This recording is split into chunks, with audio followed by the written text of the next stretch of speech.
Lord of Mysteries 2, Circle of Inevitability. Chapter 651, An Unfulfilled Conspiracy. In the beige, four-story patrol team building, Camus had managed to break free from the poker cards influence. He discovered Sal sprawled in a pool of blood, brutally torn apart by two zombie-like undead creatures. In neighboring rooms, another patrol team member, under Tuanica's control, put up a stubborn resistance. His comrades had already fallen victim to the relentless assault. Camus, catching his breath, hadn't anticipated stumbling upon an assassination plot within the patrol team, putting his own life at risk. His gaze fixed on Deputy Captain Riaza, a middle-aged man in a sleek black suit controlling the undead creatures. Confused, Camus inquired, how did Sal end up joining the Rose School of Thought? And why are so many members under their control? Despite Camus resisting the poker card's influence, Jenna's earlier shout lingered in his mind. Riaza, surveying the scene of blood and undead, responded after a moment of contemplation. It's likely Tuanica's doing. Tuanica? Camus recalled the questions raised by Louis Barry. Was Tuanica truly responsible for the serial murders 4 years ago? Could he be a devil in disguise? Frowning, Camus grumbled. Keeping a zombie on the team was already a significant risk. Just because he can show restraint doesn't clear him from suspicion of being a Rose School of Thought member. He might indulge at specific times. Riaza, with a stern demeanor, spoke in a deep voice. We confirmed he defected from the Rose School of Thought. He believes in the Fool. The Fool? The Temperance faction? Camus asked in surprise, not expecting such a revelation. In the Dream's interrogation room, housed within the ancient and crumbling palace of the nation of the Evernight, Hisoka couldn't contain his amusement at Lumian's question. If you had sought the Tarot Club's assistance, I could have killed you. Hisoka's laughter reverberated, and his black shadow danced on a wall, morphing into curved goat horns and colossal bat wings. Lumian caught a whiff of the conspiracy and asked in confusion and curiosity, why do you think so? Hisoka rose, a murderous glint materializing in his eyes. If you involve the Tarot Club, they'll undoubtedly seek my aid in your investigation. At this point, Hisoka's lips curled into an unusually flamboyant smile.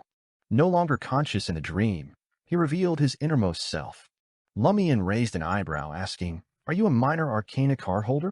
Hisoka shook his head, replying with a radiant smile, I'm a member of the Temperance faction, a devotee of Mr. Fool. The devil burst into laughter, bowing and exclaiming, praise the Fool. Lumian, finding it absurd and amusing, instinctively analyzed the situation. Hisoka is actually a member of the Rose School of Thought's Temperance faction? A flamboyant and malicious devil is actually a member of the Temperance faction? Logically speaking, this was clearly impossible. Yet, in this dream crafted by Hela, unless Hisoka possessed unique abilities to deceive, lying was unlikely. The only plausible explanation, he'd infiltrated the Temperance faction through deception and deceit. On the surface, Hisoka seemed to be a beyonder of the prisoner pathway, displaying a level of restraint. As a non-core member of the Temperance faction, he might have gone unnoticed with his issues. Right. Is this why the Madani patrol team allowed a prisoner pathway beyonder to join? This was more than 4 years ago. Back then, Hisoka was merely a Sequence 8 lunatic of the prisoner pathway, not yet a mid-sequence beyonder. As a peripheral member of the Temperance faction, he likely operated without much scrutiny. Moreover, he probably joined the Temperance faction before this, when he was weaker and less noticeable. Later, he faked receiving resources from the Temperance faction and the Rose School of Thought's attack to advance. In reality, did he rely on the Mother Tree of Desire's boons? Where did those resources go? Were they secretly sold or crafted into a mystical item? That poker card. Why did he infiltrate the Temperance faction and worship Mr. Fool? His main goal clearly isn't resources. Faith in Mr. Fool. With this in mind, Lumian suddenly had a guess. Hisoka's true aim was to infiltrate the Church of the Fool through a certain pathway and have faith in Mr. Fool. This revelation came from Celestial Worthy. Hisoka genuinely believes in the Celestial Worthy of heaven and earth for blessings. However, that Celestial Worthy is resisting Mr. Fool. He can clearly influence the Seer, Apprentice, and Marauder pathways. Hisoka used a specific technique during prayer. On the surface, he seemed to be praying to Mr. Fool, but in reality, did he receive a message from that Celestial Worthy? This way, he wouldn't face the risk of a false premise. That's very likely. Madam Magician mentioned that if I don't follow the procedures when praying to Mr. Fool, the response might not be from him, but from the Celestial Worthy. Why did Celestial Worthy make Hisoka do this? Marauder. Steal. Could it be that he intends to gradually steal Mr. Fool's identity and faith through this method?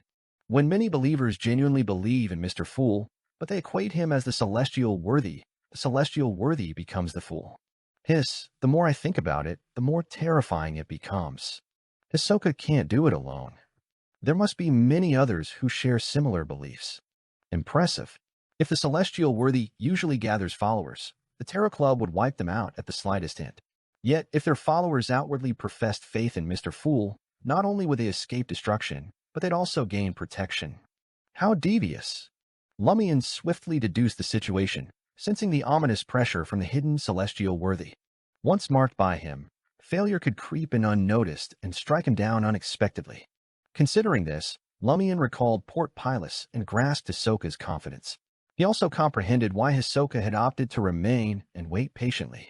Freshly arrived in the southern continent and stepping into Port Pilus for the first time, Lumian lacked resources, companions, and even knowledge of Dutanese. There was a high likelihood that he'd seek aid from the Tarot Club standing behind him. The major arcana card holders of the Tarot Club wouldn't personally intervene without a clear target due to the uncertain time frame. They would likely dispatch a minor arcana card holder familiar with the southern continent or a faction member to assist. Under these circumstances, who better to meet the requirements than Tuanakatupian, a Church of the Fool's Temperance faction member from Matani, well-versed in the local situation, holding the appropriate official status and reaching Sequence 6. In that scenario, Lumian and Hisoka would investigate Hisoka. The other party would gradually grasp the situation, assess potential traps and their effectiveness. Hisoka could then seize the opportunity for a surprise attack, assault the mind, and trigger desires. Contemplating this, Lumian acknowledged that if he failed to detect Hisoka's malice during the investigation, the chances of succumbing to Hisoka's hands were 100%. He'd be a spectator as the devil faced off against Termoboros in the form of a soul fragment. Hisoka, informed by Loki, should have made preparations to deal with the dangerous creature within the seal, perhaps relying on the Noise family's demon or his status as a blessed of the Mother Tree of Desire. Thankfully, Madam Magician kept reminding me that a hunter can't rely on high-ranking individuals behind an organization for everything. I need to hone my skills, familiarize myself with conspiracies and battles. Otherwise, I might have sought guidance from the Tarot Club as soon as I arrived in Port Pyro. That would have been dangerous. Grande Sir and Emperor Roselle both mentioned that the most dangerous places are often the safest. Now, I must add that those who seem the safest and most reliable might pose the greatest risk. It's not that they're no longer trustworthy, but the enemy will exploit this sense of security. Yes, Madam Magician has also emphasized that if anything seems awry with her orders and suggestions, I should ignore them. Quickly contacting the other major arcana card holders to confirm the situation is crucial. Lumian gazed at the flamboyant Hisoka and smiled. If I hadn't received help from a special trace expert, if Hidden Blade hadn't been more familiar with your persona, and if I hadn't had a psychiatrist to profile you, and ultimately failed to find any clues or direction, I would have sought the Tarot Club's help and looked for a guide familiar with the local situation. Hisoka fell into silence. After a few moments, he spoke up. I get everything else, but why the sudden need for a special trace expert? Lumian chuckled. Because it's a gift from a true god. The more time Lumian spent with Ludwig, the more he felt that letting such a dangerous individual escape the Church's control wasn't a decision a high-ranking member of the Church of Knowledge would make. There had to be a revelation from the god of knowledge and wisdom. Certainly, Lumian couldn't be sure. As far as he knew, the knowledge pathway, also known as the reader pathway, excelled in prophecies at high sequence. Hisoka fell into silence for a moment before unleashing a roar, much like a wild wolf howling beneath the moon. Lumian reviewed the entire incident, realizing that this revenge was a clash of conspiracies. Unfortunately, Hisoka didn't grasp his personality and style well enough, nor did he comprehend his companions. He could only rely on the sea prayer ritual and Loki's first death as a guide. Consequently, there was a deviation, shattering his expectations despite a high likelihood of success. Phew. Lumian exhaled and inquired, who were the ones causing havoc on the patrol team's side? Lord of Mysteries 2, Circle of Inevitability. Chapter 652. Extreme Joy Begets Sorrow. Upon hearing Lumian's question, Hisoka's lips curved into a smile. Those are a few fallen, under my control. Fallen. Lumian could understand the literal meaning, but he didn't grasp the situation. Simultaneously, he criticized Hisoka. This is truly a dream. Emotions change so quickly. Hisoka reminisced. A desire apostle can plant a seed in others' hearts when their emotions and desires clearly fluctuate, causing corresponding problems to worsen. Gradually, they lose control and degenerate. When combined with my special abilities, I can make those humans unable to escape my control and obey only me for a long period through repeated depravities. It's akin to injecting addictive psychiatric drugs, but more mystical. Lumian searched for analogous examples from an easy-to-understand perspective. Suddenly, he recalled Naboritus Lee's description of demons: demon in body, demon in mind. Could this be a manifestation of the demon within the mind? Is Hisoka's distinctiveness reflected in this aspect? Could it be that the individual from the Temperance faction liaising with him has been tainted by his influence, causing them to withhold reporting any irregularities? Lumian gazed thoughtfully at Hisoka and inquired, "Indeed, as one would expect from an apostle of desire, a demon that seduces the darkness of the mind. Is this a ritual for ascending to a demon?" Just acclimating for now, Hisoka didn't refute, yet he sensed the current situation was far from ideal. It felt more like a rehearsal. "You seem quite assured. Following the incident in Tizimo Town at year's end, you likely ascended to a desire apostle. It's only been a year, and you're already contemplating becoming a demigod." Lumian mused briefly before questioning, "Is it because you finally appeased that demon from the Noise family and acquired that thing?" Even in his reverie, Hisoka appeared hesitant to disclose this matter. He responded with a hint of reluctance. "Yes." Lumian refrained from provoking Hisoka for the time being, ensuring the dream didn't end prematurely. He altered his question. "Where is that thing?" When Hisoka transformed into a devil, his attire ruptured, and nothing unusual dropped. Hisoka's countenance contorted as he responded, "I in Tizimo Town." Concealed in his body's hometown, Tizimo Town. If it's significant, why doesn't he carry it with him? Lumian's curiosity about the two pranks orchestrated by Hisoka in Tizimo Town and the Gold Mine City devise intensified. After a brief pause of contemplation, Lumian inquired, "You staged a prank in Devise just to pilfer a batch of gold?" "Yes," Hisoka affirmed. "Had you consumed too many novels like The Gold Heist? Were you in dire need of such a large sum of money back then?" "Yes, for criminals, it's quite normal to plan an operation to snatch gold when necessary. Unlike me, who relies on hunting and the gifts of villains." Just as Lumian thought it was trivial, he suddenly considered something. Franca has been accumulating gold for future sacrifices to the Armored Shadow, Chin-2. Could Hisoka have orchestrated a prank to obtain a substantial amount of gold for a similar sacrifice? Lumian scrutinized Hisoka and probed, "Did you offer the gold as a sacrifice to the Noise family's demon?" Hisoka replied nonchalantly, "In Tizimo Town." "What's in Tizimo Town?" Lumian asked. Hisoka appeared to snap out of his daze and exclaimed with a contorted expression, "Dream Festival, Dream Festival." His shadow surged to life, leaping onto him and shrouding him. Hisoka reverted to pitch black, transforming into a viscous, repulsive, and malevolent liquid that spread swiftly in all directions, as if determined to corrupt the interrogation room, Lumian, and the entire dream. Lumian promptly exited the dream and observed Hisoka, who lay asleep on the ground, displaying signs of devilification once more. Furthermore, he seemed somewhat translucent. This key member of April Fools was teetering on the brink of losing control. Without hesitation, Lumian materialized a long sword crafted from blazing white flames in his hand. The Hisoka figure before him emitted a myriad of colors, with a pale white mark on the bridge of his nose being the least conspicuous. Weakness investigation. Paleness signified a vulnerability. Lumian hoisted the flaming sword, gripping it with both hands, and thrust downward, vanishing into the pale white hue. The devil-like armor, resilient flesh, and steel-like bones bestowed by Zombie endured only a second before being pierced. Lumian withdrew his blazing white flaming sword and thrust down again. This time, it penetrated deeper.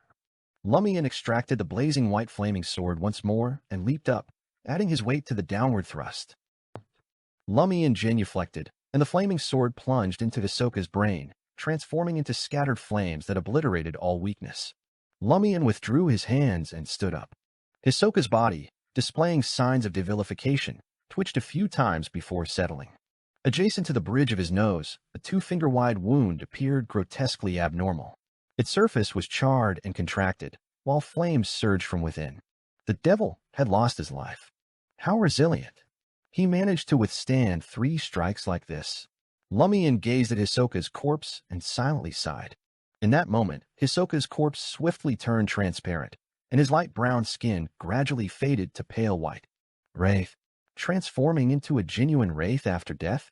Just as these thoughts crossed Lumian's mind, his surroundings abruptly darkened. In the depths of the darkness, a serene chant resonated, soothing one's body and mind, inducing a reluctance to do anything but lie still. All escape was tranquility. Hisoka's wraith form halted its transformation, gradually gaining a tangible quality. Finally, he perished completely. What a formidable adversary to vanquish. If his wraith transformation hadn't been halted, could he have endured as a true wraith, evolving into an evil spirit in the future? Lumian glanced at Hela beside him and spoke once more. "Thank you."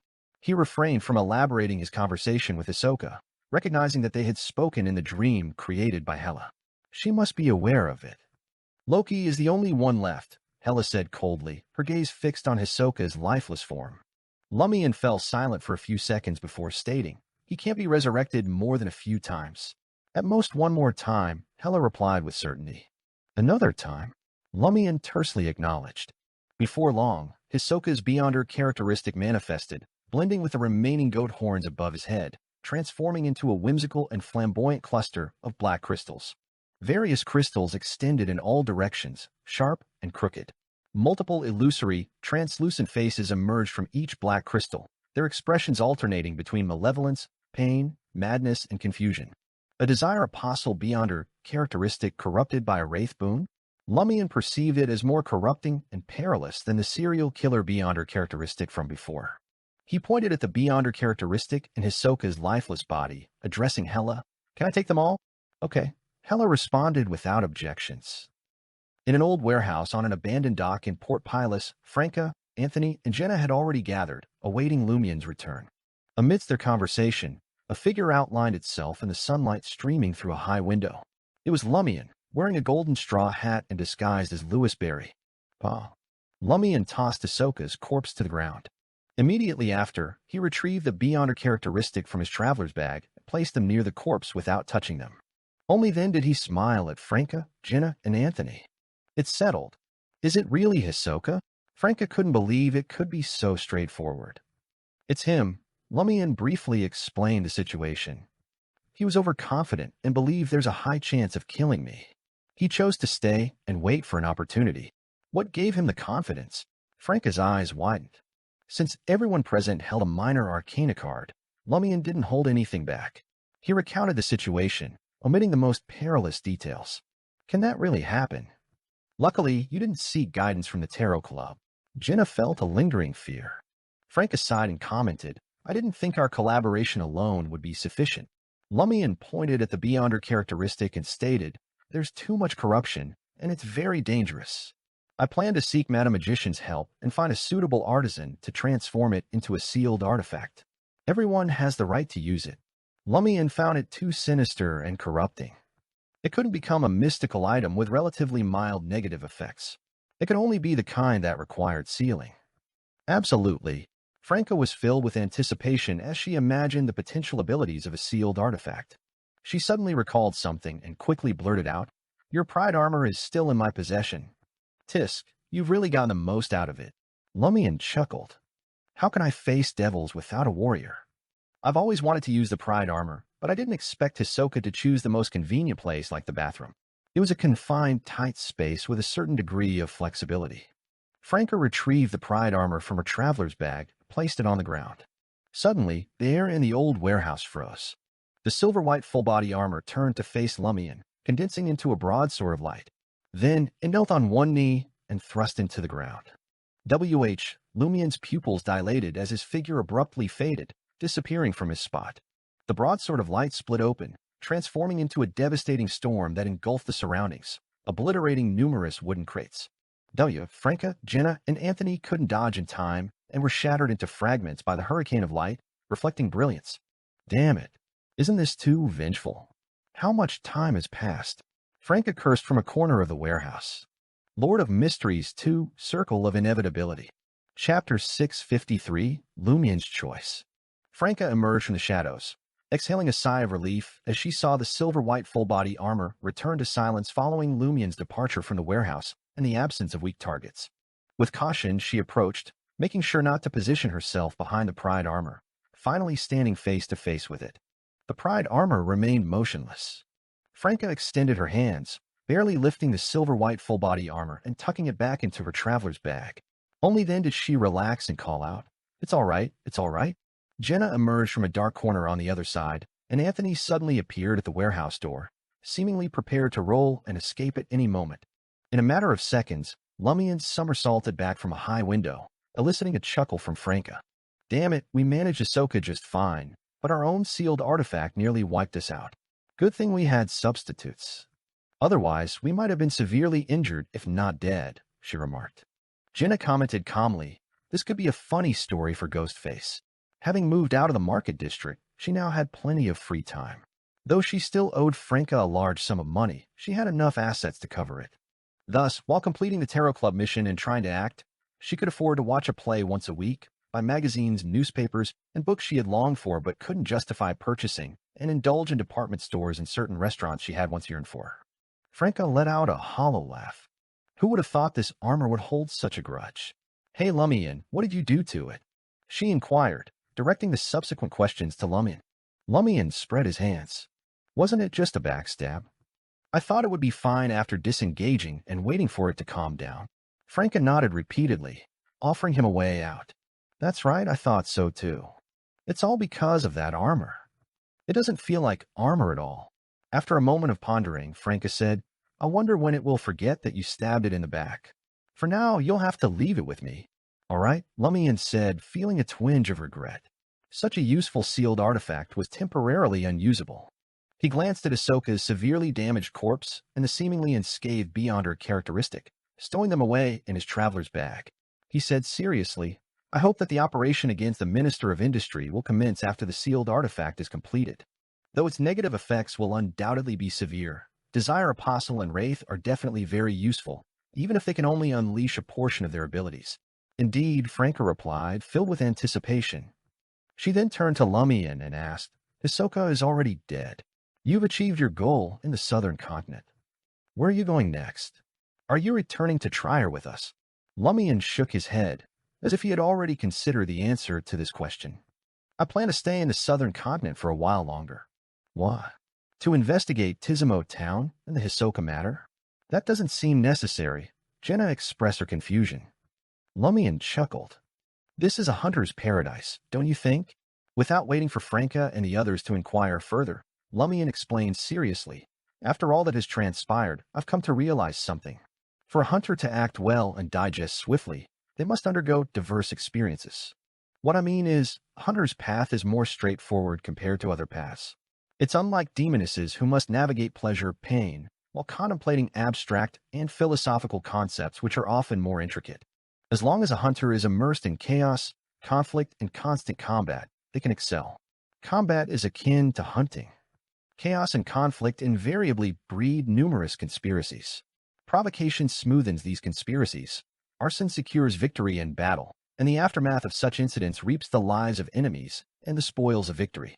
Observing Franca, Jenna, and Anthony's puzzled expressions, Lumian smiled and continued, "It's been just over half a year since I ascended from Sequence 9 to Sequence 5. Why? Because I've been either passively or actively embroiled in a series of events.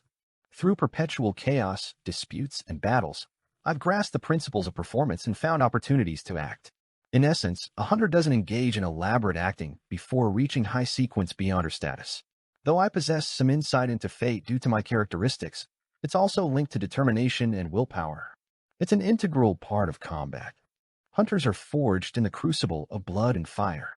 They thrive amidst chaos and conflict. If I aim to grow stronger, I must pursue these elements. The southern continent offers precisely that. Thus, Lumian could swiftly assimilate the Reaper Potion and strive to become a Sequence 5 Fate appropriator of the Inevitability pathway. Only by truly mastering some of Fate's abilities could Lumian hope to uncover any connection between Loki and the ancient castle when he next confronted him. According to Franca, Lumian had to locate the respawn point of an enemy capable of resurrection and camp there. Certainly, the path to becoming a Fate appropriator came with its own set of risks. Lumian's chances of encountering Circle inhabitant Voisin Sanson would significantly rise, whether due to the convergence of an outer deity's blessed resulting from the world's rejection or the convergence of inevitability powers. Despite his yearning for such an encounter, Lumian was aware that he wasn't prepared to face a demigod, lacking the corresponding strength. A high-level Beyonder He could hire wouldn't be able to constantly keep an eye on him, and the moment of encounter was beyond his control. Franca couldn't hide her envy upon hearing Lumian's plan. If only the demonist pathways acting were that straightforward. The early stages with assassins and instigators were relatively direct, but as time went on, it became more complicated. So, when I first met Lumian, I was clearly at a higher sequence and stronger than him. It's only been half a year, but the tables have turned. Franca felt a mix of sorrow and impulsive emotions. After sending Franca, Jenna, and Anthony back to Trier, Lumian entered Suite 7 on B3 of Hotel Orella, signaling for Logano to leave. Then he carefully extracted Hisoka's lifeless body from his traveler's bag and positioned it in front of Ludwig. With a grin, he remarked, "Here's my end of the bargain." "Is it edible?" Ludwig, clutching a silver child's knife and fork with a steak laid out before him, sprung up from his seat. As he examined the torn, half-devil-like and bloodied remains, a mix of desire and hesitation played across his face. It was clear he was tempted but wary. After more than 10 seconds, Ludwig delicately picked up the child's utensils and resolved himself. A tiny bit. Without awaiting Lumian's reply, he crouched down and extended the child's knife and fork toward Hisoka's still open, flaxen-colored eyes. Amidst the slicing sounds, Ludwig retrieved the devil-like eyeballs, one on the fork and the other on the knife's tip. Then he poured a glass of orange water with one hand. "There's caffeine in this. Not suitable for children," Lumian pointed out. Ludwig glanced at the enticing beverage, then at the eyeballs on the child's utensils and the half-devil corpse on the ground. He fell silent. Lumian also fell silent. After a few moments, Ludwig submerged the eyeballs into the orange-yellow water, deliberately puncturing more holes with his fork to allow the liquid to seep out. Then he lifted the drink and squatted beside Hisoka's corpse, bringing the glass to a spot where some blood still dripped. Bloop, bloop, bloop.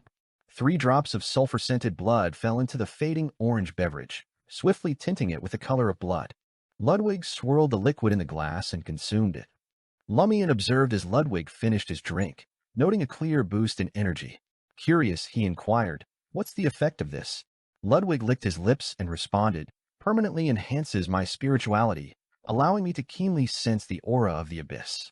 I can also command a few lower-level undead creatures. Only the first glass has this effect. Subsequent drinks of a similar nature can only temporarily heighten my perception and restore some spirituality." Ludwig's tone carried a maturity as he spoke on such matters. "Not bad, but only you would dare to consume such a messy thing." Lumian criticized inwardly. He stowed away Hisoka's remains and retreated to his bedroom, initiating a letter to Madam Magician. The focus was on reporting Hisoka's apparent identity, his speculations, and the issues with Tizimo Town. Additionally, he proposed that the reward for these unexpected discoveries should be the transformation of Hisoka's Beyonder characteristic into a sealed artifact. Having neatly folded the letter, Lumian produced a jagged black crystal clump and arranged a ritual. He called forth Madam Magician's doll messenger. Upon its emergence, the doll messenger emitted a disdainful sound, pinching its nose. It pointed at Hisoka's Beyonder characteristic and remarked in a sharp voice, "Pack it into a box. It's filthy." Lumian retrieved a small paper box from his traveler's bag and stuffed the black crystal clump inside. "Tie it up. Stuff it in another box. Use another box to contain them." The doll messenger continued with its requests. Finally, it begrudgingly picked up the box and carried the letter away. Port Pilas's patrol team. Ryaza informed Camus, "All the problematic team members have been purged. The rest are undergoing individual reviews. You are part of it, too. How's Kolobo?"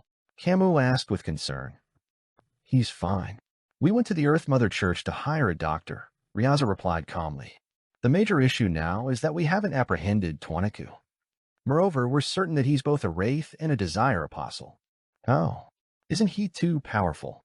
Camus felt a twinge of fear at the thought of potential retaliation from Tuanaku. At that moment, a patrol team member entered the office and informed Ryaza and Camus, "Captain Ryaza, boss, the Straw Hat Guy is back. Lord of Mysteries 2, Circle of Inevitability."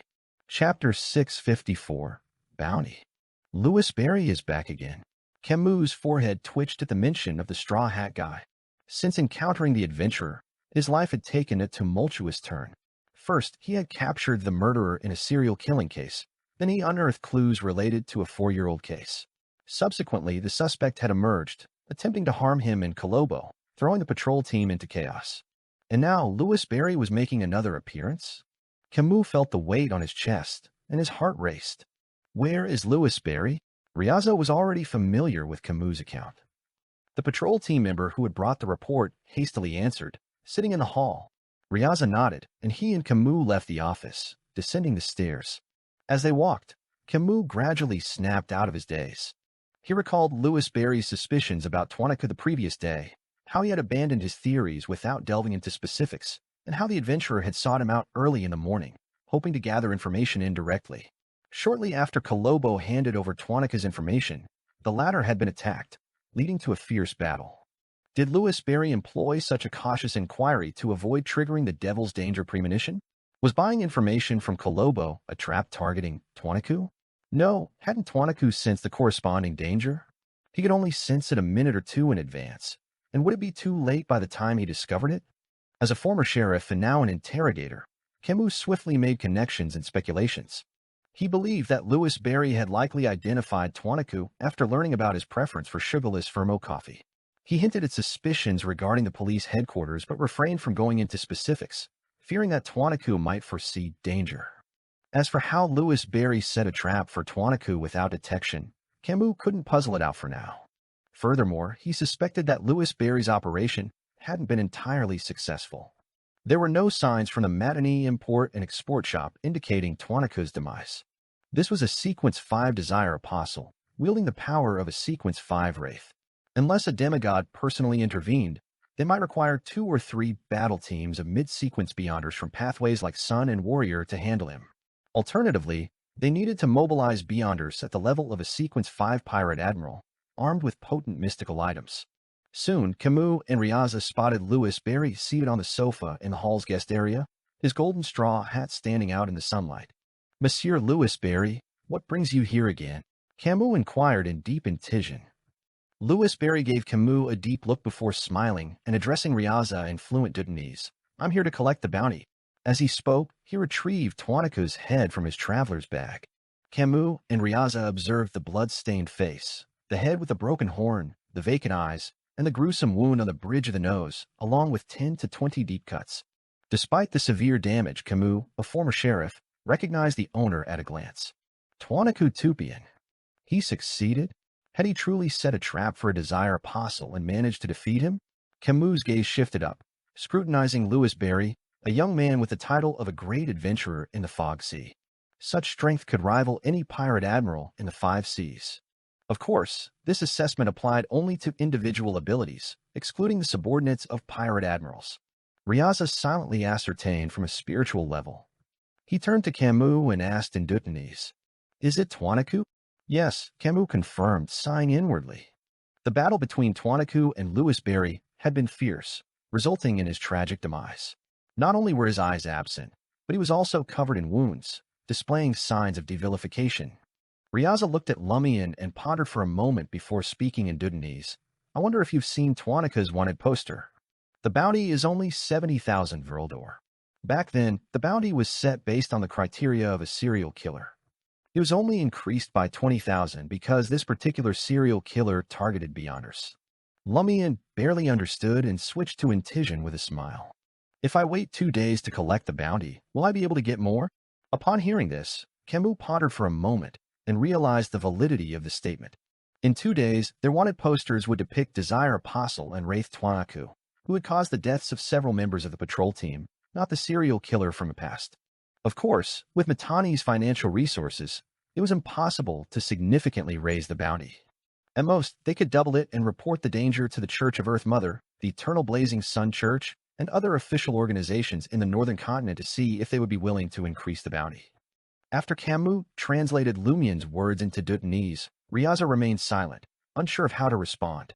For the patrol team, 70,000 to 80,000 Vrildor was a substantial sum. Without waiting for a response, Lumian added with a smile, "But there's no need to add to the bounty. Just fulfill 2 of my requests. 2 simple ones." "What are they?" Riaza asked in a deep voice after hearing Camus' translation. Lumian chuckled in response, stating, "Firstly, I want to see all the dossiers related to Tizimo Town. Secondly, I'm very curious about Toinica's card and want to take a look." "Of course, I'll just take a look." You want to investigate last year's incident in Tizimo Town? Isn't your sole purpose in Port Pilas to find Twanaku? Camus asked, puzzled. Lumian chuckled. Need I remind you? Twanaku's hometown is Tizimo Town. Camus suddenly felt that the matter with Twanaku wouldn't conclude with the other party's death. There were still many secrets hidden behind it. Louis Barry had mentioned this from the beginning. After translating their conversation for Riaza, Camus sensed that the patrol team's previous investigation of the Tizimo Town incident might have concluded too hastily. Eyeing Louis Barry, who had successfully taken down a Desire Apostle wielding wraith powers, the chilly Riaza fell silent for a few seconds before uttering, "Who tasked you with looking into Twanaku?" Without giving a direct response, Lumian inquired, "Did he declare himself a member of the Temperance faction, a follower of the Fool?" "It's not a self-proclamation." "We verified it," Riaza confidently replied after hearing Camus' translation. As anticipated. Just making confirmation, Lumian stood up for the Church of the Fool, stating, "Traitors can surface in any organization, and there will be individuals with hidden agendas attempting to infiltrate. That's indeed our problem," Camus sincerely concluded. "We shouldn't solely rely on the organization they're affiliated with to determine a person's character or whether they can be recruited. We also need to observe their words and actions." After careful consideration, Riaza agreed to Lumian's request. While assigning another patrol team member to aid Lumian in the process and collect the bounty, he instructed Camus to show Lumian the poker card. In the cold and silent underground corridor, Camus gazed at Lumian and cautiously asked, "What are you investigating?" This had already led to the death of a Sequence 5 Desire Apostle. Lumian emitted a soft chuckle. "It's dangerous to know too much." Camus fell silent, wisely choosing not to inquire further, drawing from past experiences. As Lumian advanced, he casually asked, "How many members of the patrol team perished this time?" "4. All under Twanaku's control." Camus gave a self-deprecating smile. "We'll be recruiting new members before the end of the year." "They're fortunate. Those with suitable pathways don't have to worry about subsequent sequence potions. If they aren't from the correct pathways, they can use sealed artifacts." This was how the resources of an official organization gradually accumulated. Lumian nodded slightly. "How's Kalobo?" Camus' smile grew more relaxed. "He's fine. He's almost healed." As they conversed, they arrived at a room adorned with cold bones. A metallic poker card lay on the table in the middle. "Be careful. It will burrow into your body and control you like a wraith," Camus warned. Lumian nodded slightly and approached, reaching out for the card with the 10 of spades on its face. A bone-like sensation entered his mind, accompanied by a chilling cold. Lumian's right hand quickly became encased in a layer of frost. The frost rapidly crystallized and extended towards his arm. Simultaneously, the card's surface underwent a transformation, revealing a grayish-white joker. It rapidly etherealized, poised to merge with Lumian's body. Silently, Lumian's arm burst into brilliant white flames. With a swift flick of his palm, he accurately pressed his thumb onto the poker card that hadn't completely dissipated, right onto the joker's face. The poker card fell into silence. Frost detached from Lumian's arm, descended to the ground, and melted into water. Zombie's frost, Wraith's possession. This is really a mystical item from the prisoner pathway. Lumian swiftly made a basic assessment. However, the transformation abilities displayed by the poker cards didn't align with his understanding of the prisoner pathway. Instead, they resembled superficial applications of a faceless. Could it be corruption brought about by the celestial worthy? Also, when the Temperance faction provides resources, it's impossible to directly give wraith. They start from low sequences and work their way up. Did this poker card strengthen time and time again? Does Ahsoka have a permanent artisan collaborator? Lumian withdrew his gaze from the poker card and slowly retreated to Camus' side. "I'm done," he thought for a moment and said, "Be careful when using this item." Camus nodded. "We'll treat it as a sealed artifact rather than a mystical item." Upon returning to the surface, Camus gathered all the dossiers related to Tizimo Town. Lumian sorted through the items and picked up one of them. Lord of Mysteries 2, Circle of Inevitability. Chapter 655, Pleasure. Lumian carefully examined the dossier on the Tizimo Town tragedy, which unfolded at the close of the previous year. It detailed the incident as a gentleman and his servant's hunting expedition in Tizimo Town's primitive forest. Their actions provoked a large primitive tribe, leading to a retaliatory surprise attack on Tizimo Town. The assault resulted in numerous casualties, including the gentleman, his servant, several patrol team members responsible for Tizimo Town's security, and many innocent civilians. In response, Admiral Quirrell deployed additional troops to safeguard the area, prompting the primitive tribe to retreat into the depths of the forest. There are quite a few formidable tribes inhabiting the southern continent's primitive forests. Lumian sighed from the bottom of his heart after reading the dossier. This situation, a historical relic from the Balam Empire era, was emblematic of the challenges faced by the region. While ancient empires boasted numerous powerful individuals in their ranks, along with a substantial number of low to mid-sequence beyonders, effective management faced limitations. Technical constraints, population size, and the diversity of characteristics restricted governance to cities with favorable geographical conditions. These included towns and villages surrounding these cities, fertile plains, pastures, and valleys. The more challenging terrains, like primitive forests and mountains, remained largely unexplored due to these limitations, providing little incentive for the empires to eliminate potential threats. When the northern continent invaded, causing the fragmentation of the Balam Empire and the destruction or replacement of other nations, many rebels sought refuge in these untouched areas, intensifying the dangers of the primitive forests and mountains. In contrast, after Emperor Roselle initiated the Industrial Revolution, such challenges decreased in the northern continent. Currently, only a few remnants linger in the mountains of the south-central region. The dossier offers no clues about April Fool's pranks or any demon presence. Lumian, undeterred, set aside the dossier and turned his attention to something else. He searched for keywords like dream and festival. Before his demise, Hisoka had mentioned the Dream Festival. Unfortunately, the patrol team had only been operational for 6 to 7 years, with no recorded history of Tizimo Town's previous issues. During this period, there were no instances of dream-related or festival-related problems in Tizimo Town. Lumian wasn't disheartened. He placed the dossiers down and addressed Camus. "Can I make a copy of everything?" "No problem." Camus knew Louis Barry was about to summon the Rabbit of Knowledge again. At that moment, Riaza entered with another member of the patrol team, placing a small but weighty cloth bag in front of Lumian. "Your bounty." "Confirm it," Riaza said in Deutanese. Lumian lifted the cloth bag and spilled its contents onto the table. Banknotes from Intis and a considerable number of gold coins lay before him. Lumian counted them, confirming everything was in order. After Riaza and the other patrol team member departed, Lumian turned to Camus and pushed the cloth bag over with a smile. "You?" Camus' eyes widened, asking hesitantly. Lumian responded with a grin. "As I said, I'll waive the official bounty." "But I didn't," Camus subconsciously replied, maintaining his politeness. Lumian chuckled. "The information you provided was crucial, but you need to share it with Kolobo. Also, do me a favor. This sum of money is for information and compensation based on the dangers we faced." Camus pressed down on the cloth bag, asking, "What is it?" "Help me find a few people born and raised in Tizimo Town who are currently living in Port Pilas.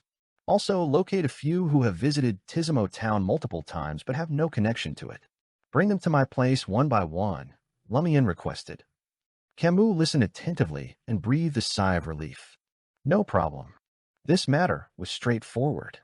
Upon his return to Hotel Arella, Lumian had barely set down the Rabbit of Knowledge's copy dossier in his room, ready to delve into its details, when the doorbell chimed.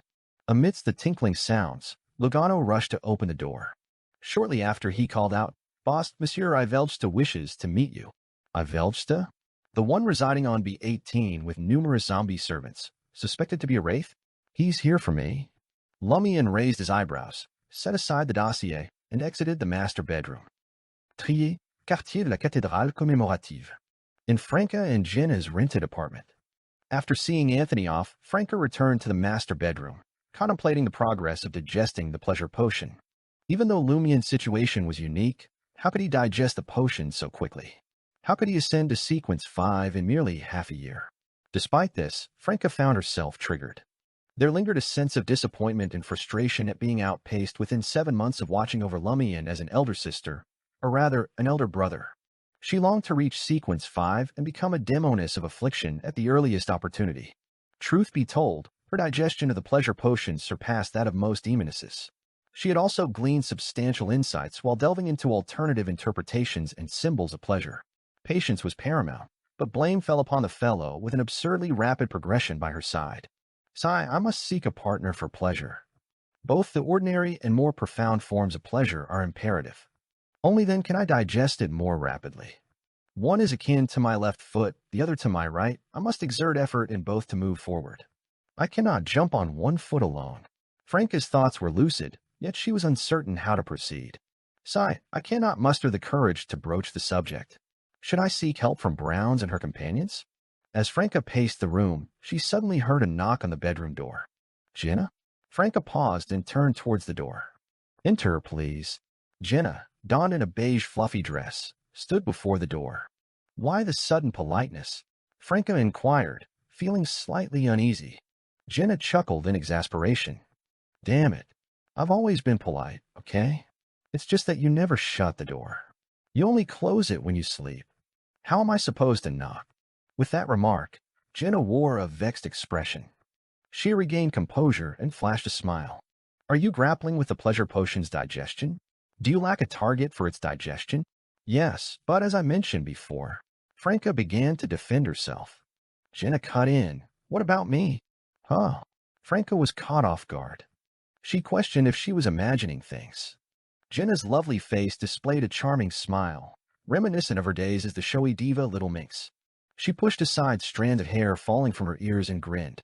Didn't you inform the demoness of black that we're lovers? Then why not turn to me for pleasure potion digestion? But Franca was bewildered. Why are you doing this? Jenna approached Franca, maintaining her enticing smile. I want to experience pleasure. I'll become one in the future. Surprise shifted to shock. Franca examined Jenna, wondering if she had undergone a sudden change. Franca only snapped out of her reverie when Jenna halted in front of her, and a familiar fragrance filled her senses. She blurted out, Are you trying to help me? Are you aiding me in this aspect because I've been without a partner for pleasure digestion for so long? Jenna stopped and chuckled. That's one reason. She gazed up at Franca's face and sincerely praised. You're so beautiful. Franca fell silent for a moment before posing a serious question. Do you like me? I do, Jenna replied promptly. Her eyes glinted as she smiled and added, You're so lively, interesting, and captivating. Why wouldn't I like you? Franca bit her red, moist lips. Then, do you love me? In a non-platonic sense. Jenna fell silent. She cast her gaze downward and pursed her lips. I don't want to deceive you. To me, you're a beacon of light that brightens my life, offering hope and warmth. You're the person I trust the most, my closest friend, and the perfect sister in my heart. However, I've never envisioned romantic love between us. Franca's heart sank at the words, I don't want to deceive you, and an inexplicable ache surged within her. A shiver ran down her spine. She raised her right hand and shifted it slightly. Then I can. Damn it. Why must you make things so complicated? Jenna was already feeling bashful, embarrassed, and torn. She struggled to conceal it and convinced herself it was just an act. Upon hearing Franca's refusal, she finally erupted. Can't we have sex without love? Are you truly a demoness devoted solely to love? I just feel. Franca faltered. I can handle others, but not you. I can't bear the thought of you sacrificing yourself. Before she could finish, Jenna's tender lips pressed against hers, exploring and nibbling with an unpracticed finesse. Franca couldn't resist, swept away by Jenna's lips and tongue, fueled by long-awaited anticipation, months of restraint, the lingering influence of demon corruption, and the effects of the pleasure potion. She succumbed to it until Jenna pulled back, panting. Sacrifice my foot? Quit playing innocent. Haven't you always joked about letting me experience true pleasure? Get with it. Jenna's cheeks flushed as she glared at Franca with moist eyes, resembling a fervent and assertive lion cub. Franca suddenly felt that during Jenna's days in the market district as Little Minx, a small part of her personality might not have been an act but something she already possessed. Jenna kissed her again, and Franca couldn't deny the allure. As she relished the fragrant, sweet, and passionate pleasures, she couldn't shake off the realization that this was merely assistance, not love. In that moment, a phrase echoed in her mind. In pain we find pleasure, in pleasure we drown. Lord of Mysteries 2, Circle of Inevitability. Chapter 656, Choosing a Reward. Lumian once again encountered Monsieur Ivelsta, who resided in B18. He still wore a fluffy black hat adorned with a white feather and a complex black robe. With a quick glance, Lumian had already covertly used weakness investigation to search for pale white marks on Ivelsta's body, ready for potential assassinations and surprise attacks. Aurora and Emperor Roselle had always emphasized the need to stay vigilant against others at all times. Of course, Lumian felt that the two of them hadn't done a good job in this matter. Otherwise, they would still be active in the world.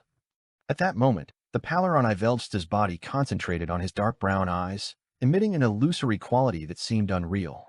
Does this mean he can quickly transform into a wraith, and his eyes are no longer his weakness?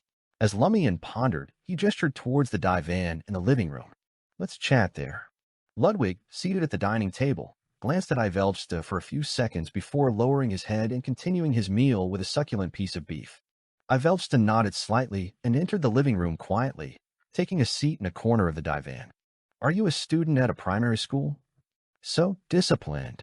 Lumian criticized as he focused on observing Ivarista's luck. It was relatively normal and nothing special. At that moment, Lumian suddenly had a few thoughts. Luck observation and weakness investigation require the eyes to determine the target's color. However, one focuses on the background color, while the other captures the various colors on the surface of the body. When I become a Fate Appropriator, could these two abilities fuse and mutate into a more special ability? Why can I only use my eyes to observe these two abilities? Is a blind reaper incapable of attacking a target's weakness? Similarly, is a blind ascetic unqualified to observe others' luck? Can't they rely on their spirituality and ears and nose? Or could it be done at a higher sequence? Lumian eased into the armchair, positioning himself at an angle across from Ivelsta. Flashing a friendly smile, he asked, "What's the matter?" He spoke in Intisian. Ivelsta, as silent as a corpse, straightened up. His eyes, deep as he spoke in ancient Fasak. "Allow me to introduce myself. Ivelsta Eggers, a member of the Rose School of Thought and Temperance faction under the Church of the Fool." Lumian's nerves, already tense, heightened. Nevertheless, he maintained a relaxed demeanor, confirming, "Are you Tuanica's liaison?" He switched to ancient Fasak. "No," Ivelsta shook his head. "I've already eliminated that member 15 minutes ago. 15 minutes ago, when I was still with the patrol team. However, you can't expect me to believe you just because you say so." Lumian feigned curiosity and asked, "I recall that you arrived in Port Pilus before Tuaniku was exposed. What was your original motive?" "I'm investigating the primitive forest in this area. I'm still in the early stages of gathering more information," Ivelsta replied seriously. "For days ago, I came into contact with Tuaniku and obtained some information from him. He seemed fine and was very restrained. He's indeed restrained. Otherwise, there wouldn't be a second serial murder case in Port Pilus only after 4 years. Going to the primitive forest to investigate." The primitive forest. On the surface, the incident in Tizimo town was a sudden attack by a tribe in the primitive forest. Lumian quickly made many connections and said to Ivelsta thoughtfully, "Tuanica once did something in Tizimo town that involved the tribes in the nearby primitive forest. Some of his important items seem to be hidden in Tizimo town. It might also be related to a Noise family demon of unknown sequence." Ivelsta listened in silence, lost in thought. After a few seconds, he said to Lumian, "Thank you for providing this information. It might not be useful for my investigation, but it can let me know what to be wary of." He didn't specify his mission. Clearly, he needed his superior's permission. Lumian responded nonchalantly, "Even if I don't tell you now, you'll find out tonight or tomorrow." Having already reported the matter to Madam Magician, the major arcana card holder would undoubtedly inform the Church of the Fool and the Temperance faction in detail subsequently. It wouldn't only be a general outline that mentioned key personnel like before. Ivelsta nodded with restraint and said, "I'm here to express my gratitude and to inform you that we're already investigating any potential problems and latent dangers.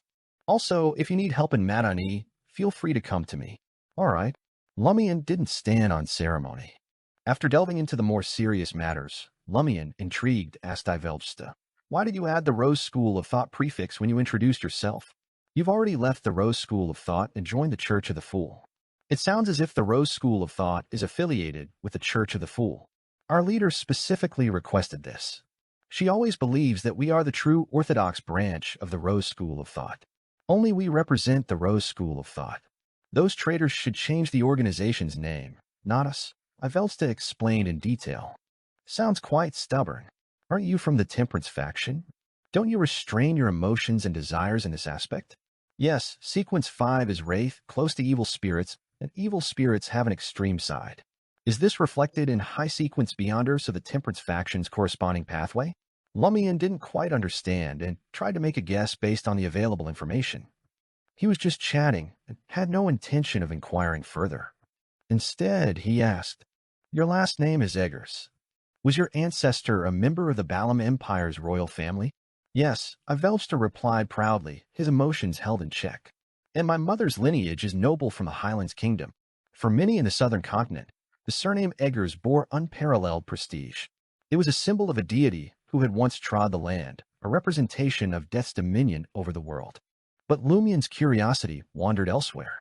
"I've heard that the mausoleums of the Balam Empire's nobles are constructed upside down underground, much like this hotel.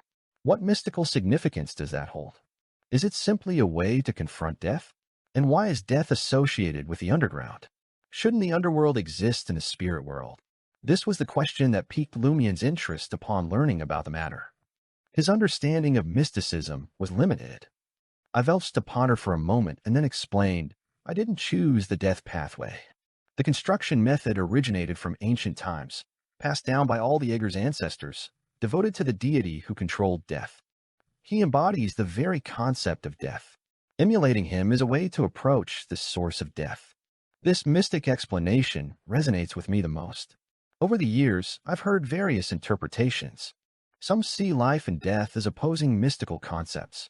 They argue that, just as we stand upright and grow upwards in life, burial upside down signifies the contradiction and connection between life and death. Others believe that true hell isn't in the spirit world or the underworld, but deep underground. Descending further symbolizes reaching true hell and returning to the essence of death. Thus, mausoleums are built upside down, reflecting our intention to face hell, worship death, and return to the source. This is the essence and symbol of mysticism. Some beyonders of the death pathway don't really approve of the underworld. Can you discover true hell by delving deep underground? Hasn't anyone informed you that the world we're on is essentially a planet? Does this extension reach underground magma in the core? Do they believe that's the genuine hell? Going deeper will traverse the core and the magma, but that'll merely be the other side of the planet, let alone true hell. Lumian found himself increasingly entertained as he listened. Suddenly, he was taken aback. What exists on the opposite side of the planet? I only know of the northern and southern continents. Considering the time difference, they're nearly on the same side. If this world is genuinely a planet, there must be another side. But I've never heard of any continents, just an expansive sea. Wait, how did those giant fellows from the new city of Silver emerge from the forsaken land of the gods? Something must have occurred on the continent on the other side of the planet, abandoned by the deities. Could that be why it's known as the forsaken land of the gods? If I have a chance in the future, I could revisit the new city of Silver and explore the library for books related to the forsaken land of the gods. Lumian reined in his thoughts and continued conversing with Ivelfsta for a while. Eventually, he escorted the former descendant of the Balam Empire's royal family, a member of the Temperance faction, away from this floor. Not long after returning to his room, the doll messenger arrived with a response from Madam Magician. "The information and insights you've gathered this time are exceptionally valuable. It's no wonder my spiritual perception guided me to let you visit the new city of Silver after the Hanth Island demon incident. Reflecting on it, your encounter with Neighboritus Lee seemed almost coincidental. You followed the clues to Hanth Island. You should grasp the significance, right? The situation in this matter both reassures me and intensifies my vigilance and anxiety. When that entity stands by our side, these details are incredibly useful. However, he won't always be with us. When our objectives clash, I can't fathom what challenges we'll face. The same goes for you and me. Therefore, hunters must rely more on their personal growth amidst blood, fire, chaos, and conflict. Many hunters meet their end, using their bones to forge the Red Priest who conquers all. We've already initiated an internal review. It involves a considerable number of individuals and will take a substantial amount of time to complete. Considering your contributions, besides converting the Beyonder characteristic into a sealed artifact, you have the option to choose a reward. Pick one out of two. Here are your choices. 1. The potion formula for the Hunter Pathways sequence for Iron-Blooded Knight. 2. I'll assist you in divining clues about the remaining parts of the Abscessed Hand's body. Lord of Mysteries 2, Circle of Inevitability. Chapter 657, Tizimo Town. Reading Madam Magician's 2 choices, Lumian fell into deep thought. These were incredible rewards. It had to be known that reaching Sequence 4 marked a crucial point for Beyonders, a moment of qualitative transformation. From then on, one could attain godhood and become a half-human, half-god entity. Most Beyonders would never get this far. This wasn't just about becoming a demigod. It also included seeing or obtaining related items firsthand. A Sequence 4 potion formula was usually priceless. Moreover, this was a Sequence 4 potion formula related to Lumian's own pathway. As for the reward of divining clues about the rest of the abscessed hand's body, it symbolized the promise and assistance of an angel. Ordinary Beyonders wouldn't even dream of such a chance, let alone receive an opportunity. They could only read about angels gaining the Lord's permission and responding to believers' prayers in various churches. Furthermore, Lumian needed to address this issue. After advancing to a Sequence 5 Reaper, his top priority was finding the remaining parts of the abscessed hand's body. Without completing this task, the formula, the ingredients, the digestion process, and the prepared ritual wouldn't give him a shot at becoming a demigod in time due to the unfulfilled promise in the oath's restrictions. Regret wouldn't even be an option. Lumian had no clue how to locate it by himself. His only plan was to mimic the incantation for summoning the abscessed hand and craft a new series of summoning incantations. He hoped to summon the spirit world creature's legs, arms, body, and head. However, this was a risky endeavor. In his dream, Lumian learned from his sister that when the summoning incantation lacked clarity and had no restrictions, the summoned entity could be unpredictable. It might be a demigod-level spirit world creature filled with malice, capable of killing the summoner instantly. Lumian couldn't pinpoint the precise direction due to the unknown fragmentation of the abscessed hand's body. It could be a relatively intact body missing a hand, or it might have shattered into tiny peanut-sized fragments. Describing it accurately was impossible. He could only experiment repeatedly, narrowing down the possibilities. It was akin to playing with his life. More importantly, Lumian had already combed through the comprehensive information on common spirit world creatures provided by Madam Magician. Still, he found nothing that seemed to be other parts of the abscessed hand's body. Lumian desired the Sequence 4 iron-blooded night potion formula and clues about the rest of the abscessed hand's body. This was the reason why he couldn't make a decision. He pondered whether to teleport back to Trier now and seek Franca or Jenna's help in divination, hoping their spiritual insights would provide him with valuable hints. As these thoughts raced through his mind, Lumian reached a decision. The second option. This was because he remembered something important. Mr. Hangman's reward had yet to materialize. It was an opportunity to explore the Blue Avenger, a ghost ship that was a relic of the Tudor Empire. Considering that the Blood Emperor listed Tudor was once a true god of the Hunter pathway and a half-mad red priest, the Tudor Empire's inheritance contained the Sequence 4 potion formula of the Hunter pathway, along with Beyonder ingredients and characteristics. It was something to look forward to. Lumian promptly sat down and penned a reply to Madam Magician, expressing his thoughts. He also informed her that he would be heading to Tizimo Town to investigate Hisoka's inheritance. At 4 p.m., Camus Castilla, accompanied by 3 dark brown Southern Continent natives, knocked on the door of Suite 7 on B3 of Hotel Orella. They all hail from Tizimo, born and bred. They only ventured to Port Pilus in search of opportunities upon reaching adulthood. Camus explained in incision, introducing the 2 men and 1 woman. One is a supplier of guaterberries, another married a local and toils at the port, and the third took a less lawful path as a thief. One is a relatively wealthy merchant, the other is a dock worker, and the other is a thief. They happen to be at 3 different social levels, and they are from both genders. This will allow me to understand the situation in Tizimo to the greatest extent and comprehensively. Camus is very professional in this aspect. As expected of a former sheriff. Lumian nodded slightly and asked the 3 subjects in fluent Dudanese, "I'm a scholar of folklore en route to Tizimo. But before that, I'd like to learn more about the town. My Dudanese is a bit rusty, so Mr. Camus will assist in translation." "We'll heed Officer Camus," responded the eldest merchant with a smile, quickly seconded by the others. Lumian turned to Lugano and instructed, "I'll take one of the master bedroom for an exchange. You can entertain the other 2. "All right," Lugano replied promptly.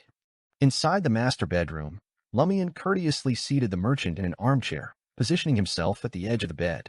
Speaking in incision, he inquired, "What's the primary produce of Tizimo?" Camus, translating, wore a puzzled expression. "Is Louis Berry truly planning a journey to Tizimo? It's evident he's tracing Tuanaka's footsteps."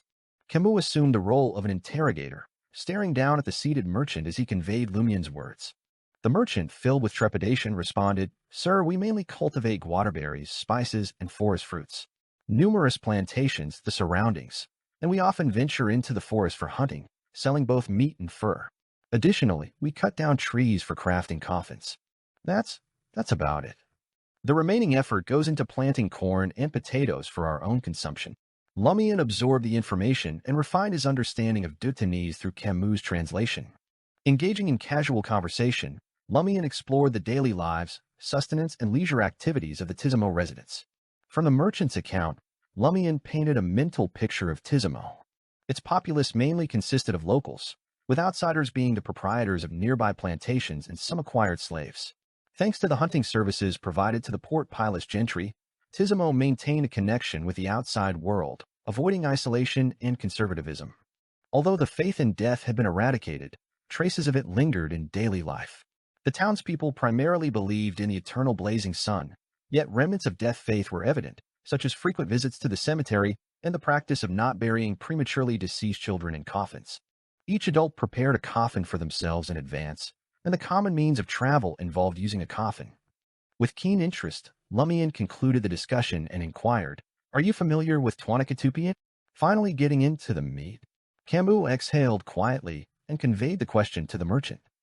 A warm smile appeared in the merchant's face. "I do. He's well known in town." "Why?" Camus interjected. The merchant, with an obsequious smile, responded, "Sir, he should be your colleague. Twanaku is the first person from Tizimo to join the patrol team. Moreover, he's rapidly advancing in rank. He's a source of pride for us." Lumian couldn't help but emit a soft chuckle. "I'm quite curious about Twanaku's past."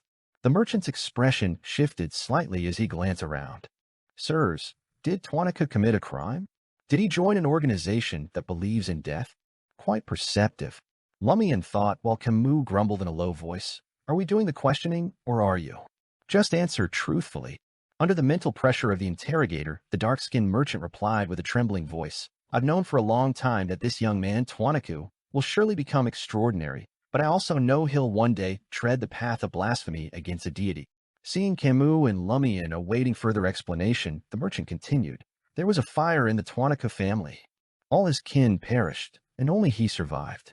According to our customs, he's favored by a deity, spared from death. Such individuals often go on to achieve great feats. The deity's favor refers to death here, right? Not succumbing to death is considered receiving death's favor." Lumian interjected thoughtfully. "The fire happened about 6 years ago." "How did you know?" the surprised merchant asked. Then, slapping his forehead, he added, "I'm such a fool. You must have investigated it beforehand. From the looks of it, the fire somehow brought Twanaku back to life, transforming him into Hisoka." Lumian nodded. "Continue." Recalling, the merchant said, "Since then, Twanaku fell silent as if in shock. He no longer participated in Mass or entered the Cathedral of God. Later, he left Tizimo for Port Pilas. Was Twanaku unafraid of scrutiny for acting so unusually? Did he not bother to feign his faith? By then, Hisoka had already become a beyonder of the Devil Pathway, making it impossible for him to participate in the Eternal Blazing Sun Church's Mass. Where did his first potion come from?" Lumian pondered while Camus translated and asked, "Does Twanaku frequently return to Tizimo?" "He comes back to Tizimo every year. I'm not sure how often or for how long," the merchant truthfully replied. "Where does he stay when he returns to Tizimo?" Lumian inquired further. The merchant smoothly replied, "At his own place." After joining the patrol team and amassing wealth, he rebuilt the burnt-down house. Rebuilt the house that was destroyed in the fire. Lumian contemplated for a moment and then asked, "Are there any special folklore festivals in Tizimo?" Lord of Mysteries 2, Circle of Inevitability. Chapter 658, Deep Desire. The merchant responded cautiously to Camus' translation, "Sir, we don't really have any special folklore festivals. We only celebrate 2 festivals every year. One is the Sun's Sacrifice in December, and the other is the New Sun Festival in June. The Sun Sacrifice was a recurring festival for the Eternal Blazing Sun Church, marking the day with the longest daylight of the year when the sun reached its zenith at noon. In the northern continent, it took place in mid to late June, while in the southern continent, due to the reverse seasons, it occurred in mid to late December. The New Sun Festival, originating from the believers of the southern continent's eternal blazing sun, involved celebrations during the longest night and shortest days, welcoming the return of the sun and anticipating more light and warmer weather. This celebration often coincided with a new year in many parts of the southern continent, gradually merging the two festivities. The merchant explained that the citizens of Tizimo town solely celebrated festivals connected to the eternal blazing sun, having abandoned the traditions related to death. He reflected for a moment and added, "It's been like this for a long time, since my grandfather was born. Madani, particularly Port Pilas and the gold mine city of Devise, have been Intis's colony for nearly a century. The native population was compelled to convert generations ago, becoming followers of the eternal blazing Sunday. This, however, was limited to areas effectively managed by colonial institutions in the past. When Lumian arrived in Port Pilas, his first impression was, at the docks, in the heart of the city, it resembled the port cities of Intis. Yet, the workers' skin was darker and browner. The streets frequented by Intisians and Phaenopoterians were sparsely populated and desolate. After passing Hotel Orella and exploring other areas of Port Pilas, various buildings with West Balam characteristics emerged. More pedestrians populated the streets, and the echoes of Dutanese filled the air. Lumian sought further details, indirectly confirming the merchant's words. Interrogator Camus discerned no signs of deception. What things have left a deep impression on you since you were young that you still remember from time to time? Lumian shifted the conversation. Recalling, the merchant replied, grand funerals, newly built coffins, the primitive tribe that clashes with us every year, the occasional scream at night because of them. Everyone's hardworking, calm, and well-educated. We get angry, but we don't argue on the spot or shout. We choose to find a padre, officers, and judges to determine who's right and who's wrong. Camus translated the merchant's words to Lumian, adding a few comments. That's indeed the case. I've been to Tizimo. The people there are very docile. Even if they're treated unfairly, they rarely resist violently. The manor owners of the surrounding plantations love to hire them, reducing the cost of buying slaves. Of course, it's not that they're emotionless and won't resist.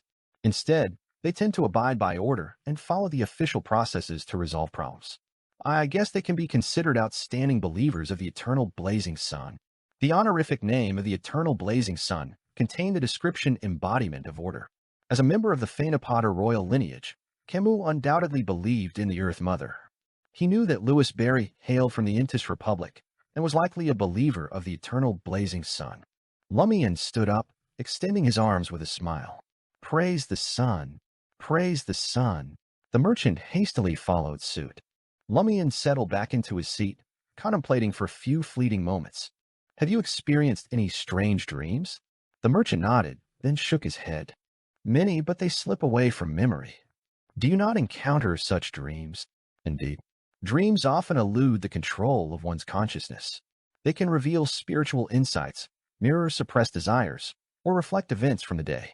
Sometimes, these elements intertwine, resulting in strange and unpredictable dreams. I, too, frequently encounter such dreams. In the past, when I battled the demon corruption, they were even more bizarre and exaggerated. Lumian sensed that the merchant's response was impeccable. If the other party could pinpoint a specific strange dream, that might raise suspicion. Either the dream was exceptionally strange and unforgettable, or the merchant was abnormal and had prepared in advance before coming.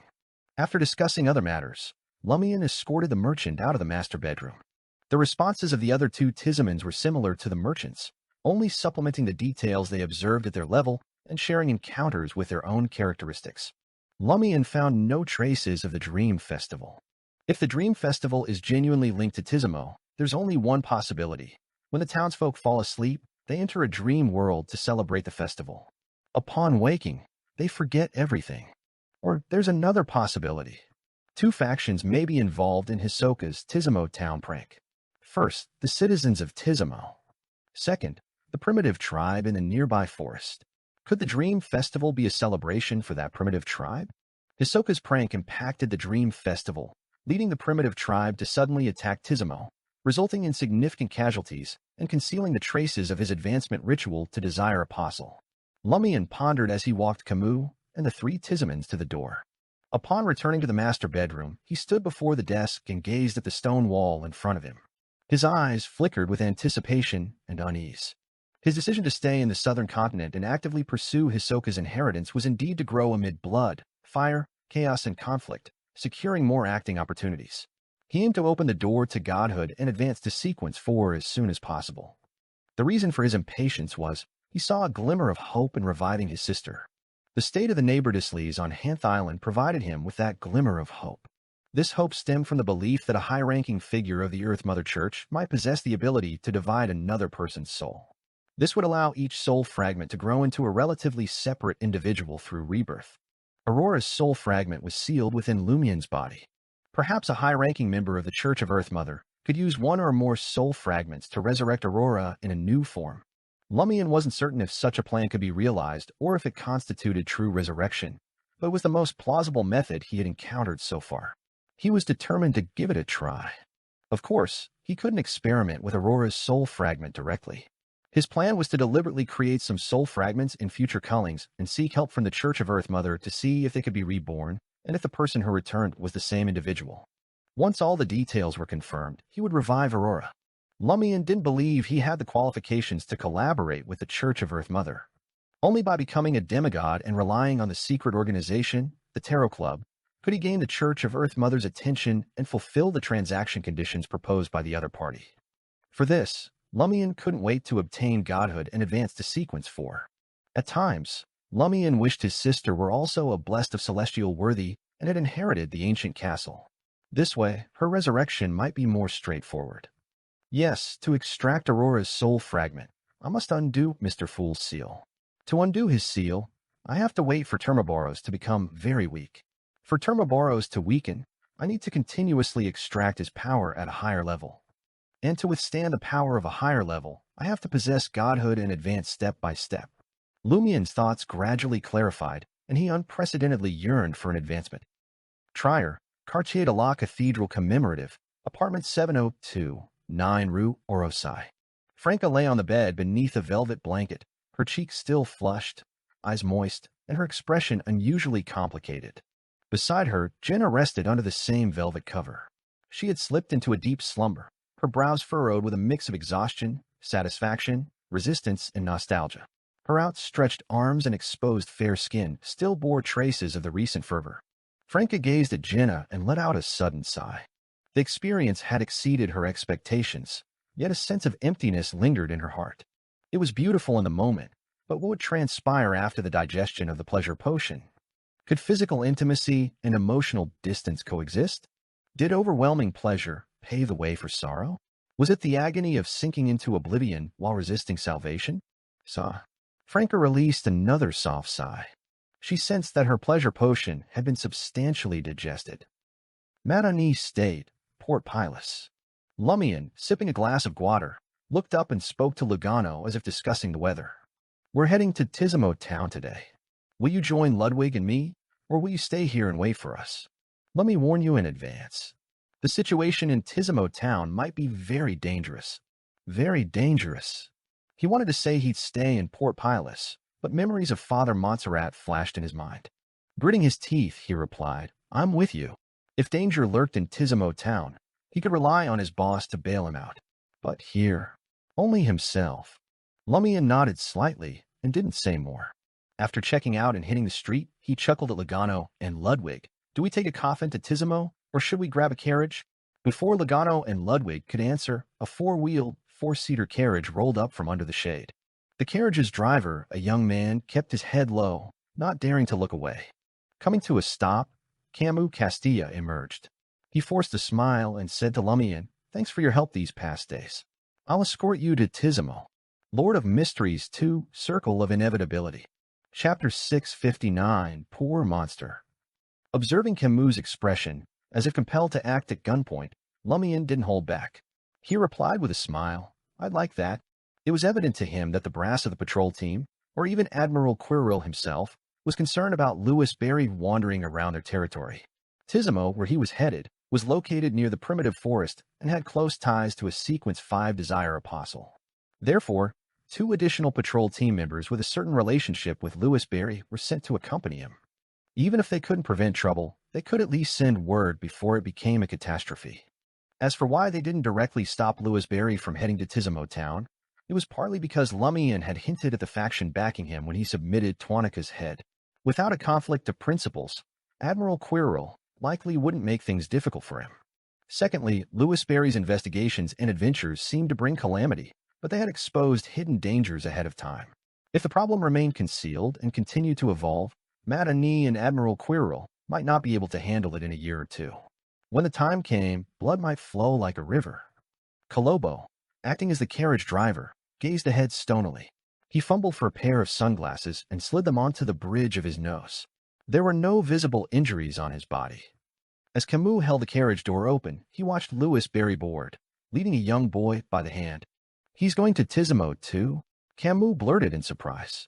He had assumed Lewis Berry would leave his servant and godson at Hotel Orella, joining them later after dealing with Tizimo Town's issues. However, the adventure was now bringing a young child to Tizimo, and it was evident this wasn't a leisurely trip. It was very dangerous.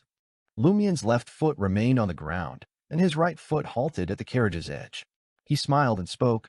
"My godson is fascinated by jungle fruits, the unique beasts I hunt, and various spices." Earlier, the Tizimans had mentioned their hometown specialties, highlighting the excellence of roasted meat. The blend of spices and the distinctive gamey flavor of wild beasts in the forest contributed to Tizimo Town's unique delicacies. Ludwig, already settled in the carriage, swallowed, seemingly in sync with Lumian. "Aren't you worried about endangering your godson? Why are you so confident?" Camus didn't press, simply signaling Lugano with his eyes to hurry up. Lugano cast a glance at the peculiar carriage driver, who trembled slightly beneath his black sunglasses. He entered the carriage and took a seat across from Lumian and Ludwig. Camus shut the carriage door and settled beside Colombo. With a sigh, he remarked, "You can remove your sunglasses now. It's been hard on you." All right. Colombo seemed to shiver as if struck by an icy wind. His teeth chattered, and his tremors intensified. Camus turned to him, surprised. "Didn't you strike a deal face-to-face with Lewis Berry? Why are you still so afraid? Not seeing him directly again." All right. Colombo removed his sunglasses, taking more than 10 seconds to compose himself. In a hushed tone, he confessed with fear, "I feel like my fingers, my arms, my insides, even my head, all eaten." That what? Camus struggled to comprehend why the monster's demeanor had shifted so drastically, sensing that the issue might be significant. Colombo swallowed hard and continued, That child is also a very dangerous. Though I haven't laid eyes on him, I sense a looming threat, like facing a lion, a tiger, a python, ready to eat me at any moment." Camus was stunned, a hiss escaping his lips. Until now, Colombo had never exhibited such fear except in the presence of 3 individuals radiating danger: Desire Apostle Twanaku with wraith powers and Lewis Berry, capable of hunting Twanaku. Could this boy match them? Is he also a Beyonder, perhaps a Sequence 5 Beyonder? No, it's not merely a Sequence 5 matter. Our patrol team's captain is a Sequence 5, yet Colombo never mentioned feeling such foreboding in his presence. There must be something unique about these 3 individuals. Regardless, the boy is undoubtedly extraordinary and hazardous. No wonder Lewis Berry is bringing his godson to Tizimo without worry. Perhaps the child poses an even greater threat. Camus unraveled his earlier confusion, stifling his curiosity, refraining from probing further with Colombo. In the confines of the 4-wheeled carriage, even with the barrier between them, Lewis Berry caught wind of their hushed exchange. Considering the intel gleaned from the fog sea, Camus harbored suspicions that Lewis Berry was a Sequence 5 Beyonder following the Hunter pathway. Those of this pathway were renowned for their sharp senses, exceptional vision, acute sense of smell, and keen hearing. A Beyonder of the Monster pathway is quite intriguing. Even without laying eyes on Ludwig or hearing his voice, Colombo can sense his ominous aura, a being who devours everything. Lumian, leaning against the carriage wall, toyed with his golden straw hat, shooting Ludwig a knowing smile. Could it be that this little child has truly taken a liking to Colombo and Camus? Indeed. These are 2 Beyonders who haven't succumbed to severe corruption. Ludwig likely had a momentary lapse in control. Camus may not have noticed, but Colombo reacted instantly, sensing the danger. Lumian acknowledged Ludwig with a nod. "Well done. Your restraint is admirable." Praise was due when a child behaved correctly, fostering a healthy mindset and habits. Ludwig remained silent, his expression conveying he was not to be treated as a child.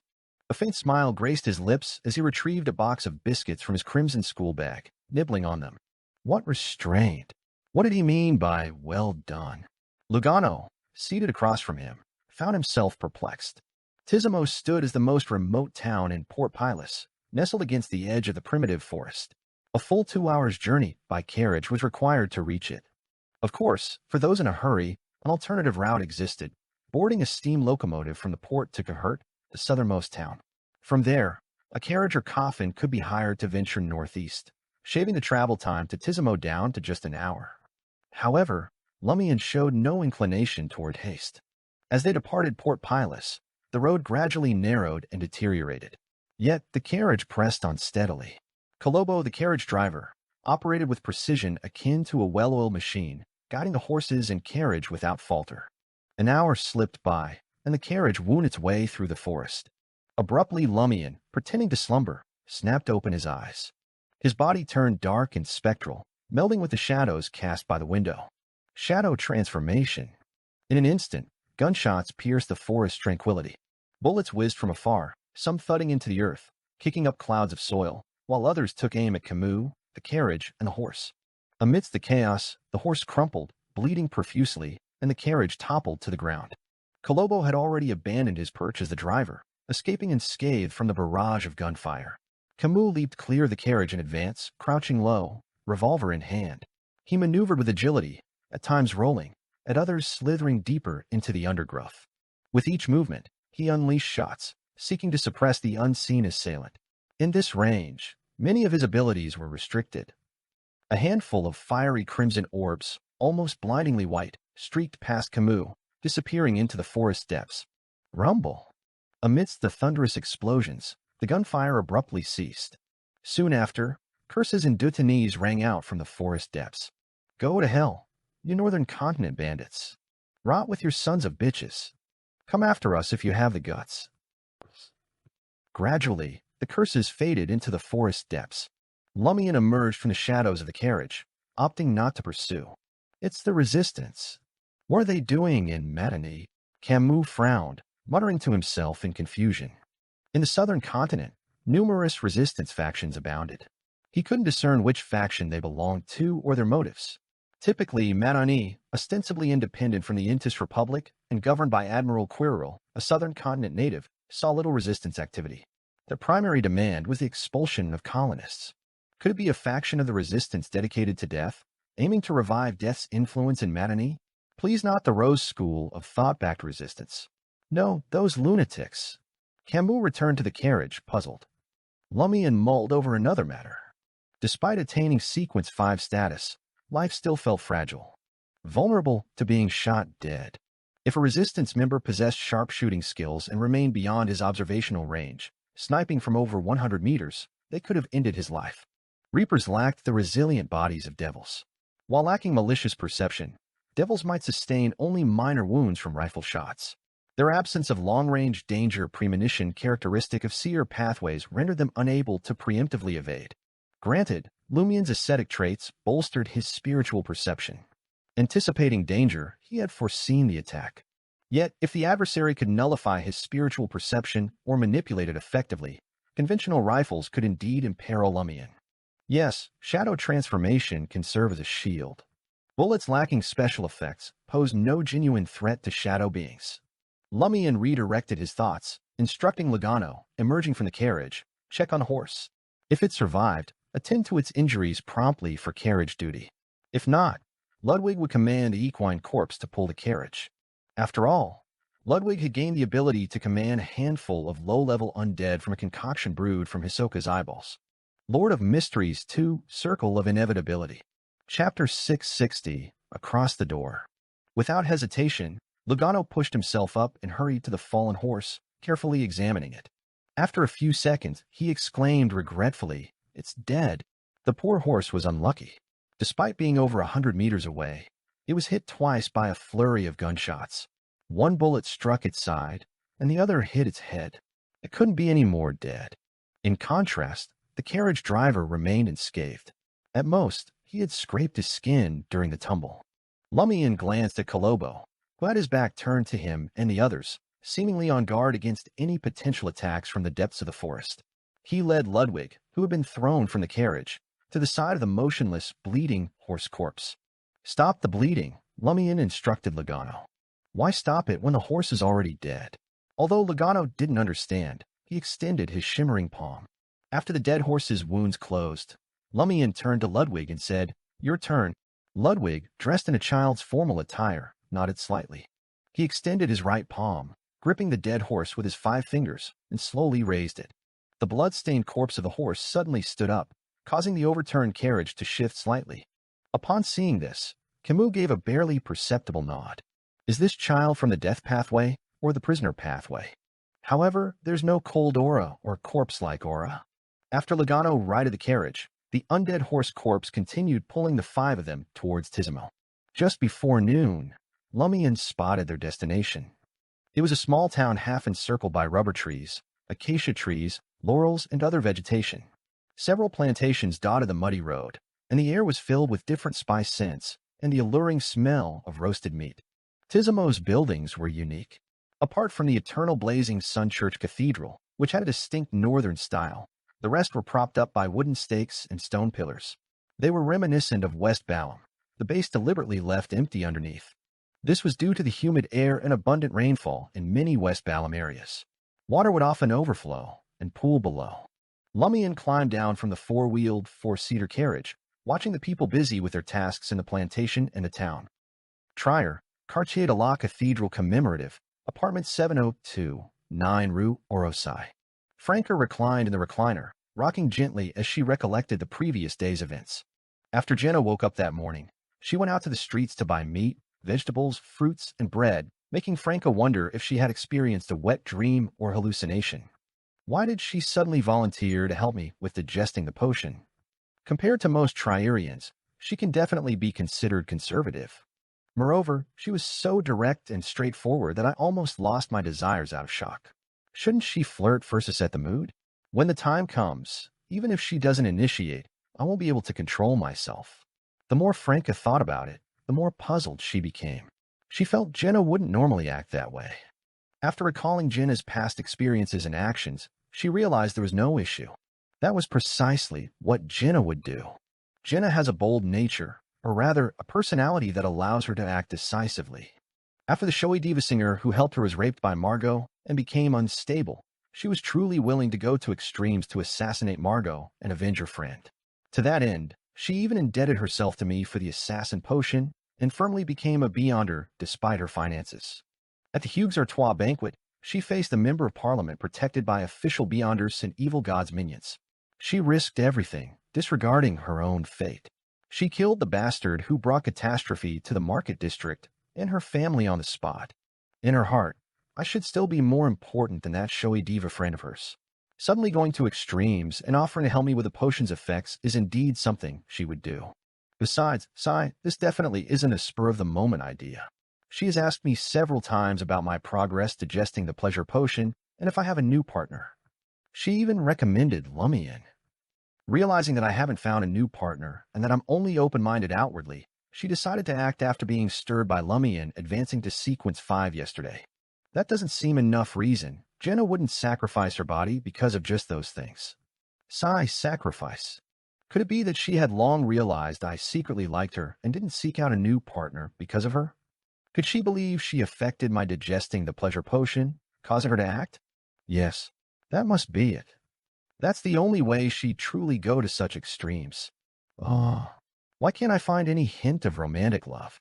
Franca wailed inwardly. If she had known this would happen, she would have summoned her courage, toughened her resolve, and sought Lumian's help. That way, she wouldn't feel as conflicted and pained as she did now. Of course, she didn't seek out a new intimate partner partly because she cared about Jenna's opinion. She had become Gardner Martin's lover and shared his other lovers before meeting Jenna. There was no changing that history, so she continued on. After Gardner Martin's demise, she had claimed she wanted Browns to experience true pleasure and participate in the Demoness female orgies, but most of it was just talk. She was filled with anticipation only out of novelty. If Brown suddenly agreed, she might hesitate and make excuses. She didn't want to leave an unrestrained image in Jenna or Lumian's minds. To put it simply, her answer to the question, "Is there really no one in this world you care about?" had changed, so she was hesitant to actively pursue a new intimate partner. Jenna had no substantial intimate experience, so she didn't know how to set a mood for such situations. She could only revert to the straightforward seduction from when she was little minx, but she didn't want to deceive my feelings and make me fall deeper. That's why she acted that way yesterday. Thankfully, she's relatively level-headed. She didn't seek a lover to make me give up, allowing me to truly find a new intimate partner. Yes, she might think that would be giving me prolonged pain and not prolonged pleasure. It would have hindered my digestion of the potion. Franca felt even more dejected after piecing together the entire situation. On the stairs leading to apartment 702, Jenna held a bag of bread and a basket of beef, vegetables, and fruits, reluctant to go back inside. Recalling yesterday's events made her blush, unsure of how to face Franca. In her previous days as a showy diva singer, she had witnessed others' affection and felt it was just although exciting, she thought she could endure it. Unexpectedly, after experiencing it for real, she realized pleasure could make people become consumed by it. Phew. Jenna took a few deep breaths to calm herself. What troubled her now was how to interact with Franca. Wait, should I pretend nothing happened and face her with my usual demeanor? Should I be more cheerful and take the initiative to mention yesterday, pretending it's no big deal so Franca doesn't mind? But won't this upset her? She needs to digest the pleasure potion. Besides, one pleasure encounter is definitely not enough. I have to spend time with her as a couple. Should I keep seducing her tonight like yesterday, or wait for her to initiate? Damn it, how annoying. Jenna found such matters more vexing than assassinating powerful figures. Whether avenging herself on Margot or killing Hugues Artois, she had always felt death was the worst outcome. No big deal. However, this situation clearly hadn't reached life or death stakes. The subsequent troubles would linger. Jenna couldn't help but feel frustrated at the thought of maintaining an intimate physical relationship with Franca and all the complexities involved. She wished she could simply assassinate the Minister of Industry, Miranda Vigny, instead. Taking deep breaths to steady her emotions, Jenna analyzed how to approach this from an actress's perspective to make Franca more accepting of future intimacies. She had already taken the first bold step. She definitely wasn't willing to give up now. She planned to continue their relationship until Franca finished digesting the pleasure potion's effects. After figuring out her next move, Jenna's lips curled into a faint smile. Carrying bread and ingredients, she briskly climbed the stairs and returned to apartment 702. As soon as she opened the door, Franca jumped up from the recliner instinctively and forced a smile. She said nervously, "You're back." Amused by Franca's actions, Jenna chuckled and sighed inwardly. How great would it be if you didn't want to become lovers? Jenna calmly walked to the dining table and placed her items on it. Then she glared at Franca. "What are you waiting for? Help me." All right. Franca hurried over. Seeing that Jenna wasn't reserved or distant, nor reverted to her usual demeanor, she felt an inexplicable relief. She even began to anticipate the night's arrival.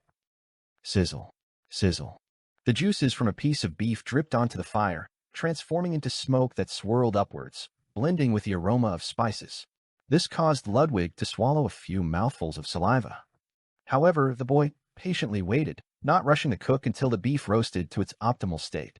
Lumian turned his body and gazed at a 3-story building diagonally across from the restaurant. The yellowish-brown house was the former residence rebuilt by Hisoka Tonaku, Lord of Mysteries 2, Circle of Inevitability. Chapter 661, Reconnaissance Tools. During lunch, Lumian used the excuse of going to the washroom to make his way to Hisoka Tonaku's tawny house. After ascending the wooden stairs and passing through the empty open-ground floor, he took out a new wire and picked the lock on the door. This level was completely open air, leaving only support pillars. At a glance, it was very spacious and simple. Stepping onto the wooden floor, Lumian circled around but found signs that no one had lived here for a long time. He found nothing worth further investigating. Suddenly, a voice came from behind him. "What's the problem here?" The voice belonged to Camus Castilla. When he saw Lumian enter Tonaku's rebuilt house from the dining room window, he found an excuse to leave the table and hurry over. Lumian wasn't surprised at all. He looked around and said, "Nothing." As he spoke, he ascended the stairs to the 3rd floor. Camus sighed silently and followed. He felt his mentality had aged considerably when with Louis Berry, resembling someone Vice Captain Riaz's age. Oh, Mother Earth, I'm not even 24 years old. Although I arrived in Madoni at 18 and joined a patrol team, dealing with numerous beyonder incidents, participating in dangerous battles, and accumulating extensive experience, I'm still a young man, a laid-back young man who doesn't focus on appearances in daily life. With a solemn, vigilant mindset, Camus followed Lumian through the third-floor rooms twice, searching through all the items. There's nothing out of place. After setting down a pen holder, Camus shared his assessment with Lumian. Lumian hadn't gained anything either. After a moment's contemplation, he responded, "Bring Colombo here later and ask if there are any areas that make him uneasy, dangerous, or uncomfortable." Having only collaborated once, he's already adept at utilizing Colombo's uniqueness. Bringing Colombo here. Why does it feel like a police officer asking a constable to bring a canine unit? Camus criticized inwardly and nodded. Understood. As Lumian surveyed his surroundings again, he thought, I'll bring Ludwig over later and ask if he detects any fragrance of special ingredients. Returning to the dining room with Camus, Lumian indulged in the water beverage, savoring the rich and intricate aroma of roasted beef, roasted chicken wings, roasted snake meat, roasted spiders, and roasted leeches. After eating and drinking his fill, Lumian took Ludwig's hand and led him to Hisoka Twanika's house. Camus, Lugano, and Colombo, who wore sunglasses and walked sideways like a crab, followed closely behind.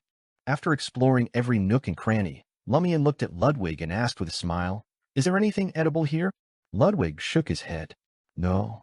Lumian led the boy down to the second level and looked at Colombo, who had suddenly turned his back to them, and Camus. "Do any of you sense anything unusual?" The thin Colombo hesitated for a moment and said, "This house feels a little cold. It doesn't sit well with me." "Where exactly?" Lumian inquired with a calm expression. Colombo replied succinctly, "Everywhere. There's something wrong with the entire house and even this land." Hisoka definitely didn't rebuild his previous home for nostalgia. He's not the original owner of that body, so he probably doesn't have much attachment to this place. He's also a true cold-blooded. Lumian pondered for over 10 seconds and said to Lugano, Camus, and the others, "Stay here and guard against any mishaps." He returned to the third floor and lay on a wooden bed with traces of someone having slept in it. Large, black mosquitoes flew over with crackling sounds. However, in the flickering sparks, they were ignited one by one, turning into charred corpses that floated onto the bed. Lumian quickly slipped into a deep slumber. In his daze, he slowly awoke. Lumian took out the golden pocket watch from Sal the Ball Breeze, opened it, and muttered to himself, slept for half an hour and didn't have any special dreams. He had always believed the Dream Festival was related to dreams, so he deliberately slept in Hisoka's house, but nothing happened. Lumian gazed at the midday sun shining through the window and stood up thoughtfully. Could the timing be off? Must I sleep at a specific time and place to participate in the Dream Festival? Therefore, most Tizimo town residents are unaware of its existence. When Lumian returned to the spacious but crude second level, he realized Camus and the others now had 3 more people with them. One was a man in his 30s with a painted face. His light brown skin and thick lips gave him a relatively clean-cut look, and his black hair fell to his shoulders. A strong, pungent smell wafted from him. The other was a young woman, wearing dark leather armor. Her brown hair was tied in 2 strands draped over her shoulders. Her light brown skin and facial features exuded a wild beauty. She carried a hunting bow and a leather quiver of arrows on her back. Another man, dressed similarly to Camus and the others in a shirt and thin pants, stood over 1.9 meters tall with an appearance leaning toward the Fasak Empire. He had short light blonde hair, light blue eyes, and a face bearing signs of exposure to sun and rain. "There are colleagues, members of the Tizimo Town Patrol team," Camus introduced.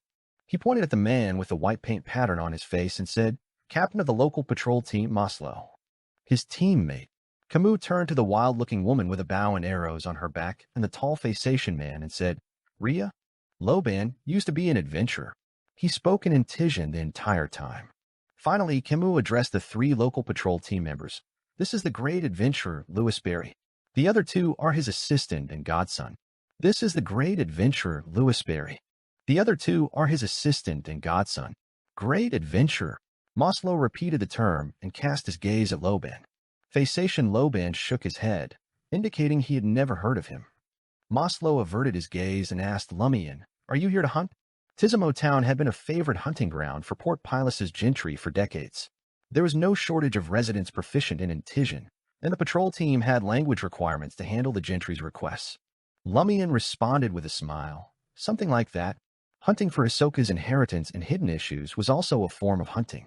Seeing the skeptical expressions on Maslow and the others' faces, Camus hurriedly explained, "Do you remember the telegram sent last night?" "You mean?" With her hunting bow and arrows, Rhea couldn't help but glance at Lumian again. Clearly she, Maslow, and company had just arrived and hadn't had time to discuss the detailed situation with Camus and Colombo. A telegram could only convey limited information. Camus nodded solemnly. Monsieur Louis Barry is here to investigate the hidden issues behind Tuanaku. Using the excuse of inspecting the house again, he led the 3 local patrol team members upstairs. Logano glanced at the stairs and asked Colombo, who had his back to them, "There's a local patrol team in Tizimo?" Based on his experience, there shouldn't be any official Beyonder teams permanently stationed in the northern continent's small towns and villages like Port Pilas. They would typically send someone to handle issues as they arose. Colombo turned his back to Lumian and Ludwig, trembling as he replied, "Most other towns don't have them. This place is rather special and is often attacked by primitive tribes. Not only did our patrol team station a permanent team here, but the Admiral Guard also has Beyonders at the military camp outside town." Logano glanced at the strange official Beyonder who doubled as their carriage driver and couldn't hide his curiosity. "Why do you always have your back to us and wear black sunglasses? Don't you want others to discover something's wrong with your eyes?" Colombo fell silent, unsure if he should answer. At that moment, Camus led Maslow and the others back to the second floor. When they looked at Lumian again, Maslow, Rhea, and Loban's expressions turned much more serious. Lumian smiled and asked casually, "Did anything unusual happen with his house?" No, Maslow had already recalled the relevant details. With a nod, Lumian replied, "Were you transferred to Tizimo after the attack last year?" He recalled the dossier had mentioned the 3 Beyonders stationed here perished in the primitive tribe's attack. "Yes," Loban, the former Phasation adventurer, replied in a rough voice. "It's been nearly a year. It's been very peaceful here. No more attacks. According to the records, the tribe in the primitive forest attacked 2 to 3 times a year in past years. Admiral Quiril's response of sending more guards and army deterred the primitive tribe from taking the risk. Did they really retreat into the forest depths? Or did the April Fool's prank cause something to change?" Lumian sensed something amiss. After conversing for a while, Lumian prepared to take Ludwig and Logano to check into the motel. Maslow took a few steps forward and retrieved 2 items from a small leather bag hanging from his waist. There were brown candles and a glass bottle filled with a light yellow liquid, mosquito-repellent candles, and tranquil essential oil. "I hope you get a good night's sleep," Maslow said in accented Intisian. Camus chimed in. "What he means is that this place is close to the primitive forest, and mosquitoes and poisonous insects are everywhere. Although you're Beyonders, it won't be pleasant if you're accidentally bitten. Furthermore, you won't be able to sleep peacefully and will keep waking up. The mosquito-repellent candles are made from plants that mosquitoes dislike. Tranquil essential oil comes from certain animals, making those damned buzzing fellows stay away from you." At this point, Camus, Maslow, Rhea, and the others suddenly realized there were no mosquitoes on the entire second level. Lumian turned to Ludwig and accepted the candle and oil with a smile. Then he gently pinched his nose to confirm the pungent smell on Maslow, and the others came from the tranquil essential oil. After Lumian, Ludwig, and Logano left Tuanaka's house, Maslow looked at Colombo, who had his back to everyone in confusion. He asked in Dutanese, "What's wrong?" Lord of Mysteries 2, Circle of Inevitability. Chapter 662, those words. Colombo finally turned around. He took off his sunglasses and spoke in Dutanese with a weary look. "My gut tells me I shouldn't look directly at them. I can only take a quick glance at most." "Why is that?" Rhea asked curiously, her wildness evident as she carried her hunting bow. "Just intuition," Colombo replied firmly, unsure of the reason but convinced he shouldn't stare. Loban, the Phasation, wore a pensive expression. "What's on your mind?" Maslow, his face painted white, turned to him and asked. The 3 had worked together in Tizimo town for a year and understood each other well. Maslow could tell Loban had thought of something from his look. Observing Camus and the others' gazes, Loban pondered for a moment before saying, "While adventuring across the 5 seas, I came across the saying, 'Don't look directly at God.'" "Don't look directly at God." Camus' forehead twitched as he whispered the phrase. As a Castilla family descendant, albeit from a collateral branch, he had more extensive mystical knowledge than most Beyonders. Could it be that Louis Barry and his godson were actual gods, unable to be gazed upon? No, that couldn't be right. Colombo avoided looking at Tuanaka directly, yet Tuanaka was merely a Sequence 5 Beyonder of the prisoner and criminal pathways, not even a demigod. I've heard that before during the Padre's sermons. "It's about respecting and worshiping God, right?" said Rhea, a devout eternal blazing sun believer. No, it's not from the church scriptures. It's recorded in a mystical text. Loban shook his head, rejecting her explanation. Maslow let out a deep chuckle. Surely the great adventurer can't literally be a deity walking among us.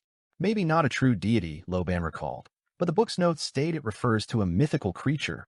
I'm unsure what exactly that means, but if it contains the word God, it must have at least some level of godhood. Could that adventurer be a demigod? It doesn't seem that way currently, Camus said, gradually forming a new idea.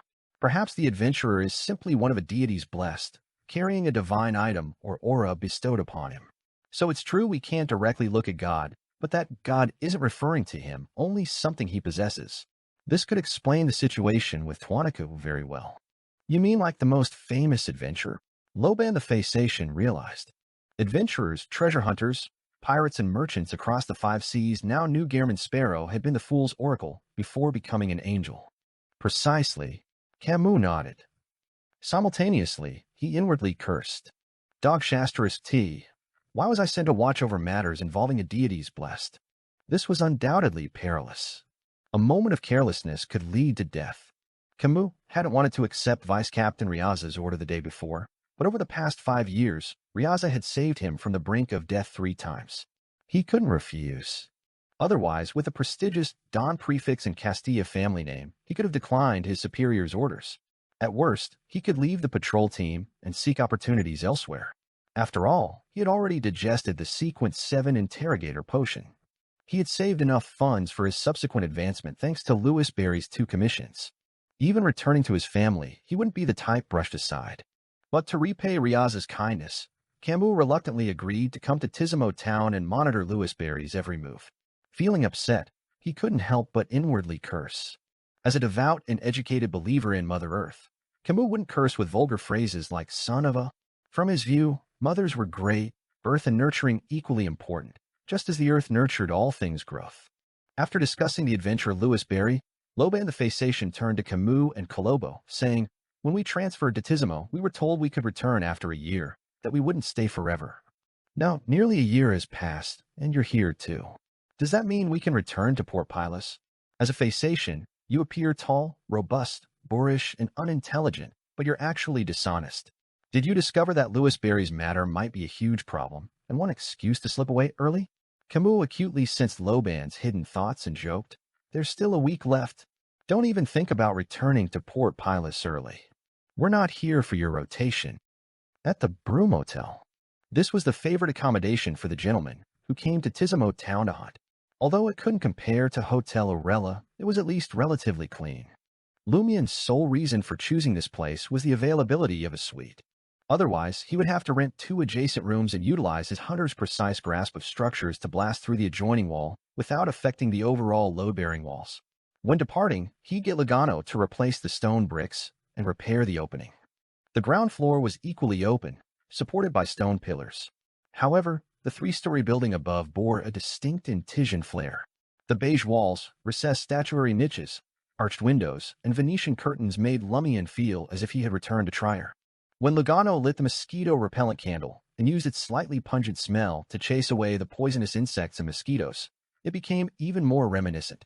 This is very similar to Trierians using sulfur smell to repel bedbugs.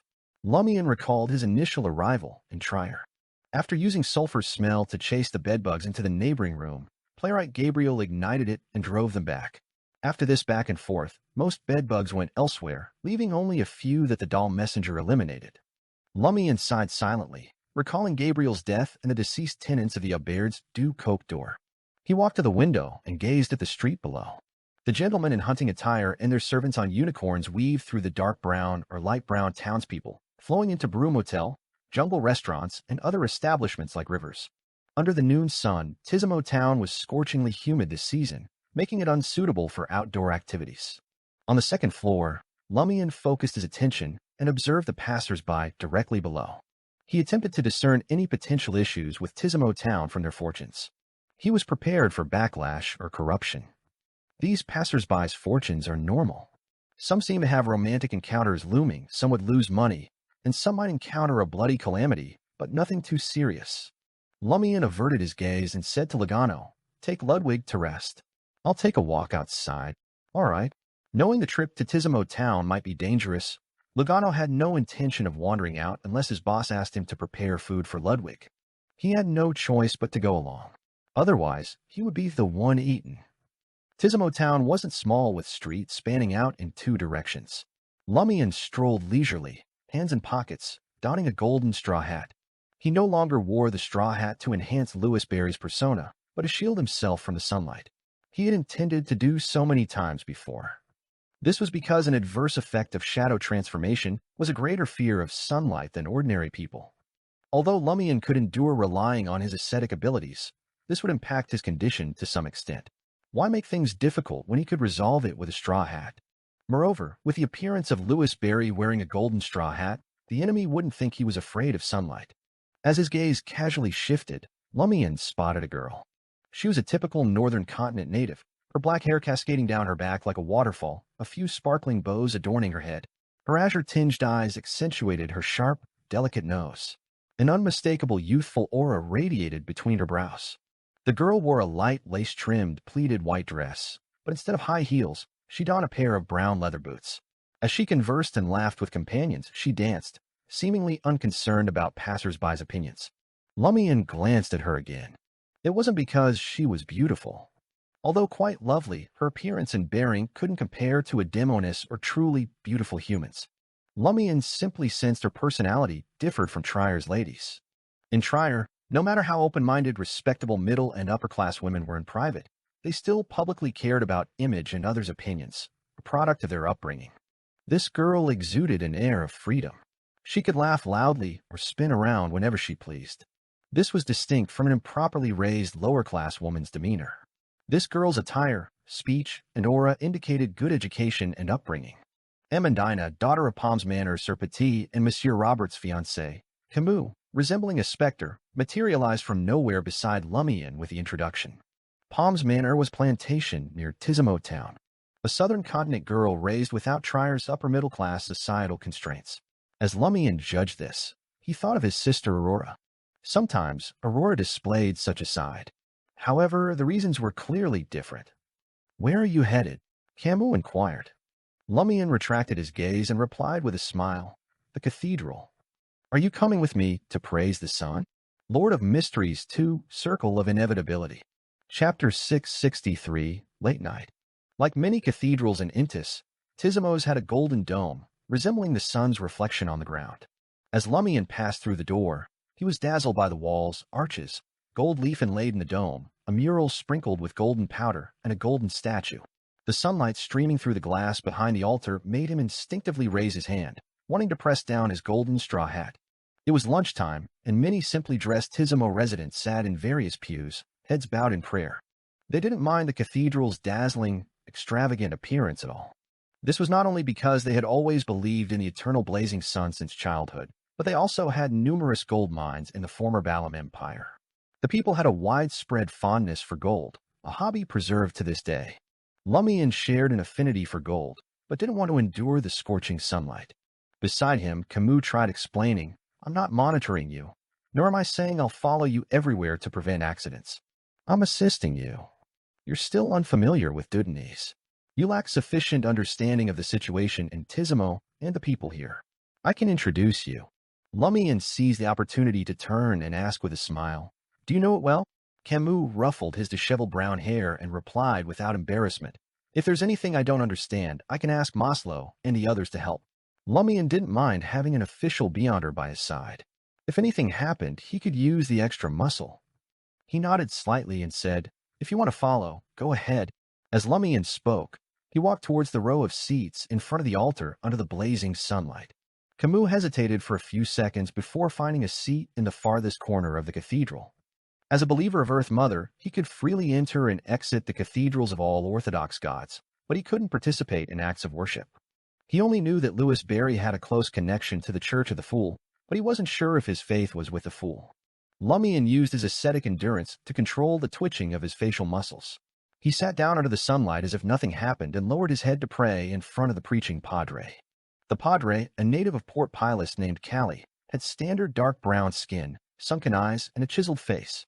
He only had a thin layer of black hair, not wearing a clergyman's hat. In his 40s with a solemn expression, he preached in unaccented incision. Lumian, feigning prayer, found himself distracted. Thoughts raced through his mind, making him feel as if he had returned to Cordu. Back then, even when attending Mass and praying in the cathedral, he was lost in his own thoughts. When it was almost over, he quickly praised the sun and wished his sister would always be healthy and that he wouldn't need much homework or test prep to get into university. None of that came true. After the padre finished preaching, Lumian raised his head and narrowed his eyes in the sunlight, focusing on observing the padre's fortune. There was nothing special about it. On the surface, there's indeed nothing abnormal about Tisimo. Amidst sunburn-like pain, Lumian planned to avert his gaze, but his heart stirred as he activated his Reaper's Weakness investigation ability. He thought of Padre Guillaume Benet and Father Montserrat of the Church of Earth Mother, who said clergymen from Orthodox churches wouldn't be problematic. In that case, he could observe the Padre's weaknesses in advance. If he truly encountered clerical depravity in the future, he could quickly resolve it. Various colors appeared on the Padre's body and Lumian's eyes. However, there was no pale white among them. This meant the Padre had no weaknesses. Impossible. Even if this Padre is a Beyonder, his sequence shouldn't be too high. How can he have no weaknesses? The sun pathway isn't known for toughness and imperviousness. Could he be from another pathway? No, all likely have weaknesses. Amidst surprise, Lumian observed more closely. Finally, he noticed a faint pallor. It wasn't on the Padre's body, but in the depths of his astral projection. Does this mean his weakness lies in his spirit, fearing attacks targeting his spirit body? How did he manage to have no bodily weaknesses? From the looks of it, I have to dismantle his body piece by piece to kill him if I'm not targeting his spirit body. Lumian's surprise quickly dissipated, replaced by joy and anticipation. Regardless, discovering any abnormalities was a good thing. This meant he was a step closer to the problem in Tisimo and the dream festival Hisoka had mentioned. "Brother, what are you looking at?" Callie asked Lumian with a smile, clutching a Bible. Lumian responded with a smile, "Looking at the sunlight on you." Praise the sun. With that, Lumian stood up, spread his arms slightly, and turned to leave. Now was not the time to delve into the abnormality in the Padre's body. Padre Callie was delighted by Lumian's response. Firstly, the other party was subtly praising him for being bathed in sunlight, akin to a deity's blessings. Secondly, as a local clergyman without northern blood, he had always yearned for northern gentry's recognition. After leaving the St. Seine Cathedral, Lumian casually had Camus circle the entirety of Tisimo twice with him, including the military camp, plantation, and the outskirts of the primitive forest. Camus eagerly introduced everyone he knew. As evening approached, Lumian made his way towards the Brew Motel and asked, "What did you do with that dead horse?" "I sold it to the butcher." "I'm planning to buy a new one from a nearby planter," Camus replied matter-of-factly. Lumian felt a twinge of disappointment for Ludwig. He remained silent and entered the motel. Late at night, in the shadows outside the Brew Motel, Lumian emerged, no longer wearing his golden straw hat. He strolled towards the yellowish-brown house that Hisoka Twanaku had rebuilt. It was nearly midnight, and Tisimo had grown very quiet. Apart from a few patrolling soldiers, drunk patrons, and their companions, no one else was walking outside. Under the crimson moonlight, Lumian passed by the bar named Giant Boa and heard a commotion inside. In the primitive forest a few hundred meters away, the howls of wild beasts echoed intermittently. Lumian proceeded until he reached his destination. He ascended to the third level and found the wooden bed he had slept on earlier. He busied himself for a while, making preparations. He wasn't in a hurry to lie down. He looked around and muttered to himself thoughtfully, "Termaboros, have you noticed anything unusual here?" Termaboros' majestic voice reverberated within Lumian's body. "I'm using your eyes, ears, nose, spirituality, and fate to observe the outside world, just slightly more than what you see. Does this mean that what I see and discover will still be restricted by my body, spirituality, and level?" Hold on, this fellow is becoming more and more like a Riddler. He didn't directly answer if there's anything abnormal about this house or what's abnormal. Lumian scoffed. "Are you truly an angel of the fate domain? I'm already a sequence 5, and you can't use my eyes and spirituality to detect the problem here. Haven't you noticed that a sequence 8 of the monster pathway can sense that this place is cold? No way. Are angels of the inevitability pathway inferior to sequence 8s of the fate pathway? The monster pathway was also known as the fate pathway." Lumian provoked Termaboros to see if he could extract any useful information from this angel-level ascetic. He didn't hold out much hope, but at least he wouldn't lose anything. Termaboros fell silent, as if he had vanished from Lumian's body. How tolerant. As expected of an ascetic angel, Lumian mocked. He took out the golden pocket watch he had obtained from Sal the Ball Breeze and flipped it open to confirm the current time. 11:51 p.m. Putting away his pocket watch, Lumian lay on the wooden bed in the room. This time he was here to see if sleeping in the house at night would trigger any abnormalities and if he could enter a special dream to participate in the dream festival. To this end, Lumian had instructed Ludwig in advance to wake him up in the house rebuilt by Twanaku if he wasn't back by the time they had their second meal. After Lumian promised there would be a feast the next day, Ludwig agreed.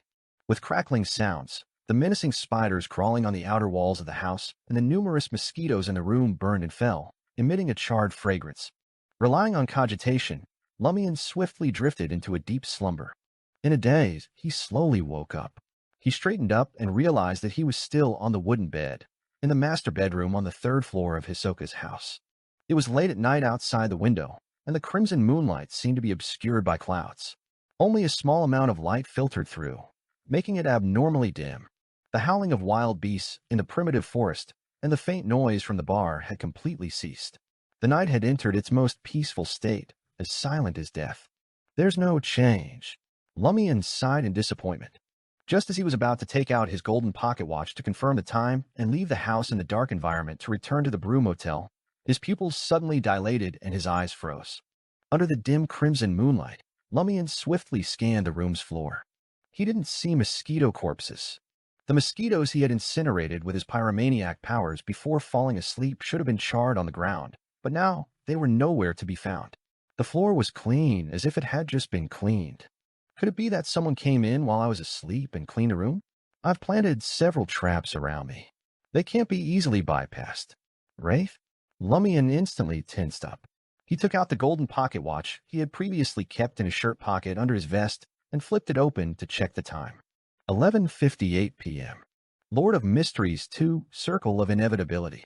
Chapter 664, Confirming the Boundary. 11:58? Lumian's gaze fixated on the golden pocket watch, his suspicions heightened by the peculiar scent in the air. He felt as though he had slumbered for more than an hour. Why then had only 7 minutes elapsed? Though the unreliability of his instincts were plausible, other anomalies lurked. The absence of mosquito corpses and the eerie silence hinted at peculiarities. Lumian, drawing from his past encounters, murmured to himself, could it be that I've entered a special dream? In the dead of night, slumbering within this tawny house leads to a peculiar dream?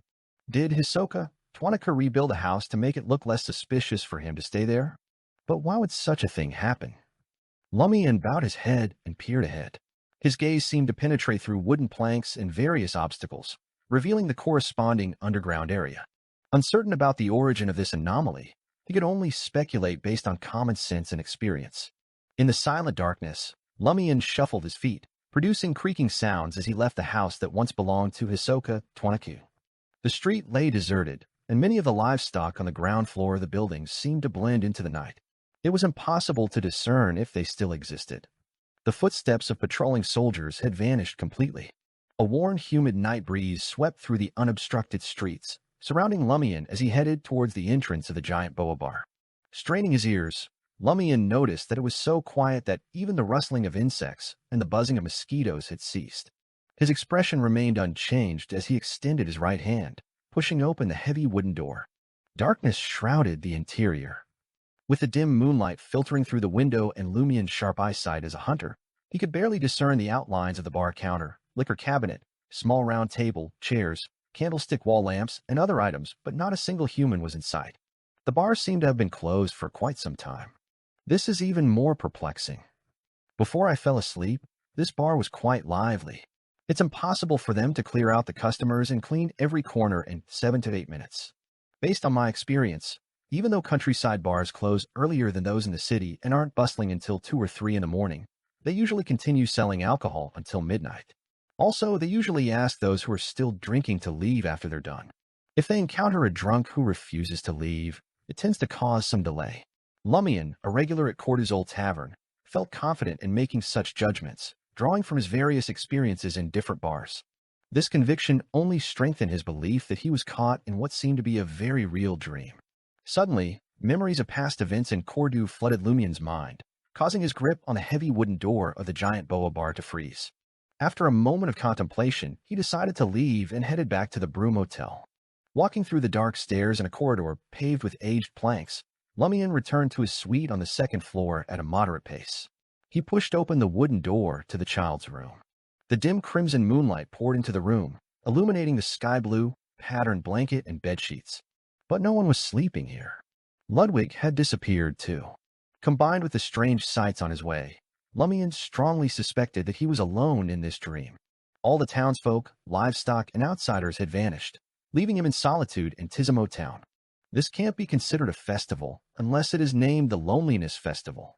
Lumian pondered for a few seconds before leaving the Broom Hotel and heading towards the St. Sean Cathedral near the cemetery. In the dim moonlit night, the cathedral's golden dome and various decorations on the outer walls seemed to lose their glow, settling into a deep slumber. Lumian didn't want to waste energy pushing open the front door. He pried open a stained glass window and jumped in. In the night's darkness, the place was silent and empty. The dome above exuded an oppressive and cold aura that was absent during the day. Lumian searched the area but couldn't find Padre Callie, who had exhibited abnormalities, the deputy padre, or any odd job workers. I'm truly alone. Only those who sleep in Hisoka's house can enter this special dream? Yes, it has to be late at night. How can the dream festival be held? One can't expect all the relevant people to line up at Hisoka's house to sleep at a specific time, right? Disregarding the question of whether we can squeeze in, how did such a widespread collective act deceive the patrol team and the army outside the town? Moreover, it doesn't seem like everyone has been pulled into the dream. The Tizimans I previously found were completely unaware. And the most crucial question, since it's a dream, why am I lucid? Lumian contemplated for a moment before reaching out his right hand to touch the wall adorned with the religious mural. It felt cold and solid, genuine stone. Drawing on his extensive experience in realistic dreams, Lumian pushed aside these questions, opting to begin with the simplest reconnaissance. He aimed to confirm the dimensions of this dream and its boundaries. Activating the black mark on his right shoulder, Lumian connected with the spirit world. He saw every corner of Tizimo town. Through spirit world traversal, he disappeared and reappeared on the packed earth path leading from Tizimo town to Port Pilas. Teleportation is possible. That's true. Since it's a dream, nothing is impossible. As long as I believe it's feasible, I should be able to do it. Following the Cordu incident, Lumian delved into numerous dream-related books and sought counsel from Madame Justice, Madame Susie, Anthony Reed, and other beyonders in the mind domain, gaining a profound understanding. Slowing his pace, he headed towards Port Pilas. After walking for 200 to 300 meters, the scenery ahead blurred, as if an ethereal fog was swirling. Beneath the faint moonlight, the fog appeared pitch black. Suddenly, Lumian's spiritual intuition warned him that entering the misty area, veiled in an illusionary fog, might be perilous. There was a high likelihood that something terrifying would occur. There are indeed limitations. I can't directly reach the edge of the mind. Lumian decided against taking the risk. He swiftly returned to Tizimo and began searching for the other boundary. This was the area near the primitive forest. After covering a distance of 300 to 400 meters, Lumian reached the forest's edge. Rainforest-like vegetation stood silently in the night, resembling dense tombstones. Noticing no blurry areas veiled in illusory fog, Lumian proceeded cautiously and decisively. Passing through drooping vines and trees, he delved deeper into the primitive forest, walking on the thick, humus-covered ground. Along the way, there were no dancing mosquitoes or venomous creatures concealed among the vegetation. After another 700 to 800 meters, Lumian sensed his surroundings becoming more psychedelic. Some areas became blurry, others distorted, and some became clearer. However, upon closer inspection, they couldn't be seen distinctly. The conditions in these areas continued to fluctuate. This feels more like a typical dream. With no warning from his spirituality, Lumian took a few more steps forward. Suddenly, the entire world shattered into scenes that interweaved and materialized around him. Lumian's lucidity wavered, leaving him slightly disoriented. In the next moment, he witnessed scenes of black boulders and humans in dark robes. One of the humans raised his head, revealing a pale white face with a light brown base, flaxen-colored eyes tinged with dark green, and decent facial features. Hisoka. Hisoka Tuanaku. He was Hisoka Tuanaku. The human in the dark robe, embodying Hisoka Tuanaku's visage, straightened up. His gaze seemed to transcend various scenes and fixate on Lumian. Amidst the illusory sound, the scenes around Lumian shattered. Lumian sat up and found himself back in the tawny building that Hisoka Tuanaku had rebuilt. He was in the dark room with a simple wooden bed. Quickly surveying his surroundings, Lumian retrieved a golden pocket watch from the left breast pocket of his shirt. Clicking it open, he checked the time. 1:38 a.m. The crimson moonlight outside the window wasn't too bright, but it wasn't dim either. The nearby giant boa bar had already closed, yet the howl of a wild beast echoed from the distant primitive forest. The night was silent but not deathly still. I'm awake. That's more like it. I slept for an hour or more than 40 minutes, quite close to my estimation. Lumian got out of bed and observed the ground. As expected, he saw charred mosquito corpses and numerous insects lingering outside the window, blocked by the smell of tranquil essential oil. Phew. He breathed a sigh of relief and contemplated the appearance of Hisoka Tuanaku in the special dream. Since it's a festival, Dream Festival shouldn't be held just once. That's where party is. Could Hisoka have participated in many dream festivals in the past few years and left some kind of mark in the dream? Is Dream Festival indeed related to that primitive tribe? That's why I activated certain imprints and images recorded in the dream after venturing deep into the forest. That's how I saw Hisoka. What purpose does Hisoka intend to achieve with the Dream Festival? Dream Festival, Dream Festival. Since it's a festival, it must be held on a fixed date. At other times, if I enter a special dream, I won't encounter anything, just like me tonight. What day could it be? Lumian fell into deep thought. He quickly deduced a direction. On December 17th of last year, the primitive tribe attacked Tizimo town, causing numerous casualties. Lumian perked up and swiftly confirmed today's date. Dream Festival happens on December 17th, or 2 or 3 days before it, which is when April Fools play their prank here. It was past 1 a.m. on December 11th. Lord of Mysteries 2, Circle of Inevitability. Chapter 665 Clues. If the Dream Festival has a fixed date, as I suspect, it should be one of the coming days or span a few days. Recently, I came to Hisoka's house every night to sleep, trying not to miss the Dream Festival. I also need to figure out the basic patterns of the special dream as much as possible before it begins. For example, how to leave the dream normally without entering the primitive forest. Lumian closed the golden pocket watch and slipped it into the breast pocket of his shirt, concealed by his vest. He didn't continue sleeping there. Instead, he chose to descend the stairs and enter the streets of Tizimo. First, Ludwig would have his second supper in 20 minutes. According to their agreement, if Lumian didn't return in time, Ludwig would come over and forcefully wake him up. Second, he had to update Madam Magician on his discoveries. Just as Lumian stepped out of Hisoka's house, a voice suddenly sounded from behind. What exactly are you investigating? In a dark corner where the crimson moonlight couldn't reach, Camus Castilla emerged, dressed in a white shirt and an unbuttoned yellow vest. His disheveled hair collapsed from staying up too late. At some point, the young leader of the Port Pilus Patrol Team's combat team had been waiting here. Lumian wasn't surprised at all, as if he had sensed Camus' presence. He evaded the question and said, "Many scenes display different states during the day and at night." Indeed. Camus had dealt with numerous mystical incidents that matched this description. The simplest and most common situation was that certain haunted houses appeared normal under the sunlight. As Lumian walked towards the Brew Motel, he teased Camus with a smile. "Have you been awake the entire time, squatting in the shadows outside the motel, observing my movements? That's tough.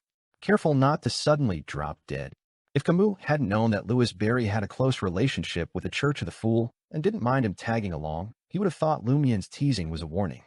"Do you think I want that?" Camus laughed self-deprecatingly. "I'll be in charge of watching tonight. It's Maslow or Ria's turn tomorrow." Lumian didn't engage in further conversation. As if lost in thought, he made his way back to the Brew Motel. Camus wanted to inquire further, but he dared not. He then saw the adventurer stop at the motel's entrance, his back toward Camus. Lumian said calmly, "Before Tuanica died, he mentioned a term, Dream Festival. I've just discovered some traces in his house and confirmed that there's a special dream happening in Tizimo town. Gather all the folklore related to dreams in this area and bring it to me as soon as possible." Camus was at a loss at first, but then his mind cleared. as if a bucket of ice-cold water had been poured over him on a scorching summer day. As expected, there's more to the Twanaku incident. There's indeed a huge problem lurking here. Camus wasn't too surprised, but his heart pounded. Instinctively, he replied, "Okay." After agreeing, Camus realized that he had unknowingly followed Lumian's instructions, as if the other man were the captain of a patrol team. After watching Lumian enter the Broom Hotel, Camus briefly analyzed his reaction. He felt that this situation stemmed from both the intimidation brought about by Lumian's strength and the accumulated credibility and reliability of his previous deeds. "I have to send a telegram back to Port Pilas to request reinforcements. In addition, I need to familiarize myself with Tizimo as soon as possible and strive to move jurisdiction here within a few days." After considering his next steps, Camus let out another sigh. Ever since encountering Louis Barry, problems had never ceased erupting. "I initially came to Tizimo to monitor his actions and prevent any accidents. Why am I now investigating the Dream Festival?" Up in the suite on the second floor of the Broom Hotel, Lumian greeted Ludwig shuffling to the dining table, having just woken up. He then returned to the master bedroom. Before pondering his letter to Madame Magician, Lumian noticed a folded square of paper on the desk. A reply after midnight, so typical of Madame Magician, he thought with an inward chuckle. He picked up the letter and conjured a blazing white fireball above his head for light, as Tizimo lacked gas lighting. Under the fireball's incandescent glow, Lumian unfolded and read the letter. "I've completed my astromancy and received a revelation about the rest of the abscessed hand's body. The remaining body is divided into 3 parts. One part is highly suspected to be located in the underworld, and the other 2 parts have hints closely related to Lindbergh's capital, Azhara, but they're not actually there. This reminds me of the city of exiles, Morora, which seals 0-01. It has a similar situation inside Lindbergh, yet not truly being in Lindbergh. My interpretation is that the 2 missing body parts of the abscessed hand are hidden away in the city of exiles, Morora. Don't you find it too coincidental?" "No, it's not a coincidence at all. My astromancy results show that nearly 3 months ago, one of the 2 body parts was still located in the tombs of the Paz Kingdom in the southern continent, and the other part was related to some folklore in the south-central region. Get my drift? Almost 3 months ago. As a conspirer, Lumian grasped Madame Magician's implication. Accepting the information about the most terrifying sealed artifact 0-01 and masquerading as Ludwig's godfather was akin to accepting an olive branch offered from the Church of Knowledge. Lumian had promised to pay a certain price for this knowledge. It seemed the Church of Knowledge then dispatched high-ranking individuals to gather the 2 remaining body parts of the abscessed hand and hide them away in the city of exiles, Morora. What does this mean? It is clearly forcing me to journey to Morora, unless I choose to abandon my hopes of advancing to Sequence 4 and achieving the state of demigodhood. My agreement with the abscessed hand stated that until I found its full body, I would never be able to obtain true godhood. This blocks any idea of trying to become a demigod without consuming potions by relying on boons instead. Thankfully, Lumian wasn't resistant to the idea of visiting the city of exiles, Morora, before becoming a demigod. At that moment, he didn't feel stifled or vexed by this necessity. Instead, he felt it would actually save him a lot of trouble. After some thought, he continued reading the rest of the letter. "My astromancy results also tell me that once the abscessed hand's full body is gathered and reunited, something extremely dangerous will happen. It's best to complete this reunion step while you're in the city of exiles, and use the existence of 0-01 to try to counteract this incoming risk. In other words, you need to find and retrieve the body part located in the underworld first. Yes, you should have an opportunity to enter the underworld itself within the next 3 months. Remember to seize this opportunity when it arises. Don't ask me what opportunity it is exactly. I don't know the specifics either. Opportunity to enter the underworld within the next 3 months." Lumian repeated this crucial piece of information to himself. Amidst his elation, the words struck Lumian as peculiar. Entering the underworld and going to hell were 2 distinct phrases that conveyed the same meaning. In this world, barring a small number of individuals, no one could readily accept the phrase, "you have a chance to go to hell within 3 months." It was worth noting that many people would curse at each other, saying, "I wish you a swift descent into hell." For the moment, Lumian didn't have time to ponder the opportunity to enter the underworld. He burned Madame Magician's reply and jotted down his gains for the night and his guesses about the Dream Festival. He planned to send it to the Major Arcana card holder at noon the following day. Although he couldn't shake the feeling that Madame Magician's schedule bore resemblance to Franca's, he wasn't sure if it was convenient to send a letter at that time. Northern Continent, Trier.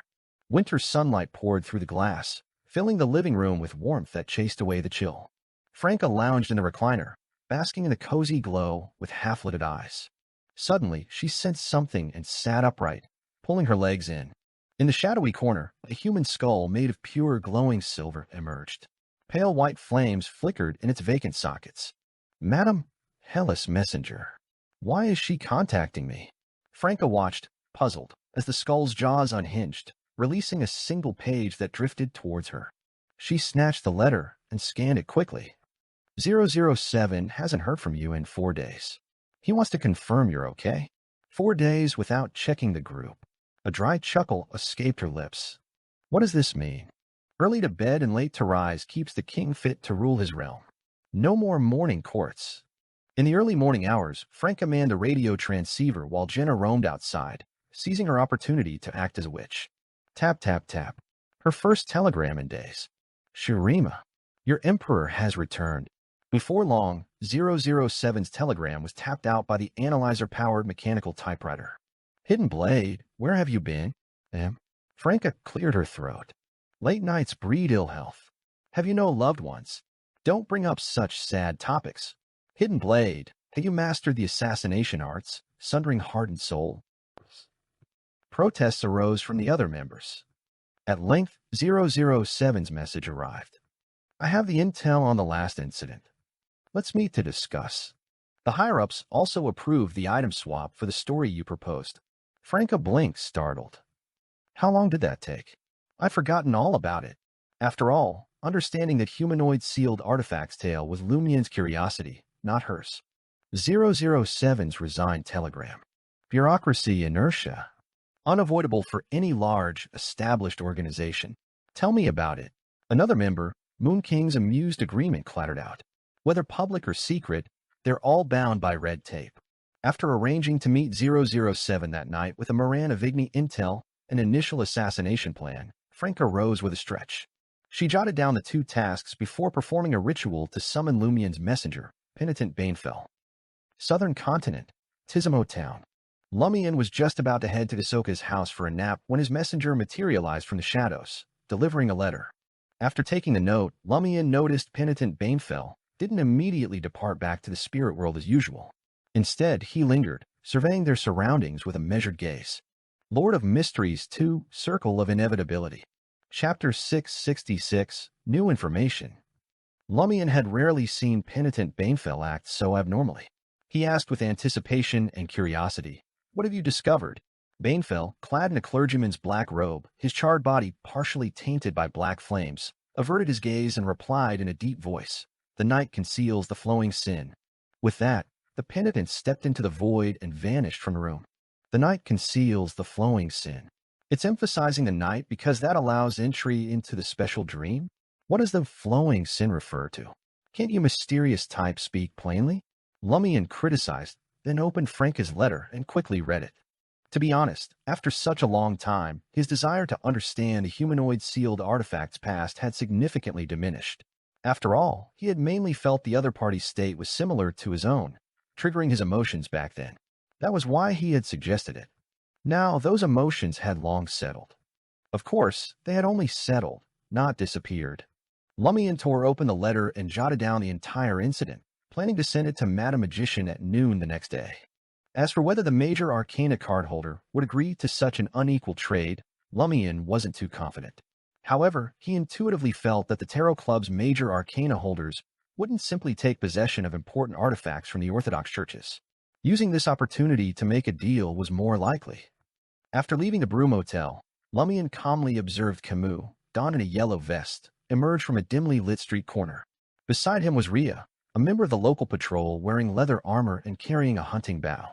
Why 2 people today? Lumian chuckled and strode towards Hisoka's house. Camus took a deep breath to calm his sudden surge of emotions. As he followed Louis Barry's left hand, he replied in a deep voice, There are only a few days left until the 17th. An accident might happen at any moment. We can't act alone anymore. Having consciously gathered various information, the patrol team had already noticed some abnormalities. This made Camus feel that staying in Tizimo was unwise. He was constantly on edge. He felt a growing sense of being a middle-aged man burdened with heavy responsibilities. Raising an eyebrow, Lumian queried, "Hey, you figuring out the 17th as a key date was pretty fast." "We're not fools," Camus finally couldn't help but reply. "It's an obvious issue. Last year, Tizimo was attacked on December 17th, and in previous years." At this point, he fell silent. He realized that when around Lewisberry, he constantly switched between his heavy middle-aged state and uncontrollable teenage emotions. Lumian asked with interest, "What happened in previous years?" Camus fell silent for a few seconds before saying, "We obtained the funeral registrations for nearly 3 decades in Tizimo from the St. Seine Cathedral and discovered a peculiar phenomenon. 80% of the annual deaths are recorded within the first 3 months starting mid-December. This place isn't like many northern continent places. Winters are bitterly cold there. It's difficult for the elderly and weak to survive. Even if they do, it's summer from late December to late March. This phenomenon is abnormal." Lumian advanced slowly and nodded slightly. "Is the mortality rate in Tizimo higher than elsewhere?" "Significantly higher, but that's mainly due to attacks from the primitive forest tribe. Also, we discovered the tribe's attacks concentrated in the 3 months beginning mid-December. There have been 2 to 3 attacks annually, and since the one on December 17th last year, not a single one has occurred. The situation doesn't seem right." Camus was a little worried a major attack would occur in the next few days. "It's understandable the tribe's attacks concentrated in those first 3 months. Any other abnormalities?" Lumian asked casually. Rhea, who had been silently following, responded. The brown-skinned, brown-haired woman, exuding a wild beauty, spoke in a raspy voice. "In the first half of this year, many women in town and the plantations experienced symptoms of nausea, soreness, bloating, pregnancy symptoms. They believe they've been victimized by a ghost and might birth evil fetuses, but they weren't actually pregnant. Just illusions. After Padre Cali held mass and briefly purified them, they received psychological comfort and quickly returned to normal. We've also noticed similar incidents of perceived possession and attacks by evil spirits in Tizimo over the years, concentrated in that first half. It's not just pregnancy symptoms," Camus added. Lumian halted in his tracks. "Don't the townsfolk and the people in the surrounding plantations find it strange that mass hysteria occurs every year?" As a member of the local patrol team, Rhea explained simply, "Everyone believes it's caused by the primitive tribe in the forest." "Why?" Lumian resumed his nocturnal stroll. Rhea's vocal cords seemed damaged, and her voice was always a little hoarse. "In the repeated attacks and conflicts, the primitive tribe displayed the ability to control corpses, ghosts, and shadows. Furthermore, some warriors seem to continue protecting their tribe in their spirit form after their deaths. Death domain. The entire matter seems logical on the surface. No wonder the Tizimans who left town didn't find anything amiss and didn't raise the issue." Lumian had seen records of the primitive tribe, but they weren't as specific as Rhea's description. After inquiring about the recent information the patrol team had gathered, Lumian stopped in front of Hisoka's house and turned to glance at Rhea, who was carrying a hunting bow and arrows. "You're from the southern continent, but not from Tizimo?" Rhea nodded and calmly said, "I'm from the forest. I'm from one of the primitive tribes called Paka. We mainly live near the Paz Valley. The rainforest of the southern continent spanned a vast expanse, encompassing numerous territories. From the area near the Paz Valley to the vicinity of Madani, the distance might be even greater than that between Cordu and Trier." Paka meant wind in Dudanese. "How did you come to Madani?" Lumian asked curiously. Rhea let out a chuckle. "I was sold here." She paused for a moment before continuing. 10 years ago, my tribe was attacked by the Lone Kingdom's army. I was captured and sold repeatedly before arriving in the northern state. Later, I found a chance to escape and fled to Port Pilas. I received help from the church and found work. Eventually, I was lucky enough to become a Beyonder." The patrol team member calmly recounted her past, not dwelling on any pain or torture from those experiences, nor deliberately avoiding details. "No wonder you believe so devoutly in the eternal blazing sun." Lumian ascended the stairs to the second floor and said in an even tone, "Did you keep using a bow instead of firearms out of habit?" "Yes." "Tribe's name for the wind excel at archery." Rhea's light brown face softened. Lumian glanced back at her. "Did you ever go back to take a look?" Rhea fell silent for a few seconds. "They're all dead." Lumian and Camus retreated their gazes in silence as they climbed the final stairs and entered the second floor of the house. Lumian surveyed the spacious yet rudimentary surroundings, listening to the wild roars from the primitive forest. He sat cross-legged. He had intended to tell Rhea, "It's impossible for your entire tribe to be wiped out. Some must have been captured and sold like you. They could still be alive on plantations, in mines, or seedy bars." But he held back. He could tell Rhea had accepted her current life and gained the ability to live better. It seemed inappropriate to encourage her to risk traversing both continents seeking potential remaining clansmen. Just the thought of such an endeavor was daunting. With so few clues and them likely scattered far, it could prove quite dangerous. Even spending a lifetime, one might never complete it. Not everyone with a similar experience would sacrifice a normal life for vengeance or seeking others. Rhea likely realized some clansmen survived, but perhaps those most important to her had perished. She chose to stay in Port Pilus. Everyone makes their own choices. I can't ask the same of others just because of my own obsessions. Lumian composed himself and smiled at Camus and Rhea, who were still standing. "Would you like to explore the potential venue for the Dream Festival?" "Where?" Rhea blurted out. Camus furrowed his brow. "Here." Quickly making a guess, he asked, "Do you come here every night to sleep and access the Dream Festival's location? Is it in a special dream?" "Quite smart." Lumian praised Camus inwardly for his quick thinking, but his smile remained unwavering. "Care to experience it?" Camus and Rhea exchanged glances and agreed. "I'll experience it." "Rhea, keep an eye on the surroundings." "I can set some traps," Lumian offered. He stood up and spent a few minutes setting up warning traps nearby. Afterward, he lit a mosquito-repellent candle, placing it in the middle of the spacious second floor. Mosquitoes that hadn't flown away landed on the ground, emitting flames and smoke amidst crackling sounds. "Sleep here," Lumian instructed Camus and Rhea as he sat cross-legged again. He had confirmed that sleeping anywhere in Hisoka's house at night allowed him to enter the special dream. Sleeping outside or sleeping 2 hours earlier didn't have the same effect. Perplexed, Camus and Rhea found seats and leaned against different wooden pillars, attempting to enter a deep slumber. After an unknown period of time, Camus suddenly woke up. Before him was the night and the crimson moonlight outside the window. Louis Berry stood behind the flickering mosquito-repellent candle, wearing a golden straw hat. The adventurer playfully remarked, "Welcome to the Dream Festival. Lord of Mysteries 2, Circle of Inevitability." Chapter 667, Approaching Gentleness. Camus' nerves tensed as he propped himself up on his left hand, surveying his surroundings warily. He realized he was still on the second floor of Tuanika's house. Rhea, who had been leaning against a wooden pillar, stood up in a daze. Everything around him seemed no different from before he had fallen asleep. "Are you joking?" Camus asked Louis Berry cautiously. "What kind of dream festival is this? This feels like a normal awakening after a nap." Lumian turned and pointed out the window. "Listen to the forest sounds." Camus and Rhea instinctively listened, realizing that the nearby forest was eerily silent, as if all its inhabitants had fallen asleep in the night. Rhea's eyes narrowed. Born and raised in the primitive forest, and having lived in Tizimo Town for nearly a year, she knew the forest wouldn't be in such absolute silence. Lumian pointed at the floor beside the mosquito-repellent candle. "Look here again." Camus and Rhea looked over, realizing that the mosquito corpses that should have been there were gone. Lumian chuckled. "Of course, you can also believe that I woke up early, cleaned up the environment, and secretly affected your hearing of distant voices.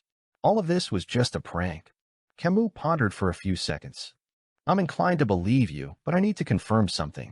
"Indeed," Rhea chimed in, carrying a hunting bow and arrows. Lumian looked at them and nodded slightly. He calmly concluded, "I can now determine that the reason I remain conscious in this peculiar dream stems from a hidden power within Hisoka's house, not any special traits of my own." He had invited Camus and Rhea to slumber in Hisoka's house and enter the special dream not merely to share information with a patrol team and gather a few aids.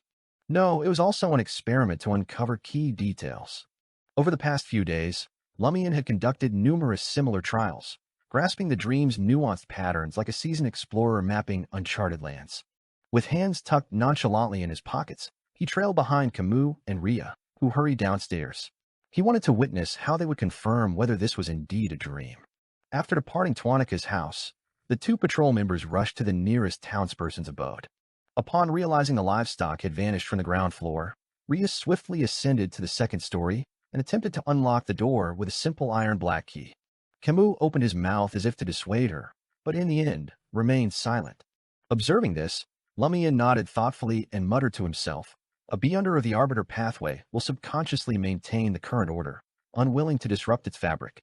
If such beyonders also bear official identities, this tendency only intensifies." Rhea rapped upon the door and entered the dwelling. She and Camus scoured each room, but the resident family had seemingly evaporated into thin air.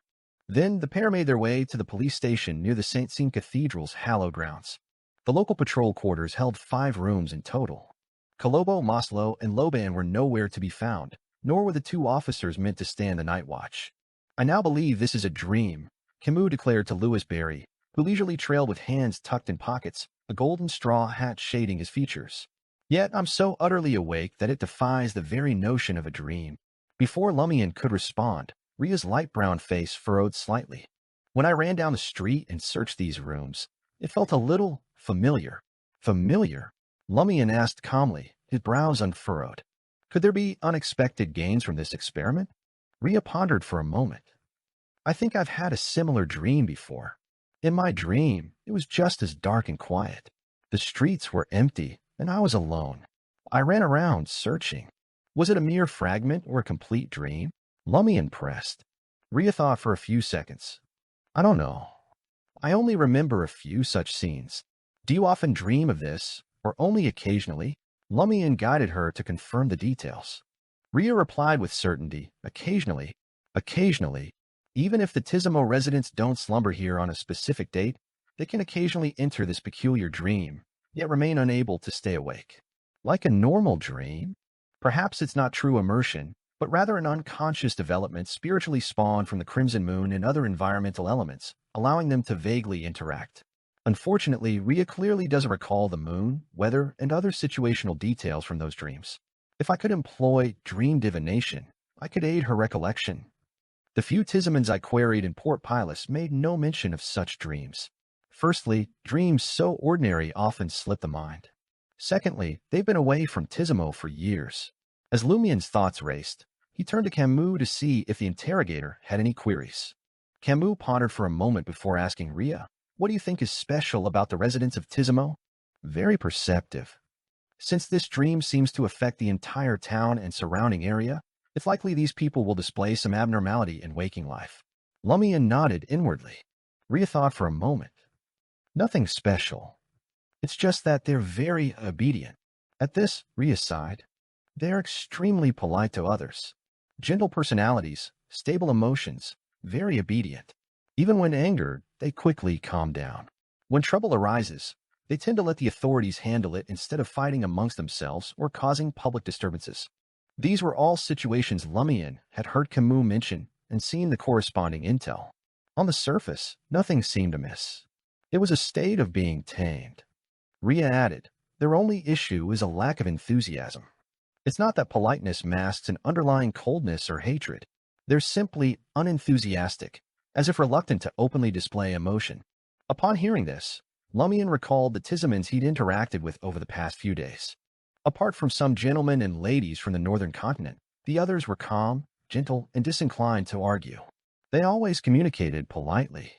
Immediately after, he recalled the Tizimans questioned in Port Pilus: fear, worry, ingratiating expressions, vivid emotions. Clearly different from the Tizimo townspeople. Most of their emotions have been drawn away into the dream? Lumian finally pinpointed an abnormality about the Tizimans. Their issue clearly didn't stem solely from attacks by the primitive forest tribe. Upon hearing Lumian's guess, Camus couldn't help but hiss. "I knew it. The Tizimans feel strange. Too docile. Even livestock occasionally grow agitated, resists. Could the reason be?" Rhea's heart skipped a beat as she said solemnly, voice laced with fear, "I've been here nearly a year and I feel much gentler. My most intense emotions haven't dissipated. They're still in my heart, but most of the time it's as if I'm asleep." Rhea began analyzing herself. From the looks of it, everyone in Tizimo will gradually be affected by this peculiar dream. After leaving, they can slowly escape its influence. Lumian glanced at Camus. "For outsiders like us, who've only been here a few days, there's no issue for now. Perhaps we'll also become unnaturally gentle if we linger too long." Without waiting for Camus' response, Lumian inquired, When will reinforcements from the patrol team and Admiral Guard arrive? At the mention of this, Camus' expression soured. He gritted his teeth and cursed, "Those selfish bastards. It's very likely there won't be much support. The Admiral Guard said they already have a Beyonder team here, and an army." Only Captain Riaza expressed backing for the patrol team. "Damn it, those dogs *T. Lumian was taken aback for a moment before bursting into laughter. The newly formed organization under the Aboriginal Admiral was indeed different from the official Northern Continent organizations. If this were the Eternal Blazing Sun Church or Church of Earth Mother, the official Beyonders would have already devised a plan and dispatched sufficient force to resolve the issue. They'd be prepared to obliterate Tizimo if anything went awry. The current situation is Admiral Quirrell believes that with me, a famed adventurer backed by the Church of the Fool here, I'm able to use its power to resolve Tizimo's troubles. Is there a need to send more Beyonder subordinates to aid me? That's true. Beyonders aren't commodities. If too many powerful ones perish, not only will Admiral Quirrell feel the strain, but he won't be able to effectively rule Manani.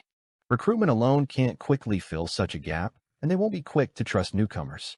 Even nurturing the remaining people with the retrieved Beyonder characteristics poses huge problems. Low-sequence Beyonders are manageable, but mid-sequence advancement carries high failure risk. After all, most here haven't mastered the acting method. Lumian quickly grasped Admiral Quirrell's mentality. He said to the agitated Camus, "Let me show you around this dream realm and provide an introduction." "All right." Camus took a deep breath. He and Rhea followed Lumian through the dark, silent, vacant town. After a long while, Lumian led the two patrol members into the primitive forest. He informed them he'd seen Tuanaka's image in the chaotic zone ahead, seemingly composed of dream fragments. He suspected there was a desire apostle mark present. Walking amongst the trees, giants in the night, Camus felt increasingly oppressed. Before he could inquire about Tuanaka's image details, he suddenly heard a bowstring drawn taut. "Pa!" An arrow, entwined with lightning, flew from afar. Camus dodged just in time as it grazed past, piercing into a rubber tree behind him amidst crackling lightning and charred bark. Lumian, Camus, and Rhea gazed into the distance, spotting a woman standing on a huge tree branch. The woman wore dark leather armor, holding a hunting bow and arrows. Her brown hair was tied in two strands draped over her shoulders. Her light brown skin and wild, beautiful face couldn't hide the coldness and hatred behind her eyes. Rhea. It was Rhea. Lord of Mysteries 2, Circle of Inevitability. Chapter 668, Dream Person. Rhea gazed at the figure perched on the tree branch, a surreal scene playing out before her like a dream. Correction, this was a dream. The other Rhea's frigid expression masked a deep-seated hatred as she drew the bowstring once more, causing the arrow to crackle with silver lightning. As Lumian contemplated teleporting behind Rhea on the tree to probe her control in this eerily realistic dream and question her about her apparent knowledge of the situation, his surroundings quivered and fragmented into disjointed scenes. The scenes overlapped and promptly shattered. Simultaneously, Lumian, Rhea, and Camus opened their eyes. Crimson moonlight spilled through the window, accompanied by the primal roars of wild beasts from the nearby forest. They found themselves still on the second floor of Hisoka's house. Camus jolted upright, eyeing mosquito-repellent candle that had burned out, leaving behind a mere stub. Charred mosquito corpses littered the area. Are we awake? Have we returned to reality? Camus questioned, uncertainty clouding his expression. Leaning against a wooden pillar, Lumian chuckled. That should be the case, but I won't claim we're 100% out of the dream. We'll need to verify through various details in the coming period. The simplest method involved checking Ludwig's whereabouts and state. Although asking Termoboros could provide an accurate answer, there was no guarantee the fellow would answer or respond truthfully. Camus nodded, his gaze shifting to Rhea, who had remained silent since waking up. After a brief pause, he spoke. "We seem to have witnessed another version of you at the dream's boundary. Another Rhea, embodying entirely different emotions and states." Rhea stayed silent for a moment before admitting, "I saw it too. She appears much like the intense emotions I mentioned earlier, the ones slumbering in my heart." Lumian adjusted his golden straw hat, standing up on his own legs. He spoke thoughtfully. Could that dream absorb the intense emotions in Tizimo and give rise to the corresponding dream person, an even more extreme and emotional entity? So, the longer one stays in Tizimo, the more subdued they become? Camus concurred with Louis Berry's hypothesis, and Rhea nodded in agreement. Mirror people. Dream people. How many peculiar entities lingered in the shadows of this world? Lumian massaged his temples and strode towards the stairs leading to the surface. That concludes tonight's attempt, he casually declared. Camus and Rhea followed closely, confirming their escape from the dream through the return of livestock and the commotion in the house. They waited until Lumian entered the Brew Motel before halting, concealing themselves in the shadows diagonally opposite.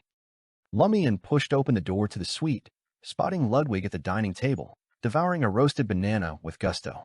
In his other hand, he wielded a child's fork, delving into a special salad crafted from the heart of a palm tree. Observing this, Lumian was certain that this wasn't a dream. He cast a glance at Logano, who was dozing off, and nonchalantly inquired of Ludwig, "Do you dream when you sleep?" Despite being occupied, Ludwig replied, "Yes." Lumian nodded thoughtfully. "Have you had any dreams in the past few days?" Taking a moment between bites of grilled river fish, Ludwig responded, "Yes." "What dreams did you have?" Lumian removed his golden straw hat, stowing it back into his traveler's bag. Ludwig replied with a muffled voice, "Eat, eat, eat." "Indeed, I shouldn't expect much." Lumian chuckled self-deprecatingly and turned his attention to Lugano. "What dreams did you have? Is there something wrong with the dreams here?" Lugano contemplated asking, but decided to answer truthfully. "All kinds of dreams." He paused before adding, "Perhaps it's been too long since I went out alone. I didn't have a chance to release my pent-up emotions. Occasionally, I dream of women and such matters, only to realize that something was amiss. Either the target transformed into a monster, or the initially alluring woman was covered in tree warts, wheat, and mushrooms. Then, I'd wake up in shock." As an Intision, he had no reservations discussing such topics.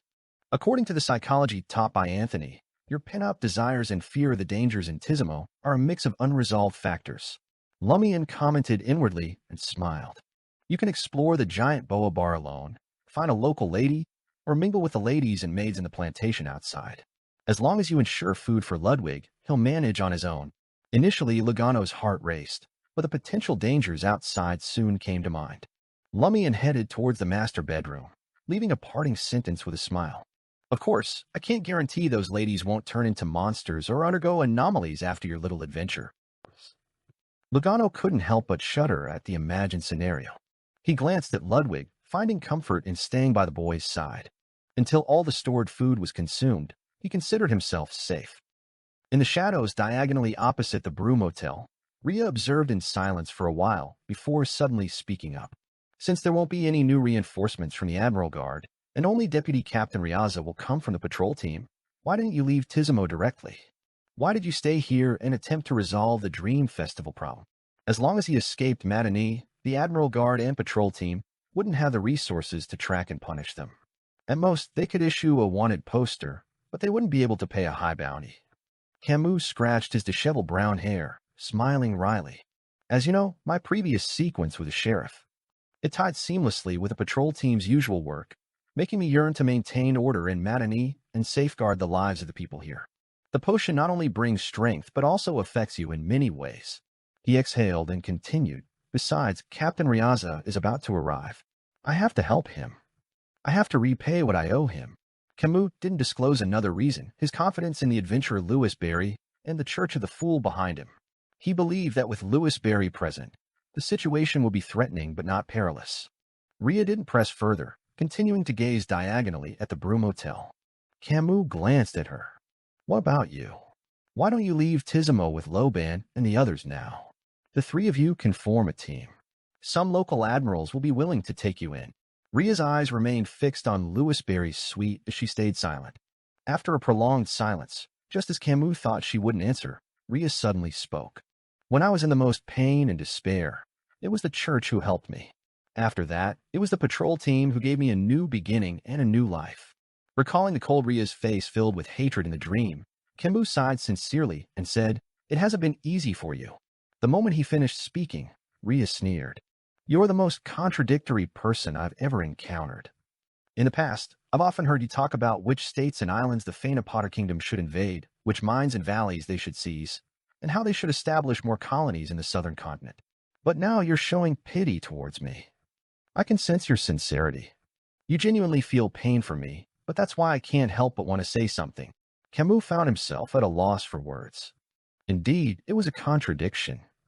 He also realized that Ria's emotions had become even more turbulent after encountering herself in the dream. She seemed more willing to open up. Could this be the result of encountering extreme emotions? Or perhaps those who hadn't spent more than a year in Tizimo might resist the dream's influence to some extent if they grasped the truth of obedience. Camus quickly thought of the plantations outside the town and individuals like Sir Petit, Miss Amanina, Mr. Robert, and the others. These gentlemen and ladies weren't easily subdued. The special dream had evidently encompassed both the out-of-town plantation and the garrison barracks. Camus figured out the reason. These gentlemen and ladies spend at least half their time in Port Pilas each year. This also explained why he was familiar with them. At noon the next day, shortly after Lumian dispatched the letter, he received a prompt reply from Madame Magician. Did the Eternal Blazing Sun Church present this price, or was it your offer? Can a Grade 1 sealed artifact be exchanged for such trifles? If I didn't know the kind of person you are, I would suspect that you concealed more than half of the offer from the Eternal Blazing Sun Church. In addition to the information related to this Grade 1 sealed artifact, ensure the Eternal Blazing Sun Church provides an additional £50,000 worth of gold at the highest exchange rate in the past 3 months. Don't worry, gold is the last thing they need. Gold worth £50,000. That's approximately 1.2 million Vril worth of gold.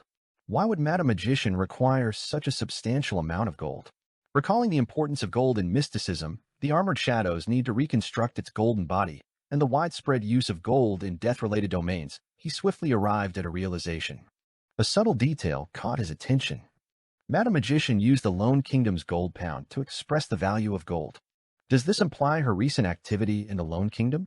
Lumian nodded thoughtfully, considering whether to summon Jenna's messenger, Rabbit Chassel, to convey Madame Magician's request, or to return to Trier personally for discussions on the Dream Festival with Franca, Jenna, and Anthony.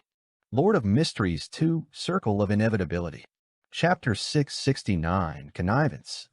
Recalling Franca's meeting with 007 tonight to discuss dealing with Miranda Vigny, Lumian decided to summon Jenna's messenger, Rabbit Chassel, as he had to return to Trier tomorrow to discuss the division of labor and specific details.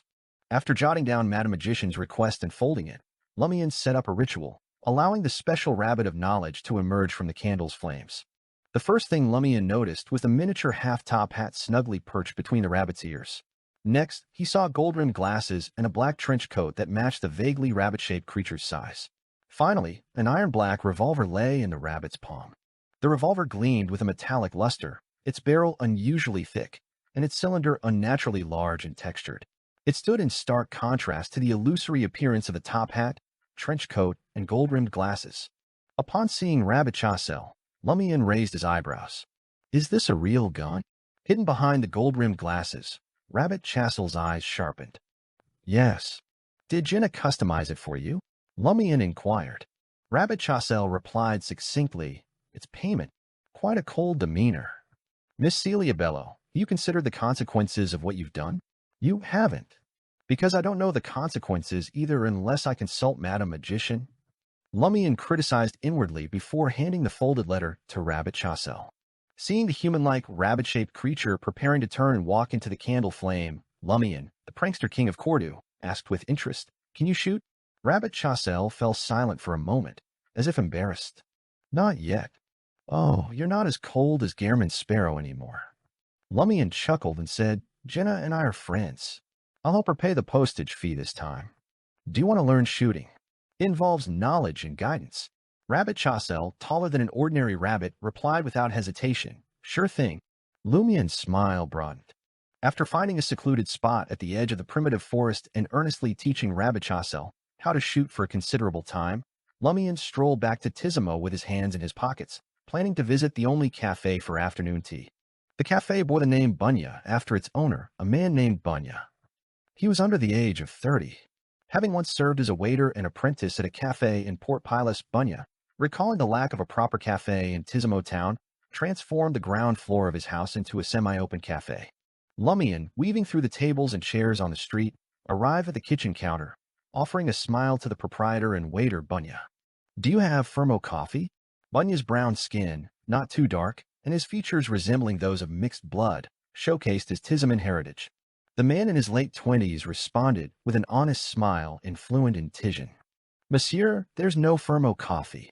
Lumian, intending to playfully inquire, casually switched to a cup of Corsa coffee from Madani. Sipping the bitter and sweet liquid at a table, he noticed Camus, adorned in a vest, and Ria, clad in leather armor, entering the cafe. Each ordered an Intis coffee and a corn nut cake imbued with Tizimo flair. Upon spotting Ria, the single Bunya became even more bashful and busier, avoiding eye contact. As Camus and Ria, equipped with their coffee and corn nut cakes, sought a spot, Lumian raised his arm in greeting. As Camus and Ria reluctantly settled into their seats across from him, Lumian inquired with a smile, "Why do you look so tired?" Glancing at the energetic adventurer, Camus took a deep breath and slowly exhaled. "We just finished work. We can finally rest." Yesterday, he had monitored the Broom Hotel late into the night. "All I want now is a good night's sleep." After exploring the dream together last night, Ria wasn't as reticent as before when facing Lumian. "Then why are you still drinking coffee?" Lumian replied with amusement. It was evident that Ria and Camus lacked the energy of a sleepless. "I want to endure until dinner before sleeping," Camus said with a sigh. Ria shook her head. "Coffee is useless to me." After a brief chat, Ria finished her corn nut cake and coffee, then headed back to the nearby police headquarters to rest. Camus continued to recline in the armchair, occasionally taking a sip of coffee. "Has Riaza arrived?" Lumian inquired with a smile. Camus fell silent for a moment. "He's here. Tonight, one of the two, Maslow and Loban, will be following you with him." As for Kolobo, there was no need for him to be on duty. If he didn't even dare to look, how could he do any monitoring? While they conversed, Lumian noticed Miss Amandina from Palm Manor leading a short unicorn outside the Bunya Cafe, exuding high spirits. The blue-eyed girl was clad in off-white hunting attire today, her black hair fashioned into a half-height bun. After entrusting the whip and reins to the brown-skinned valet, she strolled to the kitchen counter with her lady's maid, who also bore an Intisian appearance. Along the way, she cheerfully greeted the patrons in the cafe and exchanged pleasantries with the locals sipping on inexpensive coffee. Observing Camus' gaze fixed on the girl, Lumian teased, "Do you wish to engage in a duel with her fiancé?" "No, I'm not that kind of person," Camus replied with a serious expression. "I admit that she's indeed very attractive to me, but she's already engaged to Monsieur Robert. This is a sign that she's starting a family. I can't allow myself to destroy someone else's family. You Phaenopoterians." Lumian didn't mock him, but sighed with emotion. Such values appealed to Phaenopoter. Of course, not every Phaenopoterian possessed such values. Seeing Lumian's lack of response, Camus said seriously, "Don't have any ideas about her." Lumian regarded the young man surnamed Castilla with amusement, awaiting further explanation. Camus furrowed his brow slightly. "I know you Intisians won't back down just because the other party has a fiancé or a husband. You might find it even more exciting, but you always pursue momentary pleasure. Very few are willing to take responsibility. You always satisfy yourself. When you're happy, you turn around and leave, leaving a lady to face everything that's been destroyed. Not every Intisian is like this." Lumian shook his head with a smile. "But most Triarians are like that. However, neither party is innocent in such matters," he added inwardly. The energetic and playful Amandina led the ladies maid past Camus and Lumian's table. First, she greeted Camus, then sized up Lumian and said candidly, "I'm Amandina. What about you?" "Louis Barry?" Lumian replied with a smile. Amandina nodded and suddenly laughed. "You must have just arrived from Trier. You're different from the people here." "No, I'm from a village in the south." Lumian switched to Intisian with a Dirige accent. Amandina wasn't disappointed. She happily inquired about the folklore of the southern provinces of the Intis Republic before leading the ladies maid to a table in the corner. Camus watched as the two of them conversed. He opened his mouth but closed it again. Trier, quartier de la cathédrale commémorative. Jenna was curled up on the sofa, engrossed in the novels she had just bought, all with elements of witches. Suddenly, Rabbit Chassel appeared in front of her and handed her a letter. Observing the bizarre yet adorable rabbit-shaped creature, Jenna opened the letter and scanned its contents before asking earnestly, "Do you wish to select your payment, or shall I choose a random book for you?" "Lumian Lee has already settled the payment on your behalf," Rabbit Chassel said in a deep yet sincere voice, which Jenna suddenly felt a sense of foreboding. "What has he paid?" "He imparted shooting-related knowledge to me and guided me through the initial stage of my practice." Rabbit Chassel raised the special revolver in his hand, briefly aimed it at the door behind Jenna, and then swiftly lowered it. Monsieur Lumian Lee, do you consider the consequences of what you've done?" Jenna chided, feeling a mix of irritation and amusement. However, the deed was done, and she was powerless to reverse it. As these thoughts raced through her mind, Jenna's lips curved into a sweet smile. The next payment will be for a genuine underarm holster. And after that, custom-made bullets with special effects. How does that sound? Behind his glasses, Rabbit Chassel's eyes sparkled. All right. In Tizimo town, night had already fallen, and darkness shrouded the area. Lumian stood in Hisoka's house, glancing at the stern vice-captain of the Port Pilots patrol team, Ryaza, and the local patrol team leader, Maslow, whose face was adorned with white paint. As though instructing Logano, he said, "Watch out for any accidents." This time, he spoke in Dudanese. All right. It wasn't the first time Maslow had accompanied Louis Berry, the great adventurer, and he was already accustomed to his style. Dressed in a sleek formal suit, Ryaza remained silent, signaling that there was no issue. Lumian retrieved the brown mystery prying glasses from his traveler's bag. Tonight, his first task was to use this magical item to observe Hisoka's house from various angles, hoping to unveil the source of its abnormality. After confirming his condition and preparations, Lumian placed the brown gold-rimmed glasses on the bridge of his nose. A familiar wave of dizziness washed over Lumian, as if his surroundings had been disrupted and reassembled. He witnessed poisonous insects crawling in the sky, two walls that seemed to dance in circles, and an underground water puddle deep in the soil that appeared to absorb all light. Lord of Mysteries 2, Circle of Inevitability. Chapter 670, Sudden Arrival. Amidst the dizzying sensation that threatened to separate his spirit from his body, Lumian saw trees that seemed to slumber in the darkness and a pitch-black boulder. Finally, he removed the brown glasses from his nose and arched his back slightly to alleviate the discomfort. Even an ascetic wouldn't be able to use the mystery prying glasses for long. Of course, this ensured his safety to a certain degree. Through this prying, Lumian confirmed two things. First, the area beneath Hisoka's house was indeed unusual, but it seemed more like an illusory symbol than an actual entity. It indicated that this place had once been corrupted or influenced, with the most severe occurrence taking place underground. Second, this influence was connected to the black boulder deep within the primitive forest. How did it go? Maslow, his face painted white, asked. Lumian stored the mystery prying glasses back into his traveler's bag and smiled. The abnormality I see here originates from a black boulder deep in the primitive forest. Have you ever seen or heard of that black boulder? The pale white Ryaza and Maslow, his black hair falling over his shoulders, shook their heads in unison, indicating a negative answer. Lumian wasn't in a rush to do the second thing he had planned for the night. He glanced at Ryaza, who was wearing a thin formal suit and appeared to be a mix of Intisian and West Balam heritage. He casually said, "I thought that with your arrival, some people in Tizimo would gradually leave and stay in Port Pilots for a while. As you know, the Dream Festival should start within 3 days." Ryaza calmly replied, "Based on my experience, except for those who have only arrived in Tizimo in the past 2 weeks, it's best not to leave this place and go elsewhere to prevent any abnormalities from spreading. It should only be considered after the Dream Festival ends and the primitive tribe launches another attack. Very standardized process. I thought you would consider the opinions of Intis, Fainapotter, and other northern continent countries, allowing people with corresponding nationalities to evacuate in advance and protect them. For example, the owners of the plantations outside the city and their families. Yes, this is likely because the Dream Festival has never shown direct harm. It only caused some townsfolk to suffer from hysteria and attracted an attack from the forest primitive tribe. The first situation could be resolved by a simple Massachusetts.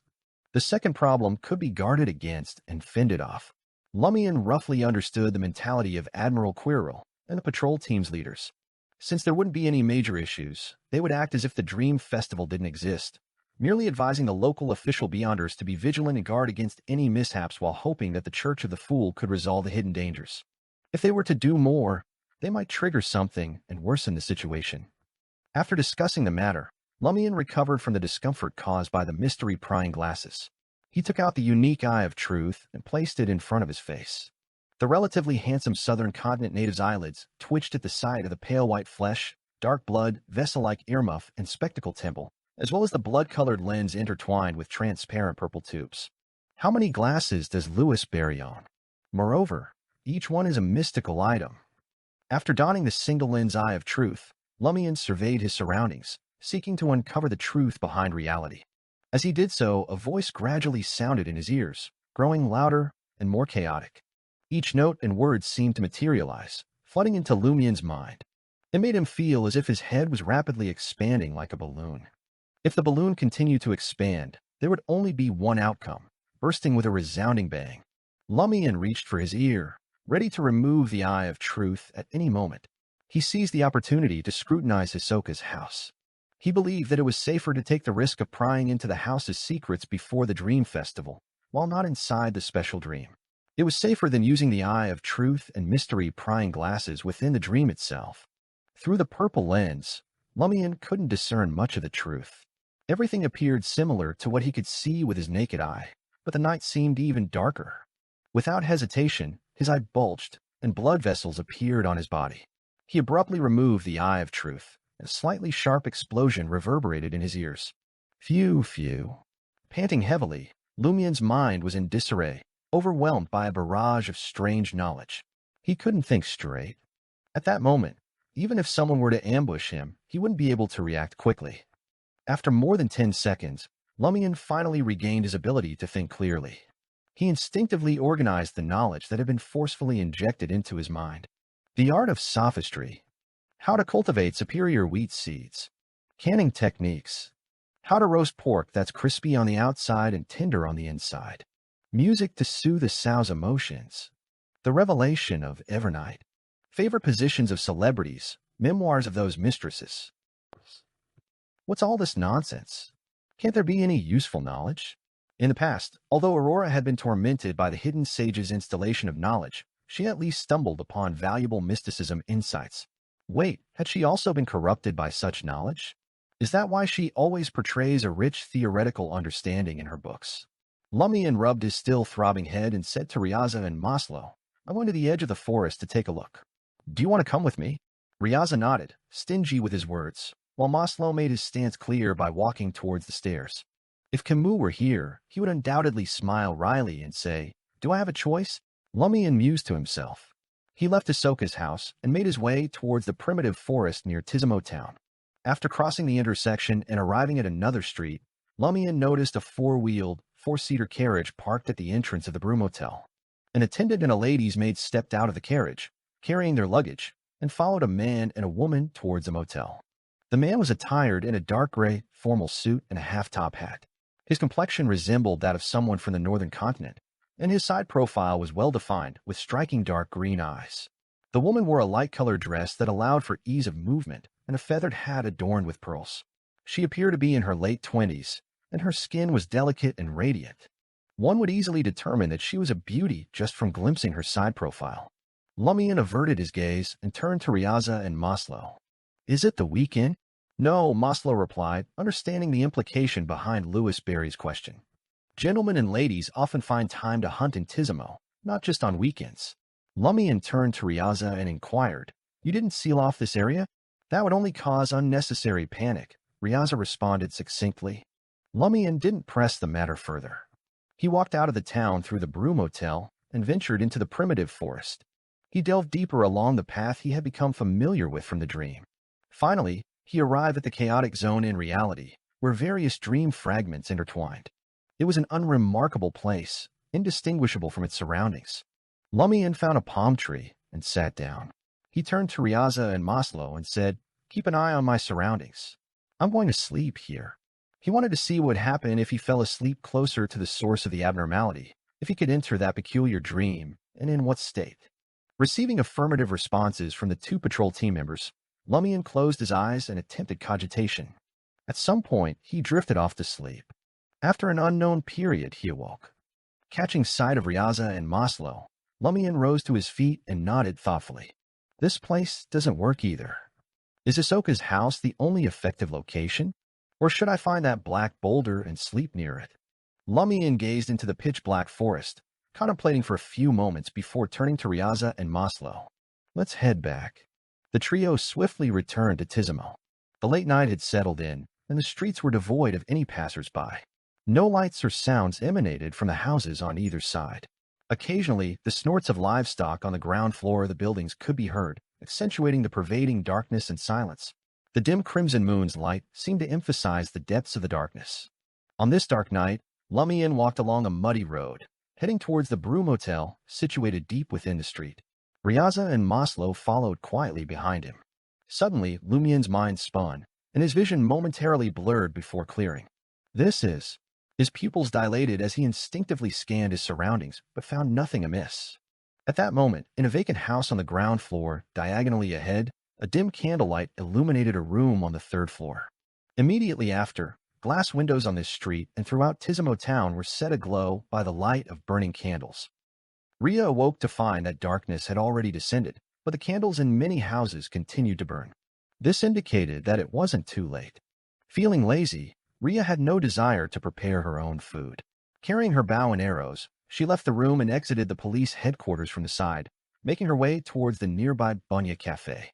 The streets were nearly deserted, as they were every night. Rhea glanced at the tables and chairs still scattered along the street and approached the kitchen counter.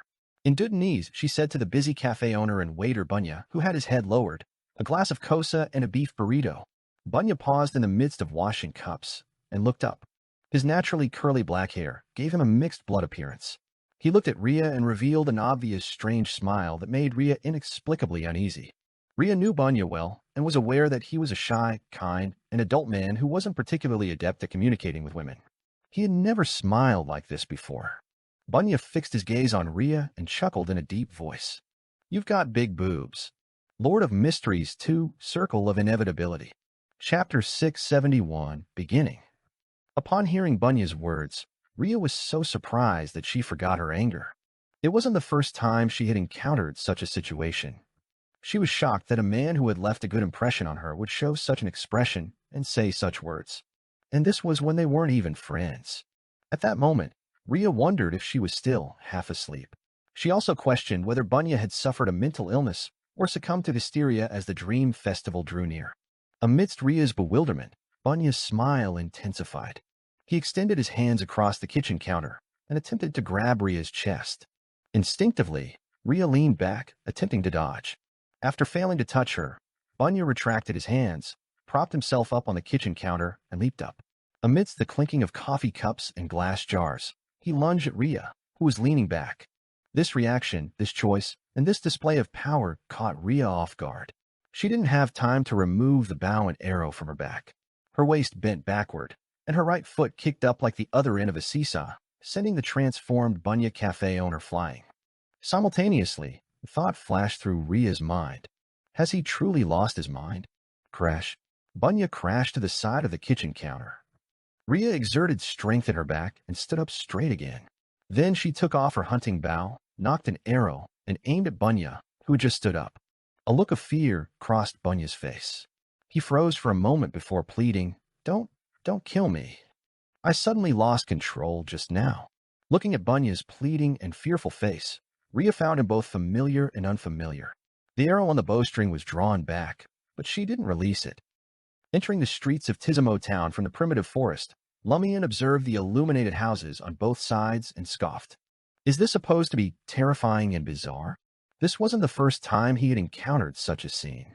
In Fourth Epic Trier, he had witnessed a similar occurrence. Not only had the dark town regained its lights, but the entire Fourth Epic Trier had transitioned from silence to noisiness, returning to life. Faced with this abnormality, Lumian was undoubtedly surprised and highly vigilant. However, he wasn't overwhelmed by intense emotions. On the surface, he observed his surroundings leisurely. He realized that Ryaza and Maslow had vanished. The two patrol team members who should have been following him were gone. Since it can silently make two Beyonders disappear right under my nose, it can definitely make me vanish just like that. In other words, I must have been affected. There's a high chance that the trance was an external manifestation. From a mysticism perspective, the town, which had already fallen into a deep slumber, relighting without any significant turn of events, signifies that I'm in another scene, one that is originally related but different. Could it be that I've been forced into a dream?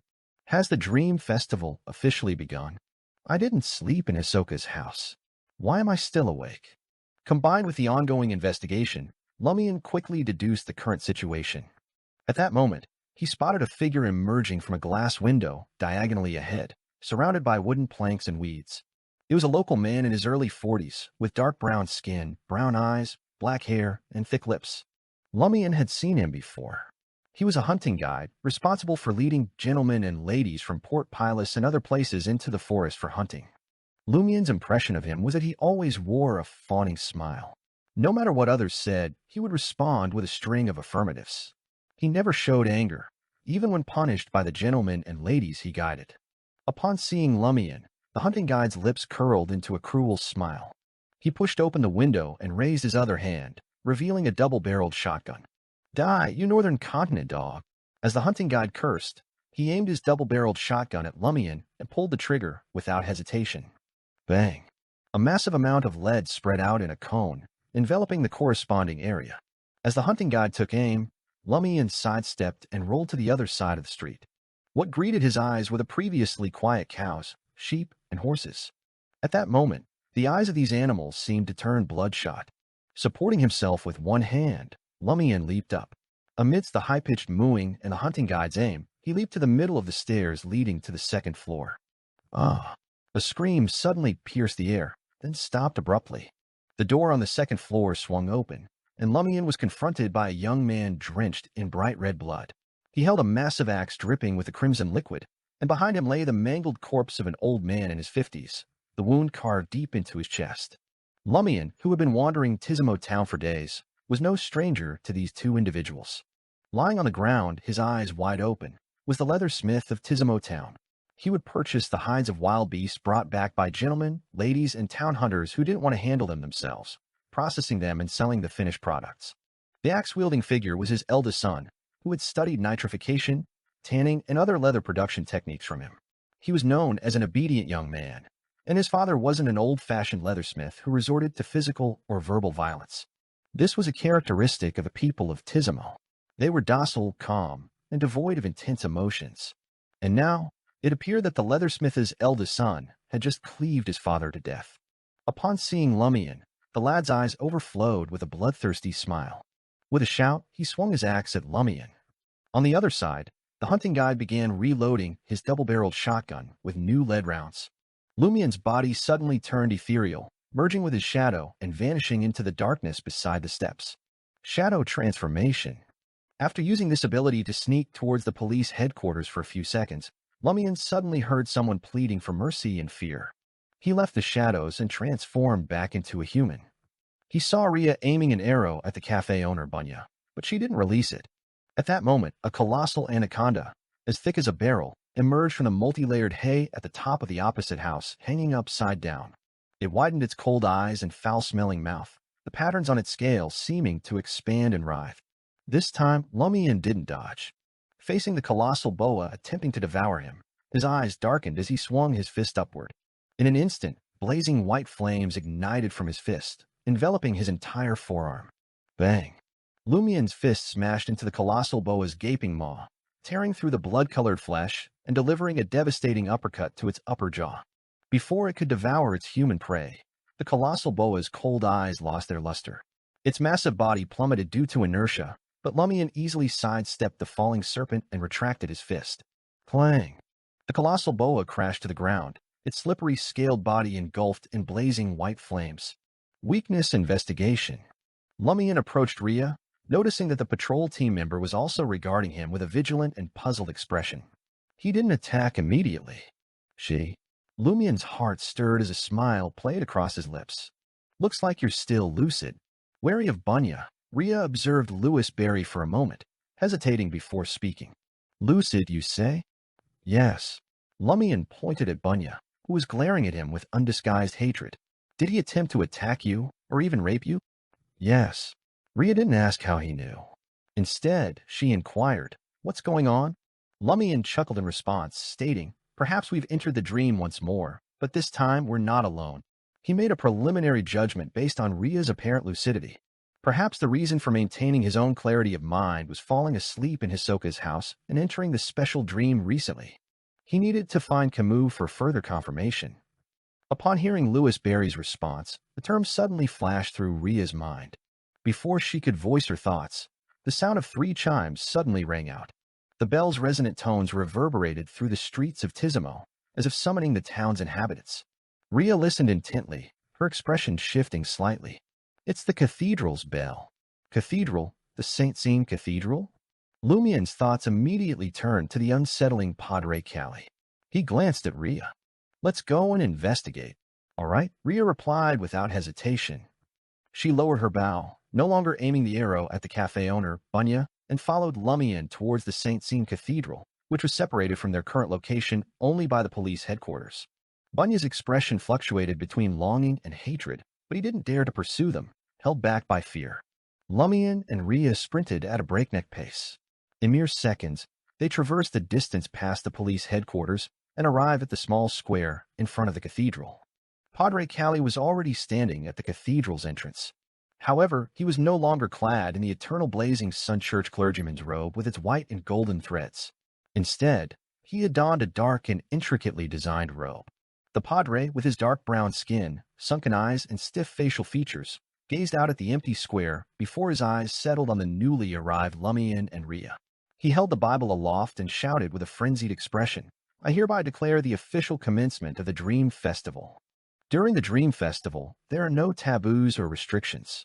You are free to do as you wish, including harming and killing. Revel in it and unleash all your emotions and desires, everyone. Lord of Mysteries 2, Circle of Inevitability. Chapter 672, Greater Trouble.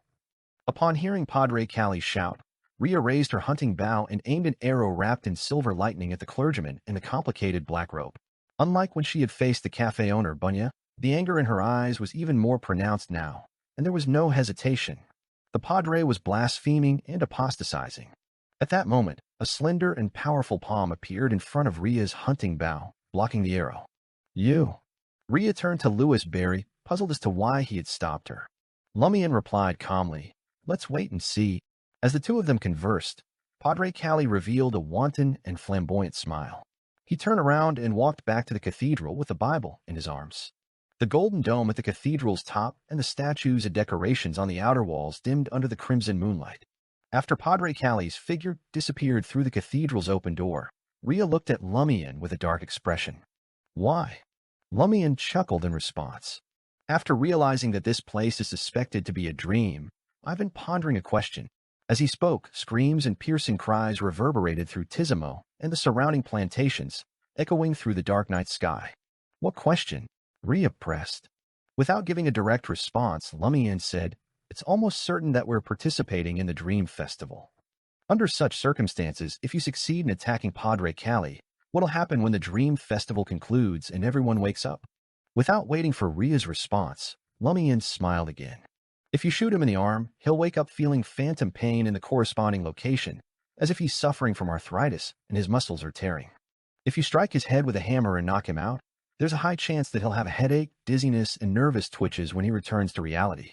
If you rape and impregnate him, he'll likely feel nauseous, reflux, and bloated, feeling like he might have a fetus in his stomach when he wakes up.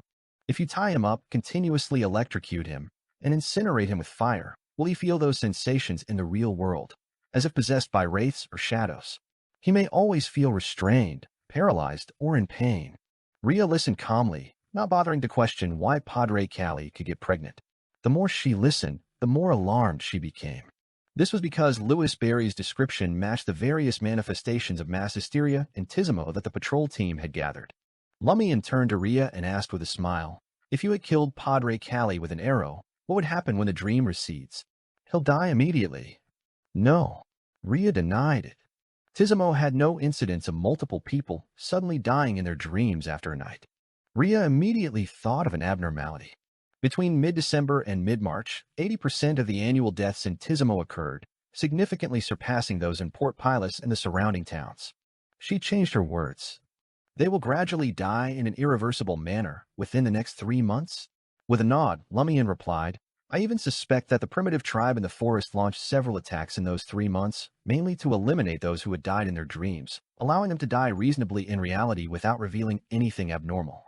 From December of last year to this year, they only completed 1 attack. The reason should be that the attack was very successful. Those who should die are dead, and some who don't deserve to die are also dead. There's no need for them to take the risk, and they also lost the motivation to come to Tizimo again." Rhea listened attentively and pondered for a few seconds. "The Dream Festival originates from that tribe? It's possible. It's more likely that they guard or worship the source and act according to its revelations," Lumian replied simply. Rhea nodded slightly. "No one of you stopped me from shooting Padre Calli." Everyone in Tizimo is likely a victim. That's why I didn't counterattack the two assailants and only killed the colossal boa with a single punch, Lumian thought. When awoken from the dream, will the colossal boa crawl in front of me and die? If that's the case, I can add more food to Ludwig's plate. Lumian surveyed the empty square slumbering in the night. Let's find Camus now and see if he's still lucid. In Tizimo, on the third floor of the police headquarters, 5 rooms and 1 washroom belonged to the patrol team. One room was used for day-to-day work, while another was used for storing documents and items. The remaining 3 apartments belonged to the local patrol team members, 1 for each person. With the arrival of Camus and Colobo, Maslow had temporarily moved to Lobans to vacate a room for his colleagues from Port Pilas. Clang, clang, clang. Amidst the reverberations of the bell, Camus jolted awake. He glanced out the window into the deep night, illuminated by a faint crimson moonlight. Momentarily disoriented, he wondered about the hour. Just as Camus reached for his pocket watch, intending to check the time, he noticed Colobo's absence from the makeshift bed. A sense of unease washed over him, urging him into action. With silent determination, he rose from his bed under the eerie crimson moonlight, securing his pocket watch and weapon. Stepping cautiously into the corridor, Camus found it unusually still, cloaked in shadowy silence. Beyond the confines of the police headquarters, eerie cries and distant wails pierced the night, emanating from various corners of Tizimo and its surrounding plantations. Drawing on his keen awareness honed through experience as a sheriff, Camus sensed a disturbance in his jurisdiction. Suddenly, he instinctively dropped to the ground and rolled forward. A deafening crack echoed through the corridor as a wooden door, which Camus would have passed by, splintered and burst outward. In the blink of an eye, a broadsword slashed through the air, propelled by savage force, slicing through the empty corridor. As Camus swiftly evaded the attack, he turned to face his assailant. It was Loban, the towering patrol member standing at over 1.9 meters, with short light gold hair and piercing light blue eyes. A cruel smirk adorned the Phasacian's face, his eyes glinting with unmistakable greed. In the dim moonlight, his features were obscured by shadows, emanating an eerie malevolence. Upon spotting Loban, Camus' eyes sparked with determination. Psychic piercing. Loban recoiled with a pained cry, instinctively shielding his head with his hands, relinquishing his grip on the broadsword. Seizing the opportunity, Camus swiftly drew his revolver, taking aim at his teammate. In a moment of hesitation, Camus faltered, then lowered his weapon. Bang! The bullet found its mark, striking Loban's knee with brutal force, tearing through flesh and shattering bone. A doctor from the Church of Earth Mother could mend such injuries. Loban crumpled to the ground, writhing in agony, his attempts to curl up thwarted by the searing pain. Camus lowered his revolver, rose to his feet, and pressed forward towards the end of the corridor. As he descended the stairs, Camus passed by a cluttered cubicle, its contents scattered haphazardly, and caught faint murmurs from within. His heart skipped a beat as he whispered, "Colobo, is that you?" A moment of tense silence followed before Colobo's voice, tinged with panic and fear, replied, "Stay back. Don't come any closer." "Spare me." Camus frowned, sensing that Colobo's demeanor was far from his usual composed self. Though prone to bouts of fear and unease, Colobo typically pushed through his anxieties to fulfill his duties. This level of hysteria was unprecedented. What's wrong with Colobo? Camus wondered. Choosing to stay put rather than risk exacerbating the situation, Camus observed as Colobo fell into an uneasy silence, as if attempting to fade into obscurity. After more than 10 seconds, Camus contemplated assessing Colobo's condition. If it proved dire, he resolved to retreat and seek out Louis Berry. Suddenly, the sound of 2 sets of rapid footsteps echoed from below. Camus swiftly pivoted, training his revolver down the stairs. There he beheld Louis Berry, sporting a golden straw hat, accompanied by Rhea, armed with a hunting bow and arrow. Gazing at the barrel aimed in their direction, Louis Berry chuckled lightly, his tone calm. "Welcome to the Dream Festival." The Dream Festival? It's the Dream Festival. Realization dawned on Camus. He glanced between the smiling Louis Berry and the serious Rhea, confusion etched on his features. Why are we still lucid? Observing their composed demeanor, Camus deduced that they hadn't succumbed to the overwhelming emotions and desires that often engulf dreamers. Yet, he kept his revolver steady, wary of any sudden developments. Perhaps our early entry into this peculiar dream, thanks to Tuanika's house, has granted us this lucidity, Lumian proposed, offering his deduction. Rhea seized the opportunity to suggest that encounters within the dream might hold sway over reality to some extent, sharing the conjecture with Camus. Initially relieved that he hadn't resorted to lethal force against Loban, Camus' expression turned grave as he addressed his companions. The three of us aren't the only beyonders in Tizimo. If we adhere to the notion that we can't retaliate when attacked, it will severely hamper our ability to defend ourselves. Lumian smiled. Who said we can't kill? If someone poses a threat to me, they shall be killed accordingly. Rhea and Camus fell silent. After a moment of contemplation, Camus nodded decisively, gesturing towards the sundry compartment nestled in the stairwell. Kolobo's extreme reaction stems from fear. He won't pose a threat to us. Let him seek refuge there, undisturbed. As Rhea concurred, Lumian's expression suddenly shifted. He asked, is Kolobo also in this dream? Kolobo, who has been in Tizimo for less than a week like me, has also been forced to participate in the Dream Festival? Yes. Camus asked in confusion. Is there a problem? A shadow crossed Lumian's features as he responded gravely. This suggests there may be a larger problem at play. Perhaps one more terrifying than the Dream Festival itself. Before Camus and Rhea could inquire further, Lumian abruptly interjected. Wait here for me. With that, he vanished from the stairway, utilizing spirit world traversal. Lumian reappeared on the second floor of the Broom Hotel, just outside his suite. In the next instant, a piercing scream echoed through the air, filled with agony and terror. It was Lugano. Lord of Mysteries 2, Circle of Inevitability. Chapter 673, Sealing Spell. Confirming his fears, Lumian slipped his key into the lock, easing the door to the suite open without a sound. Now he knew without a doubt that Ludwig, the terrifying sealed creature, would unleash his hunger and frenzy at the Dream Festival. Beneath the crimson moonlight streaming through the window, Lugano thrashed wildly, his face twisted in agony. Lurking at the end of his flailing arm was Ludwig, dressed in a child's nightcap and sky-blue pajamas dotted with yellow stars. The sickening sounds of bones crunching and flesh tearing fill the air. Amidst the chaos, droplets of blood splattered onto the floor. Suddenly, Ludwig lunged forward like a frenzied animal, his jaws closing in on Lugano's arm with a sickening crack. Ah! Lugano's scream pierced the air once more, threatening to blow the roof. Instinctively, he tried to wrench his arm free from Ludwig's grasp and shove the creature away with his other hand.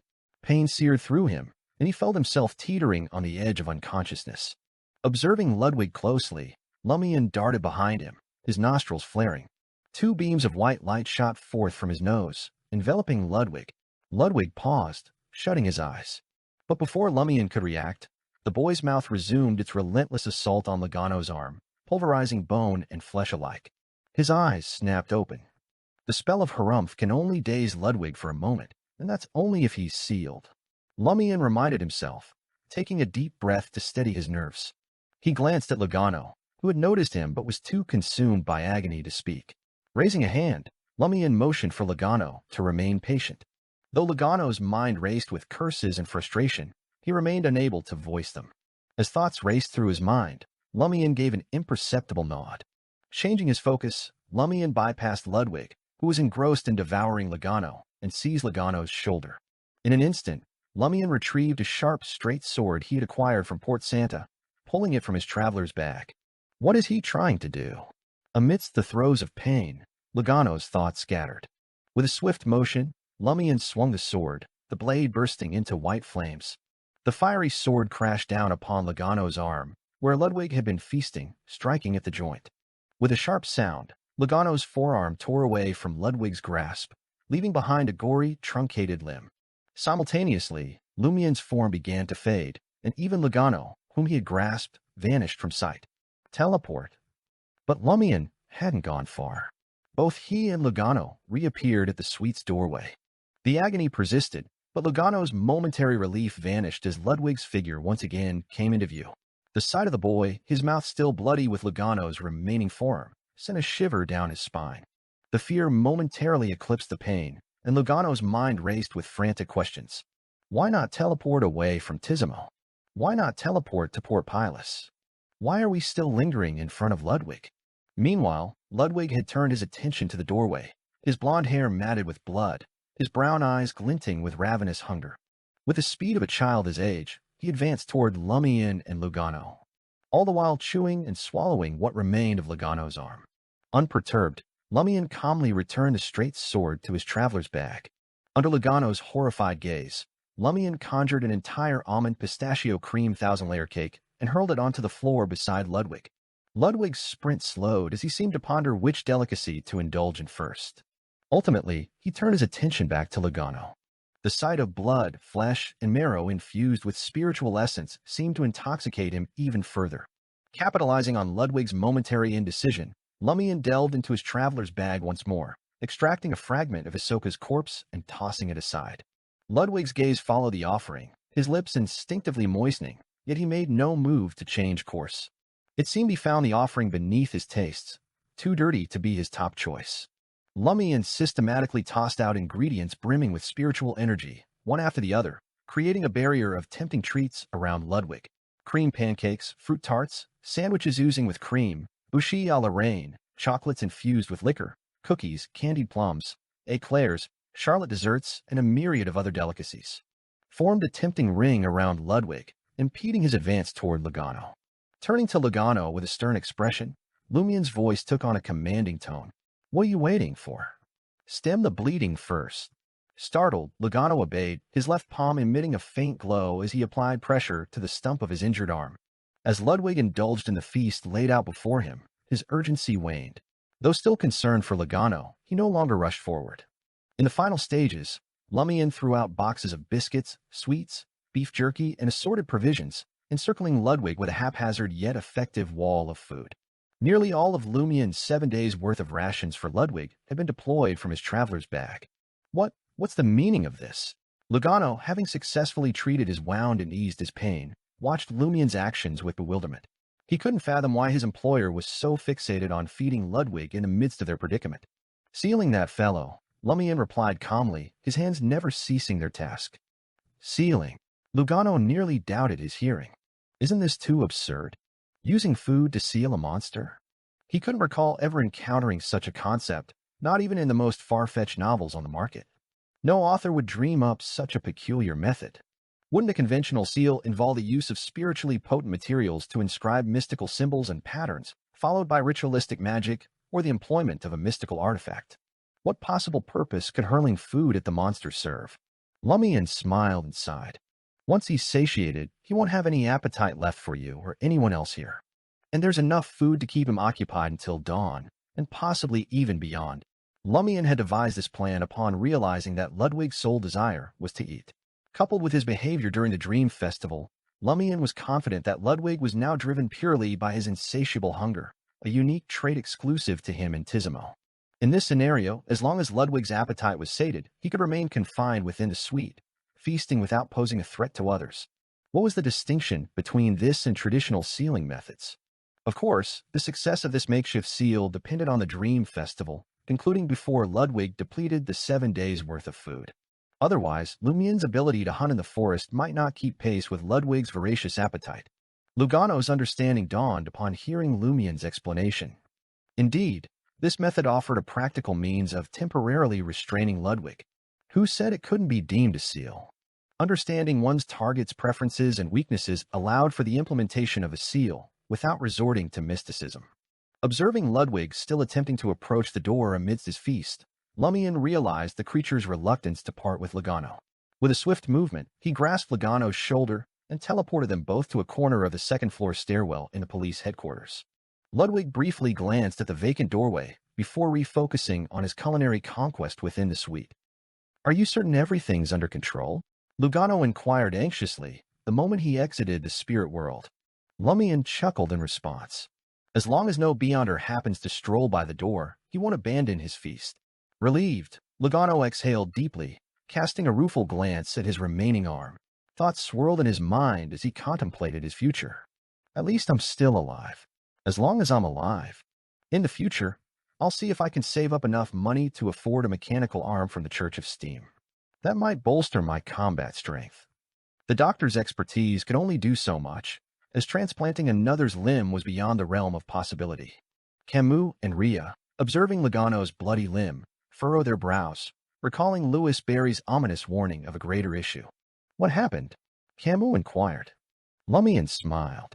"It's a complication caused by that big problem, but I've managed to seal it temporarily. Just remember, stay away from the Broom Hotel, especially the door on the second-floor suite. Relieved to hear that Louis Barry had intervened, Camus assured Logano. Thankfully, it's all just a dream. You'll be fine once you wake up. A dream? Logano was perplexed. Lumian offered no further explanation, simply remarking, "Indeed, it's a dream. But remember, if you perish in the dream, you perish in reality too." Amid Logano's bafflement, Lumian redirected said to Camus and Ria, "Let's make our way to Twanika's house now." His primary objective in investigating the Dream Festival was to locate Hisoka's gold and the item acquired from the Noise family's demon. He intended to assess any changes in their respective locations following the festival's commencement.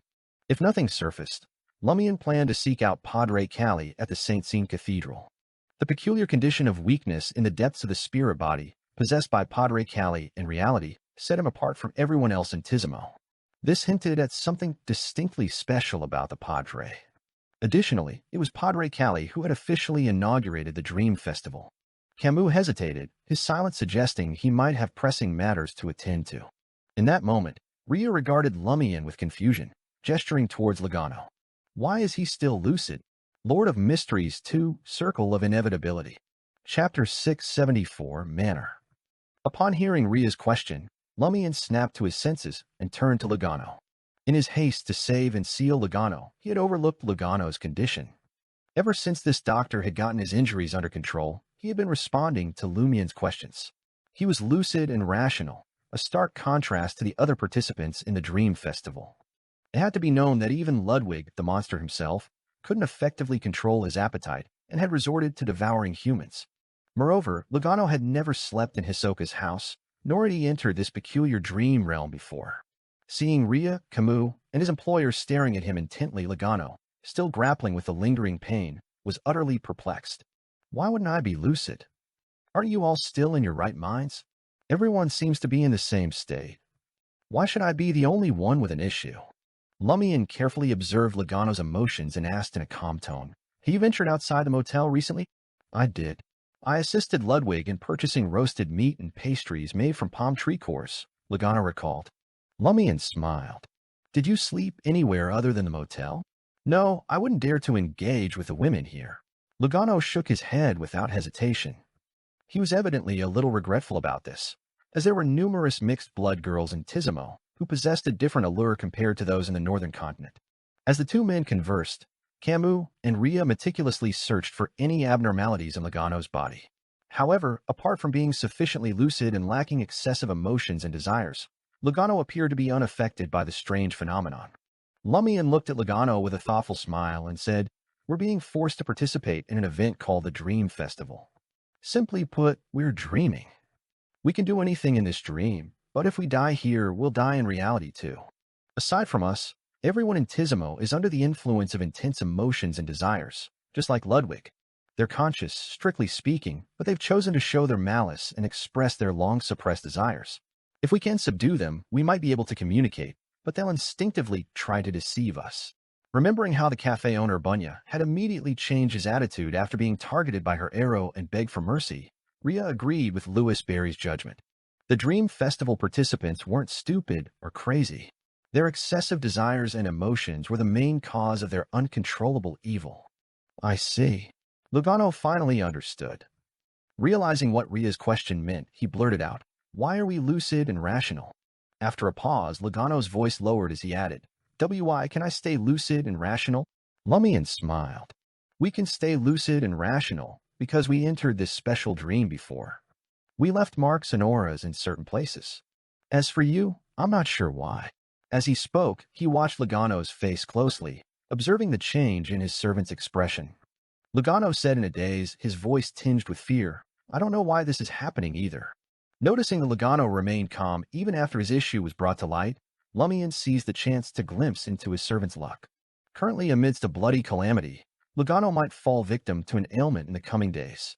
The first part makes sense, considering Ludwig has just eaten half his arm. But what does the second half imply?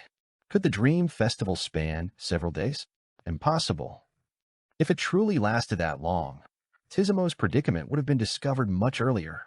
Does this suggest that Logano would succumb to an illness during the Dream Festival itself?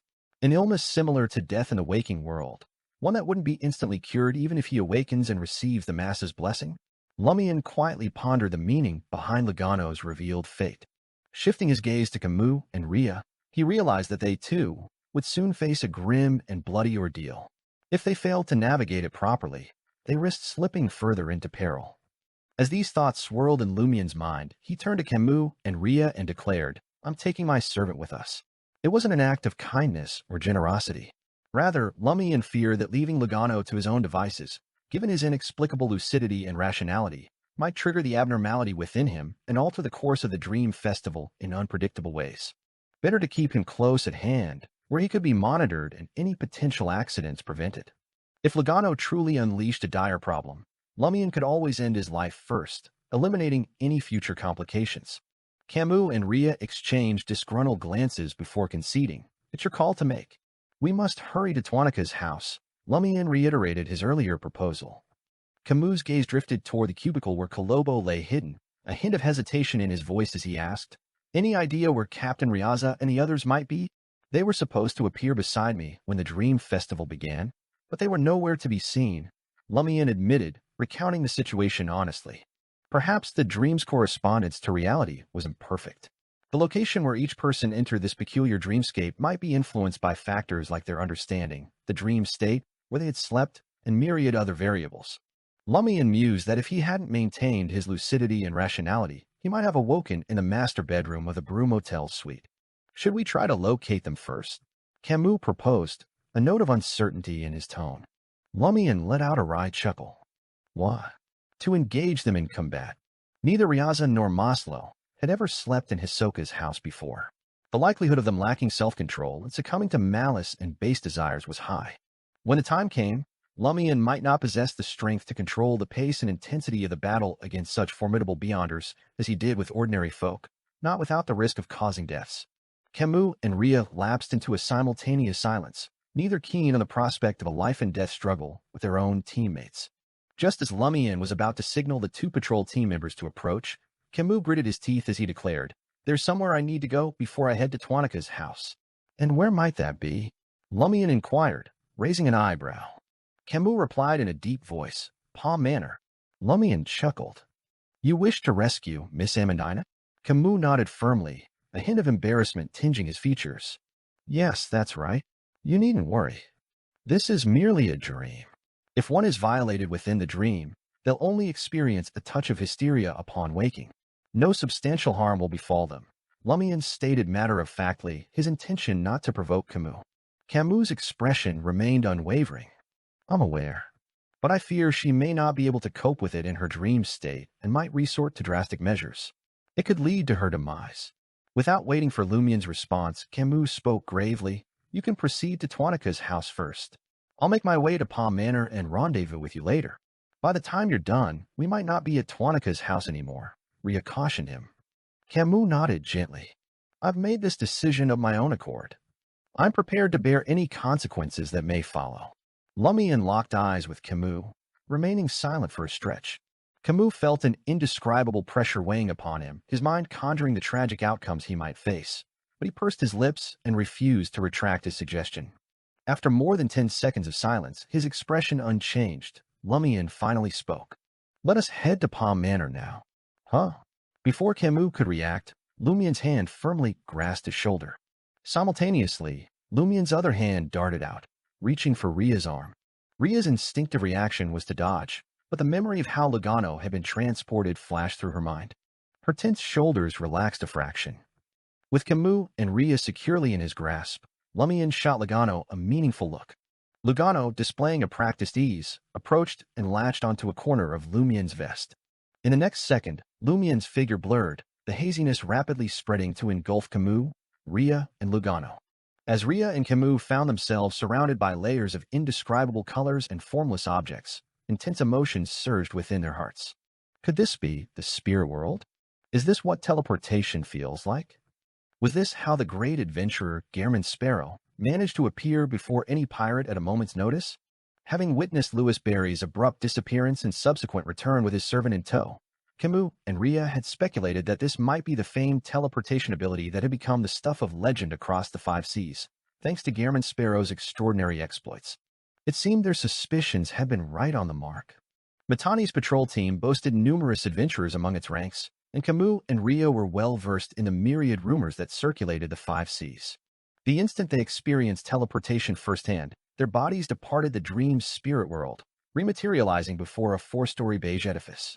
This was none other than the main building of Palm Manor. In the blink of an eye, Lumian, Camus, Ria, and Lugano had reached their destination. The manor was awash with cries, screams, sinister laughter, and high-pitched singing. Just over 10 meters from the main building, near a garden shrubbery, a mixed-blood lady's maid lay pinned to the ground by a group of slaves, her clothes half-stripped as she cried out in desperation. She struggled with all her might, but how could she hope to resist the adult men? She was utterly helpless, pinned down, and at their mercy. Witnessing this scene, the former sheriff, Camus, instinctively yearned to intervene, but he quickly reminded himself that this was a dream. Such events wouldn't truly impact reality. At most, they would result in a certain degree of curable hysteria. It would be a waste of time to stop it, and it would only serve to delay my search for Amandina. Moreover, it would be pointless. Camus warned himself, forcibly averting his gaze as he ascended the steps into the main building. At that moment, Ria, who had been silent for a couple of seconds, turned from facing the manor's main building. "You guys head in first." With her back to Lumian, Camus, and Lugano, she spoke in a nonchalant tone. Leaning forward slightly, she strode purposefully towards the bushes at the garden's edge, making her way to the mixed-blood lady's maid who was being violated by the slaves. Lord of Mysteries 2, Circle of Inevitability. Chapter 675, Evil. In a few swift strides, Ria positioned herself behind the slaves, raised her right foot, and delivered a powerful kick. With a resounding bang, the slave pressing down on the mixed-blood lady's maid was sent flying, landing unceremoniously in the bushes at the garden's edge. The other three abruptly turned to face Ria. Before they could get a clear look at their assailant, Ria followed up with a fluid roundhouse kick, knocking another one to the ground. The remaining two, torn between greed, desire, and fear, took one look at Ria and turned tail, fleeing to another part of the manor. Ria retracted her left foot and fixed a cold stare upon the two servants struggling to their feet. She raised her hunting bow, knocking an arrow with a smooth, practiced motion. The two servants licked their lips in unison. Unwilling but fearful, they swiftly clambered over the bushes and vanished into the garden. Only then did Ria lower her gaze to the mixed-blood lady's maid, whose face was still streaked with tears and confusion. "Are you all right?" The mixed-blood lady's maid shook her head repeatedly. With trembling hands, she hastily tidied her half-torn dress and retrieved a dagger that had fallen beside her. Seeing this, Ria wasted no time. "Find a secluded corner and hide until dawn." With that, Ria pivoted on her heel and prepared to dash back to where Louis Barry, Camus, and the others stood waiting at the door of the manor's main building. As the mixed-blood lady's maid stood up, her expression darkened, and she raised the dagger clutched in her hand, plunging it towards Ria's back. Catching sight of the impending danger, Camus shouted, "Watch out." Though Ria hadn't sensed the approaching threat, she instinctively heeded Camus' warning and reacted. Surrendering to inertia, she fell forward and rolled to the side, narrowly evading the dagger's deadly path. As she rolled, Ria pivoted to face her attacker, eyes narrowing as she instinctively raised her bow, aiming at the mixed-blood lady's maid. The mixed-blood lady's maid brandished her dagger, shouting in Intijan, her words laced with hatred, "Why can you join the patrol team while I'm stuck as a mere lady's maid? Don't we both hail from the southern continent? Why? I even have Intijan blood coursing through my veins." Before she could complete her tirade, a crimson fire raven, its hue bordering on white, swooped in from nowhere, colliding with the steel dagger. With a resounding clang, the dagger heated up, an explosive force wrenching it from the mixed-blood lady's maid's grasp, sending it flying several meters before clattering to the ground. The mixed-blood lady's maid faltered, fear supplanting the hatred in her eyes. Lumian, his black hair and green eyes striking, stood on the steps of the manor's main house, one hand casually tucked in his pocket. He called out, his voice carrying, "Where is Miss Amandina?" A pang of embarrassment struck Camus. In his haste to rescue Miss Amandina, he had acted with a distinct lack of professionalism. He had been a guest at Palm Manor, but he had never been invited to visit Amandina's room upstairs. Consequently, he found himself unsure of which floor and room to search for her later. If he were to search floor by floor, he would undoubtedly encounter countless obstacles amidst the current chaos.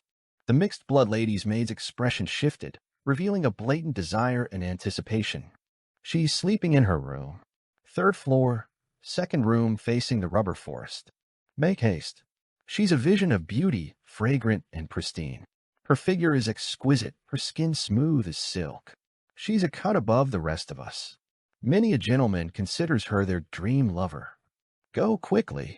As she neared the end of her speech, the mixed-blood lady's maid gritted her teeth, her eyes alight with an illusory desire to witness something transpire. Lugano's hair stood on end, a chill running down his spine as he confronted the stark malevolence of human nature. Clap, clap, clap. Lumian shook his head, a smile playing on his lips as he applauded. Rhea fell silent for a couple of seconds before rising to her feet and departing the area. After a few steps, she paused, turning to regard the mixed-blood lady's maid. In a deep, solemn voice, she reiterated, "Find a secluded spot and hide until dawn." With those parting words, Rhea turned away from the mixed-blood lady's maid and sprinted back to the steps at the main house's entrance. Lumian averted his gaze and led the way through the open brown door. As he, Camus, and the others entered, they were greeted by a startling sight in the living room. A middle-aged woman in a disheveled nightgown, her half-exposed body glistening with sweat and her black hair in disarray, sat astride a sturdy native slave. Her movements were intense, and she appeared utterly immersed, alternating between shouting and cursing. The native slave, clearly enjoying the experience, eagerly cooperated.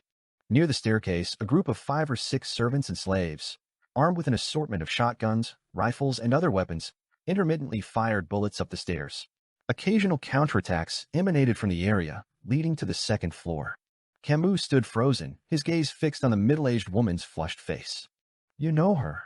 Lumian asked, a smile playing on his lips.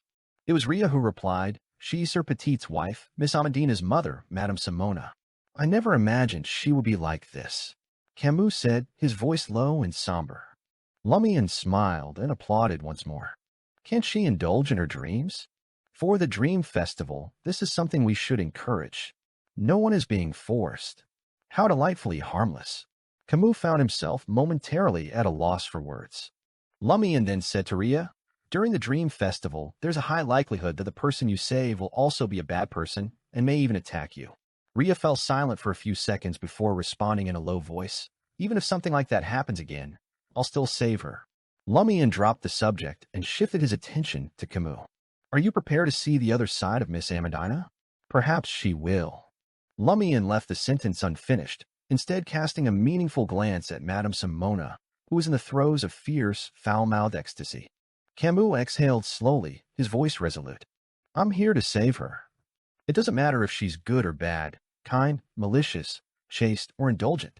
After helping her find a safe hiding place and making sure she waits until dawn, we'll head to Tuanika's house. I'm here to save her. It doesn't matter if she's good or bad, kind, malicious." Lumian quietly repeated the first half of the sentence, a smile playing on his lips as he regarded the servants and slaves attempting to occupy the staircase. He raised his voice, asking, "Has anyone seen Miss Amandina? Has she come downstairs?" The servants and slaves turned their attention to Lumian and his companions, swiftly redirecting their firearms. Lumian calmly extended his right hand, making a grabbing motion. With this gesture, crimson flames, their hue bordering on white, ignited in the air, forming a curtain that Lumian seemed to snatch from the void. With a deft grab and push, the fiery curtain abruptly split, transforming into firebirds that hurtled towards the shotguns, rifles, and revolvers before they could be properly aimed. Amidst a series of muffled explosions, the guns dropped from the servants' and slaves' hands, clattering to the ground, damaged beyond use. The servants and slaves themselves suffered only minor burns, their grip on their weapons faltering. Since advancing to Reaper, Lumian's mastery over flames had grown. Even without the lie earring, he could achieve this level of control. Moreover, he hadn't unleashed his full power. He hadn't even summoned the blazing white flames in order to minimize the damage. "Now, can we have a civilized conversation?" Lumian smiled at the servants and slaves.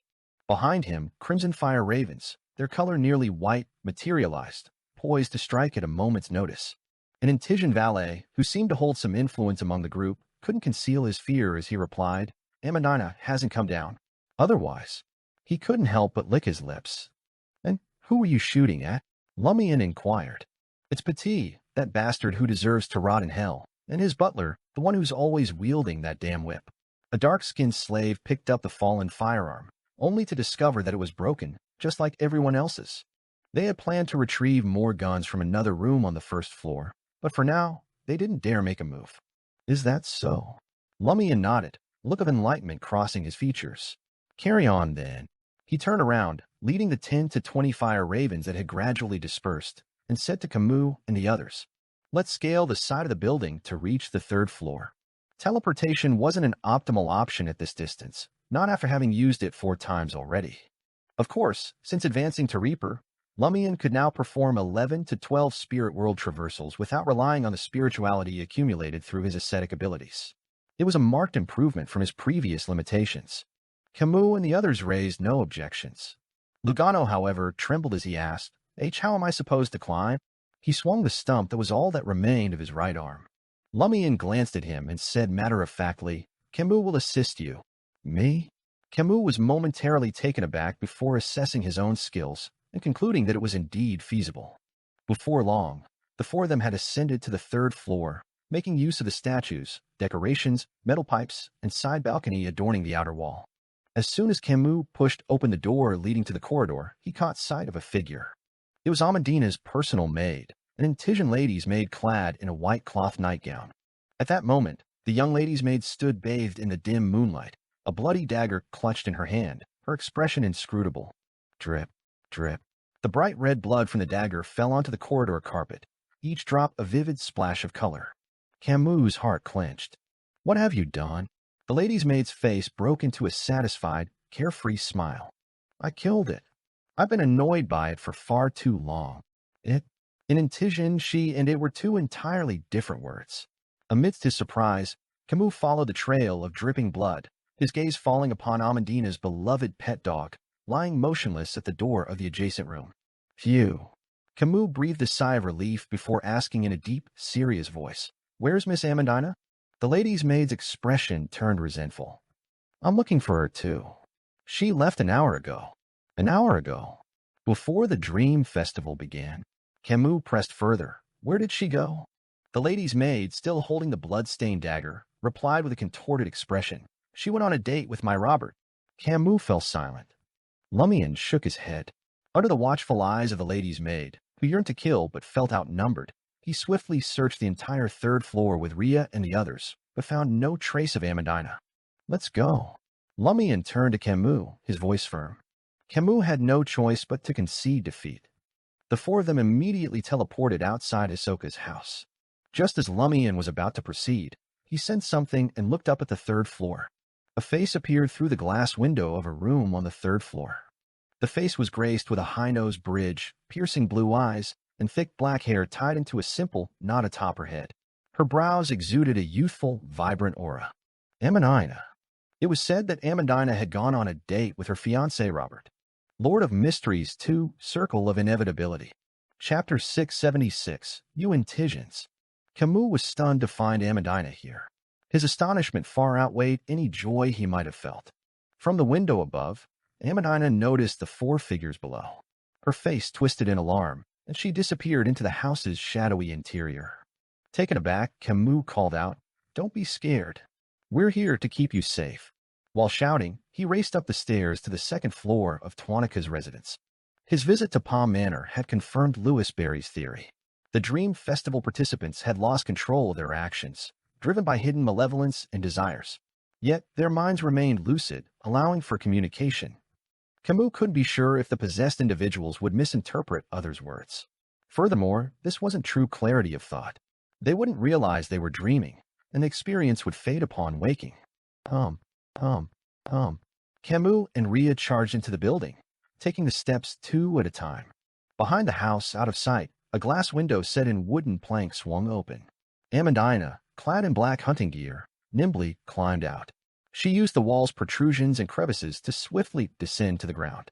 As her feet touched the earth, she noticed a figure watching her from the side. It was Lugano, his right arm ending in a bloody stump, his face marred with crimson stains. He looked a frightful mess. Amandina's heart clenched. She pressed her back against a pillar supporting Twanika's house, fists tightening as she shut her eyes. In the same instant, Lugano's eyelids drooped, his mind growing hazy. He collapsed to the ground, falling into a deep sleep where he lay. Amandina's eyes snapped open, no longer using her power to force the battle-worn man into slumber. Doing so would trap her in a profound sleep, able to act only in her nightmare form, her body immobile. And the man wasn't alone. Before Logano could wake naturally, Amandina turned to flee, seeking a safe haven to conceal herself. At that moment, she heard a smirking voice.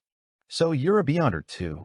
Amandina instinctively glanced over and saw the adventurer, Louis Barry, standing before another wooden pillar supporting Twanika's house, not far from her.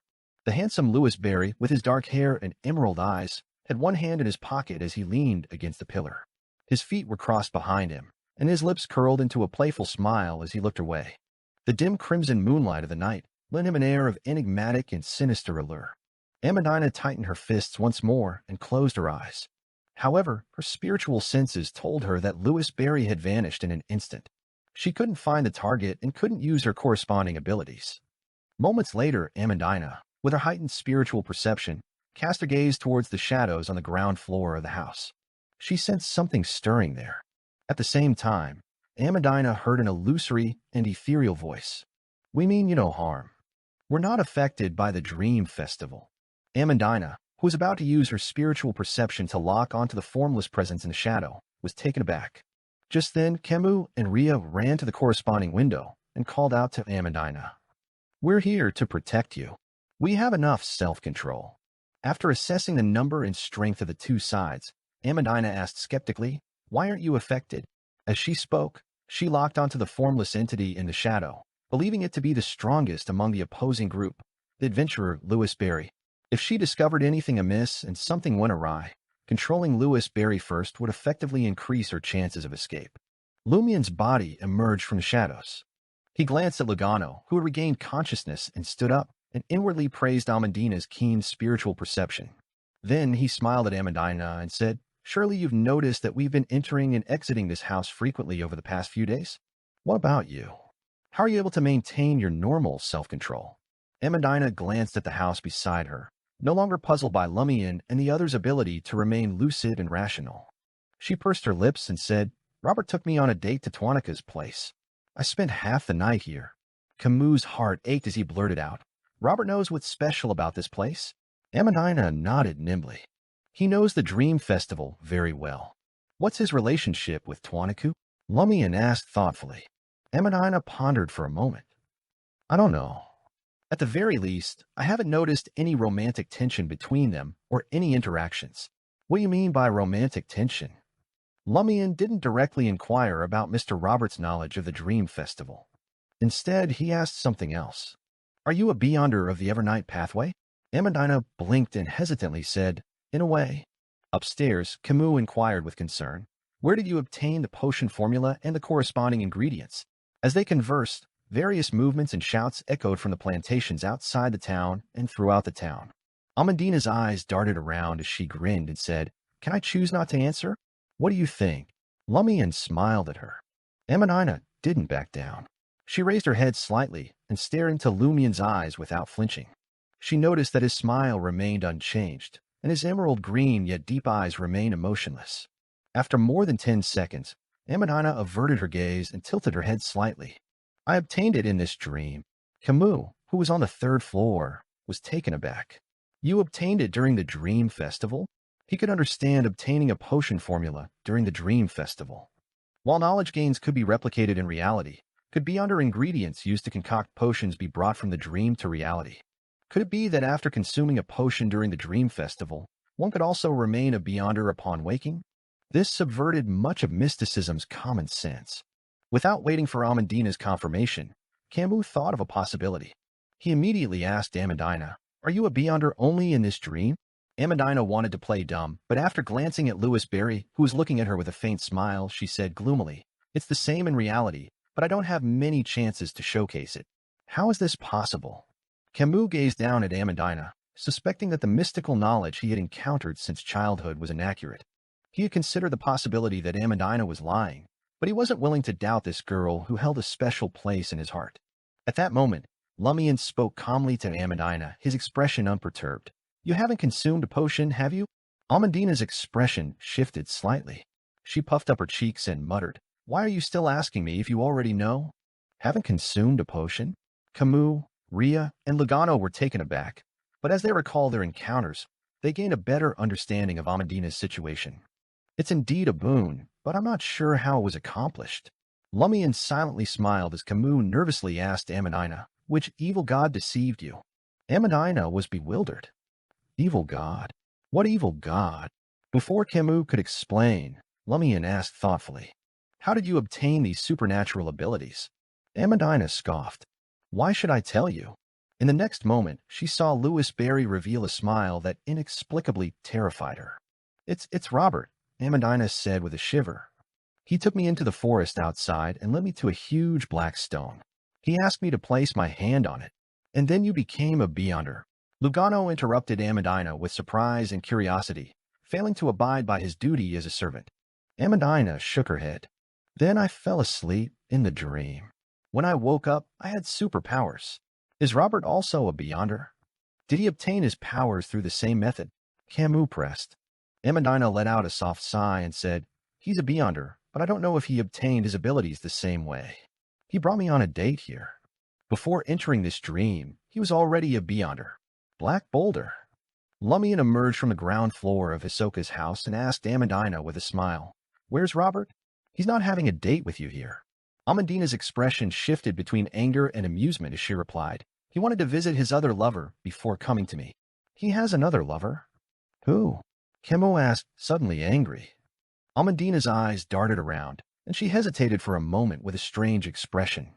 Padre Cali. Camus, Rhea, and Lugano couldn't help but exclaim in shock and confusion. Even someone as well-read as Lumian couldn't help but raise his eyebrows. Amandina spread her hands and said, he does like women, but he prefers men. He said he brought me into the dream to obtain superpowers because he felt guilty towards me. He was also grateful that I was willing to help him keep it a secret and not break off the engagement, continuing to go out with him, make out with him, protecting his image even after knowing his other side. At that moment, Camus and Rhea remained silent, but Lumian sensed the same meaning in their eyes. You and Tijans. Amused, Lumian asked Amandina, and you can accept that? Amandina pondered seriously. Why not? As a marriage partner, Robert excels in status, wealth, strength, looks, and skills. In the southern continent, there aren't many better choices. Besides, we did have a beautiful relationship. He does love me, but he also loves Padre Cali. Amandina smiled at Lumian and said, he also promised me more freedom. Upon hearing Amandina's response and looking at the youthful and beautiful girl, Camus, who was on the third floor, suddenly felt a pang of sorrow. A certain beauty in his heart shattered. Lumian glanced up at him and scoffed inwardly. Hadn't he been mentally prepared to see the other side of Amandina? Amandina managed to express herself succinctly in a very self-controlled manner without demonstrating it. Perhaps Amandina had deliberately said so much in front of Camus to prevent him from loving her out of pity. Lumian turned to Amandina. In other words, Robert is currently in St. Sean Cathedral? Yes. Amandina nodded. Lumian tersely acknowledged her words and spoke in a commanding tone. Then let's pay him and Padre Cali a visit. Lord of Mysteries 2, Circle of Inevitability. Chapter 677, Last Year's Dream Festival. Amandina hesitated for a few seconds before saying, You've already cornered me. What choice do I have?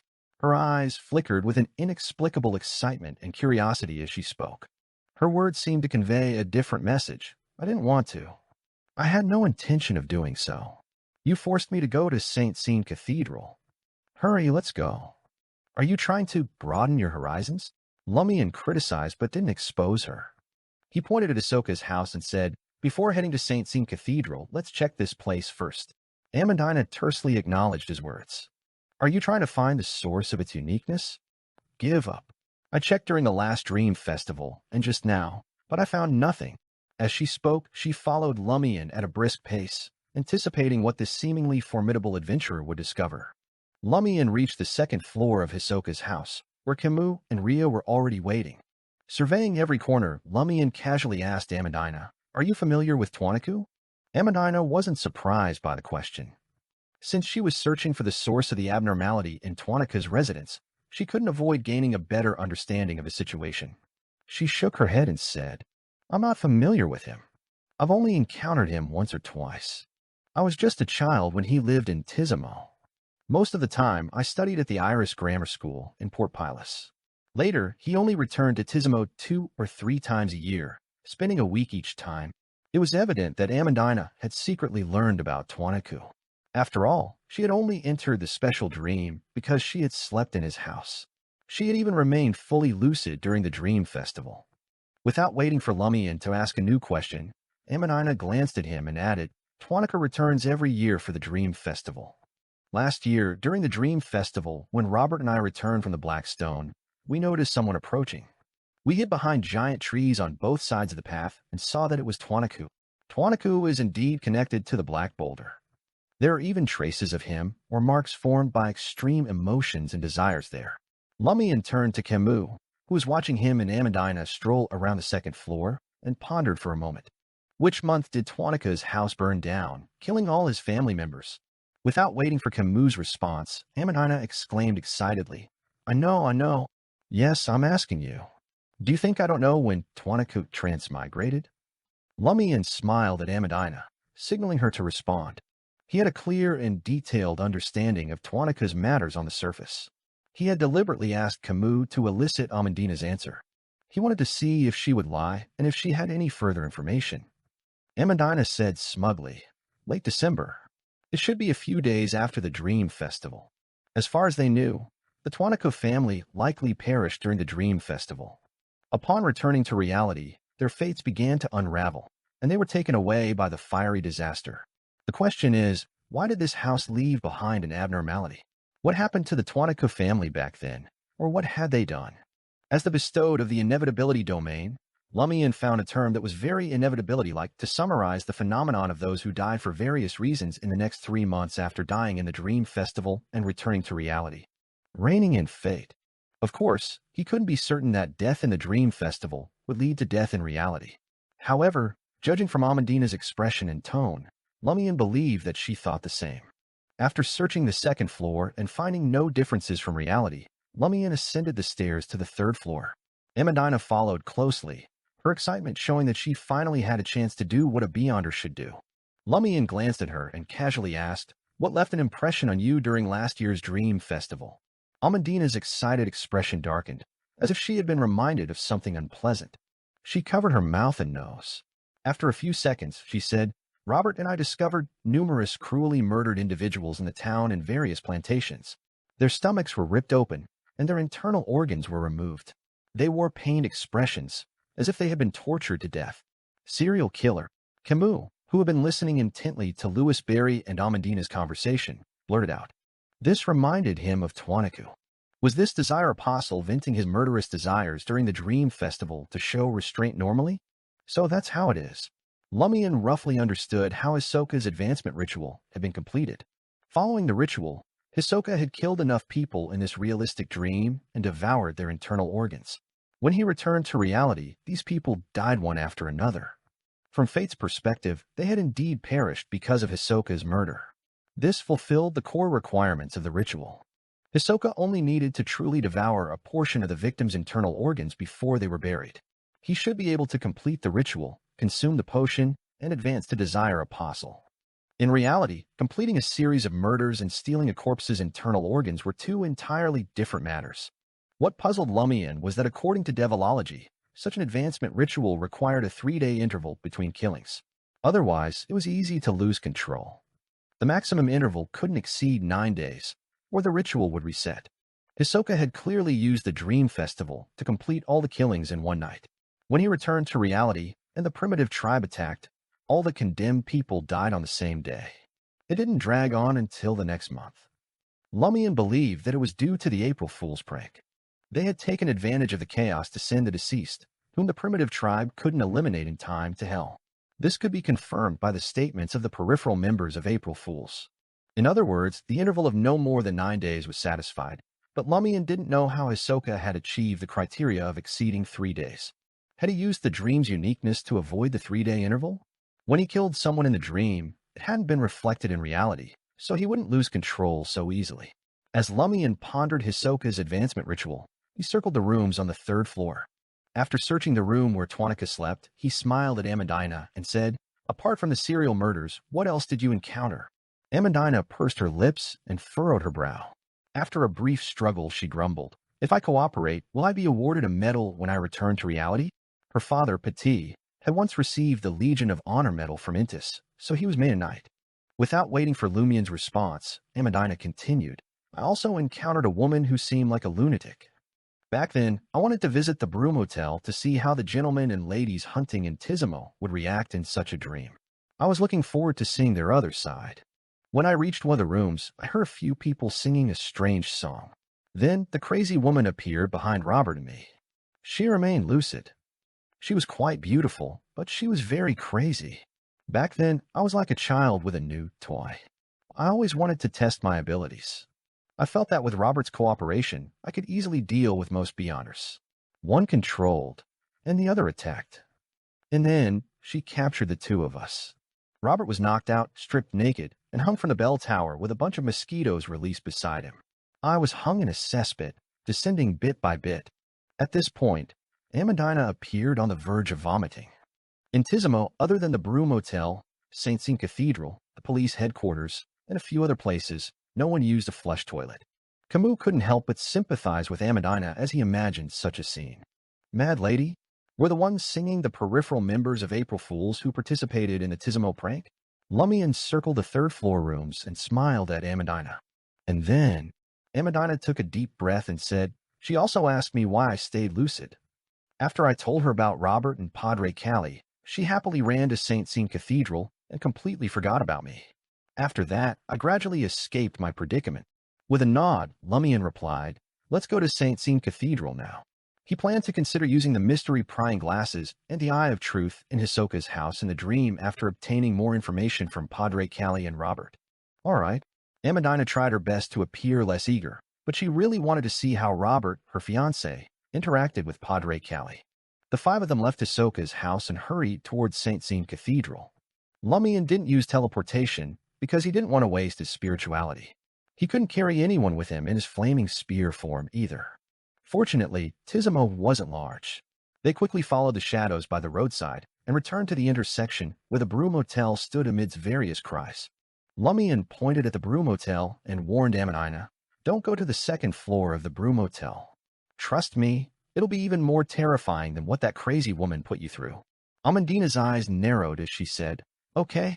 The five of them turned onto another street, passing through the Bunya Cafe, the police headquarters, and a small square before arriving outside St. Sean Cathedral. Lumian wasn't in a hurry to enter. He circled to the side, pried open a stained glass window, and peered inside. He and Amandina, who had gathered beside him, nearly went blind. In the cathedral's hall, a handful of naked men knelt before the eternal blazing sun's altar. They were all from the northern continent, including Amandina's fiancé, Robert. Padre Calli, also naked, paced back and forth between Robert and the others with an excited expression, reciting, "He walks in the light. He sheds warmth. He illuminates the world." With each line, Padre Calli seemed to grow more animated, exhilarated in various ways. Lord of Mysteries 2, Circle of Inevitability. Chapter 678, Absurd Orgy. Amandina scrutinized the naked preacher, Calli, from head to toe. Her gaze eventually settled on Robert, her fiancé, kneeling beside him. The lad with brownish-yellow hair, his skin pale white as if he had not been exposed to the sun for a long time, had abandoned his usual cold demeanor. He was equally excited, but he controlled himself and patiently waited for the padre to complete his preaching. The other naked men grew increasingly restless, gradually stirring. However, it was evident that they held Padre Calli in high esteem. Despite their disintegrating self-control, they refrained from directly initiating the orgy, only occasionally making small movements. If God were watching, he would have incinerated all of them. As a believer in the eternal blazing sun, Amandina subconsciously wanted to kneel to the side and bow her head in repentance. What a blasphemous scene. Holding the open sun Bible, Padre Calli continued to impart the teachings of the eternal blazing sun to the naked men with an abnormally excited expression. God says, "The sun shines justly upon everyone." During the preaching, Padre Calli's gaze frequently swept across Robert and the other purebreds of the northern continent, their faces, chests, and lower bodies. His expression revealed uncontrollable satisfaction, pleasure, and enjoyment. Lumian had always felt that he was well-read. In the past, he had disrupted the church's holy operations, but the scene before him still exceeded his imagination, leaving him momentarily dumbfounded. Are the padres of the Eternal Blazing Sun Church among the most outstanding Intisians? In an instant, information about Padre Cali and the observations of the past few days appeared in Lumian's mind. He's a native of Port Pilas, possessing pure West Balam bloodline, and a lowly native of the southern continent. Starting as a cathedral servant, he had seized the opportunity to change his fate. Subsequently, he had worked diligently and eventually became the padre of Tizimo town.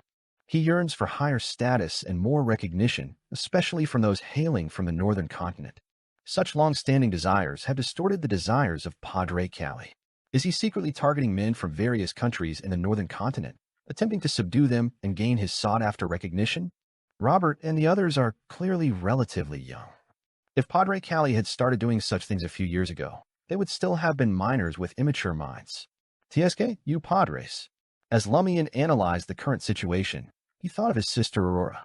In Cordu, he had not liked entering the cathedral, attending Mass, or praying often. On the one hand, Aurora did not like it herself and set an example. On the other hand, Aurora had always been worried that Lumian, who was only 12 or 13 years old at the beginning, would be alone with the clergyman in the cathedral. From time to time, she would use words like boys have to protect themselves, and many padres like boys. Suppressing his sudden longing, Lumian looked at Padre Cali, who was still engrossed in his preaching. The more he preached, the more excited he became. Lumian felt that his analysis should be correct. A lengthy holy sermon before a male orgy was clearly not something an ordinary person could come up with and put into practice. It was abnormally absurd. However, considering that Padre Cali yearned for the Northern Continent gentleman's recognition, especially given his identity as the Eternal Blazing Sun Church's padre, all of this became self-explanatory. Poor Eternal Blazing Sun and Saint Scene. They have become an important prop for Padre Cali's performance art. Just as Lumian thought this, Padre Cali finally completed his exciting sermon. He spread his arms and shouted, "Praise the sun." Robert and the other lads, equally excited and naked, knelt on the ground, spread their arms, and sang in unison, "Praise the sun. Praise his grace. The sun does not wish to be praised by you. His grace." Yes, it aligns with the aspirations of Padre Cali for higher status. In this male orgy, he made all participants view him as an archbishop and preach to them. Finally, he would bestow the boon of God Holy Spirit on these people. Lumian seemed to be able to imagine the ensuing scene. Padre Cali turned around in satisfaction and solemnly placed the Bible back on the altar. Then, he approached Robert, resembling an archbishop bestowing grace upon his believers. The other men tangled with each other. Camus, Ria, and Lugano, who were observing the cathedral through another stained-glass window, were equally stunned. In particular, Ria felt as if her eyes, brain, and soul had been tainted despite all her tragic experiences. Upon regaining her senses, Ria's anger surged. Beside her, Lumian recalled a detail. He lowered his voice and asked Amandina, "When did Robert become lovers with Padre Cali?" Amandina retracted her corrupted gaze and pondered for a moment. More than a year after Padre Cali arrived in Tizimo, about 3 years ago. Lumian frowned and asked, "Did they become lovers in reality or during the dream festival?" "Of course in reality," Amandina replied without hesitation. Something's off. Padre Cali had been in Tizimo for over a year. He should have mellowed, turned restrained, and been devoid of excessive desires and emotions. Why was he still targeting Robert and the other lads? From the looks of it, there is something abnormal about Padre Cali, and this abnormality should have been related to the source of the dream festival. That is why he had declared its beginning. Just as Lumian thought this, he saw Ria raise her bow angrily and aim it at the cathedral, where the scene was becoming increasingly unbearable and foul. Almost simultaneously, the energetic Padre Cali turned his body. Suddenly, Lumian, with one hand in his pocket, saw the native padre with dark brown skin, sunken eyes, and thin black hair. His naked figure was reflected in Lumian's eyes. He felt a chilling aura emanating from Padre Cali's body, attempting to completely freeze and replace his spirit. Wraith possession. So, Padre Cali possesses the ability to transform into a wraith. It is no wonder that when I investigated his weaknesses, I realized that it only existed deep within the body, within the spirit. A wraith preaching in the Eternal Blazing Sun Cathedral and under the sunlight. Who would have thought such a thing would happen? Padre Cali's wraith powers definitely had not come from drinking potions. They would definitely have been discovered and purified. Bone? Lumian came to a realization. Relying on the strength of his Sequence 5 spirit body, Lumian struggled to wrestle control of his body from Padre Cali. He was not in a hurry to activate the Blood Emperor's aura brand. Instead, he looked at Amadina and said with difficulty, word by word, "Let and Cali enter a dream."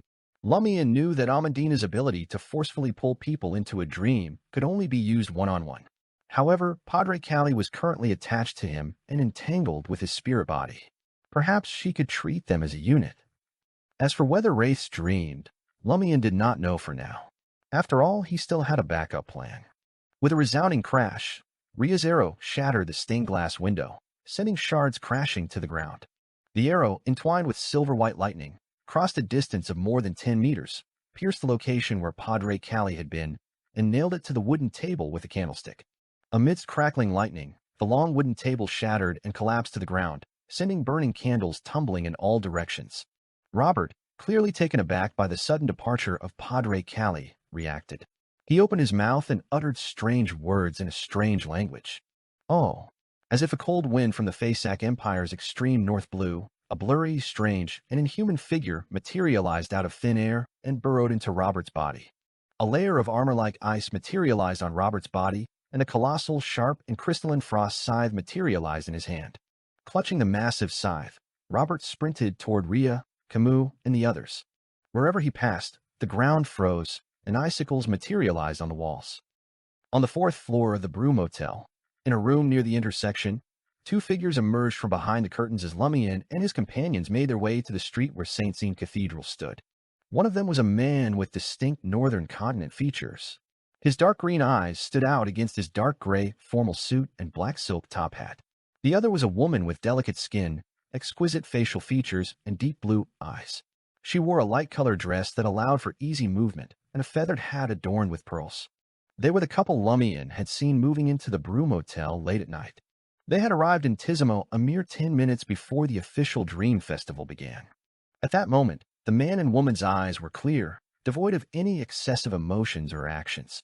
The patrol team's sudden arrival in Tizimo is indeed because they discover the problem here, the beautiful woman said in a deep voice, gazing out the window at the street below.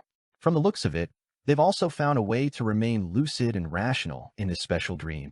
The man's expression was cold as he nodded slightly and said, "But they don't know much yet.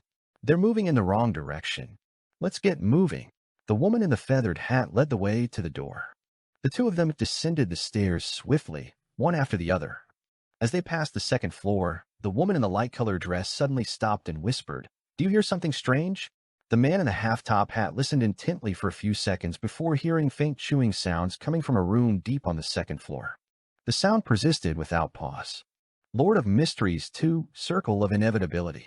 Chapter 679, Spirit Medium. Seeing Robert, clad in ice armor and dragging a frost scythe, sprinting towards the stained glass window facing him, Ria and Lugano, Camus immediately drew his custom-made revolver and aimed it ahead. At that moment, his feet turned cold, and his body froze, causing his joints to become sluggish and his wrists to tremble. From the corner of his eye, Camus observed that although Robert hadn't truly approached, the frost on the ground and the icicles on the wall had already reached him. Within a radius of 10 to 20 meters, the chill intensified, resembling the extreme north. With a swoosh, Ria shot another arrow entwined with silver lightning. Robert didn't dodge or evade. Exerting strength in his arms, he swung the frosty scythe forward. Clang! The scythe knocked away the arrow, leaving behind a small amount of lightning that raced towards Robert's body. Amidst the sizzling sounds, Robert felt numb for a moment before continuing to sprint towards Ria and the others. Camus was taken aback. He wasn't surprised that Robert could control the frost scythe so effortlessly and create a considerable frozen domain. Instead, he was surprised that Robert had rushed up to him and was about to enter a 5-meter range. Doesn't he know about my psychic piercing ability? Doesn't he realize that psychic piercing's effective range is 5 meters? Could it be that he has never encountered or fought a mid-sequence beyonder of the Arbiter pathway? That's true, Camus thought. No one in the patrol team or the Admiral Guard knows that Robert and Miss Amadina are beyonders. After obtaining beyonder powers during the Dream Festival, they probably don't use them much in the outside world. They can only unleash their full potential during the annual Dream Festival. There aren't many beyonder enemies to choose from. As these thoughts raced through Camus' mind, he seized the opportunity. As Robert stepped within 5 meters, His eyes lit up with brilliant lightning. Psychic piercing. Two bolts of lightning shot out and pierced Robert's head. Robert let out a blood-curdling scream and tumbled forward, writhing in pain. He had tossed the frost side aside. Rhea's arrow was once again knocked to the bowstring, instinctively following Robert's roll. Fury blazed in her eyes, erupting from within her body, and her muscles bulged with the surge of power. Raging blow. This was the raging blow Rhea had accumulated through her anger. It came from Sequence 8 Folk of Rage from the Sailor Pathway. By releasing accumulated anger, her attack was greatly enhanced. Rhea was currently at this sequence, but the hunting bow in her hand was a powerful beyonder item. It was a formidable weapon she had spent all her savings on before arriving in Tizimo. It was called Thunderclap Explosion and could be used for 2 years. Soon, Robert ceased his tumbling, but he couldn't shake off the intense pain caused by psychic piercing. He froze in place for a moment. Without hesitation, Rhea watched the arrow, engulfed in dazzling lightning, and released her grip on the bowstring. The arrow shot out, but the lightning on it strangely split into two. One continued to ensnare the arrow, while the other darted to the right. Rhea's pupils dilated, unable to comprehend why such a thing had occurred. Instinctively, she turned her head and followed the separated bolt of lightning to its destination. Then she saw Louis Barry leaning against the window, his eyes tightly shut as he slid down. A few seconds ago, upon hearing Louis Barry's words, Amandina had locked onto him with a mix of confusion and excitement. "Since you said it, I won't stand on ceremony." In her spiritual perception, Louis Barry's soul was intertwined with the sinister soul, fiercely resisting while using various parts of his body as a battlefield. However, the owner of the body was clearly at a disadvantage. Amandina couldn't separate them under such circumstances. She vaguely understood why Louis Barry had instructed her to lock onto the other party's head and entangled soul with her spirituality. Lumian, who had Amandina use her abilities, stammered as he struggled to move his left hand in his pocket. His left hand wasn't in his trouser pocket or shirt pocket, but in his traveler's bag. After arriving outside St. Sean Cathedral and prying open the stained glass window, Lumian had inserted his left hand into his traveler's bag, ready to retrieve a suitable mystical item at any moment. He was preparing for the impending battle.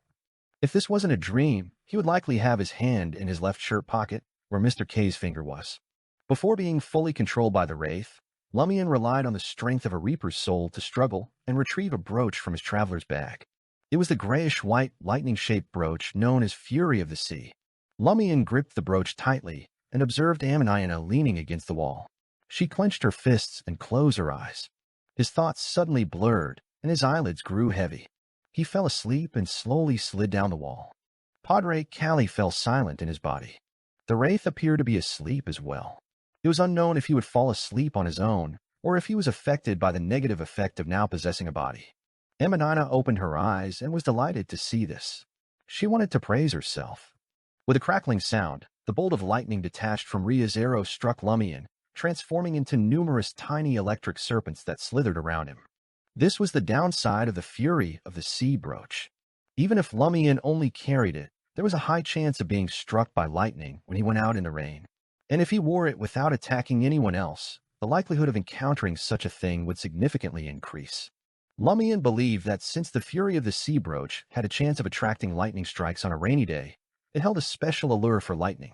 In such a situation, although it wasn't raining, what if there was another source of lightning nearby? What would happen? There was a high chance that it would attract a portion of someone else's lightning. Stimulated by the pain of the electric shock, Lumian, no longer affected by the nightmare ability, snapped out of his dream. He regained his senses, but his body remained numb. He experienced this, as did Padre Callie. As soon as the Wraith regained consciousness, he instinctively detached from Lumian's body to distance himself from the harm of the electric current. His face materialized on the nearest pane of glass, his form indistinct. Seizing the moment, Lumian donned the grayish-white lightning-shaped brooch and retrieved his revolver from his traveler's bag.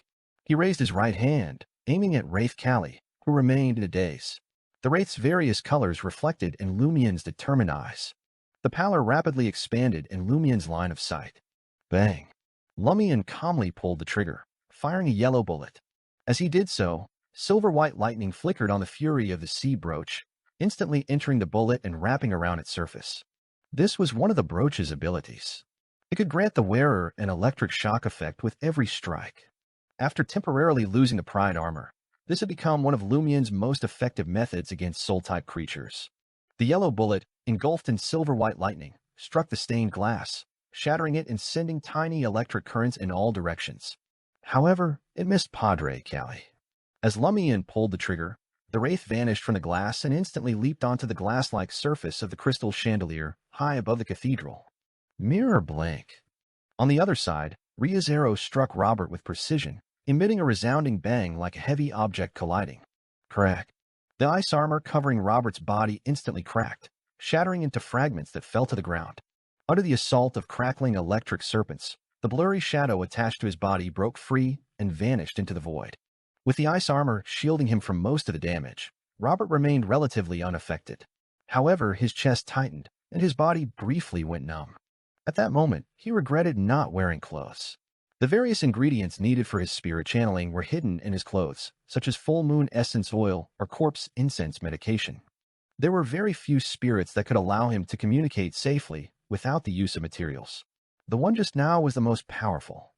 Seeing Camus' special revolver and Ria's arrows aimed at him, Robert grew anxious. He thought of a spirit channeling method that could be completed under such circumstances. Frowning and fearing the pain, he bit the tip of his tongue. He spat out the blood from the tip of his tongue mixed with his saliva, emitting a strange sound from his throat. A pair of weathered stone-like hands reached out from beneath the cathedral's stone bricks, seized Robert's body, and pulled him underground. At some point in time, the ground had softened like a swamp, and the blood in the air abruptly vanished. Camus' bullets and Ria's arrows arrived one after another, but they only caused sparks on the stone bricks on the ground. Spirit medium? Camus used this opportunity to revise his judgment of Robert's pathway and sequence. He's actually not from the same pathway as Miss Amandina? Hadn't he also obtained his superpowers from a black boulder?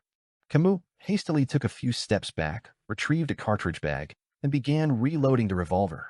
As a member of Matani's authorities, obtaining beyonder bullets with different effects was relatively easy, even though the patrol team wasn't wealthy or had much accumulation. After all, there was the Eternal Blazing Sun Church, the God of Steam and Machinery Church, the Church of Earth Mother, and numerous adventures coming and going. Furthermore, the patrol team needed to be vigilant against certain branches of the Rose School of Thought and the Numinous Episcopate. They had to make targeted preparations. Camus swiftly inserted the golden purifying bullets into the revolver's cylinder and snapped it shut. At that moment, Padre Cali, who had leaped onto another stained glass window, reappeared. He opened his mouth and emitted a piercing shriek that harmed one's eardrums and spirit body. Ah, Wraith Shriek. Lord of Mysteries 2, Circle of Inevitability. Chapter 680, Combat Experience. Camus, who had just loaded the purifying bullets into his revolver cylinder, heard a sharp sound of static in his mind. Before his eyes, the world seemed to separate from him, a chunk of transparent glass forming a barrier between him and reality. Under the Wraith's shriek, cracks appeared on the glass, extending into the spirit body. A faint shattering sound reverberated in the ears of Lumian, Ria, Lugano, Amandina, Robert, who had just crawled out of the ground near the altar, and the other naked men frantically dodging. It brought sharp pain to their eardrums, blood to their noses, and agony from the depths of their souls. Almost everyone froze in place, like fragile porcelain caught in an invisible storm. The naked men, who appeared ordinary, fainted without a sound. Blood seeped from their eyes, nostrils, mouths, ears, and skin. However, Lumian, who had advanced to Sequence 5 Reaper, suffered the least damage and recovered the fastest. Thin ice crystal arrows shot at him, their arrowheads flickering with a cold light. In an instant, Lumian made a decision. He didn't transform into a shadow creature or into the shadows to dodge the damage, nor did he attempt to duck. Instead, blazing white flames ignited over his body. He transformed into a burning white spear and hurled himself towards the stained glass window closer to the door, facing the ice crystal arrows. Padre Cali, with his dark brown skin and sinister expression, stood there. Amandina was the second to recover from the Wraith's shriek. She witnessed the majestic blazing white flaming spear collide with the ice crystal arrows hurtling towards them. Silently, a portion of the ice crystal arrows facing the blazing white flaming spear evaporated into sizzling white gas, while the surrounding ones quickly melted and turned to steam. White mist caused by water steam filled the air.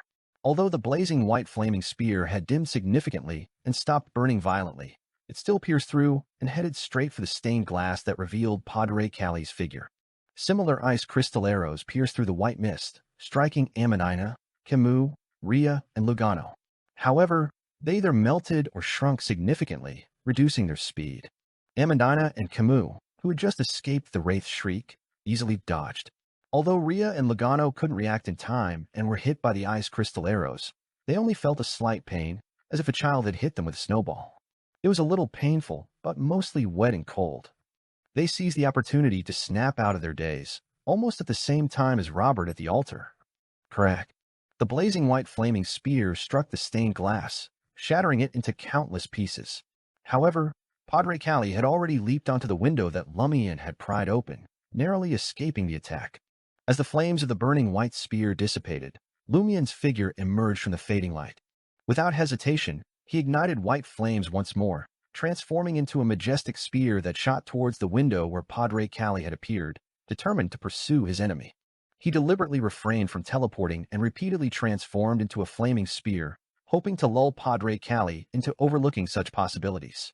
Then, at a critical moment, he would unexpectedly appear beside him and use the spell of Harumph, catching the Wraith off guard. Otherwise, it would be challenging to catch a Wraith that could constantly jump through mirrored objects, using them as portals to evade capture. Furthermore, Lumian knew that Wraiths could be considered spirit world creatures to a certain extent. They could also use the spirit world to complete teleportation, although they couldn't compare to spirit world creatures specialized in this area. Nevertheless, it wasn't an ability to be underestimated. As the fireball spear hurtled toward the window Lumian had pried open, Robert rolled to the side of the altar where their clothes were, intending to retrieve the ingredients used for spirit channeling. Swoosh! An arrow pierced the stone bricks in front of him, forcing him to change the direction of his roll at the last moment, narrowly avoiding the projectile.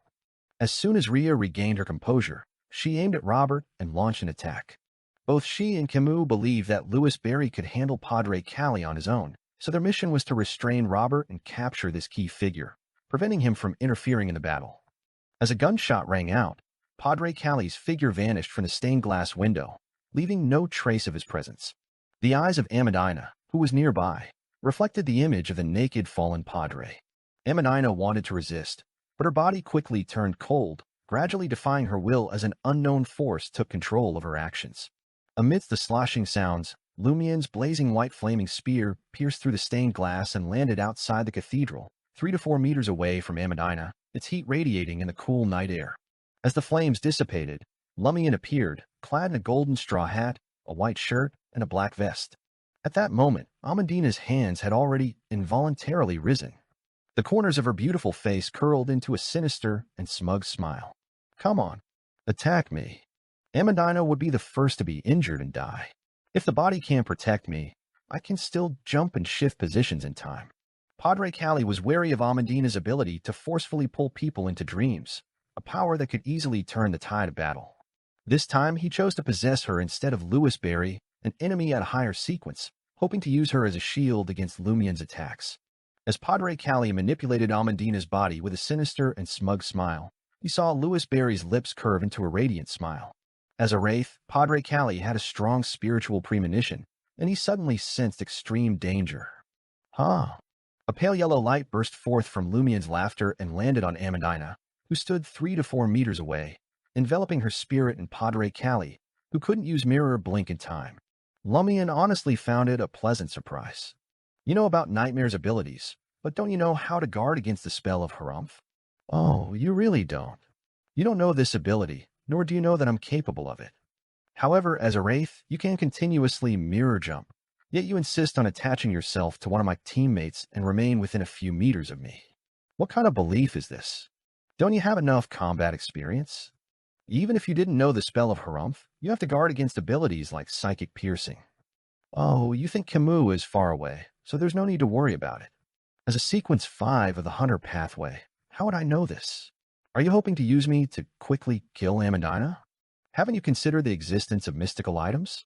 My original plan was if I failed to finish you off after using teleportation to deliver the spell of Harumph and Cull, I would feign a strategic retreat and find a small space to set up the bottle of fiction. Then, when you caught up, I would fight you in a cramped and sealed space, just like how I dealt with Ahsoka back then. To my surprise, you delivered yourself to me. As Lumian criticized wildly, Padre Cali and Amandina fainted and collapsed to the ground.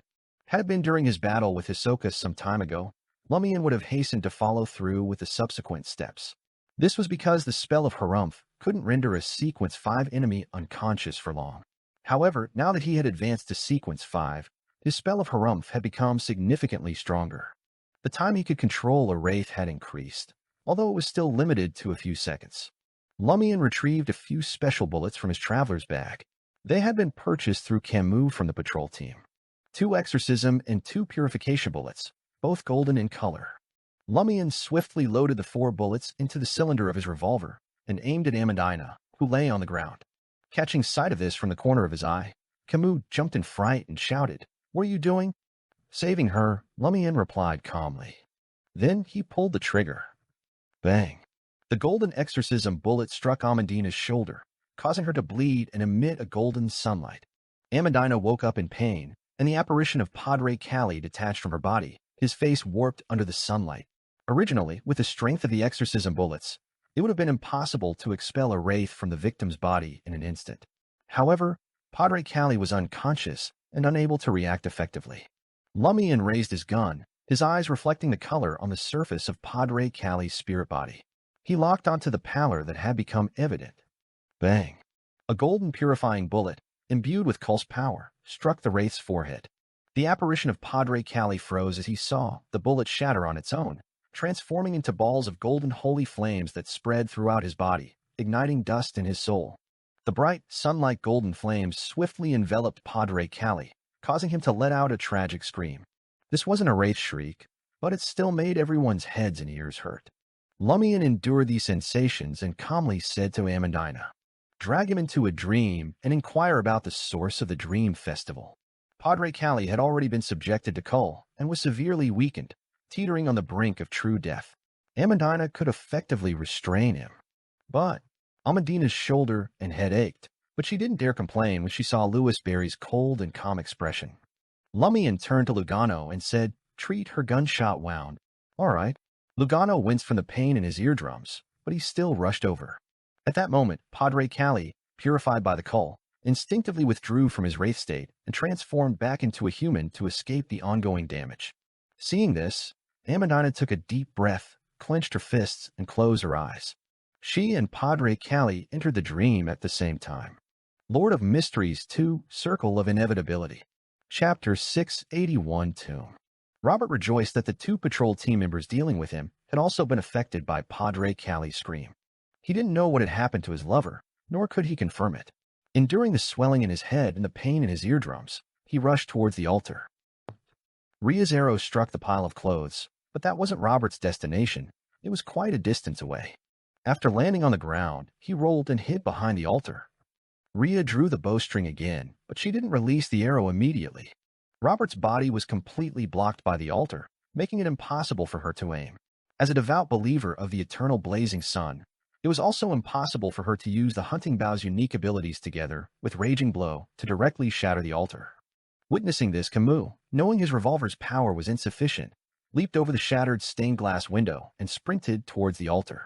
After a brief moment of hesitation, Ria raised her hunting bow and shot an arrow wrapped in lightning into the air. The arrow flew high into the air before swiftly descending, bypassing the altar's obstruction and landing behind it. Since she hadn't been able to aim properly, the arrow grazed Robert's body and struck a crevice between 2 stone slabs. A sizzling electric current dissipated, creeping over Robert's body and temporarily paralyzing him. After breaking free, Robert abandoned the idea of retrieving his spirit-channeling ingredients. He had no intention of saving his lover, Padre Cali. He planned to bite the tip of his tongue again and complete the spirit channeling. With the special ability of the natural spirit, he could escape back to his plantation, where he still had plenty of spirituality-rich ingredients for backup. At that moment, from the corner of his eye, he caught sight of Camus' light-colored pants and leather shoes with holes. He felt a whip formed by electric currents appear in his mind. The whip struck his soul, and Robert, crouched behind the altar, felt his knees buckle, and he collapsed, trembling as extreme numbness and pain surged through him simultaneously. Whip of pain. Interrogator's whip of pain. Camus rushed to Robert's side, leaned down, and delivered a left hook, one that more or less bore a personal grudge. Bang. Camus, skilled in interrogation techniques, inflicted pain on Robert without going overboard. Robert fainted, yet suffered no substantial harm. After restraining Robert, Camus glanced at the naked man and selected nearby clothes to cover his private parts. He then picked up Robert and returned to where Lumian and the others were. At that moment, Lugano had already retrieved the bullet that had struck Amandina's shoulder, allowing the wound to contract and heal. Padre Calli was dreaming of the interior of St. Sean Cathedral. Dressed in a white robe with golden threads, he knelt before the altar, muttering with a pained expression, as if repenting. Amandina, clad in a black hunting suit, approached Padre Calli down the aisle between the pews. Remembering Louis Barry's instructions, she asked, "What's the origin of this special dream?" Padre Calli looked up, his face contorted as he replied, That strange tomb. Tomb. Amandina suspected the dream festival she had just attended was a sham. What tomb? Suddenly, a flash of inspiration flickered. That colossal black boulder? It's actually a tomb. Padre Calli nodded. Yes, it's really a tomb. Intrigued, Amandina asked proactively, "Whose tomb is that? Why is it so special?" Padre Calli remained kneeling, shaking his head. "I don't know. Even the gravekeepers don't know. They only know their mission is to guard that strange ancient tomb." Gravekeepers? Who are they? The more Amandina asked, the more she felt she didn't know about the Dream Festival.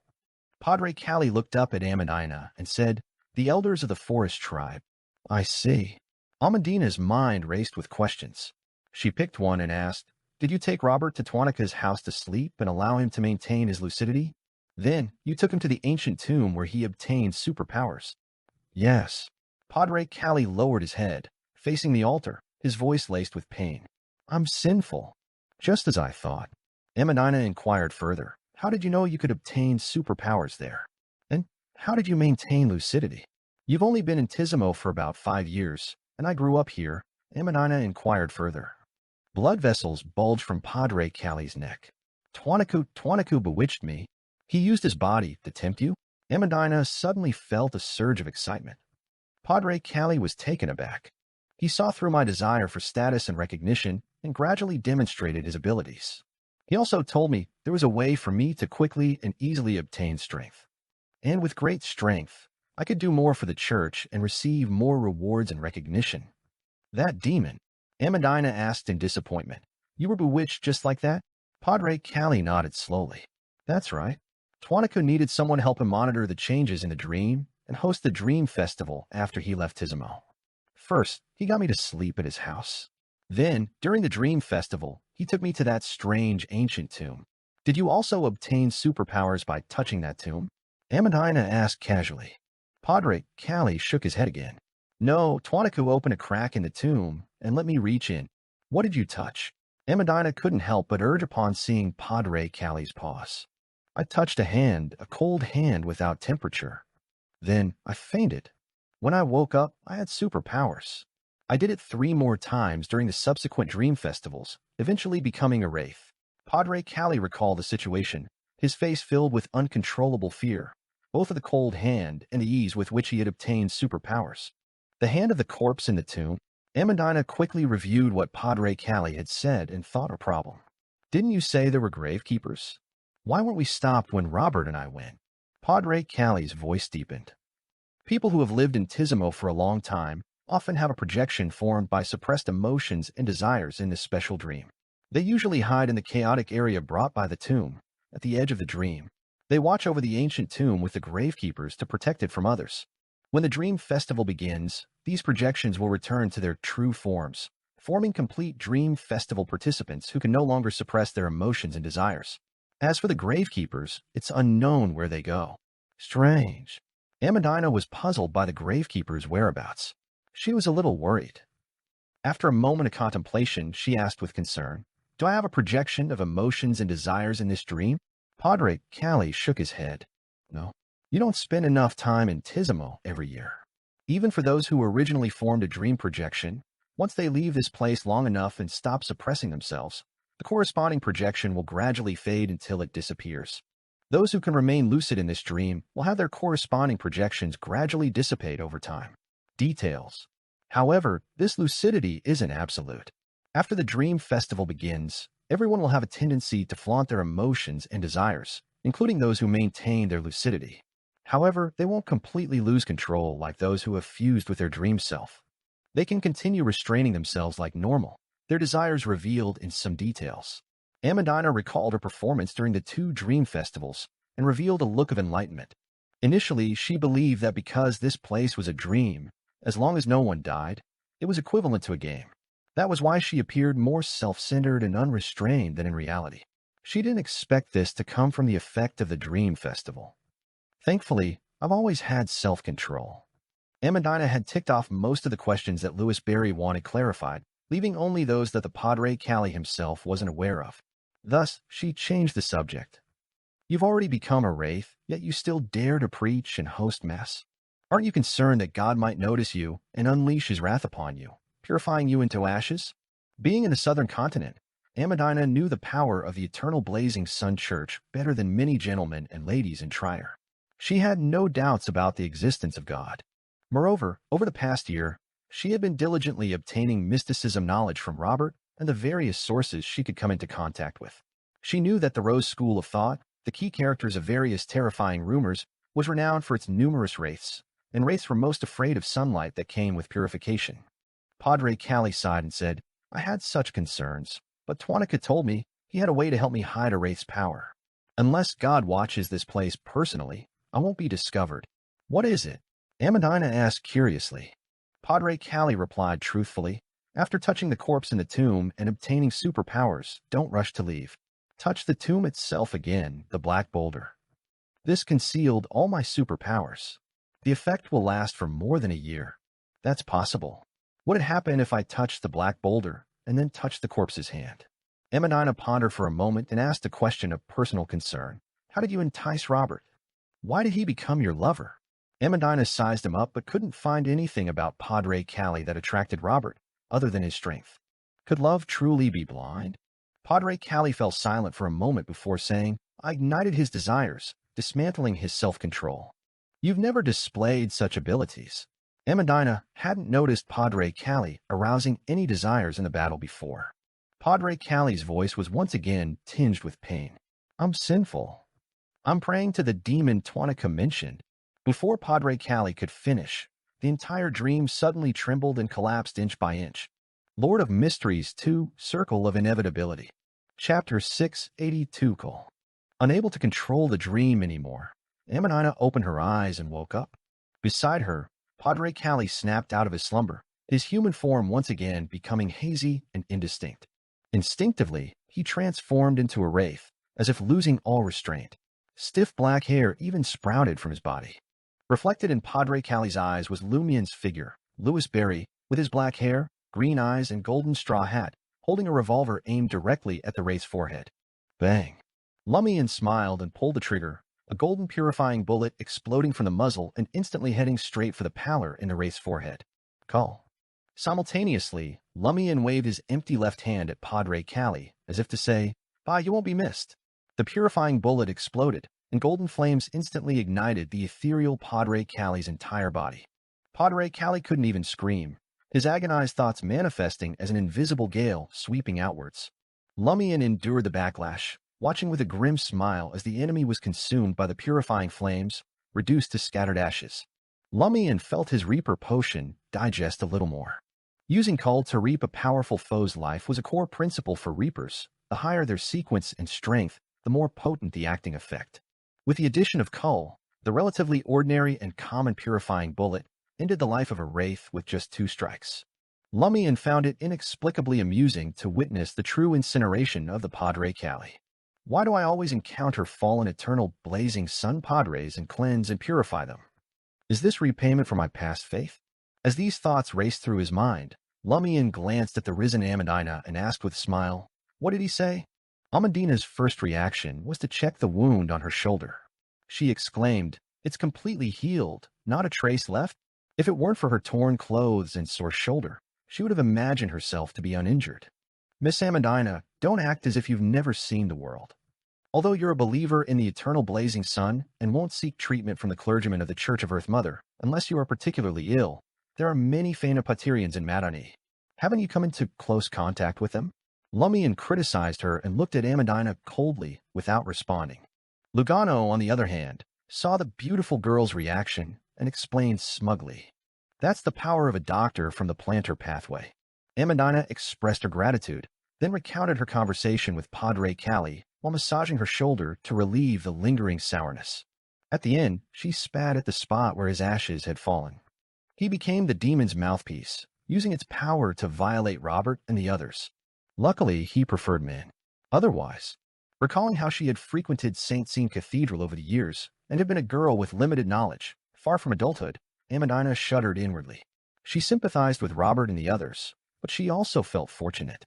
Lumian had another question in mind. Could Ahsoka's wraith abilities also originate from the Dream Festival and the strange Black Tomb, rather than a direct boon from the Mother Tree of Desire? That would explain a few things better. As far as Lumian knew, when evil god believers prayed for boons, they needed to perform a ritual and offer sacrifices. The higher the level of the boon they prayed for, the higher the requirement for the sacrifice, and the larger the ritual. As a member of Port Pilus's patrol team, Hisoka could cover up 1 or 2 sacrifices, but it was difficult to suppress all the sacrificial incidents. It was just like how Hisoka had only completed 1 serial murder case in Port Pilus. Previously, Lumian had believed that he had relied on Mad Lady's help to complete the sacrificial rituals in the southern continent's even more chaotic places. But now it seemed that there was no need for such trouble. He just needed to touch the cold corpse once a year during the Dream Festival.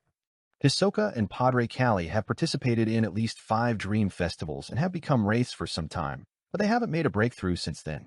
Is this because the cold corpse can only bestow a boon up to sequence 5? Did Ahsoka obtain the large amount of gold and something from the Noise family's demon to wait for this year's Dream Festival to complete the corresponding matters and obtain a higher boon? Lumian turned to Robert, who had been dragged nearby, and asked for confirmation. He's a spirit medium? Yes, Amandina replied. Padre Callie said Robert gained powers by touching that black boulder too. But why am I a nightmare while he's a spirit medium? Higher level, composite power. Just as the Great Mother can bestow 3 different powers, apothecary, planter, and villain, respectively. Lumian wasn't surprised by this situation at all. Camus and Rhea were as puzzled as Amandina. Lumian couldn't be bothered to explain this complicated and high-level problem. He turned around and said to Rhea, "Your dream projection should still exist. Be careful from now on. The question now is whether the death of your dream projection will affect your life." Rhea nodded thoughtfully. Lumian shifted his gaze back to Robert, recalling the demon that had assisted Padre Callie. That should be the Noise family member who established a connection with Ahsoka. Demons don't do good deeds for no reason. Whether it's establishing a connection with Ahsoka or responding to the Padre Callie's ritual, it must have its own motives. Although witnessing a Padre of the Eternal Blazing Sun Church gradually degenerate should be commendable and interesting for a demon, this isn't a sufficient reason for its close involvement. What does it want during the Dream Festival? The cold corpse in the Black Ancient Tomb can bestow a prisoner pathway boon, and prisoners are adjacent to the criminal pathway, which demons are part of. Lumian roughly grasped the situation and muttered to himself, "The crucial question now is, where do the Gravekeepers go during the Dream Festival? Why aren't they protecting the Black Ancient Tomb anymore?" No one could answer him. Seeing him staring at the unconscious Robert, Amandina hesitated before saying, "Can you let him go? He's a victim too. Don't kill him. Am I a homicidal maniac in your eyes?" Lumian replied with amusement, "As long as Robert doesn't seek revenge and try to kill me to avenge Padre Callie, I won't waste my spirituality on him." Phew. Amandina sighed in relief, then muttered while rubbing her shoulder, "You're so cold-blooded. I thought you'd kill me to deal with the Padre. That shot hurt, you know." Lumian scoffed. "Between being possessed by a wraith until you die and getting shot, which would you have preferred? I don't care what you think or the sacrifices. I made the right choice to save you, didn't I?" Amandina, who was just grumbling out of habit, asked with interest upon hearing Lumian's response. "So you're willing to make big sacrifices and make correct choices to help important people? If my desires were inflamed by a demon and I'd become a monster without venting them, would you sacrifice yourself to help me?" Lumian chuckled and said, "Don't have such unrealistic expectations of me. But don't worry, I'll find someone else willing to make that sacrifice for you." His gaze swept over Camus, Logano, and the unconscious Robert. Amandina just muttered, "How lame."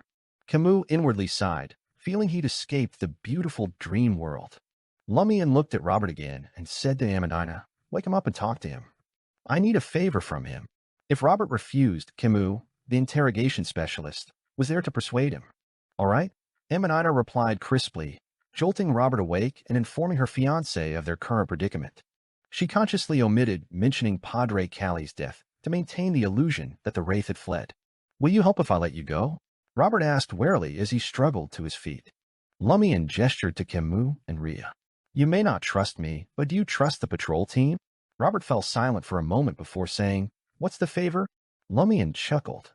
"Go to Twanika's house and do something for me." Broom Hotel, second floor. The man in the dark gray suit and the woman in the feathered hat heard soft chewing sounds coming from the corridor, a stark contrast to the shouts, cries, and moans echoing through the motel, as if it shouldn't be happening during the Dream Festival. Suddenly, the chewing stopped. Almost instantly, the man in the gray suit jumped up as if stabbed in the waist by a red-hot iron rod. His face tense with sweat beading on his brow. He sprinted to the first floor, traversing the entire staircase in the blink of an eye. He ran all the way out of the Broom Hotel to the intersection before stopping, his expression twisted with fear and lingering dread. "What's wrong?" the woman in the light-colored dress asked, suddenly appearing beside him with confusion and seriousness. The man in the dark gray suit panted heavily. Phew, didn't you feel it? That terrifying malice. The feeling of my heart being ripped out, my tongue torn away, my brain churned into thick soup. Lord of Mysteries 2, Circle of Inevitability. Chapter 683, Dance. Hearing her companion's words, the woman in the light-colored dress's expression turned solemn. "I had a similar feeling, but it wasn't as specific as yours." The man in the dark gray suit visibly calmed down and glanced back over his shoulder. "Let's hurry to our destination. There seem to be many abnormalities beyond our grasp here." The woman in the light-colored dress gave a single nod of acknowledgement. After ascertaining their direction, they quickened their pace and swiftly left the intersection behind them. Lumian, wearing a golden straw hat, led Amadina, Robert, and the others back to the small square from the side of St. Sean Cathedral. At that moment, Camus spotted figures lingering in the cemetery on the other side. Startled, he focused his gaze and realized they were pale white bones hung with tattered cloths and humanoid phantoms made of fine ashes. Many upright tombstones lay on the ground, and many graves had clearly suffered damage. "The awakened dead?" Camus furrowed his brow and asked Amandina. "The Dream Festival can also awaken bones and ashes? Regardless of life or death, they had to celebrate the Dream Festival?" Amandina nodded nimbly. "Isn't that normal?" Robert obtained superpowers from the Corpse Collector pathway during the Dream Festival. That's the death domain, so the Dream Festival itself has such, characteristics. Amandina was secretly pleased that her knowledge surpassed that of a seasoned patrol team member in this area. She consoled Camus. "Don't worry. The bones and shadows in the cemetery are very peaceful. They're completely different from the humans at the Dream Festival. As long as you don't approach them, they won't attack you.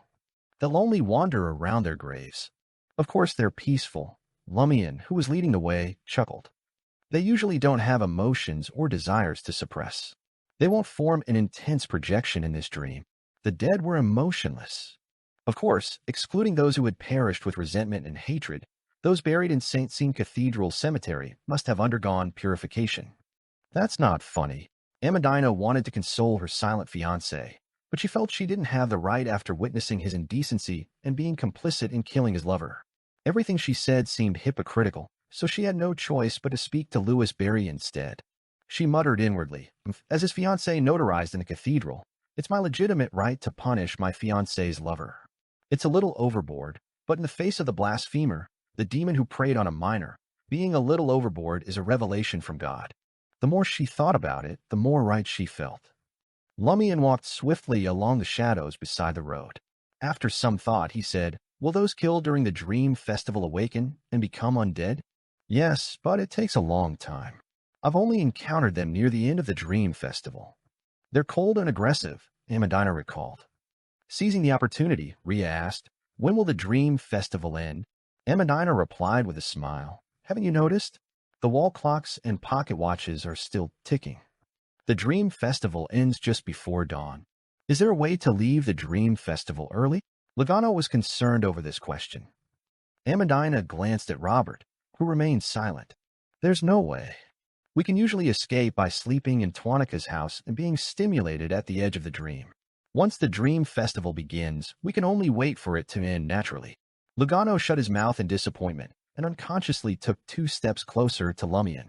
Camus observed Amandina's brisk strides and fell silent for a few seconds before asking, "Aren't you going back to Palm Manor to protect your parents? Aren't you worried they'll die during the Dream Festival?" Amandina pursed her lips and said with a complicated smile, "During last year's Dream Festival, I rushed back to protect them. I didn't expect them to have a happy time and not be in any danger. My mother prefers the lowest class, filthiest, yet relatively muscular slaves to do the deed while she curses them. I don't know what mental issues that stems from or which areas that indulges, but this way the male slaves definitely won't kill her. Instead, her jealous ladies' maids and female slaves who get too close will be subdued and forced to join if they approach. As for my father, he relied on his career in the southern continent to obtain the Legion of Honor medal. When awake, he's always afraid of attacks and slave riots. He built several bunkers in the manor and stockpiled food and weapons. He constantly practices combat, shooting, and military tactics. Even during the Dream Festival, it would be very difficult for the servants and slaves to take him down. They'd have to break through layers of defenses until he retreats to a bunker. Unless a Beyonder deliberately goes after them, they'll be very safe. If I stayed to protect them, it might be more dangerous. I'm more dangerous. I might not tolerate the love of those men or the jealousy of those women. I don't wish to kill too many people either. Could it be that she's more afraid of sensing the malice hidden in her family and friend hearts during the unconstrained Dream Festival? She'd rather gallivant outside and see others' dark sides than experience that herself? Lumian could understand Amandina's rationale. He dropped the subject and turned to the silent Robert. "How different is your spirit channeling during the Dream Festival from usual? Will those spirits become more violent and difficult to communicate with?" Robert, now in a white shirt and black pants, was silent for a few seconds before saying, "It's no different. Could the excessive emotions and desires of the special dream exclusively target living creatures, leaving spirits unaffected by their typical lack of self-control? Or is the spirit world and its denizens fake, part of the dream aligning with Robert's imagination? It's likely the latter possibility. Spirit mediums don't just connect with local spirits to borrow power. Robert didn't say some channeling was impossible in the dream. As Lumian's thoughts raced, he made a speculation. Lumian led Camus and the others through the intersection, quickly returning to Tuanika's house. He had asked about spirit channeling because it closely related to what he planned to do. Standing on the second floor of Hisoka's house, Lumian said to the cold and slightly effeminate Robert, "Have you ever completed a spirit channeling here?" "I've tried. I can establish connections with surrounding spirits, but there's nothing special about it," Robert replied honestly. Amandina chimed in. "He tried it in reality, in the dream, and during the Dream Festival. We're all curious about this place's uniqueness and want to figure out the reason, but those spirits don't know anything about it." Lumian nodded, took out his golden pocket watch, glanced at it, and said, "Come to me in 2 minutes and help me with a designated spirit channeling. All of you can come up." Robert breathed a relieved sigh, realizing he wouldn't face this alone. On the third floor, in Hisoka's bedroom, Lumian spread his arms and performed the dancer's summoning dance once more. Previously, using the mystery prying glasses in the real world, he realized this place had a mysterious connection to the Black Boulder. Just now, Padre Cali had mentioned that the Black Boulder was actually an ancient tomb, the source of his, Robert's, Amandina's, and even Hisoka Tuanika's superpowers, as well as the Dream Festival itself. In that case, performing the summoning dance in Hisoka's house might attract special, strange items connected to the Black Ancient Tomb. Perhaps he could obtain important information about the tomb or the corpse inside. It was much safer than using the mystery prying glasses or dancing after reaching the tomb. Furthermore, Lumian had no intention of directly attaching any summoned entity to himself. He had enlisted Robert's help to ensure safer, more effective spirit channeling. A spirit medium could communicate with surrounding spirits or through specific directions and descriptions. However, they couldn't rely on the summoning dance and a location's uniqueness to attract more distant, hidden spirits like a dancer could. A spirit medium could borrow spirits' power to achieve supernatural effects and communicate with them in detail. A dancer could choose to obtain a trait, ability, or limited memory fragment. Amidst Lumian's contorted, sonorous, bizarre dance, his spirituality combined with the environment's unique power, spreading in all directions. As the intense dance neared its climax, something finally emerged from underground and condensed on the glass-enclosed window. A human-like shadow wore a black robe, strikingly resembling the tomb-keeper Lumian encountered at the dream's edge, yet with differences. The hooded face seemed fixated on Lumian, eager yet sensing the fool's seal and the Blood Emperor's residual aura, not daring to truly possess him. Lumian didn't force orders. He continued the summoning dance until Robert and the others arrived, then slowed to a halt. During this, he pointed at the black-robed figure and told Robert, "Hurry up and communicate with it." Robert nodded slightly, retrieving a bottle of full moon essence oil from his pocket. Lord of Mysteries 2, Circle of Inevitability. Chapter 684, 2 Answers. Observing Louis Barry's peculiar sacrificial dance drawing to a close, Robert wasted no time. He hastily poured some full moon essence oil into his palm, utilizing his abilities to fuse it with his spirituality and rapidly dissipate it. Camus, Amandina, and the others immediately caught a refreshing, psychedelic fragrance. They felt their spirits were drunk, about to float out of their bodies. Robert's voice echoed softly, distantly in their ears, causing their thoughts to drift farther and farther away. Fortunately, they weren't channeling targets, so they managed relative control. The black-robed figure gradually left the glass window, approaching Robert. Suddenly, the shadow vanished. Robert lowered his head, then slowly looked up, his face tainted by the night sky yet with an obvious sinister aura. His eyes were dark. Observing this, Lumian ended the summoning dance, positioning himself 3 meters from Robert. Although he'd intended for Robert to channel the spirit directly while he provided questions, the peculiar shadow had instead attached itself to Robert. This too was a form of spirit channeling. Many spirit mediums allowed a target spirit to communicate through their mouth, answering certain people's questions. Gazing at the sinister-looking Robert, Lumian pondered briefly, then said, "Do you know what happened to the people who lived here 6 years ago?" He planned to start simple, least likely to cause anomalies, constantly adjusting direction, tone, and terminology based on the actual situation. Robert opened his mouth, letting out a shrill voice unlike his own. Affected, performed a ritual, all perished. This answer puzzled the others, including Camus, unsure if significant information was hidden. Apart from Logano, everyone guessed Louis asked about the fire engulfing the Tuanicu family, with the spirit's answer implying occult or evil god's influence. As a conspirer, relevant information instantly surfaced in Lumian's mind. The suppressed emotions and desires of everyone in Tizimo would be absorbed by the dream, gradually accumulating to form corresponding dream projections. Like the gravekeepers, these projections would hide in the dream's chaotic zone, guarding the black ancient tomb. In previous explorations, I saw the black-robed gravekeeper and projections surrounding the ancient tomb in dream fragments. One projection was a remaining figure of Hisoka Tuanicu. Hisoka Tuanicu returned to Tizimo 2 or 3 times yearly for about a week. After leaving, his corresponding projection would gradually fade until vanishing. Hisoka Tuanicu had become a devil pathway beyonder after the fire incident. The Noise family's demon. This information appeared simultaneously in Lumian's mind, like disconnected nodes in a spider's web. Soon, Lumian made a guess.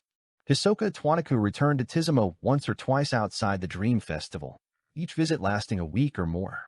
Was this to ensure his dream projection didn't completely disappear, allowing the dream to absorb some of his malice? Do the projections and gravekeepers stay around the ancient tomb because it has something special that unknowingly affects them, like the tomb or the cold corpse inside? If sacrificial rituals were part of the tomb's defense, when the dream festival commences and the projections return to their bodies, would some deeply affected humans attempt to imitate the gravekeeper's actions and perform a ritual? If they failed, would their entire family perish, corrupting the house and forming a subtle connection to the black ancient tomb? Yes, that's a possibility, but I can't fit the Noise family's demon or Hisoka becoming a devil pathway beyonder into this web of information. What would happen if I inserted that? Lumian's heart stirred as he considered another possibility. It wasn't just the black ancient tomb or its cold corpse affecting the Tuanicu family. The Noise family's demon was also affected.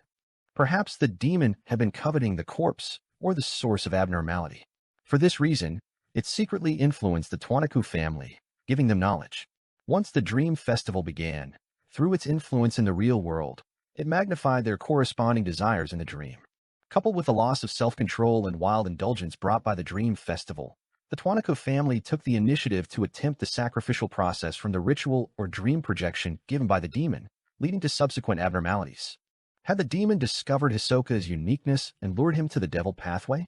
Yes, this explains why only the Tuanicu family did such a thing when everyone has a dream projection, and why is this house unique enough to allow lucid dreaming? The next crucial task is guarding against the demon. It probably can't participate personally, but its minions would definitely appear. As these thoughts raced, Lumian gained a deeper understanding of the situation. He looked at the shadow possessing Robert and changed his question. Where are the gravekeepers? Where have they gone? Robert's shadowed face replied shrilly. Dream festival begins, the tomb opens. Need to hide. Need to hide? After commencement, does the tomb become abnormally dangerous or pose a hidden danger to the gravekeepers? Lumian glanced at Amandina. This lady, Robert, and Padre Callie arrive at the Black Ancient Tomb during the Dream Festival, easily obtaining powers through contact. Where is this hidden danger?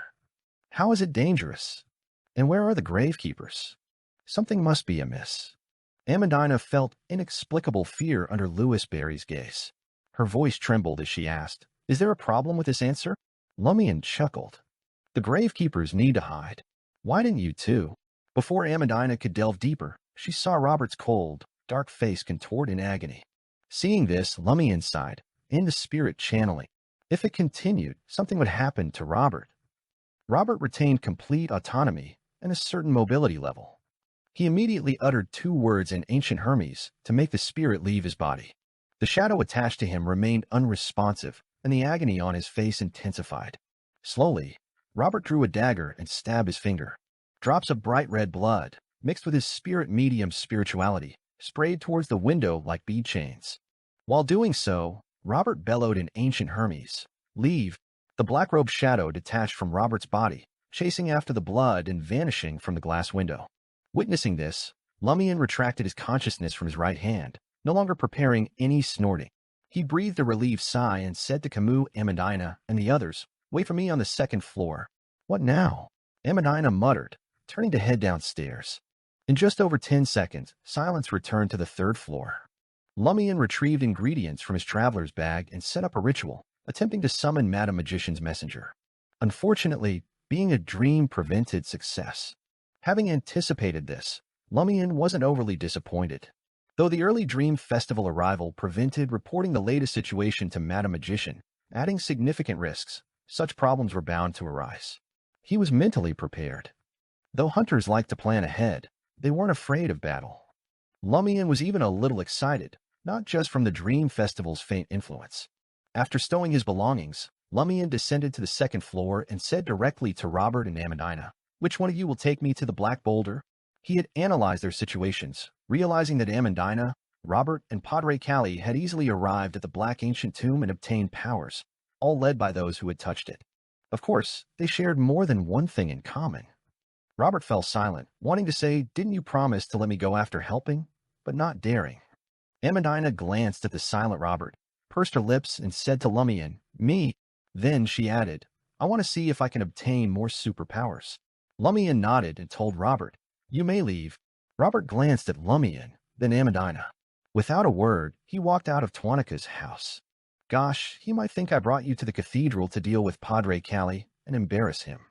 Gosh, I was the one who brought you there, Amandina exclaimed after Robert left. Rhea, who had already picked up most arrows, earnestly consoled her, But you purified the cathedral for God. Praise the sun. Amandina spread her arms as well. Praise the sun. After their exchange, Lumian said to Camus and Rhea, Next, I'm going to the Black Ancient Tomb. It's up to you to decide if you want to go. Lugano tried to speak, but Lumian interrupted with a smile. You must go. Lugano shut his mouth. Camus and Rhea exchanged glances and spoke in unison. I'm coming too. Lumian didn't persuade them, simply nodding. Then let's set off now. Lord of Mysteries 2, Circle of Inevitability. Chapter 685, Illusion. Outside Tizimo, near the entrance to the forest, Lumian and his companions heard gunshots and shouts echoing from the direction of the military camp. The population was denser here compared to the town and plantations, and more heavily armed. Many lives were lost each year in this area. Camus retracted his gaze and let out a sigh of resignation, like a world-weary, middle-aged man. He knew he was powerless to stop the violence. His only hope was to find a way to end the Dream Festival as quickly as possible, so that more people might survive. This was why he had chosen to follow Louis Barry to the Black Ancient Tomb. If Camus were alone, the rational choice would be to find a secluded corner and hide until dawn, until the Dream Festival concluded, just like Colombo planned to do. However, after witnessing Louis Barry's formidable strength and realizing the adventurer was willing to take the risk of approaching the Black Ancient Tomb, Camus felt compelled to take action himself. Lumian gazed ahead, trailing Amandina's light footsteps, as she turned onto a narrow path threading into the forest. He harbored no illusions about single-handedly putting an end to the Dream Festival. His objectives for this mission had always been clear: find the gold Hisoka had obtained, along with the item he had procured from the Noise family's demon. Uncover what the key April Fool's member was scheming to prevent Hisoka's legacy from materializing. This was both the duty of a Tarot Club Minor Arcana card holder and a reflection of Lumian's wariness towards Hisoka. After discovering the dream projection Hisoka had left behind, Lumian feared his adversary might exploit prearranged measures and the dream projection to resurrect himself to some degree during the Dream Festival, returning to the real world as a wraith or evil spirit. He was determined not to give Hisoka that chance. After hearing Padre Callie's confession, Lumian's suspicions only intensified. Hisoka returned to Tizimo each year to participate in the Dream Festival. He required no other host, and this unique dream usually proceeded without any abnormalities. It didn't appear that anyone needed to constantly monitor it. It was important to note that prior to the fire that wiped out Hisoka's family, the special dream had existed for innumerable years. The Dream Festival had taken place countless times, yet no one had detected anything amiss. Under such conditions, the more individuals who knew the truth, the greater the danger of the information leaking out. Nevertheless, Hisoka still enticed Padre Callie and guided him to the Black Ancient Tomb to acquire beyond her powers. This anomalous conduct led Lumian to surmise that Hisoka Twanaku had enlisted Padre Callie's aid in monitoring the dream to verify the status of his dream projection. The dream projection would gradually dissipate as Hisoka departed Tizimo, ultimately vanishing altogether. If Hisoka desired its continued existence, he would need to return for a time after it had faded to a certain point. Given that the dreams surrounding the Black Boulder were typically in a state of disarray, the rate at which the dream projection dissipated might be erratic. This necessitated daily monitoring. As soon as the situation was deemed to have deteriorated, an urgent telegram would be dispatched to summon Hisoka back. Naturally, as a devil, Hisoka would never divulge his true intentions to Padre Callie. He would undoubtedly be on guard against Padre Callie exploiting the dream projection to eliminate this lurking threat. When instructing Padre Callie on what needed to be done, there was a high probability Hisoka was really having him monitor the shifting dynamics within the dream. How could Padre Callie keep tabs on the evolving dream? Through the dream projections and the condition of the gravekeepers beside the Black Ancient Tomb. Regrettably, Lumian couldn't enter the dream himself. He could only entrust Amandina with questioning Padre Callie. The intelligence gleaned was superficial, not delving into the crux of matter. It could merely aid in analysis. If he had interrogated Padre Callie directly, he would have been able to roughly ascertain Hisoka's objective, rather than just harboring suspicions. At present, the leads concerning the gold and the demon's gift both pointed to the Black Ancient Tomb. Lumian naturally had to investigate and do what he could. If the challenge truly proved insurmountable, he would decisively retreat to Tizimo and conceal himself on the 3rd or 4th floor of the Brew Motel, allowing the danger to confront Ludwig, whose appetite had grown voracious. Amandina guided Lumian and the others through the rainforest, drawing near to the boundary of the dream. Abruptly, Lumian raised his right hand and whispered, "Stop." He sniffed the air, detecting the unmistakable scent of blood. With a reaper's keen sense of smell and meticulous nature, Lumian could discern that the blood didn't originate from jungle animals hunting each other. It was human blood, rich in spirituality. "What's wrong?" Amandina asked, taken aback, as if recalling her first venture into this forest with Robert. Camus quickly sensed the problem and pointed in the direction of the blood scent. "Something's not right over there." Insects were gathering in that area. Although Lumian was eager to reach the Black Ancient Tomb to thwart Hisoka's plan, he knew that the more impatient he felt, the more cautious he needed to be. He had to remain vigilant of any abnormalities along the way to avoid walking into someone's trap or missing crucial information and rashly starting a conflict. Aurora had once mentioned that Emperor Roselle might have said that haste makes waste. Lumian walked towards the source of the blood scent at a measured pace. As he drew closer, he caught a whiff of the pungent odor of blood mingled with decay.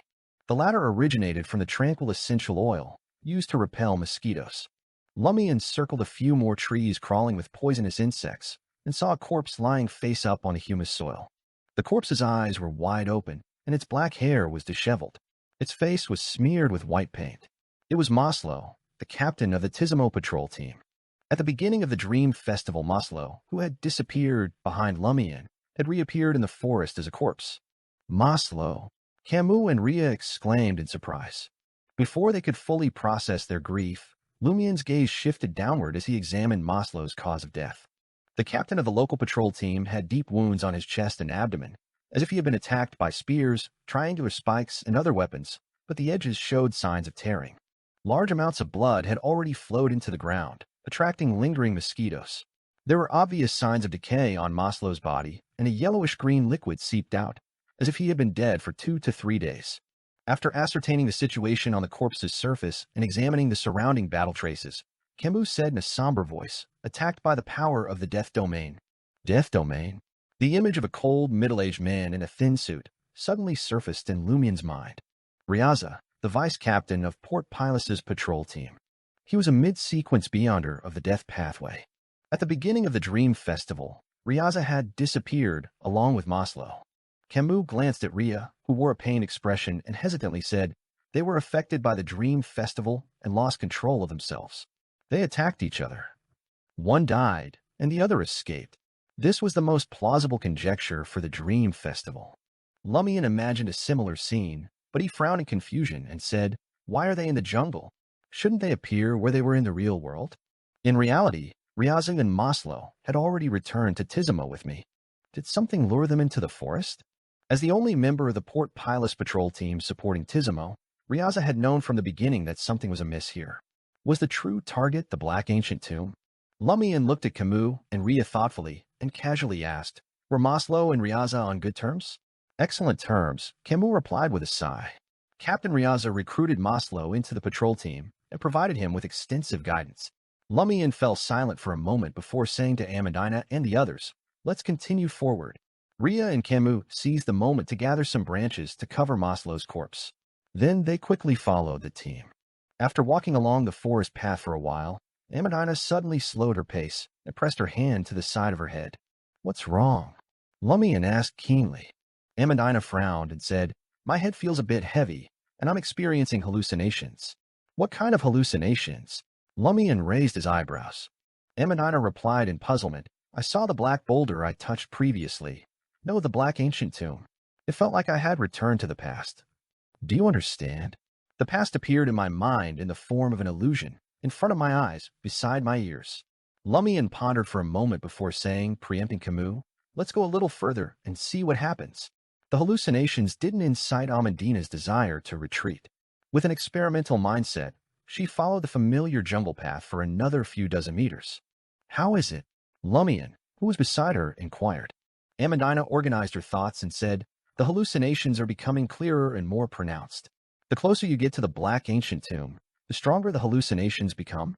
Lumian suggested a possibility before asking, "Did anything similar happen to Robert when he brought you here last time?" "No," Amandina replied with certainty. "He was quite normal the entire time." Camus speculated, perhaps he had already grown accustomed to the hallucinations after approaching more than once. "Who knows?" Amandina muttered and looked at Louis Berry. "What should we do now? It's not a big deal if it's just hallucinations." Lumian pondered for a moment and said, "Let's continue forward." "All right." Amandina wasn't sure what the hallucinations represented. She endured the discomfort and said, "We'll reach the ancient tomb in a few minutes." She continued forward. As they walked, Amandina suddenly extended her right hand and pressed it against the forest trees beside her, bending her back. Without waiting for Lumian to inquire, she recounted the changes in the hallucination and spoke intermittently. "I see myself, after touching the ancient tomb last time. I didn't fall asleep immediately. I was still awake. I see someone ahead. Lord of Mysteries 2, Circle of Inevitability. Chapter 686, Illusion and Reality. What kind of person?" Lumian perked up. He hadn't expected Amandina's hallucination to yield unexpected insights. "I can't see clearly, I can't."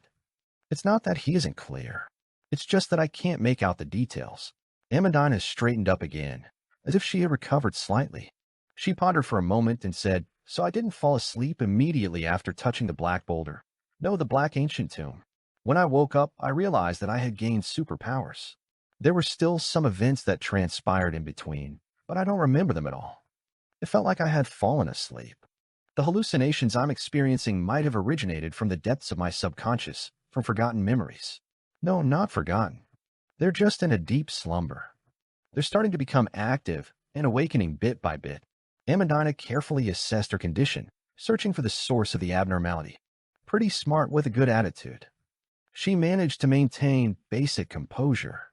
Lumian evaluated inwardly. Amandina's behavior was unfamiliar to Camus.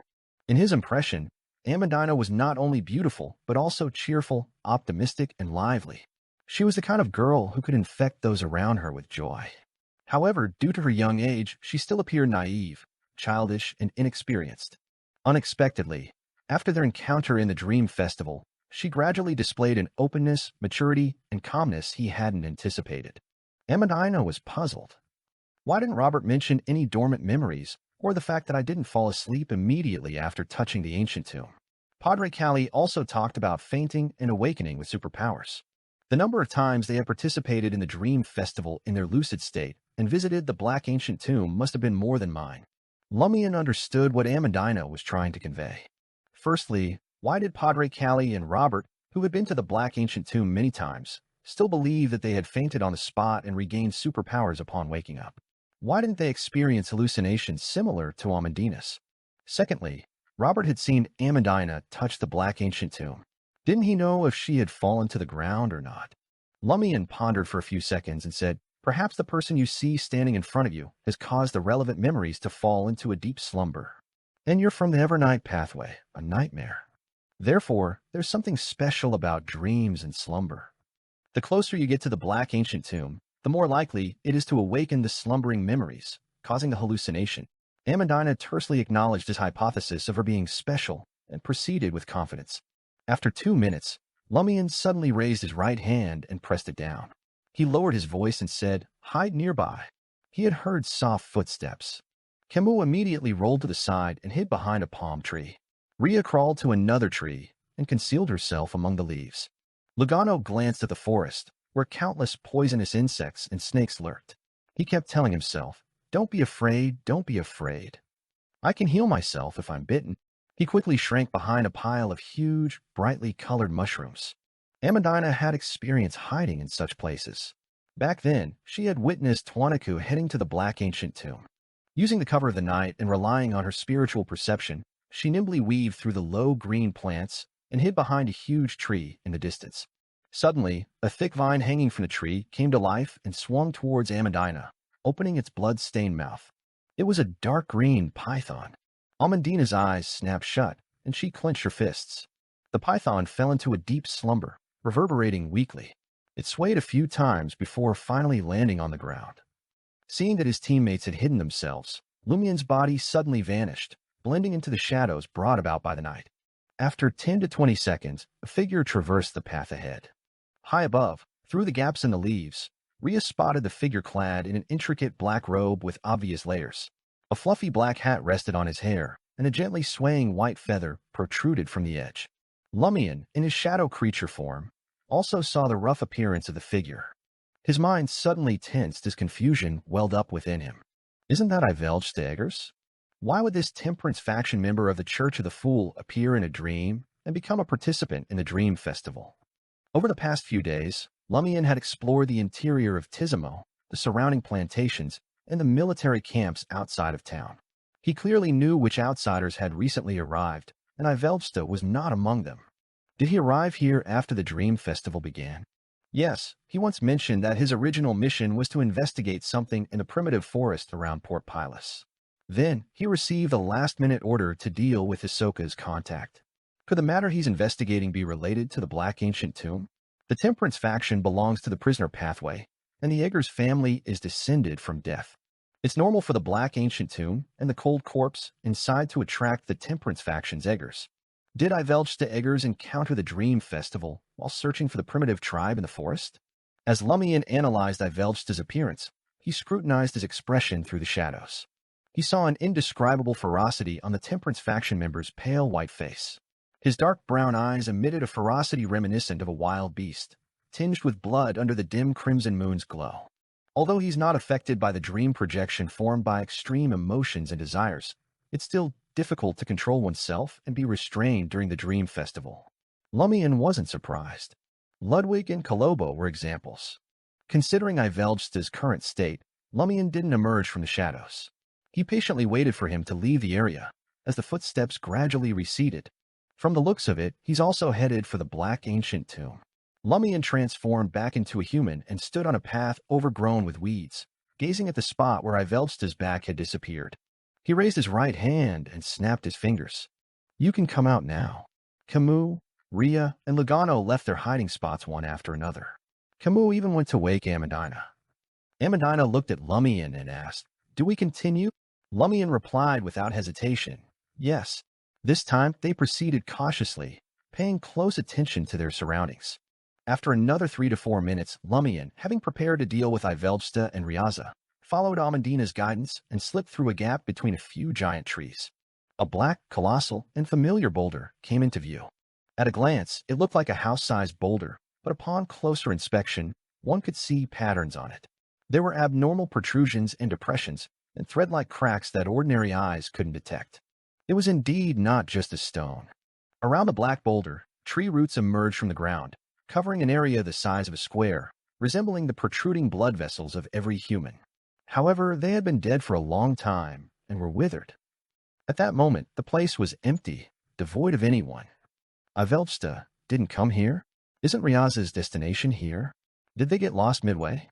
Or could it be that only those who have received the boon of an ancient tomb or a corpse can truly reach this area? Lumian surveyed his surroundings in confusion. Amandina's brows furrowed once more, and she couldn't help but press her hands against the sides of her head. She said with a hint of pain, "The hallucinations have become clearer. I see more." The figure approached me, extended his hand, and pressed it against the top of my head.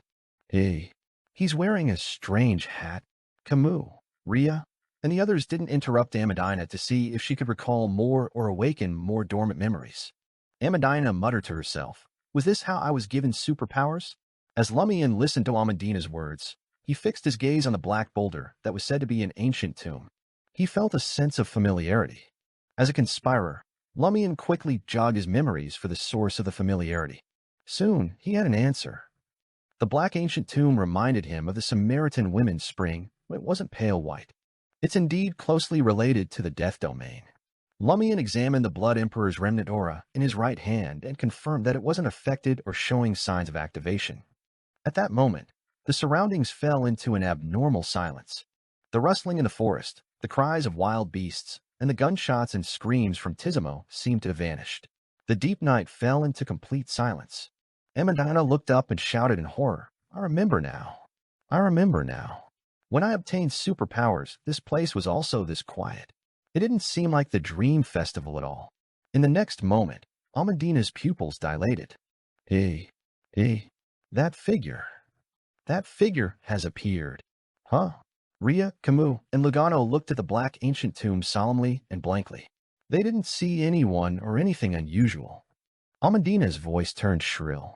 "Can't you see? He's walking towards me. He's walking towards me." For a moment, Lumian and company couldn't determine if Amandina's illusion was so vivid that it was almost real, or if something had indeed happened. "No, don't come any closer," Amandina shouted, her expression breaking down as she gazed at the empty area ahead. With this shout, Lumian felt the entire area tremble slightly, and his surroundings blurred. In the blurriness, scenes appeared, like different fragments of a dream. These scenes centered on the black ancient tomb, but different people stood beside it. In some scenes, Riaza stood in a thin black suit.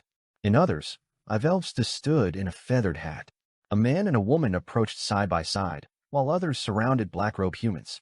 One of the black-robed humans turned to Lumian with a smile. His skin was light brown, and his flaxen eyes were tinged with dark green. He was none other than Hisoka Tawanaku, Lord of Mysteries 2, Circle of Inevitability. Chapter 687, Gaining Immortality. Lumian raised his eyebrows and returned Hisoka's gaze with a radiant smile. The two individuals in different scenes exchanged glances through the blurry void, each casting their eyes in opposite directions.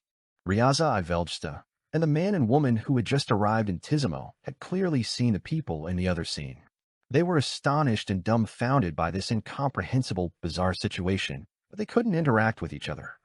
The gravekeepers in the same scene as Hisoka appeared to be praying, oblivious to the changes in their surroundings or treating them as if nothing unusual had occurred. Lumian surveyed the area and vaguely comprehended the situation. Regardless of how real this place seems, various encounters will mirror reality to different degrees.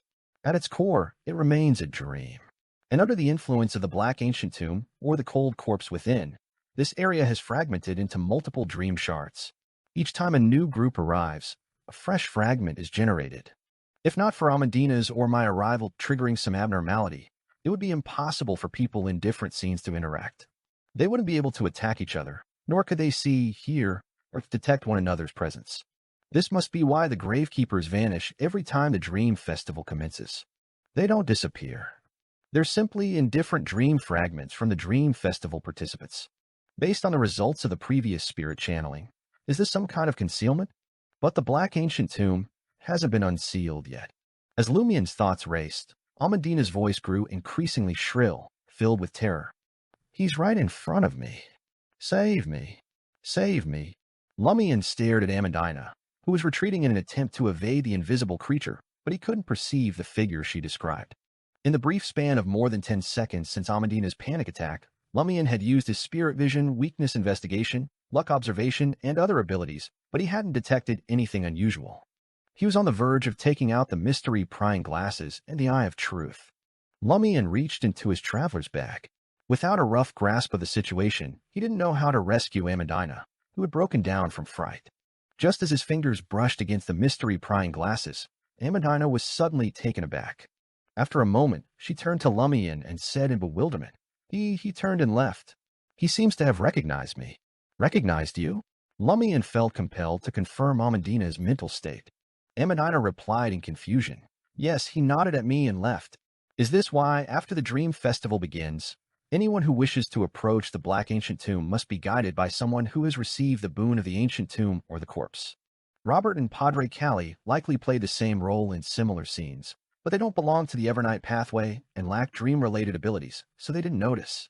Did the people in the other dream fragments also receive the boon of the Black Ancient Tomb or the cold corpse? Lumian's heart stirred as he asked Amandina, where did he go? Where did that figure go? Amandina's gaze shifted to the periphery of her surroundings. Her eyes widened with lingering fear and excitement. She raised her palm and pointed at the dream fragment where the man and woman were.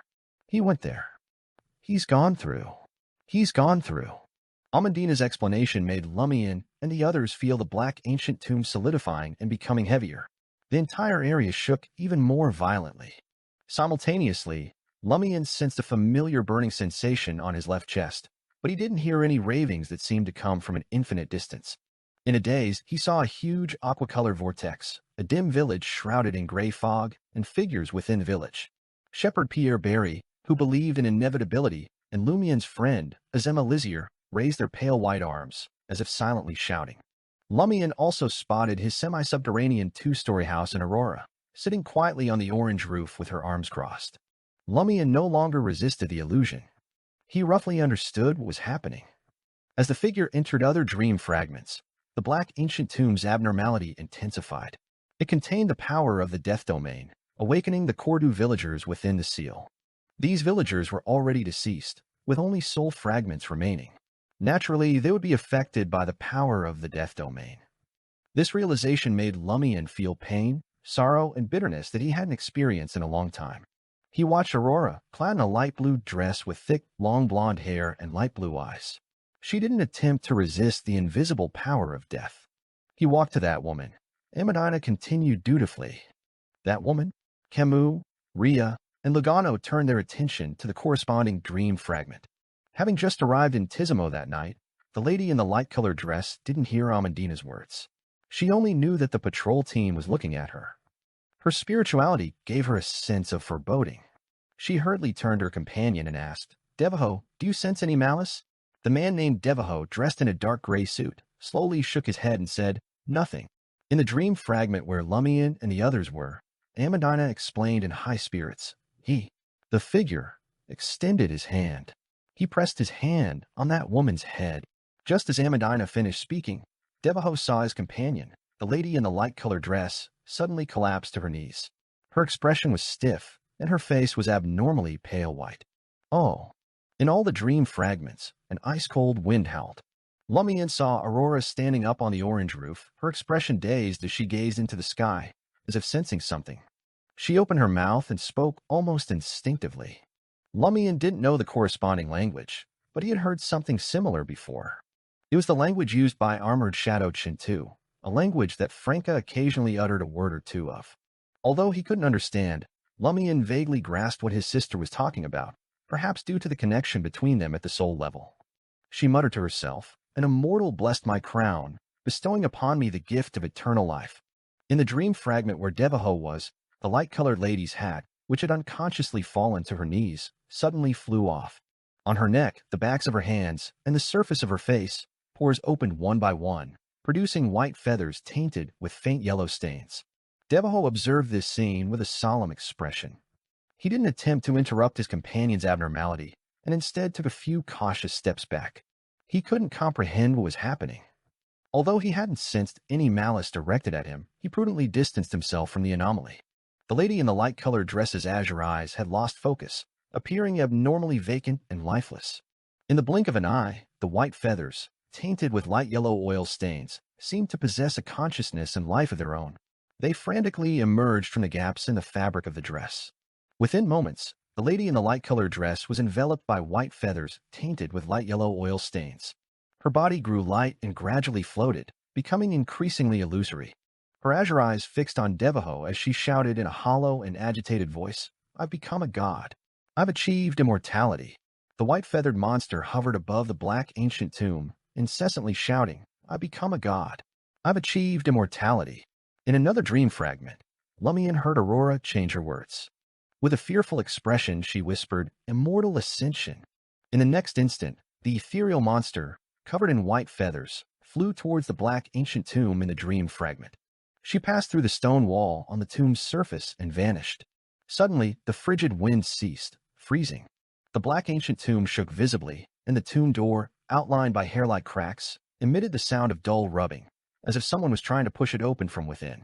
Aurora, in front of Lumian and the surrounding Kordu, began to fade, as if erased by an eraser.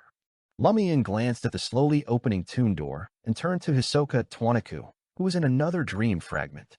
The dream projection wasn't surprised by the abnormality, nor did he show any fear. Instead, the silent gravekeepers around him rose to their feet. Amidst the illusory sound of water, the tomb door of the black ancient tomb opened completely. Accompanied by this change, all the dream fragments that appeared in the blur seemed to be pulled by an invisible force, fusing together. Devaho, Ryaza, Ivelbsta, Hisoka Twanaku, and the gravekeepers materialized in front of the black ancient tomb, near Lumian and the others. Hisoka Twanaku smiled, as if he had anticipated that one of the outsiders would transform into a god, and that the ancient tomb's door would open at this very moment. He retrieved a golden mask from his black robe. The mask appeared to be crafted from pure gold, its eyes and face smeared with white and black paint, giving it an unsettling appearance. Twanaku donned the golden mask and, unlike the other gravekeepers, didn't retreat. Instead, he sprinted towards the black ancient tomb and the open tomb door. Thud, thud, thud. Lumian heard a distinct heartbeat. It emanated from within the black ancient tomb. Lord of Mysteries 2, Circle of Inevitability. Chapter 688, Preparations. As Lumian heard his heartbeat, a palm reached out from the open door of the black ancient tomb. The palm showed no signs of decay or yellow bandages. Its surface was covered in gold, shimmering with a mystical hue under the dim crimson moonlight. Upon seeing the golden palm, Lumian felt an invisible force compress his soul, instantly severing its connection to his body. Immediately after, he realized his body had transformed into a cold, solid wall, preventing his spirit from spreading or being controlled by his consciousness. At that moment, Lumian's soul felt trapped in a cage, unable to escape. He could only see limited scenes through his eyes and hear relatively loud voices with his ears. Everyone present turned into statues, frozen in place. Faced with this situation, Lumian suddenly recalled the saying, "The body is a cage for the heart, and the world is a cage for the body." In the stillness, the only person still moving was Hisoka Twanaku. The golden mask on his face emitted a hazy glow as he swiftly approached the black ancient tomb and the golden palm extending from it. Although Lumian couldn't move or use his abilities, his soul was merely imprisoned. It didn't affect his thoughts. Seeing that Hisoka Twanaku was almost unaffected by the golden palm, Lumian quickly deduced several things. There's a high likelihood the gold Hisoka seized from Devise, the gold mine city, was used on the cold corpse in the black ancient tomb. The item he obtained from the Noise family's demon is likely the golden mask he now wears. The former was an attempt to revive the cold corpse. It's equivalent to Franka's mention of creating a complete body. The latter ensures Hisoka can approach the target unaffected after the cold corpse's resurrection and achieve a certain goal. Did Hisoka once plan to use this to control the cold corpse and attain demigod-level strength? When I killed him in the real world, did him in the dream attempt to resurrect through this? Yes, Hisoka's wraith power comes from the same source as the cold corpse. Perhaps there's a way to make the corpse believe he's its original spirit and accept his lead. Based on the information I've gathered and what just transpired, humans who have received the boon of the Black Ancient Tomb and the cold corpse can open the tomb without waking the corpse. To awaken it, an intruder must be bestowed with immortality by an invisible figure, ascend to godhood, and enter the ancient tomb. And intruders will only be attacked by invisible figures without the Dream Festival's bestowed guides. It's best for an intruder to remain lucid. How did Hisoka know outsiders will participate in the Dream Festival this year and arrive at the Black Ancient Tomb? He didn't have such a plan to begin with? That's because he didn't know he was going to die. If he can't complete his plan during this year's Dream Festival, the dream projection will completely dissipate in the next few months, causing him to lose his last hope of revival. The involvement of outsiders was a pleasant surprise for him? No, it's too much of a coincidence. Ryaza's rushing over can be explained by his discovery of me investigating the Dream Festival and his worry that he wouldn't have a chance to obtain what he wants after this year. But why did I Velge to coincidentally come to this primitive forest to investigate something? Why did two Beyonders who can remain lucid in the special dream arrive just before the Dream Festival began? Moreover, why did the Rose School of Thought send someone to Madani in the last few months of the year to gather detailed day-to-day information? Hisoka Twanaku originally planned to complete his plan during this year's Dream Festival. He deliberately leaked some information and clues to attract different factions of interest. The information these factions received wasn't detailed enough. They had no choice but to dispatch personnel in advance to conduct the corresponding investigations or bribe members of Matani's patrol teams. This may very well be the truth, a truth that doesn't rely on coincidence. The only thing Hisoka didn't anticipate was his demise before the Dream Festival began. Now, the Dream Festival is his last and only hope for resurrection. If he fails to achieve his plan, he will die completely after today. No wonder he's so secretive about Tizimo, despite being honest about everything else in the dream. Hisoka is truly a cunning devil skilled at manipulating people's hearts. If he hadn't been bent on killing me, and his identity had given him a good opportunity to choose to stay in Port Pilus, he wouldn't have been easy to kill. Yes, if I had played by the book and lacked the goodwill of a high-ranking entity, I might have died at his hands. The demon of the Noise family also has designs on the cold corpse in the Black Tomb and wants to use the Dream Festival. Therefore, when Hisoka mentioned the Dream Festival in his dream, he was immediately attacked by the shadow. Among those present, who is the demon's minion? Or could it be that the demon from the Noise family hasn't arrived yet and wants to wait until the end, when the situation is clear, before taking action and completing the harvest? If it's just a dream projection, without the main body's cooperation, there should be a huge loophole in Hisoka's plan. Where is the loophole? Trapped in his body, Lumian couldn't stop Hisoka.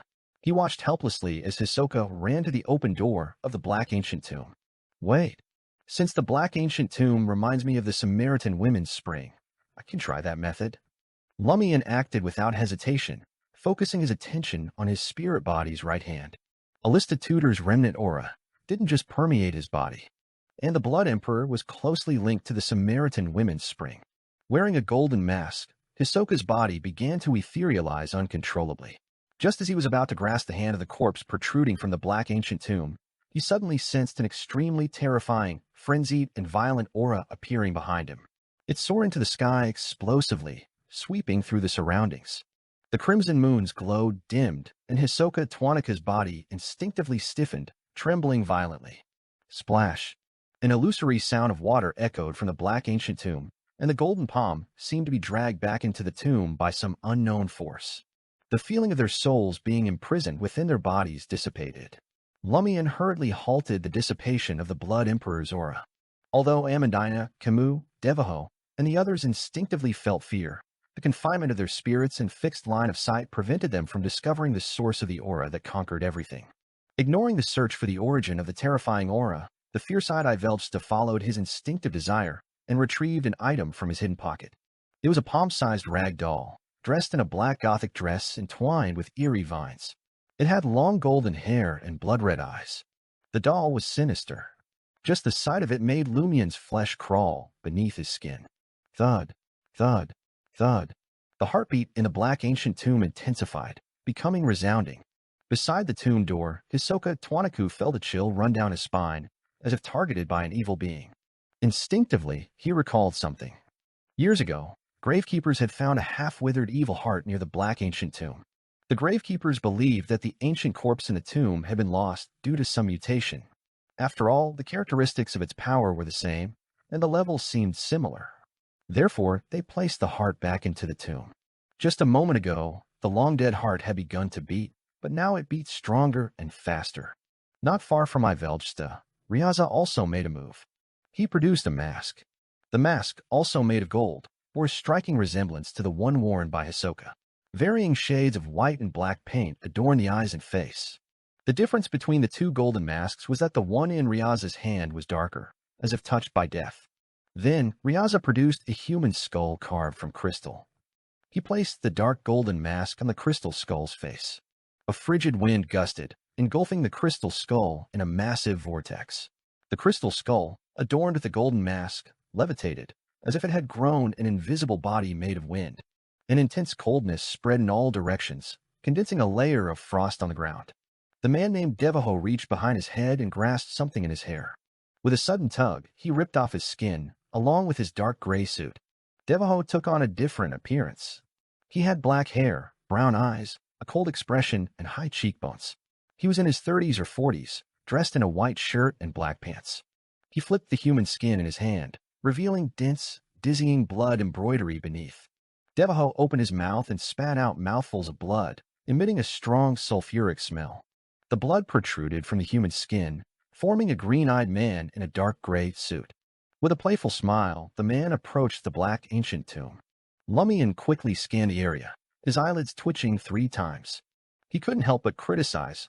Do you all possess godhood-level powers that you can utilize? Although they all seem to be one-time use. Are you bullying me for not having any? Despite Lumian's criticism, he quickly recited an honorific name in ancient Hermes. It was Madam Magician's honorific name. However, it failed to penetrate this special and hidden dream. Lumian wasn't dejected. His goal wasn't the black ancient tomb, nor was it the cold corpse or its beating heart. Now that he knew the whereabouts of Hisoka's gold, there was only one thing he wanted to do. Eliminate Hisoka's dream projection, take away the golden mask, and let him perish completely. Lord of Mysteries 2, Circle of Inevitability. Chapter 689, Precision. Although Lumian's target was clear, he didn't immediately attack Hisoka's dream projection. This was because his opponent was still beside the black ancient tomb, and under the gaze of 3 items with godhood power, Lumian might be targeted by all of them if he teleported over. The 3 items hadn't reached the point where Lumian couldn't be under their gaze simultaneously, and they appeared to last only a few minutes. However, they displayed certain humanoid characteristics, as if they possessed the ability to think and make decisions on their own.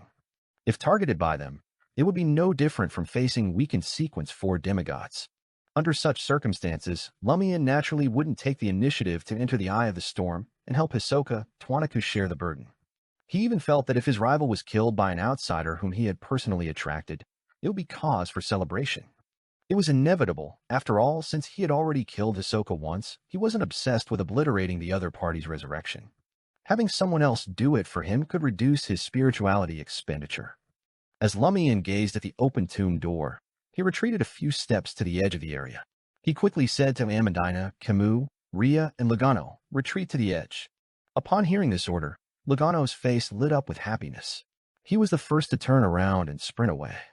Ria raised her hunting bow, aiming left and right, taking slow steps back to guard against any attacks.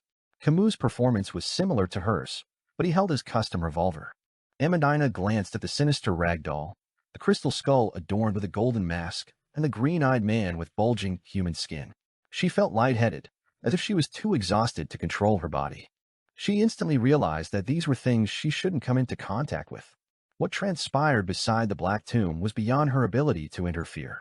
She swiftly turned her back to the ancient black tomb and prepared to follow Lugano to the edge of the area. At that moment, Lumian, wearing a grayish-white lightning-shaped brooch, glanced at the gravekeepers who were also hurriedly retreating and thoughtfully asked Amandina, "Where's that figure?" Amandina ran nimbly, synchronizing her movements with her breathing as she replied, "I don't know. He's gone." As soon as she finished speaking, the illusory water reverberating in the black tomb ceased. The palm-sized evil ragdoll in the gothic dress suddenly floated up, escaping Ivelsta's grasp. It hovered in midair, with Hisoka Twaniku's figure reflected in its blood-red eyes. Twaniku, who was about to reach into the ancient black tomb, suddenly felt the golden mask on his face come to life. It first pressed inward, as if it wanted to crush his skull, then pulled outward, as if trying to escape. Hisoka instinctively raised his right hand to press the golden mask back, only to realize that his sleeve had tightly wrapped around his arm, immobilizing it, almost like it was tied up.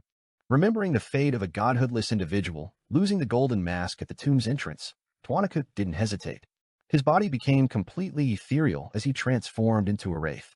Then he vanished from in front of the black tomb and reappeared in the pupil of one of the gravekeepers who had removed their golden mask.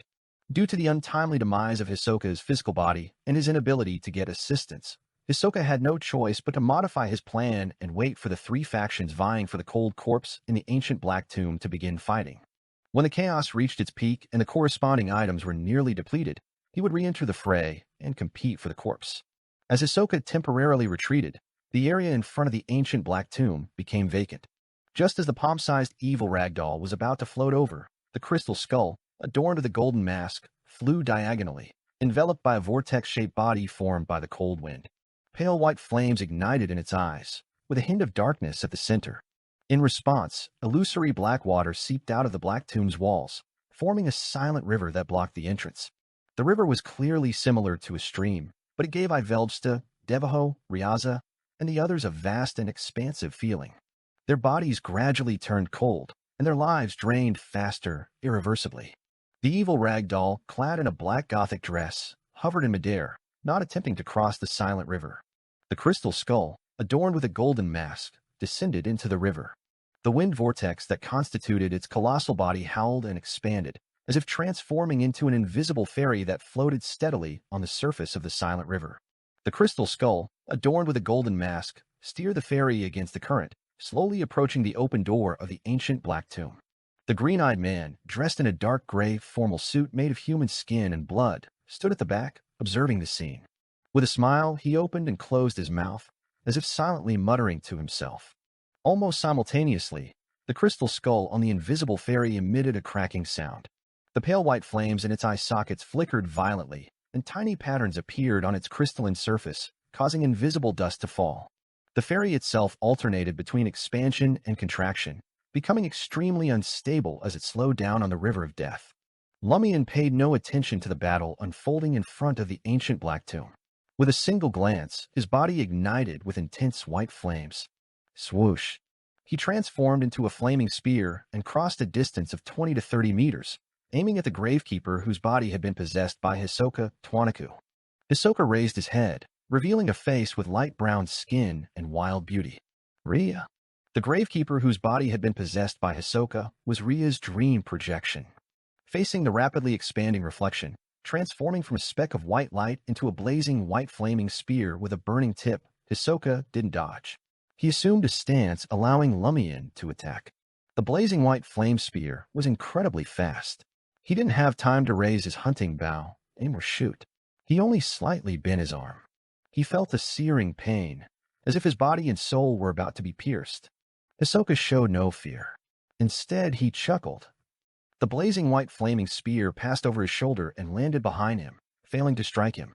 The flames dissipated, revealing Lumian. The Hisoka in Rhea's dream projection's eyes vanished. Rhea's dream projection spun around, her expression cold and filled with hatred. She raised her hunting bow, aimed at Lumian, and drew the bowstring. She was a dream projection formed by excessive desires and emotions, unable to control herself. Humph! 2 beams of white light shot out from Lumian's nose. Before Rhea's dream projection could release an arrow wrapped in lightning, her eyes closed, and she fainted, collapsing to the ground. Rhea, who had just arrived at the periphery, trembled. Her eyes reflected the black-robed Hisoka Twaniku. The strength of their souls differed significantly, and Hisoka easily possessed and seized control of Rhea's body. Taking advantage of the fact that Camus, Amandina, and Lugano hadn't noticed Rhea's abnormality, He changed the direction of his bow and aimed it at Camus. Sizzle, sizzle, sizzle. The arrowhead became engulfed in bright lightning. As soon as Rhea aimed her bow and arrow at Camus, he sensed her incongruent state and noticed her abnormal behavior. As a member of the patrol team with considerable combat experience, Camus looked at Rhea without hesitation, his eyes flashing with blinding lightning. Simultaneously, Hisoka, who had anticipated this, detached from Rhea's body and leaped into Amandina's beautiful azure eyes. Two blinding lightning bolts shot out of Camus' eyes and drilled into Rhea's head. Rhea's eyes bulged, and her mouth gaped open. She leaned back as if she had suffered a heavy blow, but she couldn't make a sound of pain. Psychic piercing. Camus' psychic piercing struck her before her arrow could leave the bowstring, causing her to feel pain from the depths of her soul. Her mind went blank as she stood, rooted to the ground. Poof. The arrow, engulfed in bright lightning, shot out unsteadily, missing Camus and flying a short distance away. Amandina, with Hisoka Twanaka's figure reflected in her azure eyes, felt a chill run down her spine. A dense coldness enveloped her, freezing her soul and rendering her unable to control her limbs. Behind her, Lumian's figure swiftly materialized. Lumian opened his mouth and decisively spat out a faint yellow blob of light. However, Hisoka had no intention of stopping. He shifted his position with another mirror jump. Thud. Amandina collapsed to the ground, unconscious. Compared to Padre Cali, Hisoka clearly excelled in combat, possessing a wealth of experience and outstanding talent. This time, Hisoka appeared on a water droplet on the surface of a leaf more than 10 meters away. He leaped out and looked at Lumian and the others with a smile. He wanted to use Wraith Shriek to attack Lumian Lee and his companions in a wide range, rendering some of them unable to fight and temporarily immobilizing the rest. Upon realizing this, Lumian chose not to teleport outside Wraith Shriek's range. Instead, he withdrew his palms. A blazing white fireball condensed, the size of the Black Tomb. Amidst a piercing howl of pain, the colossal white-hot fireball flew out. With a smile, Hisoka vanished from the tree and leaped into Camus' pupils, where blood flowed from his eyes, nostrils, and ears. At that moment, the colossal blazing white fireball split into dozens of smaller ones. Accompanying this transformation, the grayish-white fury of the sea brooch on Lumian's chest erupted with bright, silver-white, and innumerable bolts of lightning after he was struck by Wraith Shriek. The lightning coiled around the incandescent white fireballs and split into dozens, enveloping the area. Rumble. Amidst the consecutive explosions, Rhea, Logano, Amandina, and Camus were sent flying by the wind and waves. They suffered burns and were struck by a net of lightning. Camus' entire body went numb, and his gaze lost focus. Hisoka, who was attached to him, also suffered an electric shock. Due to his wraith state, he was severely injured and couldn't undergo a new round of mirror jumps. Lumian recovered from the Wraith Shriek's assault. He looked at Hisoka, who had emerged from Camus' body, and his lips curled up. He was using precision.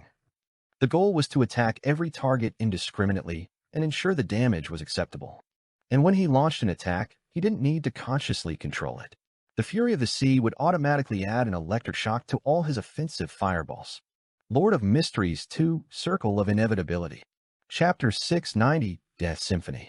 Lumian endured the pain in his soul and eardrums as he activated the black mark on his right shoulder.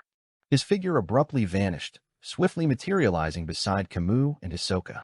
As the residual silver-white electric currents surged into the ground, Hisoka, in wraith form, was about to escape the paralysis's effects. Lumian activated the black mark on his right chest. This corresponded to the spell of Harumph. Just as he was about to harumph, a sudden premonition of danger struck him. He abruptly turned around and stepped back. A spear condensed from the light of dawn hurtled from afar, spanning a distance of 30 to 40 meters. It flew past Lumian and plunged into the soil behind him, leaving a deep hole as thick as an arm. Lumian saw his attacker, one of the gravekeepers on the verge of escaping to the periphery. He was tall, and even in his black robe, his robust strength was evident. A broadsword of light had already condensed in his hand. A Dawn Paladin, a gravekeeper who received a boon from the warrior pathway from the Black Ancient Tomb? Lumian wasn't surprised at all. Instead, it only confirmed his suspicions. What made his scalp tingle was that the other gravekeepers had also turned to face him. The dozen or so bestowed locked their gazes onto Lumian. Hisoka had already broken free from the paralysis caused by the electric shock. Worried about the spell of Harumph's control, he endured the pain and leaped into the eyes of one of the gravekeepers. Then he broke free and transformed back into a human. He looked at Lumian, who was dozens of meters away, and his smile widened. I'm also a gravekeeper now. Harming me means harming the gravekeepers. Although they won't actively assist me and will try to escape once the tomb is opened using the current method, they will undoubtedly react if you threaten me. This is one of the reasons I dared to invite outsiders to the Dream Festival and guide them here. Unfortunately, my main body is dead, and I can't obtain the promised godhood item from the celestial Worthy and Loki to resist the outsiders' high-level powers. For now, I can only wait patiently. According to the original plan, if something went wrong, I could choose to abandon the corpse in the tomb and help the Noise family's demon obtain it to aid the Rose School of Thought in exchange for other rewards. Now, I must obtain the corpse and become its spirit. Only then can I survive after the Dream Festival and maintain my consciousness and rationality as a demigod-level undead creature. However, these matters don't concern you, Lumian. You have to face a guardian and multiple spirit warlocks, gatekeepers, soul assurers, spirit guides, and dawn paladins. No one below sequence 4 can withstand the assault of such a beyonder army. Lumian watched as the gravekeepers' gazes fell upon him. Some of them even condensed broadswords of light. As they charged forward, Lumian tensed up. He reached out, grabbed Camus' shoulder, and teleported away from his current position. Not long after they vanished, the ground silently collapsed, and pale white palms extended outward. Lumian appeared beside the severely injured Ria with Camus and grabbed her shoulder with his other hand. Then the trio swiftly vanished, reappearing beside Amandina, who had awakened from the electric shock. The distance between them and the gravekeepers widened to nearly 100 meters. Lumian clamped his feet around Amandina's arm, releasing the accumulated spirituality and strength in his body. His condition returned to normal, and he activated the black mark on his right shoulder once more. This time, the 4 of them teleported to Logano, who was self-healing. As Lumian continued to flash, some of the gravekeepers beyond her powers failed to hit them. The remaining ones were forced to change directions repeatedly, preventing them from closing the distance. Just as Logano was about to tell his employer, "Let's escape quickly. Teleport us back to Tizimo," he saw Lumian toss Camus and Ria towards him. Thud. The 3 of them collapsed together, followed by Amandina. Huh. Lumian spat out a pale yellow light, enveloping the 4 of them. Logano, Amandina, and the others lost consciousness. With their soul's strength, it would take them at least a minute to regain consciousness without external stimulation. With this done, Lumian teleported away once more, preventing himself from being targeted by the gravekeepers whose abilities were effective at this distance. His body vanished, and the gravekeepers, including Hisoka, lost sight of him. Lumian silently materialized behind the gravekeepers, appearing in front of a palm tree. Leaning against the rough trees, he retrieved an item from his traveler's bag.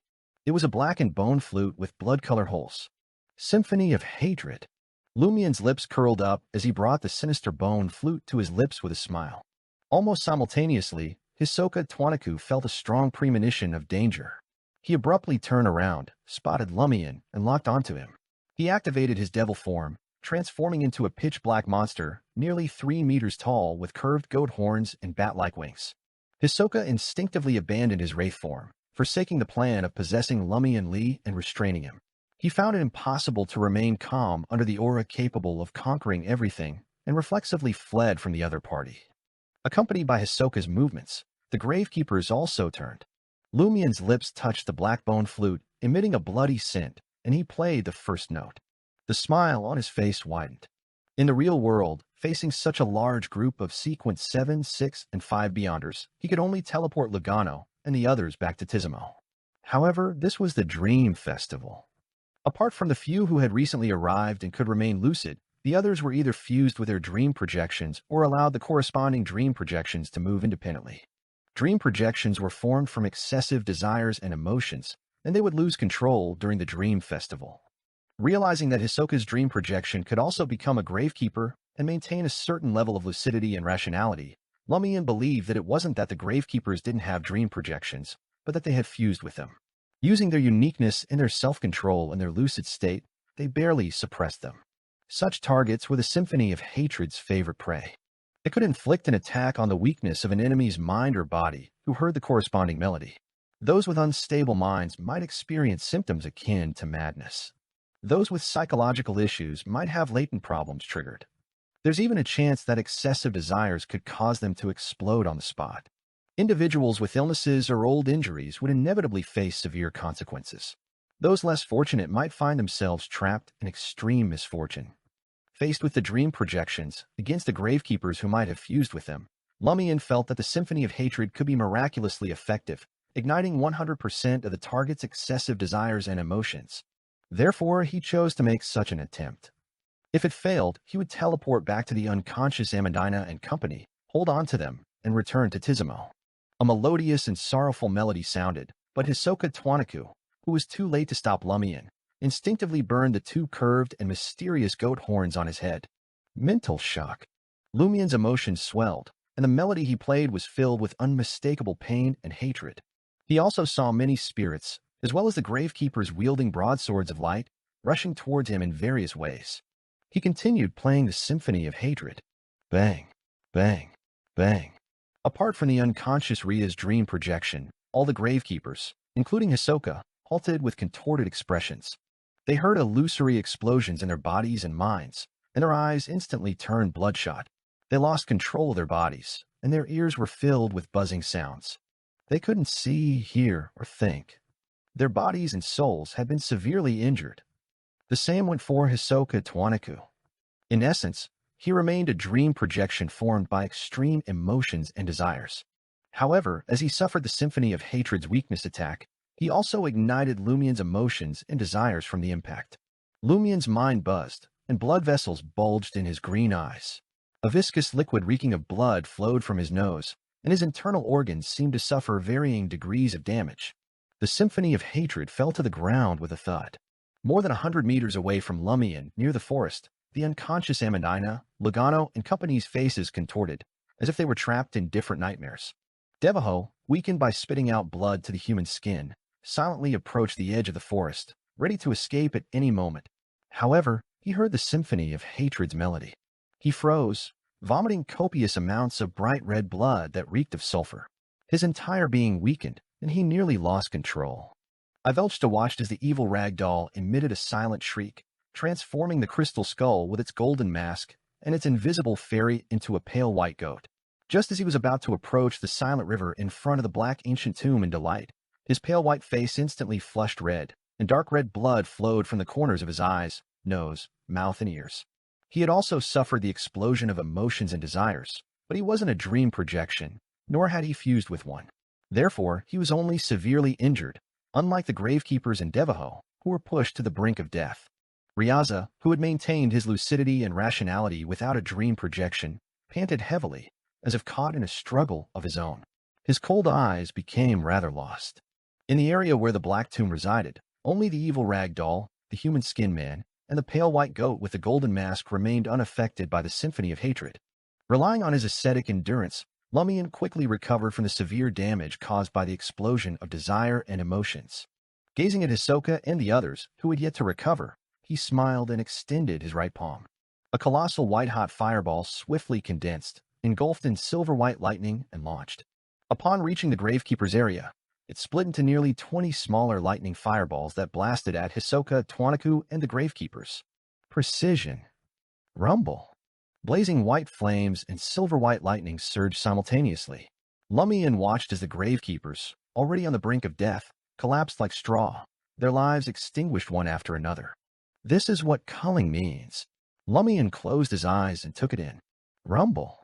Apart from the unconscious Ria's dream projection and the guardians struggling to hold on, the gravekeepers were all dead.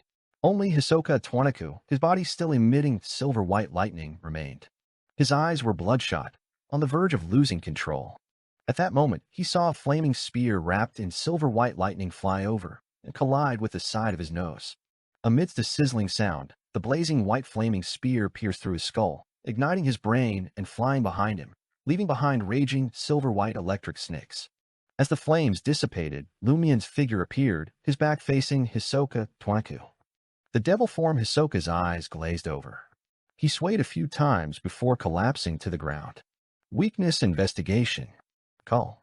Lord of Mysteries 2, Circle of Inevitability. Chapter 691, Pursuer. As the blazing white flames rapidly dissipated, Lumian turned his back on Hisoka Twanaku and fixed his gaze on the guardian, who was swaying unsteadily more than 10 meters away. With a chuckle, he declared, Before, I needed my team's help to defeat you. But now I can take you down alone. His words were aimed squarely at Hisoka. Collapsing to the ground, Hisoka's consciousness gradually faded as he caught Lumian's remark. He instinctively tried to clench his fists, but lacked the strength to do so. A desperate gasp escaped his throat, his pupils dilating and losing focus. Hisoka cursed himself for choosing Devil Transformation over Wraith Transformation when confronting Lumian Lee. If only he had opted for the latter, he could have disrupted Lumian's attempt to play the Black and Bone Flute with Wraith Shriek. Alas, he had no way of knowing the specifics, only able to sense the presence and source of a malicious intent. Given Lumian Lee's ability to infuse bullets, fireballs, and other attacks with electric shocks and target weaknesses with precision, Devil Transformation had seemed a more versatile choice, offering protection against various contingencies. As for why he hadn't summoned a barrage of sulfur fireballs, even at the cost of mutual destruction, Hisoka sensed the considerable distance separating them. By the time he could conjure and launch 10 to 20 fireballs, Lumian Lee would have already finished playing the flute. With teleportation at his disposal, Lumian could effortlessly evade the clustered assault. Moreover, spells like Language of Foulness had a limited range. Left with no other recourse, Hisoka Twanaku could only resort to emotional shock and desire detonation, targeting Lumian Lee's weakness. He hoped that after both of them sustained grievous injuries, their recovery rates would be comparable, granting him an opportunity to mount a different response. However, despite the pain, blood loss, and abnormal look in his eyes, Lumian Lee managed to maintain his balance. Fighting through the debilitating effects, he executed a precise area of effect bombardment enhanced with electric shocks. The effort inflicted fresh wounds upon himself and temporarily paralyzed him. Gasp! Hisoka Twanaku mustered his remaining strength to drag Lumian Lee down with him in a final desperate gambit of losing control. But his life force had reached its limit. Darkness engulfed his vision as his consciousness slipped into oblivion, a maelstrom of indignation, resentment, and agony consuming him. The colossal devil's body spasmed a few times before falling still. Hisoka's last glimmer of hope for revival was extinguished. He was well and truly dead. As Lumian spoke, he drew his revolver and trained it on the nearby guardian. Disoriented and reeling, the guardian instinctively condensed a broadsword of light. Dropping to one knee, he plunged it into the ground before him. The sword merged with the earth, erecting an impenetrable, invisible wall. As a gravekeeper merged with a dream projection, this guardian had no effective defense against the symphony of hatred. His companions, the spirit warlocks and soul assurers, caught off guard by the attack, couldn't pull him into a dream in time to avoid the melody's direct impact. He could only rely on his own physical and spiritual fortitude to withstand the detonation of desire and emotion. For Beyonders with dream projections, this assault posed a mortal threat. Before the gravekeeper could regain his bearings, another incandescent white fireball wreathed in lightning struck him, triggering a violent explosion. Fortunately, his boon as a guardian spared him the fate of his companions, who were culled like stalks of wheat. Without it, he would have been unable to mount even a token defense on pure instinct. Lumian's green eyes took on an iron-black cast as he stood tall and squeezed the trigger. Bang! Bang! Twin yellow bullets, trailing blazing white flames and silver lightning, slammed into a single point on the invisible wall. Rumble! The already destabilized wall shattered. The guardian could only watch helplessly as a searing white spear enveloped in lightning hurtled towards him, piercing his chest and sending him flying. Another bout of digestion. Clinging to the last shreds of consciousness, the guardian scattered the broadsword of light into countless minuscule fragments. These luminous shards coalesced into a hurricane that raged in all directions. Hounded by the storm of light, the blazing white flaming spear soared 20 to 30 meters before finally coming to rest. As the flames ebbed away, Lumian straightened his posture, clad in a white shirt, black vest, dark trousers, and a golden straw hat. Behind him, the bright and terrifying hurricane of light gradually petered out, thinning the ground. The corpses of the fallen gravekeepers and Hisoka Twanaku lay broken and strewn about. Reeling from the symphony of hatred's influence, his injuries abnormally severe, Devaho's gaze flicked from the bodies littering the ground to Lumian, who stood facing him from afar. His already pallid complexion turned even more ashen. What in the world is happening? Is he even human? Devaho, in whom thoughts of vengeance had fleetingly stirred following the blow, swiftly abandoned any such notions. Igniting the sulphurous blood he had spat out with azure flames, he hastily retreated into the forest. He wanted to escape. In any case, he could offer no aid to the human skin the Archduke had crafted through ritual. Lingering in the vicinity of the Black Ancient Tomb would only expose him to greater peril. Lumian paid no heed to Devaho's flight. Though weakened, his spirituality remained abundant. Transforming once more into a blazing white flaming spear, he traversed dozens, nearly 100 meters in a blink, coming to rest beside Lugano, Amandina, and his companions. The four Beyonders lay unconscious. Spare the symphony of hatred's melody.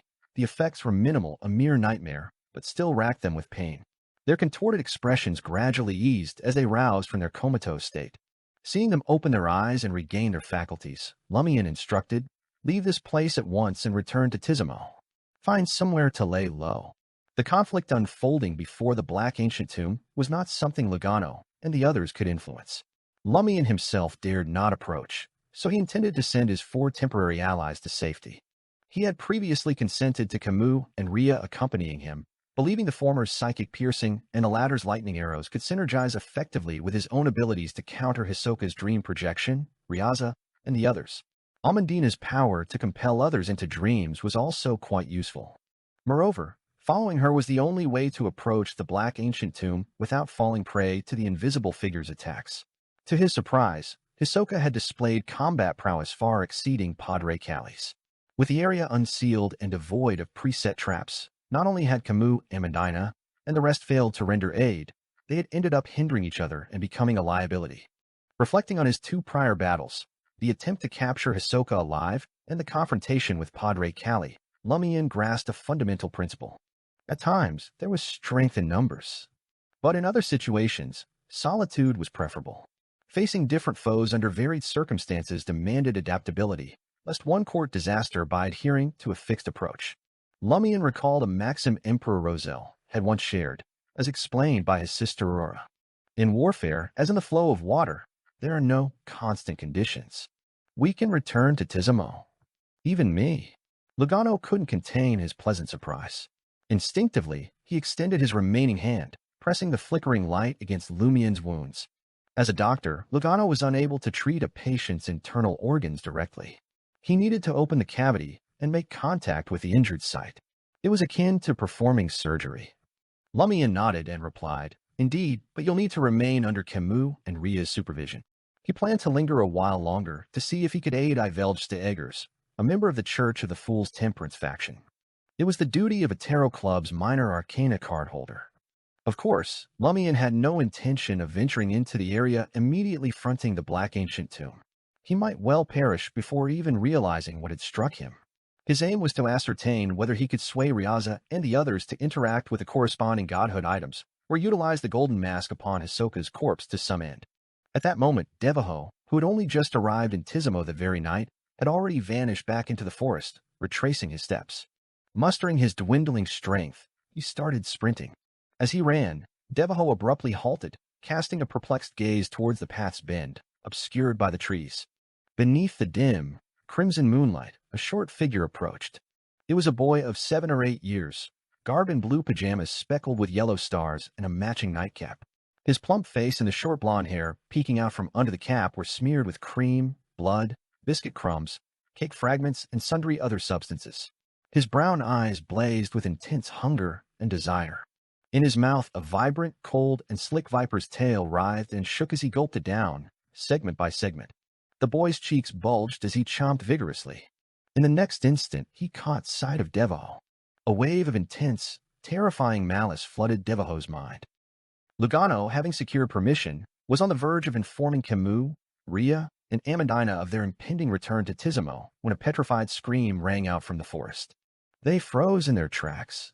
Mere seconds later, a pitch-black monstrosity, towering nearly 3 meters tall with curved goat horns, came barreling out of the forest. It charged from the direction of Tizimo, making a beeline for the Black Ancient Tomb, panic etched in its every movement. That man just now. He's a devil, too. A minion of the Noise family's demon, perhaps?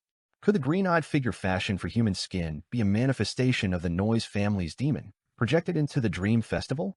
Lumian's gaze shifted to the shadowed forest at the devil's back, an ominous feeling washing over him. He made a snap decision and addressed Lugano, Amandina, and the others. "Grab hold of me." Lugano swiftly returned to Lumian's side, seizing his arm. Camus, Rhea, and Amandina followed suit, startled but mimicking Lugano's action. The five of them winked out of existence, reappearing in close proximity to Ahsoka's corpse. The instant Amandina's form finished coalescing, her eyes flew wide. Voice quavering, she turned to Lumian and said in a deep voice, "That figure, it's appeared once more? Lord of Mysteries 2, Circle of Inevitability."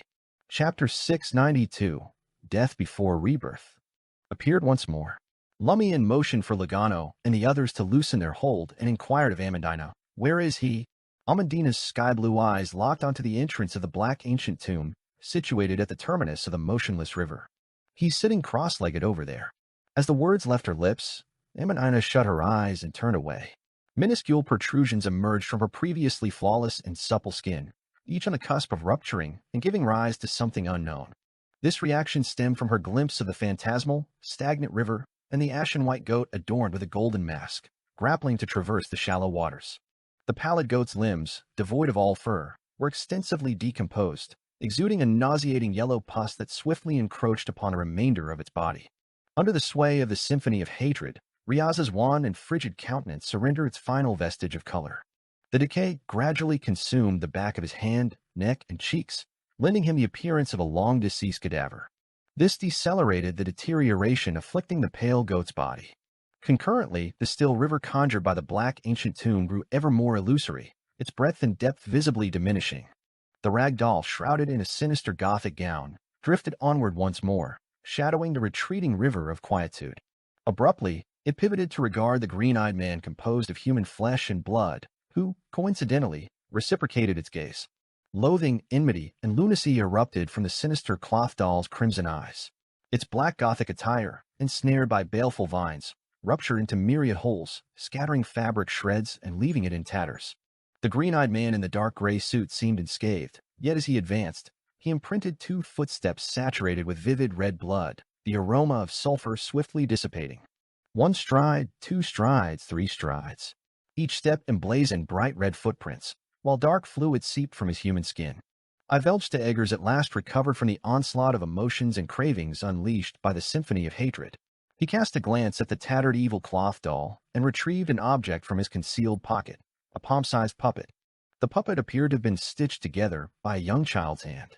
Its limbs were askew, its legs reaching its posterior, and its visage daubed with red, yellow, and white pigments, evoking the image of a circus clown. Ivelchta infused the misshapen puppet with his spirituality. It shimmered into intangibility and vanished from his grasp, materializing within the dark brown eyes of the Eggers family scion, before vaulting into the green orbs of the man clad in human skin. This caused the figure in the dark gray suit to stiffen and decelerate. Lumian dared not prolong his gaze and hastily averted his eyes. As Amandina closed her eyes and turned away, the minute protuberances adorning her skin receded. Intrigued, she stole a glance at the monstrosity, suspected to be a devil, hurtling towards the green-eyed man, seemingly on the precipice of succumbing to terror. She swiftly surveyed her environment. Her eyes then fell upon the colossal devil's incomplete carcass sprawled on the ground in a charred-bone flute that had tumbled beneath a palm tree. There's something over there," she whispered, tugging at Lumian's sleeve. "Could it be a potent artifact discarded by a gravekeeper?" Lumian peered over and murmured to Amandina and the others, feign ignorance. Refrain from touching or even nearing it. He had purposely abandoned the symphony of hatred there, deferring its retrieval. In such circumstances, wielding it anew was far more prone to endangering his allies than exploiting an adversary's vulnerability. As a reaper, he had no need to employ the symphony of hatred to pierce the target. Thus, he feigned a lack of opportunity to reclaim it, hoping an enemy would attempt to turn it against him. If a similar scenario unfolded, Lumian and the 3 godhood items would be the sole survivors capable of weathering the ensuing cataclysm unleashed by the symphony of hatred. At that juncture, he would whisk Amandina and her companions away via teleportation. Upon later return, he anticipated discovering the enemy's lifeless husks and acquiring fresh spoils of war. It was a trap he had laid in passing. As Devaho, transformed into a colossal devil, retreated to the proximity of the human-skinned man and drew near the ebbing river of silence, a short silhouette walked out from the forest trail, a boy of 7 or 8 years old, clad in endearing sleepwear and a nightcap. His yellow hair and countenance were begrimed, besmirched with grease, dregs, and blood. Catching sight of the boy, Logano experienced a piercing agony in his absent right hand. Man. He gnashed his teeth in dread. Observing his abnormal reaction, Camus and the others inquired in astonishment. What's wrong? Tracing Logano's line of sight, Amandina, Camus, and Rias spotted the boy. The former swiveled to Lumian in bewilderment. Isn't that your godson? Why is he here? It's very dangerous. No, he's not in danger. Camus recollecting Colombo's exaggerated reaction upon encountering Louis Barry and his godson. He recalled some of the words of his companion from the Fate Pathway and said with a solemn expression, "We should be the ones in danger." Without waiting for Amandina and Ria's misgivings, Camus regarded Lumian and knitted his brow. What do we do? As a godfather, you should have a way to control your godson, right? Lumian's gaze flitted to Ludwig pursuing the devil, then to the corpses and Hisoka's devil form strewn on the ground. He replied with a grin, "It's not a big problem. There is ample food here to form an effective seal." As to why Ludwig had trekked to the Black Ancient Tomb, Lumian roughly had an idea. The man and woman who had freshly arrived in Tizimo tonight and taken lodging at the Broom Hotel were likely minions of the Noise family's demon. By some means, they maintained lucidity in this special dream. Once the dream festival commenced, they left the motel and hastened towards the Black Ancient Tomb. During this process, they passed the second floor, inducing Ludwig to catch wind of delicacies. He forsook the insipid fare and shadowed them closely, matching the pace of a 7 or 8-year-old child. At that moment, Ludwig's brown eyes were fixed solely on Devaho, the devil. Why isn't it a big problem? Amandina wore a look of skepticism. Lumian smiled and indicated the massive devil who had fled in proximity to the green-eyed man. He's here to hunt down that monster. Hunt him. Amandina glanced left and right in confusion. A 7 or 8-year-old boy in azure star-spangled sleepwear, pursuing a pitch-black devil almost 3 meters in height, with curved goat horns and bat wings sprouting from his back? This is indeed a dream, right? As he neared the green-eyed man formed of human flesh and blood in the Black Ancient Tomb, Devaho sensed a tinge of respite. Yet his mind remained haunted by visions of his tongue roasting, his brain scooped out by a soup spoon, and his arms and legs gnawed by the boy. What kind of monster is this? Devaho watched in abnormal fear as the boy strode towards him. At that juncture, Amandina, who had stolen a glance their way, exclaimed, "That figure is looking at the man in the black robe. Ivelgsta?" Lumian peered over, but discerned nothing amiss with Ivelgsta Eggers. Amandina averted her gaze, taking a moment to regain her composure before looking again. She quickly explained, "He's not looking at the man in the black robe. He's looking at the devil." Amandina abruptly halted, withdrawing her gaze and furrowing her brow. "That figure seems to utter something. I don't know the language, but I understand the meaning. What did he say?" Lumian pressed. Amandina dared not look towards the Black Tomb. She organized her thoughts and said, "Basically, it means everyone in the world knows that crawling insects can spin cocoons. After the cocoon fractures, butterflies take wing. A common insect can transform into a fluttering butterfly and alter its form of life. Why?" Unknowingly, Amandina's voice shifted, as if swayed by some influence. She paused for a moment before answering the question in a low, cold voice. "Death before rebirth. Ascension into godhood." Before Amandina could finish her sentence, Devaho, in his devil state, stiffened. He beheld his flesh swiftly decaying, fragments sloughing off to bare ghastly white bones. Within seconds, the devil lost consciousness and crumbled into a mound of putrefying flesh and bones. The remains fused as if alive, intertwining to form a human-sized cocoon. It rapidly shattered, and a human-headed avian monster draped in white plumage emerged. After absorbing all the flesh and blood, the monster expanded significantly, its form undergoing a transformation. The lower portion of its head rapidly elongated and expanded, as if possessing a body of its own. The flesh at its waist melded with the avian body, mantled in pale yellow feathers. Ha! Devaho, with innumerable white feathers sprouting from his eyes, nostrils, visage, and fingertips, erupted into laughter. He slapped the white-feathered bird body below and soared skyward, as if riding it. Devaho ascended higher and higher, gradually turning ethereal. Then he spiraled downward and entered the Black Ancient Tomb. Witnessing this, Lumian glanced once more at the entrance of the Black Ancient Tomb, but still could not perceive the unseen figure Amandina had mentioned. His heart stirred as he took 2 steps forward and retrieved the peculiar golden mask from Hisoka's corpse. Lord of Mysteries 2, Circle of Inevitability. Chapter 693, Golden Corpse. Lumian looked at the gold mask in his hand, white and black paint covering the eyes and face. Without hesitation, he put it on. A cold sensation quickly seeped into his skin, and the weight of the gold felt unusually real. His mind spun as he gazed through the mask at the entrance of the black ancient tomb and the end of the still river, which had mostly receded. This time he finally saw a slightly indistinct figure. The figure wore a strange rusted iron crown and a dark robe with peculiar patterns. Its skin was milky white, and its eyes were so dark they seemed to hold the entire night. A pale white beard fluttered around its mouth and chin. The old man sat cross-legged, hands tucked into his sleeves. He leaned against the open door of the black ancient tomb, his expression cold and impassive, like a statue. As Lumian looked over, the old man met his gaze. His dark eyes seemed to reflect Lumian, as if numerous phantoms had appeared. Splash! Behind the old man, an even more illusory, nearly lightless water wave rippled in the void. The colossal figure in blood-stained armor roared angrily, attempting to approach. Lumian's right palm instantly burned. The old man in the rusted iron crown and strange robe withdrew his hands from his sleeves. His hands had pale, dark skin that was still smooth. The backs were cracked, each crack either covered in white feathers stained with pale yellow oil or dripping with decaying yellow pus. Upon seeing this, Lumian's thoughts vanished, and he felt as if he were descending into endless cold darkness. A familiar burning sensation emanated from his left chest. Combined with a burning, frenzied, violent sensation in his right palm, it awakened Lumian's consciousness, allowing him to find a lifeline in the darkness.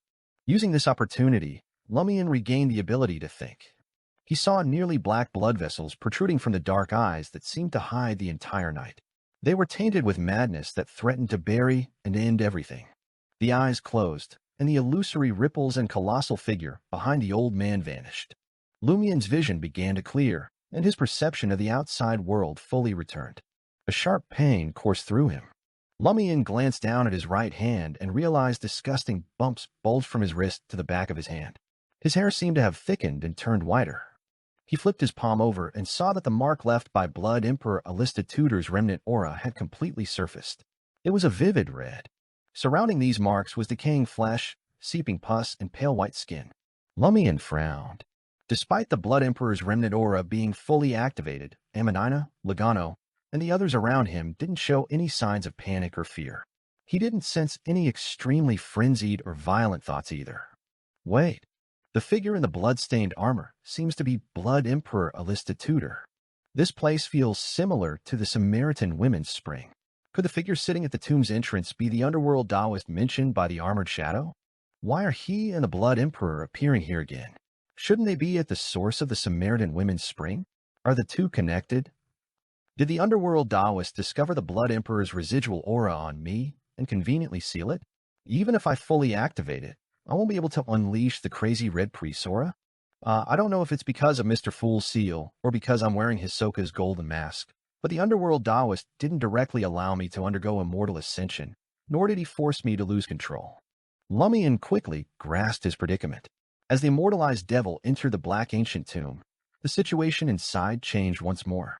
The tomb, which had fallen silent, emitted a rustling sound, accompanied by the clang of metal colliding with stone. The next instant, a golden figure materialized beside the underworld Taoist at the tomb's entrance. The figure was covered in gold, with long limbs and a golden mask streaked with white and black paint. It belonged to the same type as the one on Lumian's face and the pale white goat's head. The golden-masked figure stiffened, as if its limbs were dead. Relying solely on the strength of its waist, it sat up from lying flat like a corpse. Eyes closed, it turned its head towards the pale white goat closest to it. The pale white goat's aura instantly turned ordinary, making it unable to walk on the still river. It rapidly decayed, sank, and quickly vanished. The golden figure, eyes still closed, turned its head to the tattered, sinister cloth doll. The eerie vines on the cloth doll's gothic dress suddenly came alive, coiling around the doll, rendering it powerless and immobile. The corpse's head turned to the slowly walking green-eyed man. The green-eyed man, his eyes reflecting the ugly puppet, suddenly halted. With a bang, his body transformed into a bloody piglet. The ugly puppet landed beside the piglet motionless, as if it had turned into the most ordinary and common puppet. Ludwig's eyes lit up as he jogged over. He leaped up like a massive frog and pounced on the bloody piglet. He grabbed its head and bit down. Amandina closed her eyes in shock. Louis Barry's godson turned out to be such a monster? The pig wailed fiercely. The golden-masked corpse closed its eyes, turned its head, and faced Ivelgsta Eggers. Lumian's forehead throbbed. He wanted to break through the sudden paralyzing pressure and teleport over to rescue Ivelgsta, but he hesitated. Previously, he had restricted himself from approaching the Black Ancient Tomb. At most, he would take a glance or two. Now, he didn't want to break this self-imposed rule. Violating it meant immense risk. However, Ivelgsta was from the Church of the Fool. Just as Lumian made his decision, the golden corpse turned its head again, but Ivelgsta remained unchanged. He was still severely injured, his aura weak. What's going on? Why did the cold corpse in the ancient tomb spare Ivelgsta? The underworld Taoist didn't do anything to him when he looked at him. Lumian was puzzled as the corpse's golden mask faced Ryaza. After the pale white goat vanished, Ryaza summoned an undead creature to envelop him and blinked to the edge of the ancient tomb area. He was about to escape into the forest, but before he could do anything else, his body froze. Pop, pop, pop. Huge, wet warts erupted from Ryaza's face, neck, and the backs of his hands, accompanied by disgusting mucus. The vice-captain of Port Pilus's patrol collapsed, rapidly disintegrating into countless bloody warts that squirmed in the gaps of his thin suit. The undead creature summoned by Ryaza transformed into thin human skin and gently landed. Lumian's scalp tingled as he watched. Finally, he broke free from the paralysis caused by the corpse sitting up. He said to Lagano, Amandina, and the others, "Grab hold of me." He was about to teleport back to Tizimo. At that moment, the corpse's golden mask face turned towards him. Lumian's body turned cold. Ignoring Camus and company, he immediately activated the black mark on his right shoulder. Suddenly, he saw the cold corpse's face, its eyes peeking out from under the golden mask with white and black paint, open. It was a pair of cold, icy blue eyes. Icy blue eyes? Lumian was taken aback, finding them familiar. These are Neighboritislee's eyes. Damn it, why is Neighboritislee here? Why is he a cold corpse in the Black Ancient Tomb? What right does he have to bestow the beyonder powers of the prisoner pathway? It can't be real. It's not Neighboritislee, but its eyes resemble. Amidst Lumian's thoughts, he saw a smile in the icy blue eyes, a smile of playfulness, understanding, and certainty. This was a stark contrast to the pained expressions in the icy blue eyes on Hanth Island. Suddenly, a half-withered, violently beating dark red heart soared from the golden corpse's hand and flew out of the completely disintegrated still river. A short figure pounced on the heart like a frog and grabbed it. It was Ludwig, his mouth filled with blood. The smile in the golden corpse's icy blue eyes grew more relaxed. He nodded at Lumian and willingly fell back to his original position. He had no intention of seizing the opportunity to leave the Black Ancient Tomb. With a splash of illusory water, the tomb's open door gradually closed. Seated by the door, the figure suspected to be the underworld Taoist vanished. Neighboritislee's corpse doesn't seem willing to leave the tomb. How did he end up lying in there? Lumian couldn't figure out the reason, so he looked at Ludwig and realized the boy was holding a half-withered dark red heart to his mouth. Lumian wanted to stop him, but lacked the ability. The surrounding corpses didn't seem to attract Ludwig as much as the half-withered heart. Clang! The tomb door slammed shut, causing the entire area to tremble. Lumian and the others witnessed dream fragments one after another, and their surroundings blurred. After a brief daze, Lumian realized he was lying in the middle of an unlit street. The crimson moon was bright in the sky, casting its light. This was inside Tizimo. Lord of Mysteries 2, Circle of Inevitability. Chapter 694, A Deal. The Dream Festival came to an abrupt end. Lumian jolted upright, realizing he was holding the strange golden mask he had received from Ahsoka. For a moment, he couldn't tell if he was still dreaming or if the mask had somehow followed him from the dream into the waking world. Lumian turned to look behind him. Ryaza and Maslow, who had died during the Dream Festival, were lying in the middle of the street, just starting to regain consciousness. Taking advantage of the moment while they gathered their wits and slowly got to their feet, Lumian focused his attention on their luck. He could see clear signs of death on both of them. Their fates were about to undergo a rapid transformation, irreversibly tainted by darkness. Ryaza's luck, in particular, was changing even more swiftly and dramatically, like a river suddenly plunging over a cliff to form a waterfall. At that instant, Ryaza remembered what had happened to him during the Dream Festival. Uncontrollable fear washed over his pale, cold face. Pop, pop, pop. Huge, mucus-oozing warts erupted all over his body, just as Lumian had witnessed in the dream. Seeing Ryaza's eyes turn frenzied and his body start to disintegrate, Lumian raised his free right hand, pointing it at Riaza's mouth as if it were a gun. A condensed bullet of blazing white flame shot from Lumian's fingertip, shattering Riaza's teeth as it entered his mouth. Boom. Riaza's head split apart inch by inch, engulfed in roaring flames. The vice captain of Port Pilus's patrol team collapsed heavily, his body covered in a thin black suit made up of countless slimy warts. Lumian turned to Maslow, who was shocked by Riaza's grotesque transformation and terrified by the death he had experienced in the dream. Calmly, Lumian asked, who was he working for? As he spoke, Lumian tucked the golden mask into his traveler's bag and checked to make sure the symphony of hatred and his other belongings were still there. Everything was accounted for, including the food he had thrown at Ludwig. Maslow paused for a few seconds before answering, we're all part of the numinous episcopate. Numinous episcopate. Lumian chuckled. Do you still believe in death? Wasn't death already dead? Maslow considered the question for a moment before saying, Riaza told me that death is on the verge of returning. There have been signs recently that prayers are being answered again. Hearing Maslow's words, Lumian nodded pensively. Which faction of the numinous episcopate do you belong to? As far as he knew, the numinous episcopate was divided into numerous factions. There were the royals, led by the descendants of the Eggers family, who sought to restore the Balam Empire's rule, the artificial death faction, which had somehow recreated death itself, and the less influential repose and underworld factions. We're from the royal faction, Maslow admitted. Did you infiltrate the patrol team on purpose? Lumian asked nonchalantly. Maslow shook his head. No, Admiral Quirrell has been secretly working with us. Admiral Quirrell, the de facto ruler of Madani, is closely tied to the numinous episcopate's royal faction. Combined with the Church of Earth Mother and the remaining Intis faction, this must be what Franca meant by dancing on 3 eggs. Judging by the situation, Riaza wasn't a traitor after all. It's no wonder Admiral Quirrell didn't send backup. If the numinous episcopate and the Church of the Fool can't handle the problem, it won't matter how many people he sends. His mind now clear, Lumian asked, was participating in this dream festival a direct order from the royal faction's upper ranks? Yes. Maslow glanced at Riaza's body, now unrecognizable as human, and said, apparently the order came straight from the Empress. Empress? The pale Empress of the numinous episcopate's royal faction? Lumian instinctively scanned his surroundings. A sudden thought struck him. He drew the straight sword he had bought in Port Santa, picked up Riaza's clothes, and quickly searched through the items he had left behind. There was no sign of the death-corroded golden mask or the crystal-like skull. Even though the skull had turned into a goat in the dream, and the golden mask had sunk into the tranquil river, Lumian reasoned that it had still been a dream after all. No matter how unusual it was ultimately just a dream.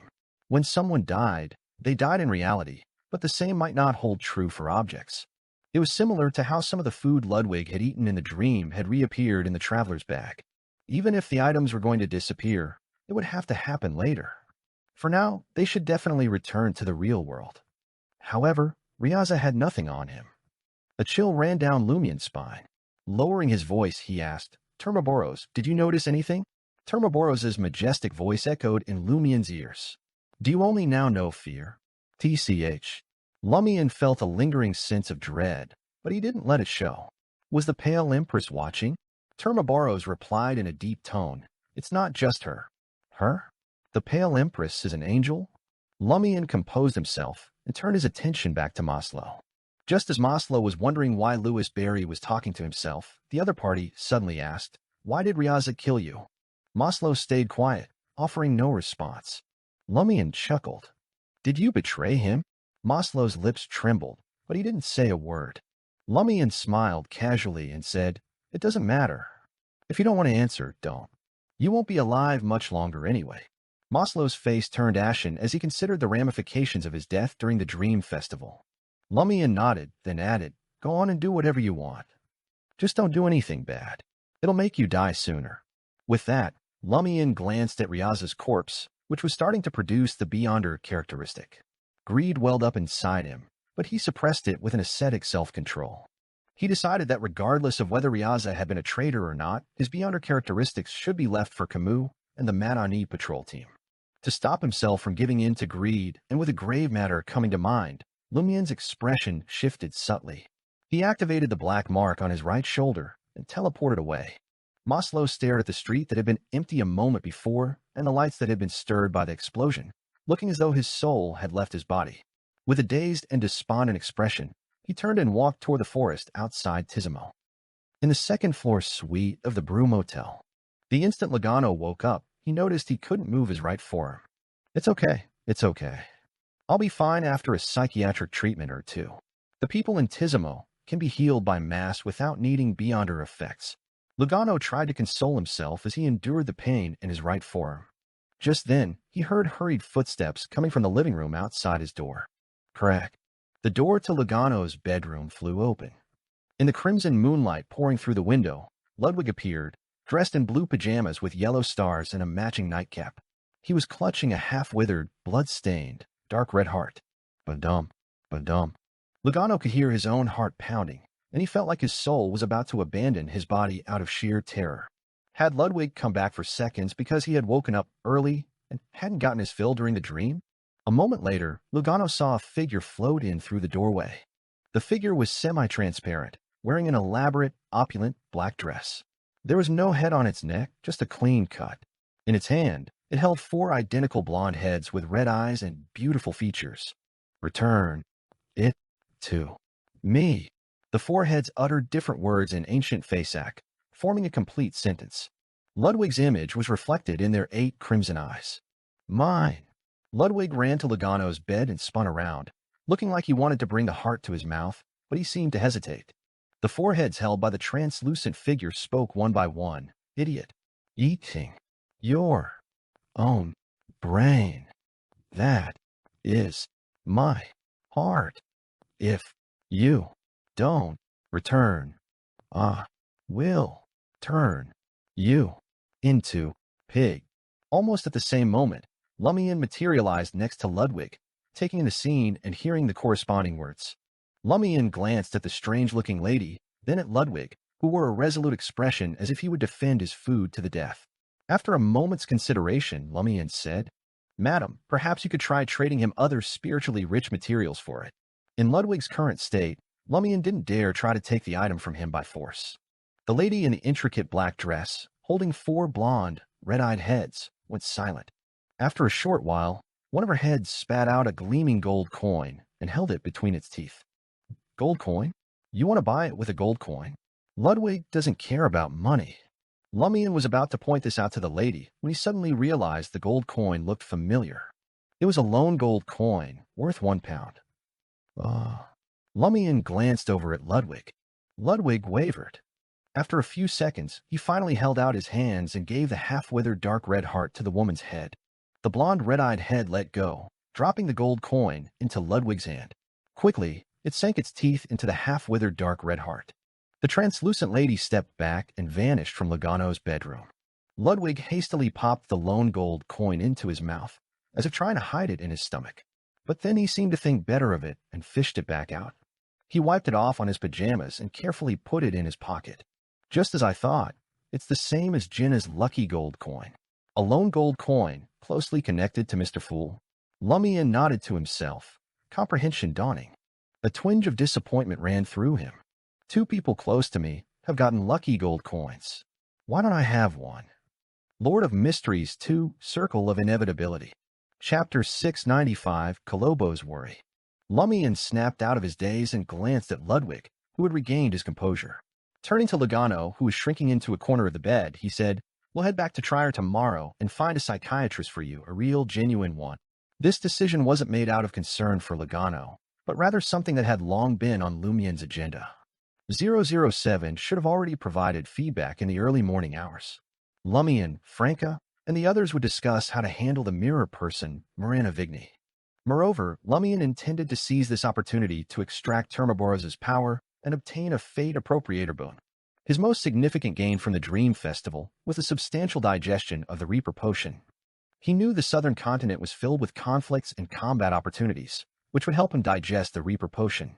However, he never anticipated that less than 2 weeks after advancing, the potion's digestion progress would skyrocket, much like a mercury thermometer's column shooting up when touching a living person's armpit. Calling Padre Cali, Hisoka's dream projection, and nearly 20 others bestowed with strength equivalent to Sequence 6 or Sequence 5 made Lumian acutely aware of life's fragility. It was like straw under a scythe, constantly collapsing with a simple cull and scattered by the wind. Furthermore, after experiencing the acting of the first 4 sequences, Lumian felt the hunter pathway had a distinct characteristic of bringing calamity. Reapers were no exception. With this acting, he believed the Reaper's destructive characteristics that brought calamity were more apparent. At the same time, Lumian greatly benefited from an enemy's destruction. As his mind raced, he summarized his first Reaper acting principle. Culling is about destroying the target and reaping a harvest for yourself. If I had 3 or 4 more similar culls, I wouldn't need to comprehend other acting principles and put them into practice to digest the Reaper potion. However, such good fortune is rare. Lumian sighed silently. This required gathering more than 10 Sequence 6 and Sequence 5 Beyonders with obvious flaws he could exploit without interference. Meeting each of these conditions was challenging, let alone all of them simultaneously. First and foremost, whether humans consumed potions or gained superpowers through boons, their pathways and sequences differed in their flaws. They couldn't all be burdened by dream projections like the Gravekeepers in the Dream Festival, where emotions and desires exploded at the slightest trigger. Even if the bestowed were deeply influenced by evil gods and had mental issues to some degree, exploding emotions and desires weren't inevitable. Some might simply have mutated personalities. Secondly, Sequence 6 and Sequence 5 Beyonders were uncommon, especially the latter, who formed the backbone of various factions. Even without factions, they could create their own teams and dominate a region like the Pirate Admirals. Gathering more than 10 to 20 such Beyonders was no easy task. Moreover, if a major incident caused the first 2 conditions to be met, the Beyonders' common flaws might not be countered by Lumian and his mystical items. Finally, during the battle, a Sequence 5 Beyonder, a key member of the various factions, might draw the attention of the corresponding demigod. A mysticism event like the Dream Festival, with its inherent limitations and natural problems, was unusually suitable for Lumian. Perhaps there had only been one such event in the northern and southern continents in nearly a millennium. Lumian couldn't help but sigh again. At that moment, Logano was thrilled to hear he could return to Trier at dawn. He quickly replied, all right. Back in Trier, his boss had more trusted companions. He probably wouldn't need to take care of Ludwig anymore. Lumian thought for a moment and glanced at the curtains emanating the crimson moonlight. Casually, he asked Logano, can you save enough for the Harvest Priest potion formula and the corresponding ingredients? Logano was taken aback. No, I'm still a bit short of the potion formula's price. Most of his current savings came from Lumian, amounting to around 15,000 Vrildor. Based on his knowledge, a Sequence 7 potion formula usually costs between 16,000 to 20,000 Vrildor. Lumian nodded pensively. I'll keep an eye out for the Harvest Priest potion formula and the necessary ingredients for you. If you're short on funds, I'll help cover the difference. Consider it a share of the spoils from this adventure. Logano was stunned momentarily before tears welled up in his eyes, blurring his vision. I made the right choice. My future truly lies with the boss. With a hint of unease, he asked, but that was a dream adventure. Can the gains be brought back to the real world? Lumian didn't elaborate. He retrieved Ahsoka's golden mask from his traveler's bag. It's possible. Some special items are possible? Logano felt a sense of relief. Lumian turned to Ludwig, who seemed to have acquired a cherished toy, and nodded slightly. You may go back to sleep. Ludwig, wearing a blue nightcap, blinked and reached out to touch his stomach. Groan. His stomach churned violently. Lumian laughed self-deprecatingly and took out the portion of food Ludwig had eaten in the dream, including almond pistachio cream cake, liquor-infused chocolate, eclairs, and more. After Ludwig began his quiet meal, Lumian returned to his room and conjured a blazing white fireball. He unfolded the letter, picked up a fountain pen, and penned a letter to Madam Magician.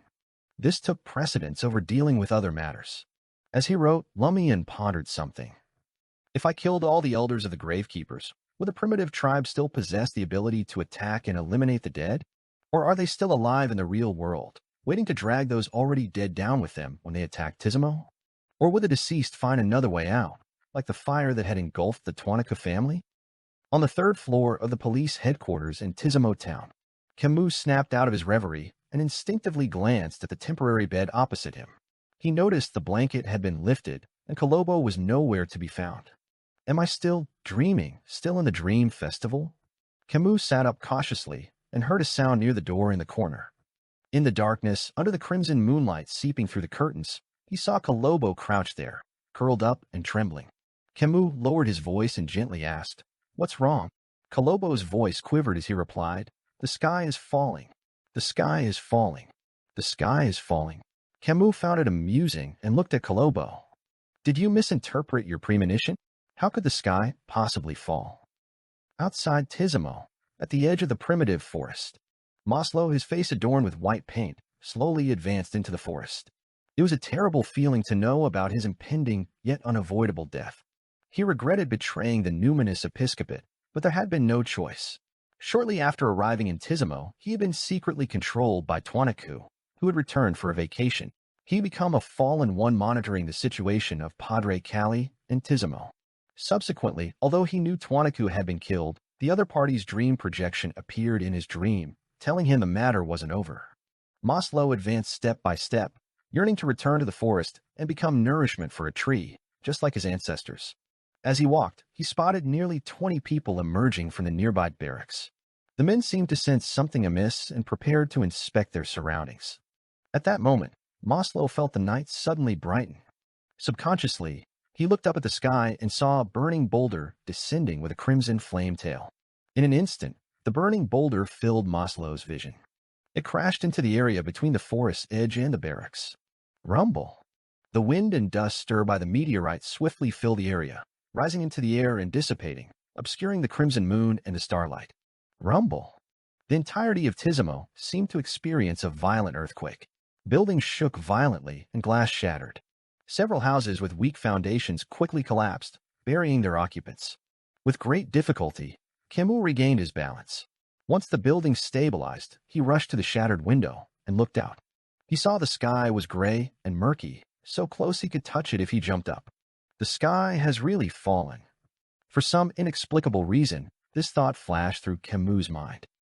In the second-floor suite of the Broom Hotel, clutching the letter and fountain pen, Lumian watched the smoke and dust outside with amusement, sensing the heavy blow not far away. How direct! He sighed sincerely. A meteorite had descended from the sky. From the looks of it, the catastrophe had likely eliminated most of the deceased. Lumian turned to look at the door, which had swung open due to the building shaking, and saw Ludwig still focused on eating. Nothing from the pile of food had fallen to the ground. After sending Logano out to assist the injured, Lumian returned to his room and continued writing. Upon completion, he immediately set up a ritual and summoned the doll messenger. Just as the doll messenger emerged from the expanding candle flame, it suddenly shrank. Slowly, she glanced to her left and then to her right.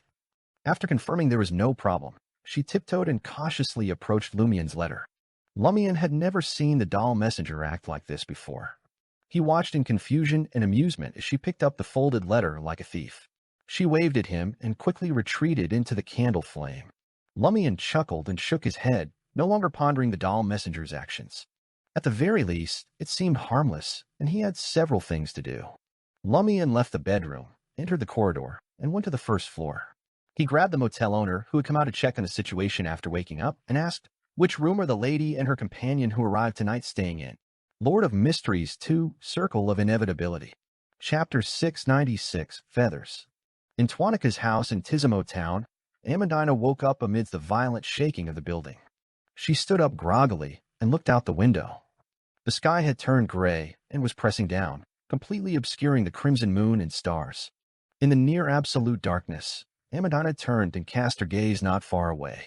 Dressed neatly, Robert rose slowly, his sluggish movements suggesting he was struggling to adapt to the lightless environment.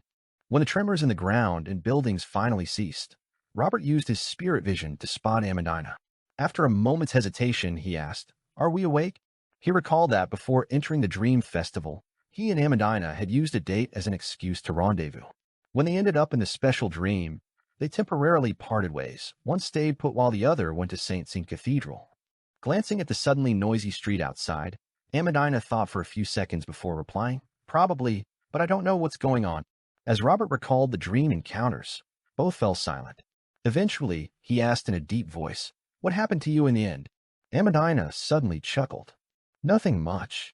Robert closed his mouth again. With her night vision, Amandina looked at him, smiling with mixed emotions. "Is there anything else you want to ask?" After a long pause, Robert said, "What did you experience afterward?" Taking in the silence of the house, Amandina finally whispered, "I saw the one who granted me powers." "The one who granted you powers?" Robert asked, surprised. Amandina laughed. We didn't actually fall asleep after touching the Black Ancient Tomb. We only truly fainted after receiving the powers. How is that possible? Robert looked incredulous. Amandina didn't try to convince him. Instead, she muttered, upon acquiring superpowers, one immediately falls into a coma or slumber. When they wake up, they completely grasp that power. Their spirit and flesh undergo a certain transformation. Is this considered a low-level death before rebirth? What are you talking about? Robert's confusion grew. It was completely incomprehensible. Amandina's eyes darted around as she smiled. That person told me. Perhaps it's a form of guidance. Guidance. Using his spirit vision, the only way to ascertain her condition in the darkness, Robert gazed at Amandina. He felt his fiancée was different, as if she had grown up overnight. Amandina wanted to recount the encounter in detail as usual, but swallowed her words. Sighing, she said, "Aren't you going to check on Padre Callie? He might not have long to live." Snapping out of his reverie, Robert blurted out, "He fled to the ancient tomb and was killed?" "He's indeed dead," Amandina confirmed. Robert's expression shifted, but he didn't inquire about the murderer's identity. After a moment's thought, Amandina said, "Before you go to Padre Callie, I need to tell you something. The desire you felt when you first faced him didn't come from your heart. He prayed to a demon through a ritual and obtained the power to influence you." Robert's eyes widened, his mouth gaped, but no sound came out. Without further ado, Amandina strode past him towards the staircase. Pressing down on the railing, she paused and tersely acknowledged, "Let's find an excuse to annul the engagement. I can accept other things about you, but I can't accept how my fiancé allowed me to follow Louis Berry alone to find the Black Ancient Tomb under those circumstances. Don't worry, I won't tell anyone about your matters. Those who knew in my dream won't tell either." Robert spun around, his gaze fixed on the staircase as Amandina descended step by step, the darkness engulfing her spirituality's light. Leaving Twanika's house, Amandina stepped onto the street. She glanced at the dark, low sky, the sporadic lights on both sides, and caught a whiff of the dusty air. With her hand covering her nose, Amandina made her way towards the manor, her steps gradually quickening. On the third floor of the police headquarters in Tizimo Town, just as Camus felt Colombo's trembling subside, as if he had composed himself, painful curses echoed from the next room. His heart stirred as he lit a candle and pushed open the slightly deformed wooden door. Inside, he saw the Faysatian Loban, lying on the ground, clutching his knee and screaming in agony. The member of the Tizimo patrol team had woken from the earthquake-like commotion and tried to get out of bed to find cover, but one leg strangely lost strength, accompanied by intense pain, causing him to collapse. Before Camus could organize his thoughts, Ria's voice echoed beside him. "Don't worry. It's the mass hysteria mentioned in the investigations. You'll recover after going to the corresponding Massachusetts." Having cooperated with Camus to investigate the abnormalities in Tizimo, Loban quickly understood Ria. Cursing, he struggled to his feet, retrieved a military flask from under his pillow, and downed a few gulps of liquor. After drinking until color returned to his face, Loban sighed with relief. "I feel my knee has recovered a little." Sometimes, alcohol is more useful than mass. Breathing a sigh of relief, Camus turned to Ria, realizing his teammate's expression had turned colder. After what just happened, her dream projection has completely vanished. Have the emotions and desires returned to her body? Will the special dreamscape still exist? And will there be a dream festival next year? Camus instantly made many connections. At that moment, Ria said to him, "Let's go out and see if we can save some people. Those who died during the dream festival shouldn't be the only ones injured." Taken aback, Camus replied, "Okay." Joy welled up in his heart, sensing Ria hadn't undergone any fundamental changes due to the return of her emotions and desires. Following the Broom Hotel owner's instructions, Lumian arrived on the fourth floor and opened the corresponding room's wooden door. The near pitch-black darkness receded under a blazing white fireball's illumination, revealing everything to Lumian. Some items had fallen due to the tremors, tables and chairs had shifted, and a small amount of dust had sprinkled from the ceiling. The window was tightly shut, but the glass had shattered. Apart from this, there was nothing noteworthy and no sign of humans. Scanning the area, Lumian found no trace of the man or woman. Frowning, he muttered to himself, according to the original Dream Festival's rules, death in a dream doesn't equate to immediate death. Did they leave Tizimo after waking up? I plan to take care of their corpses and inherit their beyonder characteristics. Lumian didn't believe the man and woman couldn't leave just because the door and window were tightly shut. After all, they were two mid-sequence beyonders, and one was even a devil. Perhaps they had special abilities to resolve that problem. As Lumian contemplated searching for traces and chasing after them to eliminate the deceased on behalf of the Dream Festival, he casually examined the room's various details. Suddenly, his pupils dilated and his eyes froze. He saw a feather lying quietly under the recliner by the window, a white feather stained with light yellow oil. Lumian's scalp tingled as he silently took 2 steps back into the corridor. Like Ryaza, were the man and woman already dead and had undergone an abnormality? What about their corpses? Disappeared? Would humans who had ascended to godhood exhibit different behaviors after leaving the Dream Festival? With a blazing white fireball floating behind him, Lumian scrutinized the room, filled with questions. Perhaps the man and woman's corpses were still here, but he couldn't see them. Cautiously entering, he approached the recliner, sensing nothing unusual and discovering no signs of the formless object. Lumian retrieved the mystery-prying glasses and the Eye of Truth from his traveler's bag, donning them one by one. He still couldn't see the man and woman. His vision was filled with chaotic darkness, a dark river, oily feathers, and imprisoning darkness. Upon returning to reality, did they immediately undergo a mortal ascension and leave this place? Lumian pondered for a few seconds before activating the black mark on his right shoulder, teleporting to a spot in the forest at the Special Dreams periphery. As a hunter, Lumian had memorized the correct route and environmental characteristics after Amandina led him to the Black Ancient Tomb. After nearly 15 minutes, he arrived at an area where numerous tree roots protruded from the ground, resembling blood vessels. However, the place where the black stone-like ancient tomb should have stood was empty. Does that black ancient tomb only exist in dreams and can't be encountered in reality? Lumian speculated seriously. So the Pale Empress and the other angels can't descend personally, and can only send people to participate in the Dream Festival? As his thoughts raced, Lumian's gaze darted back and forth across the land corresponding to the Black Ancient Tomb. It was indeed a little different from its surroundings. No intertwined tree roots protruded from the ground, and it was flat and stoneless. Approaching thoughtfully, Lumian took out his straight sword and used it as a shovel, attempting to dig into the soil. Just as he dug a small pit, his eyelids twitched. Buried in the dark brown soil were 2 white feathers stained with light yellow oil. Taking a slow breath, Lumian dug deeper. Before long, a palm-sized, dark, slightly moist, and sticky soil lump came into view. Lord of Mysteries 2, Circle of Inevitability. Chapter 697, Madam Magician's Explanation. As Lumian gazed at the peculiar soil, he couldn't help but recall the scene of Hela retrieving the Samaritan women's spring. After a moment of contemplation, he retrieved gold bars and coins from his traveler's bag and ignited a blazing white fireball in his palm. As the flames surged, the gold gradually melted under the control of his spirituality, forming a small golden box. Lumian then used the flames as a blade to fashion a cover for the box. Once the gold had cooled and solidified, he used the straight sword as a shovel to transfer the palm-sized clump of soil into the box before closing the lid. After stowing away the golden box, Lumian noticed that the straight sword in his hand had become rusty and decayed. Rather than being alarmed, Lumian was delighted.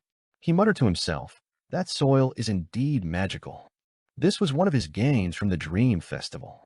Despite not obtaining the Beyonder characteristics of Ryaza and Maslow, and the mysterious disappearance of the man and woman who served the demon, Lumian had finally acquired something of value. He continued searching the area, but found no other traces. Left with no other option, he teleported back to the 2nd floor of the Broom Hotel. By then, much of the smoke and dust caused by the meteorite had dissipated. The crimson moon's light cast an eerie glow over Tizimo. Lumian noticed a folded letter on the master bedroom's desk, with a thin, brass-like metal sheet on top. Madam Magician's response is swift tonight. Lumian picked up the brass plate and examined the mysterious patterns and words etched upon it, but he couldn't discern their meaning or purpose. He couldn't even sense the corresponding spirituality glow. Shaking his head, Lumian temporarily set aside the brass sheet. With a gentle grab of his right hand, he conjured a floating, incandescent white fireball. Under its glow, he sat down and began reading Madam Magician's reply. "There's no doubt about it. From what you've described, the corpse in the dream tomb belongs to Neighboritus Lee. As for Neighboritus Lee, there's a high likelihood that it's an alias of Devil Monarch Farbody or a real name that can be used under certain circumstances. Don't you find it strange that Neighboritus Lee, as a Devil Monarch and one of the 8 ancient gods who once ruled the world, can bestow superpowers from the prisoner pathway? This abnormality is quite normal for the ancient gods. They didn't advance according to the paths of the divine, but were born directly for some unknown reason. Their characteristics were a mix of sequence one beyonder characteristics from other pathways, or even more than one. Considering demon warlock Berman's situation, you can see how unhinged and violent the ancient gods were. There's a significant difference between ancient gods and subsequent true gods, but this doesn't mean that they are weak. They might even be stronger. Among them, although Farbadi is the devil monarch, he blends in sequence one abomination from a neighboring pathway. Therefore, his state is one of the best among the 8 ancient gods. He has also become the only ancient god alive in their original form. In fact, if Farbadi were to gather the ingredients of the devil pathway as a sequence one abomination and complete the deity ascension ritual to advance, he would be equivalent to a true god, now a stronger true god. He wouldn't be an ancient god described by words like madness, cruelty, violence, and bloodlust.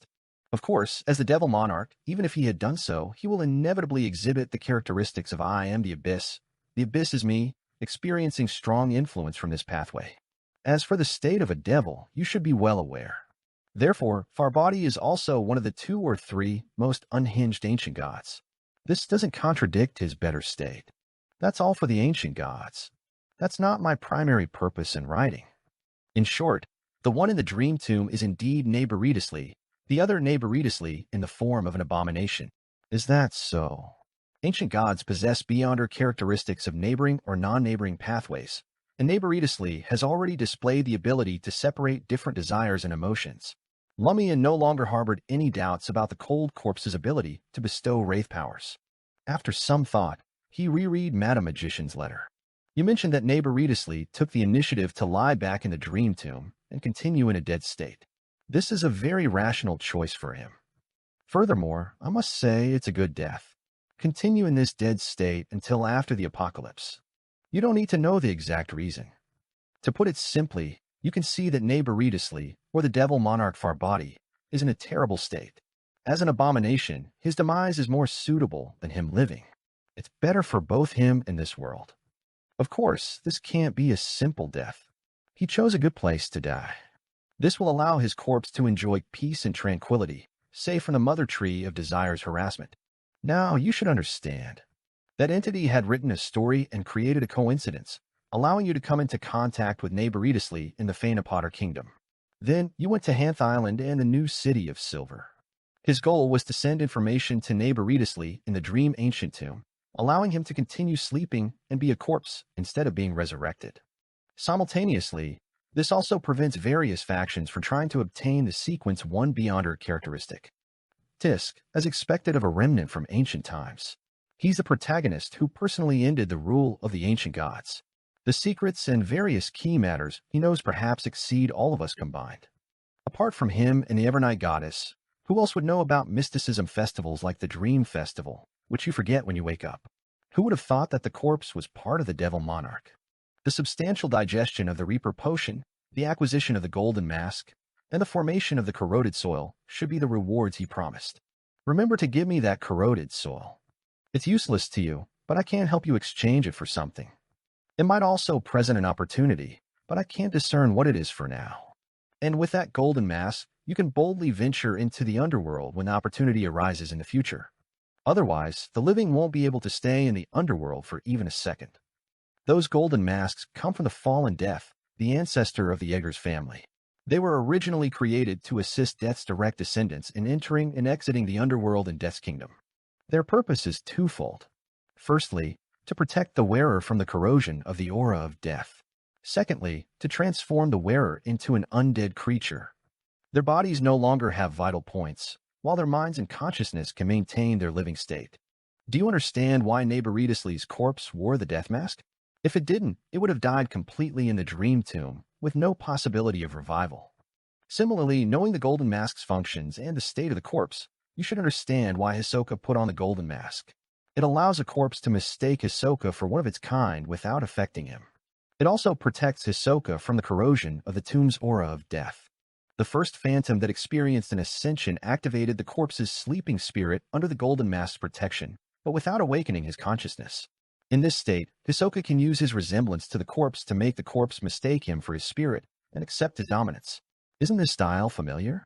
That celestial worthy is indeed the strongest god who seeks out errors and exploits loopholes. By the time the second phantom that underwent ascension entered the dream ancient tomb, the corpse's consciousness would have been basically awakened. Even if Hisoka were still alive, he wouldn't be able to complete his grand plan. That's the gist of the matter. The numinous episcopate's purpose is the ancient tomb itself, the golden mask that has endured the corresponding corrosion in the tomb for over a millennium. The Noise family's archduke, a collaborator of the Rose School of Thought, desires Neighboritas Lee's corpse, while the Temperance faction seeks to retrieve Miss Messenger's heart. Their goals were actually different, yet they fought to the death. I have to say, it's quite humorous and ironic. Of course, this is mainly because they can't trust each other, and there's indeed a possibility that it's a situation where the winner takes all. Does Miss Messenger want to consume Neighboritas Lee's abomination body? Of course she does. Miss Messenger. The lady who used the lucky gold coin to buy the heart from Ludwig? Why is she called Miss Messenger? It's impossible for her to be someone's messenger, right? She's an angel. Mr. Fool's messenger. So that's why there's a lucky gold coin closely related to Mr. Fool. Lumian was sharp, and he quickly made a guess. He continued reading the last part of the letter. I forgot to mention that wearing that golden mask also poses problems. As you can imagine, once you transform into an undead creature and don't have any vital points on your body, the purification of sunlight and lightning will be fatal to you. Moreover, if a living person wears that golden mask for too long, they will truly become deceased. When that time comes, once the mask is removed, their mind and consciousness will be unprotected and they will die immediately. Let me see what else I haven't mentioned. Yes, you said that the underworld Taoist in Neighboritas Lee's corpse had looked at Ivelves de Eggers without doing anything to him. That gave me some ideas. It's highly likely that the one who helped bury Neighboritas Lee's abomination corpse and construct the dream grave was the ancestor of the Eggers family, the deceased death. After he went mad, perhaps he interacted with the underworld Taoist, who guarded the river and the Blood Emperor's afterimage. And for some reason, he agreed to Neighboritas Lee's request for help, causing his abomination corpse to slumber in a special dream.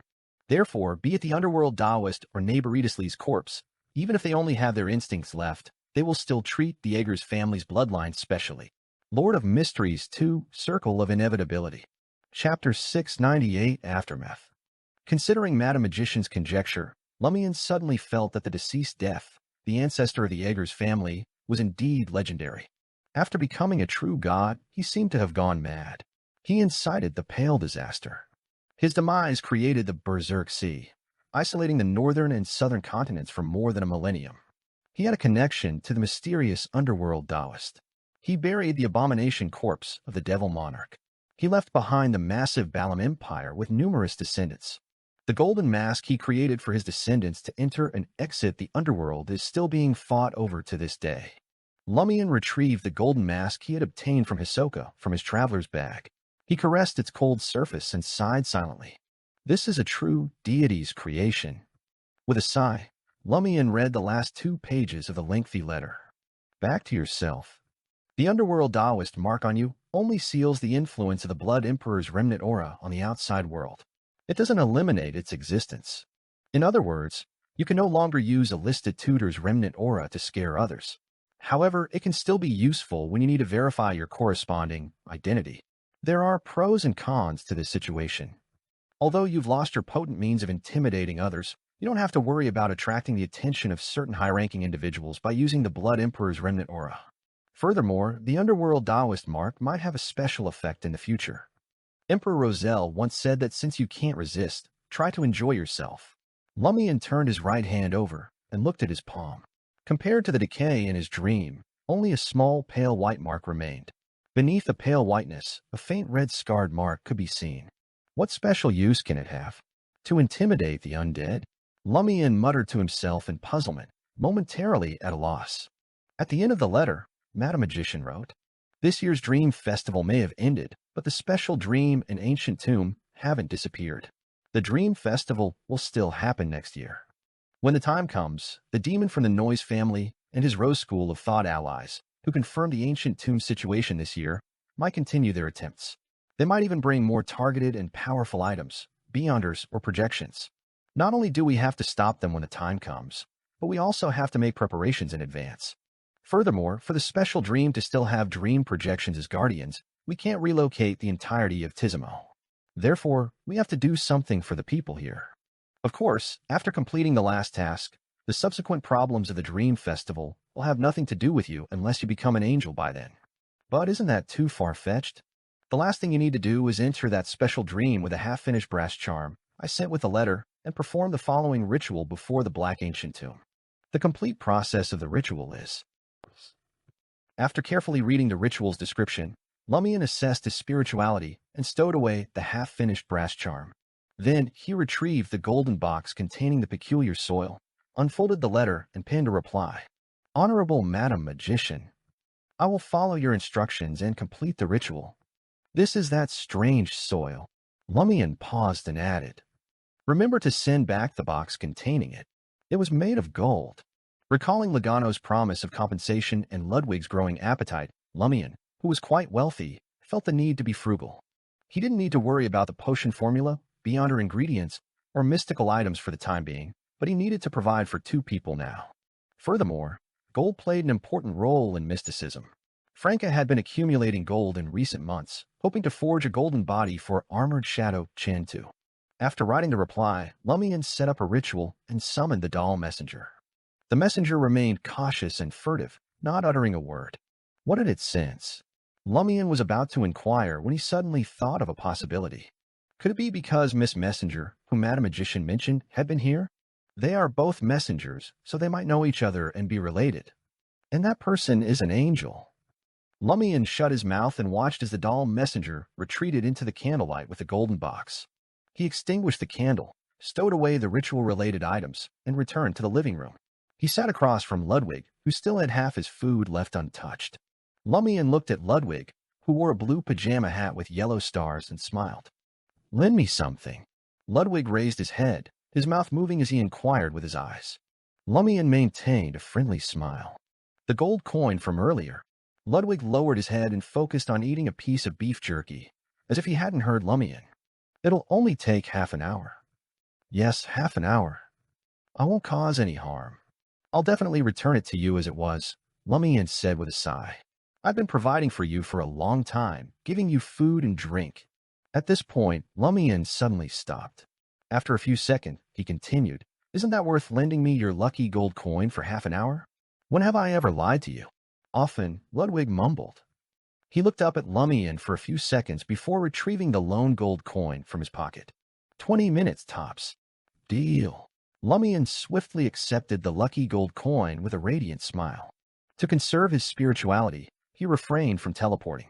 Instead, he moved swiftly through the shadows and arrived at Hisoka Twanika's house. Robert and Amandina had already left. Lumian found a spot and leaned against the wall. Using cogitation, he quickly drifted off to sleep. In the special dream, in the primitive forest. Using the shadows in the darkness, Lumian reached the edge of the dream and found himself in the chaotic zone. After some thought, he left the shadow and donned the golden mask crafted by death. Amidst the cold corrosion and heavy pressure, Lumian saw a dream fragment of a black ancient tomb and the path leading to it. He quickly reached his destination. The corpses had vanished, leaving only the ancient tomb, resembling a black boulder, standing silently. Lumian removed the mask and observed for a moment. Using a raised tree root as an altar, he placed candles, essential oil, herbal powder, a cauldron, and the half-finished brass charm on it. He followed the instructions in Madam Magician's letter and dealt with them one by one. Finally, Lumian placed the lucky gold coin between the 2 candles corresponding to Mr. Fool. Instead of creating a wall of spirituality, he lit the candles in the order from God to person, from left to right, and took 2 steps back. Lumian gazed at the burning candle flame and recited in ancient Hermes. The fool that doesn't belong to this era, the mysterious ruler above the gray fog, the king of yellow and black who wields good luck. Silently, a thin gray fog emanated from the void, enveloping the area around the black ancient tomb and the entire special dream. Lumian's left chest heated up slightly, preventing his thoughts from slowing down, and his body showed no signs of disintegrating. He quickly took 2 steps forward and ignited the corresponding essential oil extract and herbal powder. He placed the half-finished brass charm in the center of the altar. Then, Lumian straightened up and said in Hermes, I implore you to grant this charm power. I implore you to allow this power to control this dream. After reciting all the remaining incantations and completing the remaining steps of the ritual, Lumian saw the lucky gold coin emit a hazy glow. One of the candles representing Mr. Fool darkened, and the other took on a brass hue. Immediately after, the darkness and brass candlelight entangled with the half-finished brass charm. The brass charm emitted a blinding light, and Lumian couldn't help but close his eyes. By the time he adjusted and opened his eyes, the brass charm had vanished. The soil, rocks, and tree roots in front of the black ancient tomb surged, forming a tombstone-like object. Ancient Fasak words appeared on the tombstone one after another. All living beings are equal before the law. Even angels can be killed by ordinary people. Lost items are regarded as abandonment. Anything can be done during the Dream Festival, but not killing or rape. Murderers shall die. Rapists shall die. What pathway's power is this? It resembles the Arbiter pathway. Killing isn't allowed for the next Dream Festival? Even an angel can be harmed by me? Lumian hadn't expected Madam Magician's preparations. He swiftly packed his belongings and planned to leave the area. Finally, Lumian had an idea when he saw the tombstone. With a smile, he retrieved the card from his traveler's bag, bent down, and placed it on the ground beneath the tombstone. It was a tarot card depicting a man in green holding a wand against attacking wands at the foot of a mountain. Minor Arcana card, 7 of Wands. Lumian didn't know if the tarot cards representing him could remain in the dream or in front of the tombstone. He simply wanted to give it a try. After all, he hadn't done so since becoming a member of the Tarot Club. Upon returning to the real world, Lumian reached into his traveler's bag and examined it. As expected, the half-finished brass charm had vanished, as had the Minor Arcana card, the 7 of Wands. The rules of the special dream are indeed a little different. Lumian nodded thoughtfully and returned the lucky gold coin to Ludwig at the Broom Hotel. Then, Lumian stepped onto the street. In the darkness, he passed Camus, Ria, Logano, and the others who were busy rescuing and treating people, and arrived at St. Sean Cathedral. All the candles in the cathedral had been lit, but only Padre Calli was present. Dressed in a white robe adorned with golden threads, he knelt before the altar and a sacred emblem, his head bowed in anguish. Lumian walked in step by step and took a seat in the front row. He watched Padre Calli quietly without disturbing him. Lord of Mysteries 2, Circle of Inevitability. Chapter 699. Who is to blame? The smoke and dust caused by the meteorite had mostly dissipated, and the commotion on the street had gradually subsided. The injured had largely escaped danger thanks to swift treatment, but some still perished, eliciting occasional cries of anguish. Inside St. Sean Cathedral, Padre Calli completed his penance. He stood and turned to face Lumian, who sat silently in the front pew, observing him. Lumian chuckled and asked casually, "Is repentance still of any use?" Without waiting for a response, he added habitually, "You must know your fate is sealed. You won't survive more than a few days." Paleness showed through Padre Calli's dark brown complexion as he calmly replied, "If repentance worked, it wouldn't be true repentance." This statement seemed to bring him a measure of peace. "I repented because I wanted to, not to bargain for understanding or redemption. Looking back, I have indeed made many mistakes.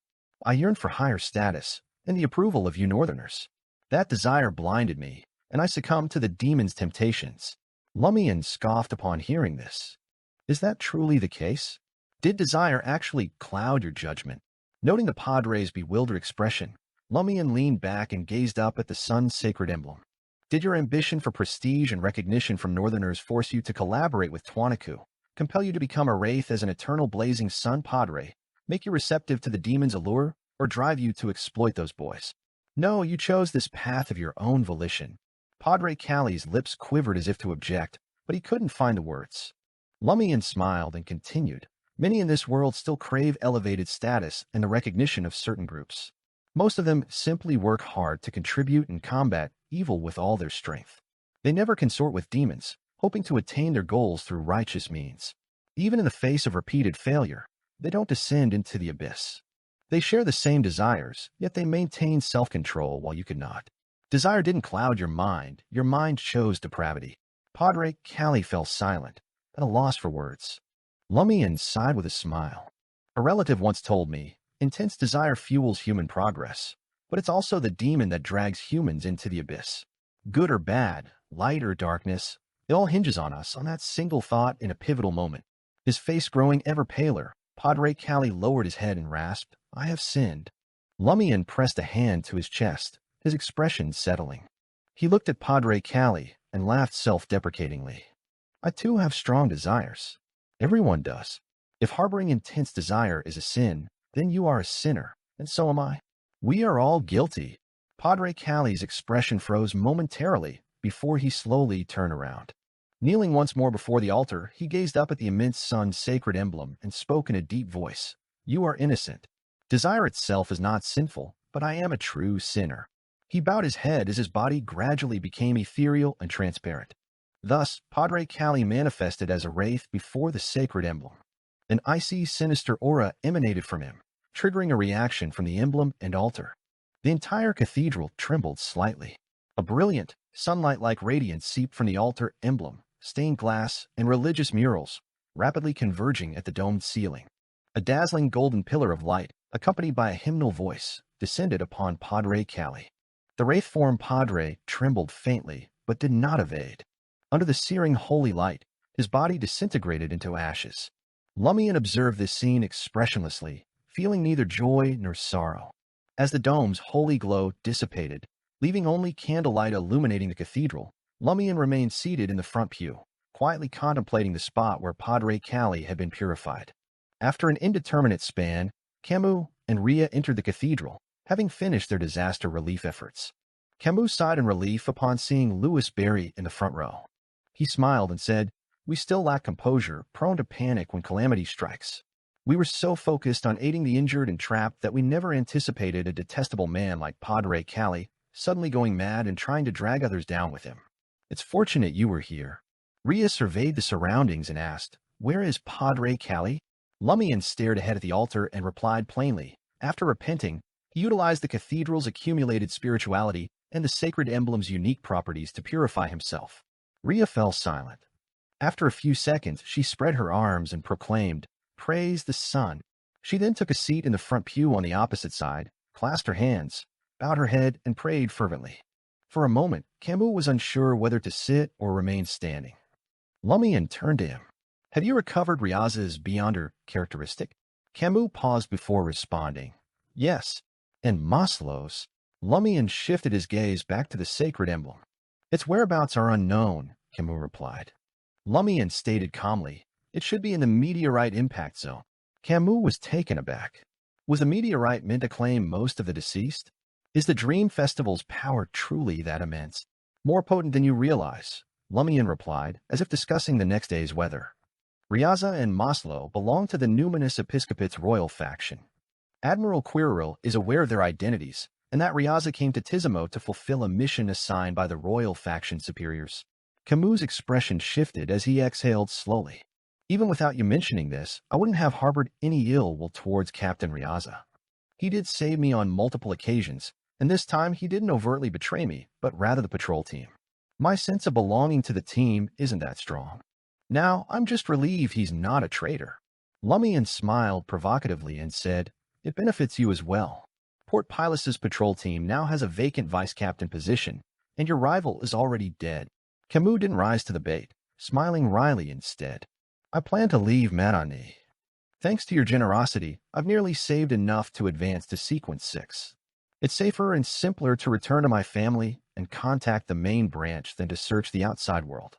The patrol team is a small organization after all.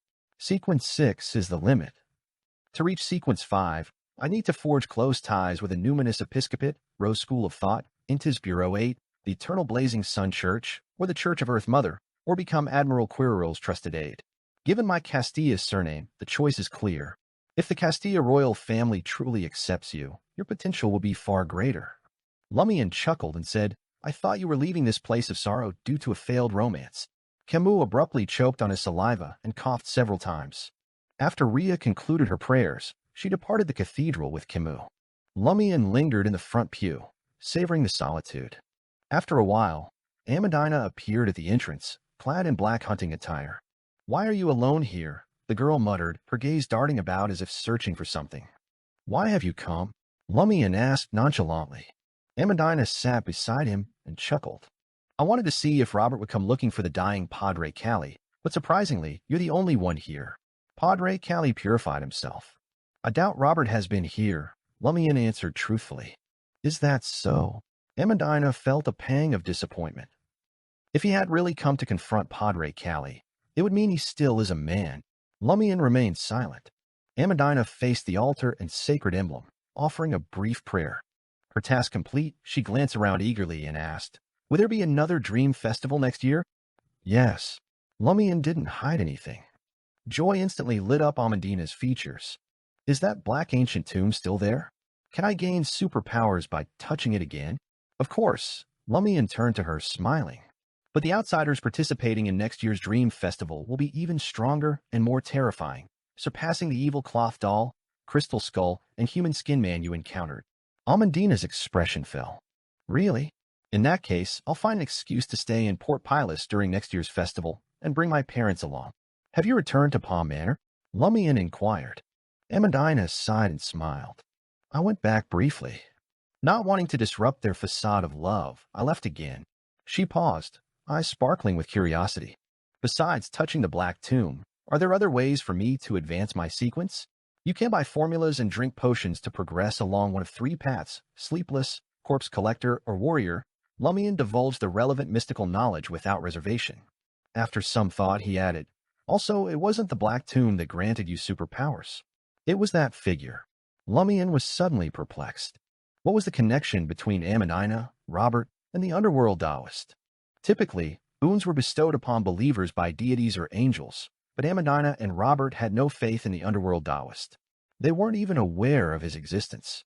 Considering the conventions of various secret organizations and the customs Franca occasionally mentioned, Amandina should have addressed the underworld Taoist as teacher. Lord of Mysteries 2, Circle of Inevitability.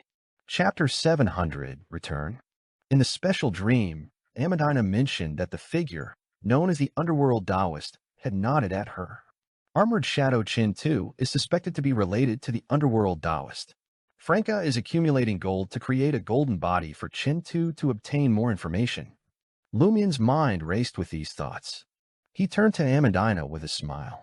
You won't only encounter that figure during the Dream Festival. It's possible normally, Amandina asked, surprised. What kind of smarts do you have? Lumian inwardly criticized, shaking his head and smiling. What I mean is, it's not just in Tizimo where you can encounter that figure on a specific date.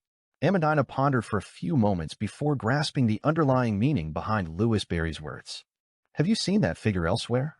I thought you couldn't see him and could only observe through me. Thankfully, you're not that dense.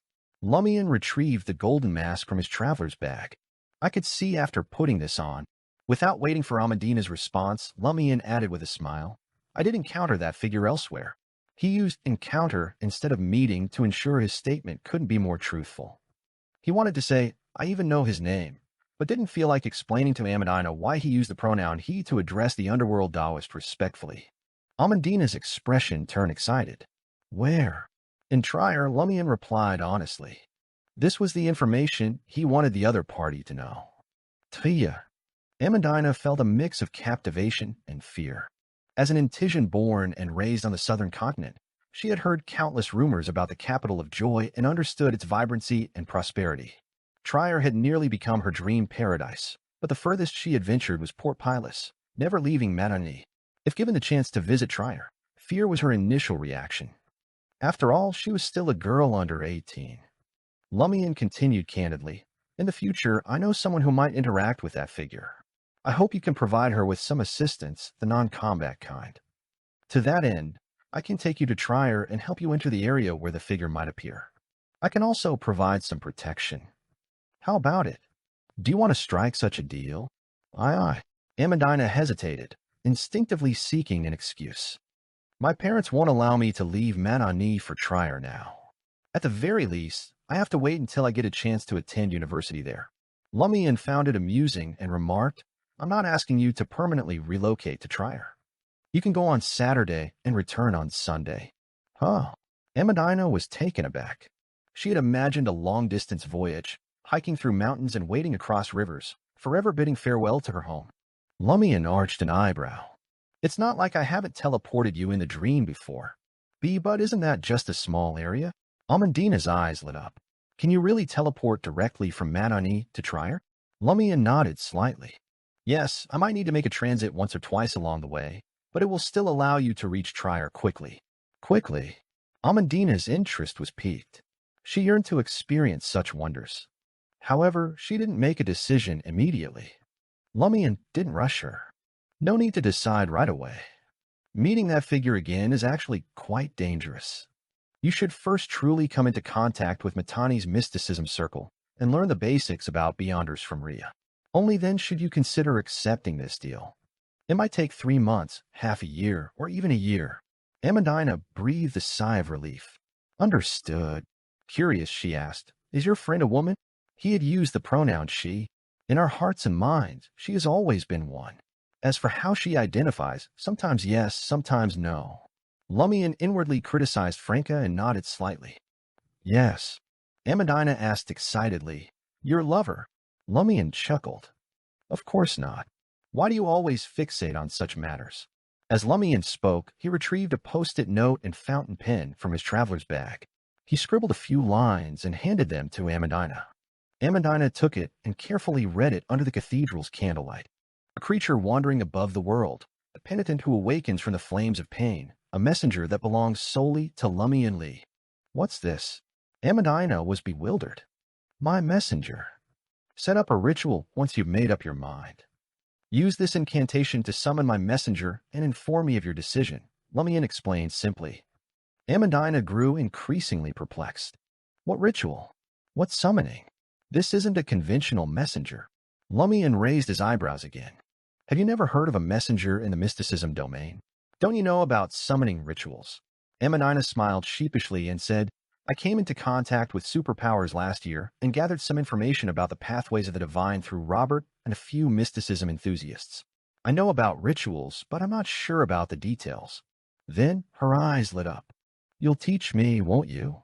Otherwise, I wouldn't be able to summon your messenger. Also, is your real name not Louis Barry, but Lumian Lee? Why, you took a pen and paper from that coin bag. You also took your previous items from there. What kind of mystical item is this?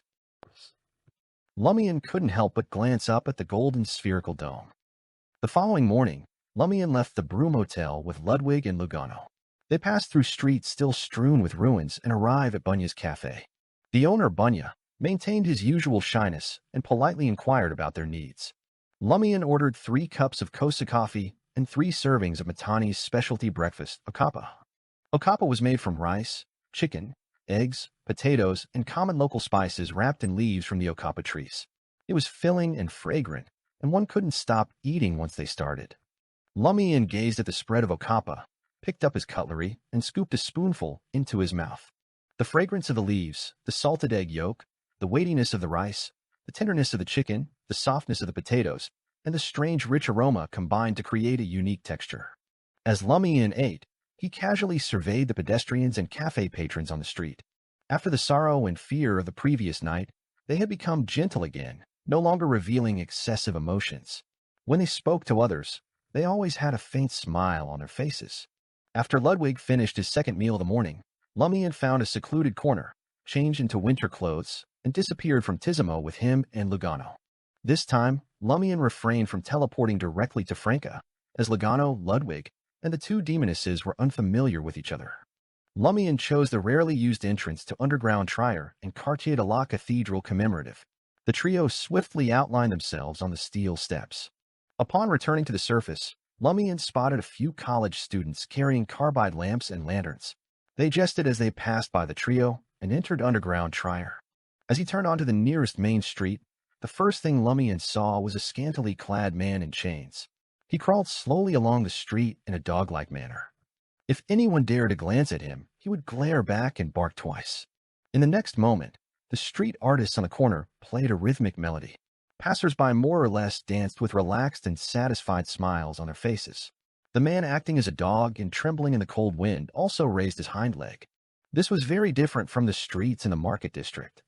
Quartier de la Cathedral commemorative was renowned for its numerous universities. Lumian averted his gaze from the pedestrian smiles and led Lugano and Ludwig to Anthony's nearby rented house. It was on the 4th floor, near the end of the corridor. Knock, knock, knock. Lumian knocked on the door without hesitation. Soon he saw Anthony, who was dressed differently from before. In a white shirt, light gray cashmere sweater, black tweed coat, dark red bow tie, gold-rimmed glasses, and a light yellow wig, his beard was cleanly shaven, and his face was no longer greasy. The black grime in his pores was gone. He had the air of a successful member of high society. "Are you in a relationship?" Lumian jested. Anthony replied with a smile, "I'm attending a banquet hosted by the Trier Psychiatrist Guild today. This was a necessary prerequisite for completing Madam Justice's mission." Lumian entered the room and asked casually, "Have you obtained a psychiatrist's license?" Anthony nodded. "I acquired a genuine identity and educational background. During the interview, I successfully convinced the examiner." "A genuine identity? Where's its original owner?" Lumian asked thoughtfully. Anthony glanced at Logano and Ludwig but didn't directly answer Lumian's question. "What can I do for you?" Lumian understood Anthony's meaning and temporarily abandoned the question. He briefly mentioned the Dream Festival situation and the after-effects of Logano losing his arm in the dream. He didn't mention how Logano had lost his arm. Anthony listened attentively and looked at Logano. "Such hysteria is easily resolved. Do you need a faster solution, or do you want it to be slower and gentler?" Logano replied without hesitation, "The faster one." He had lost control of his right forearm. Anthony's gaze shifted to Logano's left side, furrowing his brow. Logano subconsciously turned to his left and followed suit. At that moment, Anthony produced a dagger from nowhere and thrust it at Logano's right forearm. Logano swiftly retracted his hand and blurted out, "What are you doing?" Anthony sheathed his dagger and replied calmly, "The treatment is over." "Huh." Logano looked at his right hand in confusion and realized that it had retracted to his chest without being impeded. Lumian chuckled and said to Logano, "Keep an eye on Ludwig. Remember to prepare food for him." Without waiting for Logano's response, Lumian turned to Anthony. "Let's go find Franca and Jenin now." Anthony glanced at Lumian and adjusted the gold-rimmed glasses he was unaccustomed to. "All right,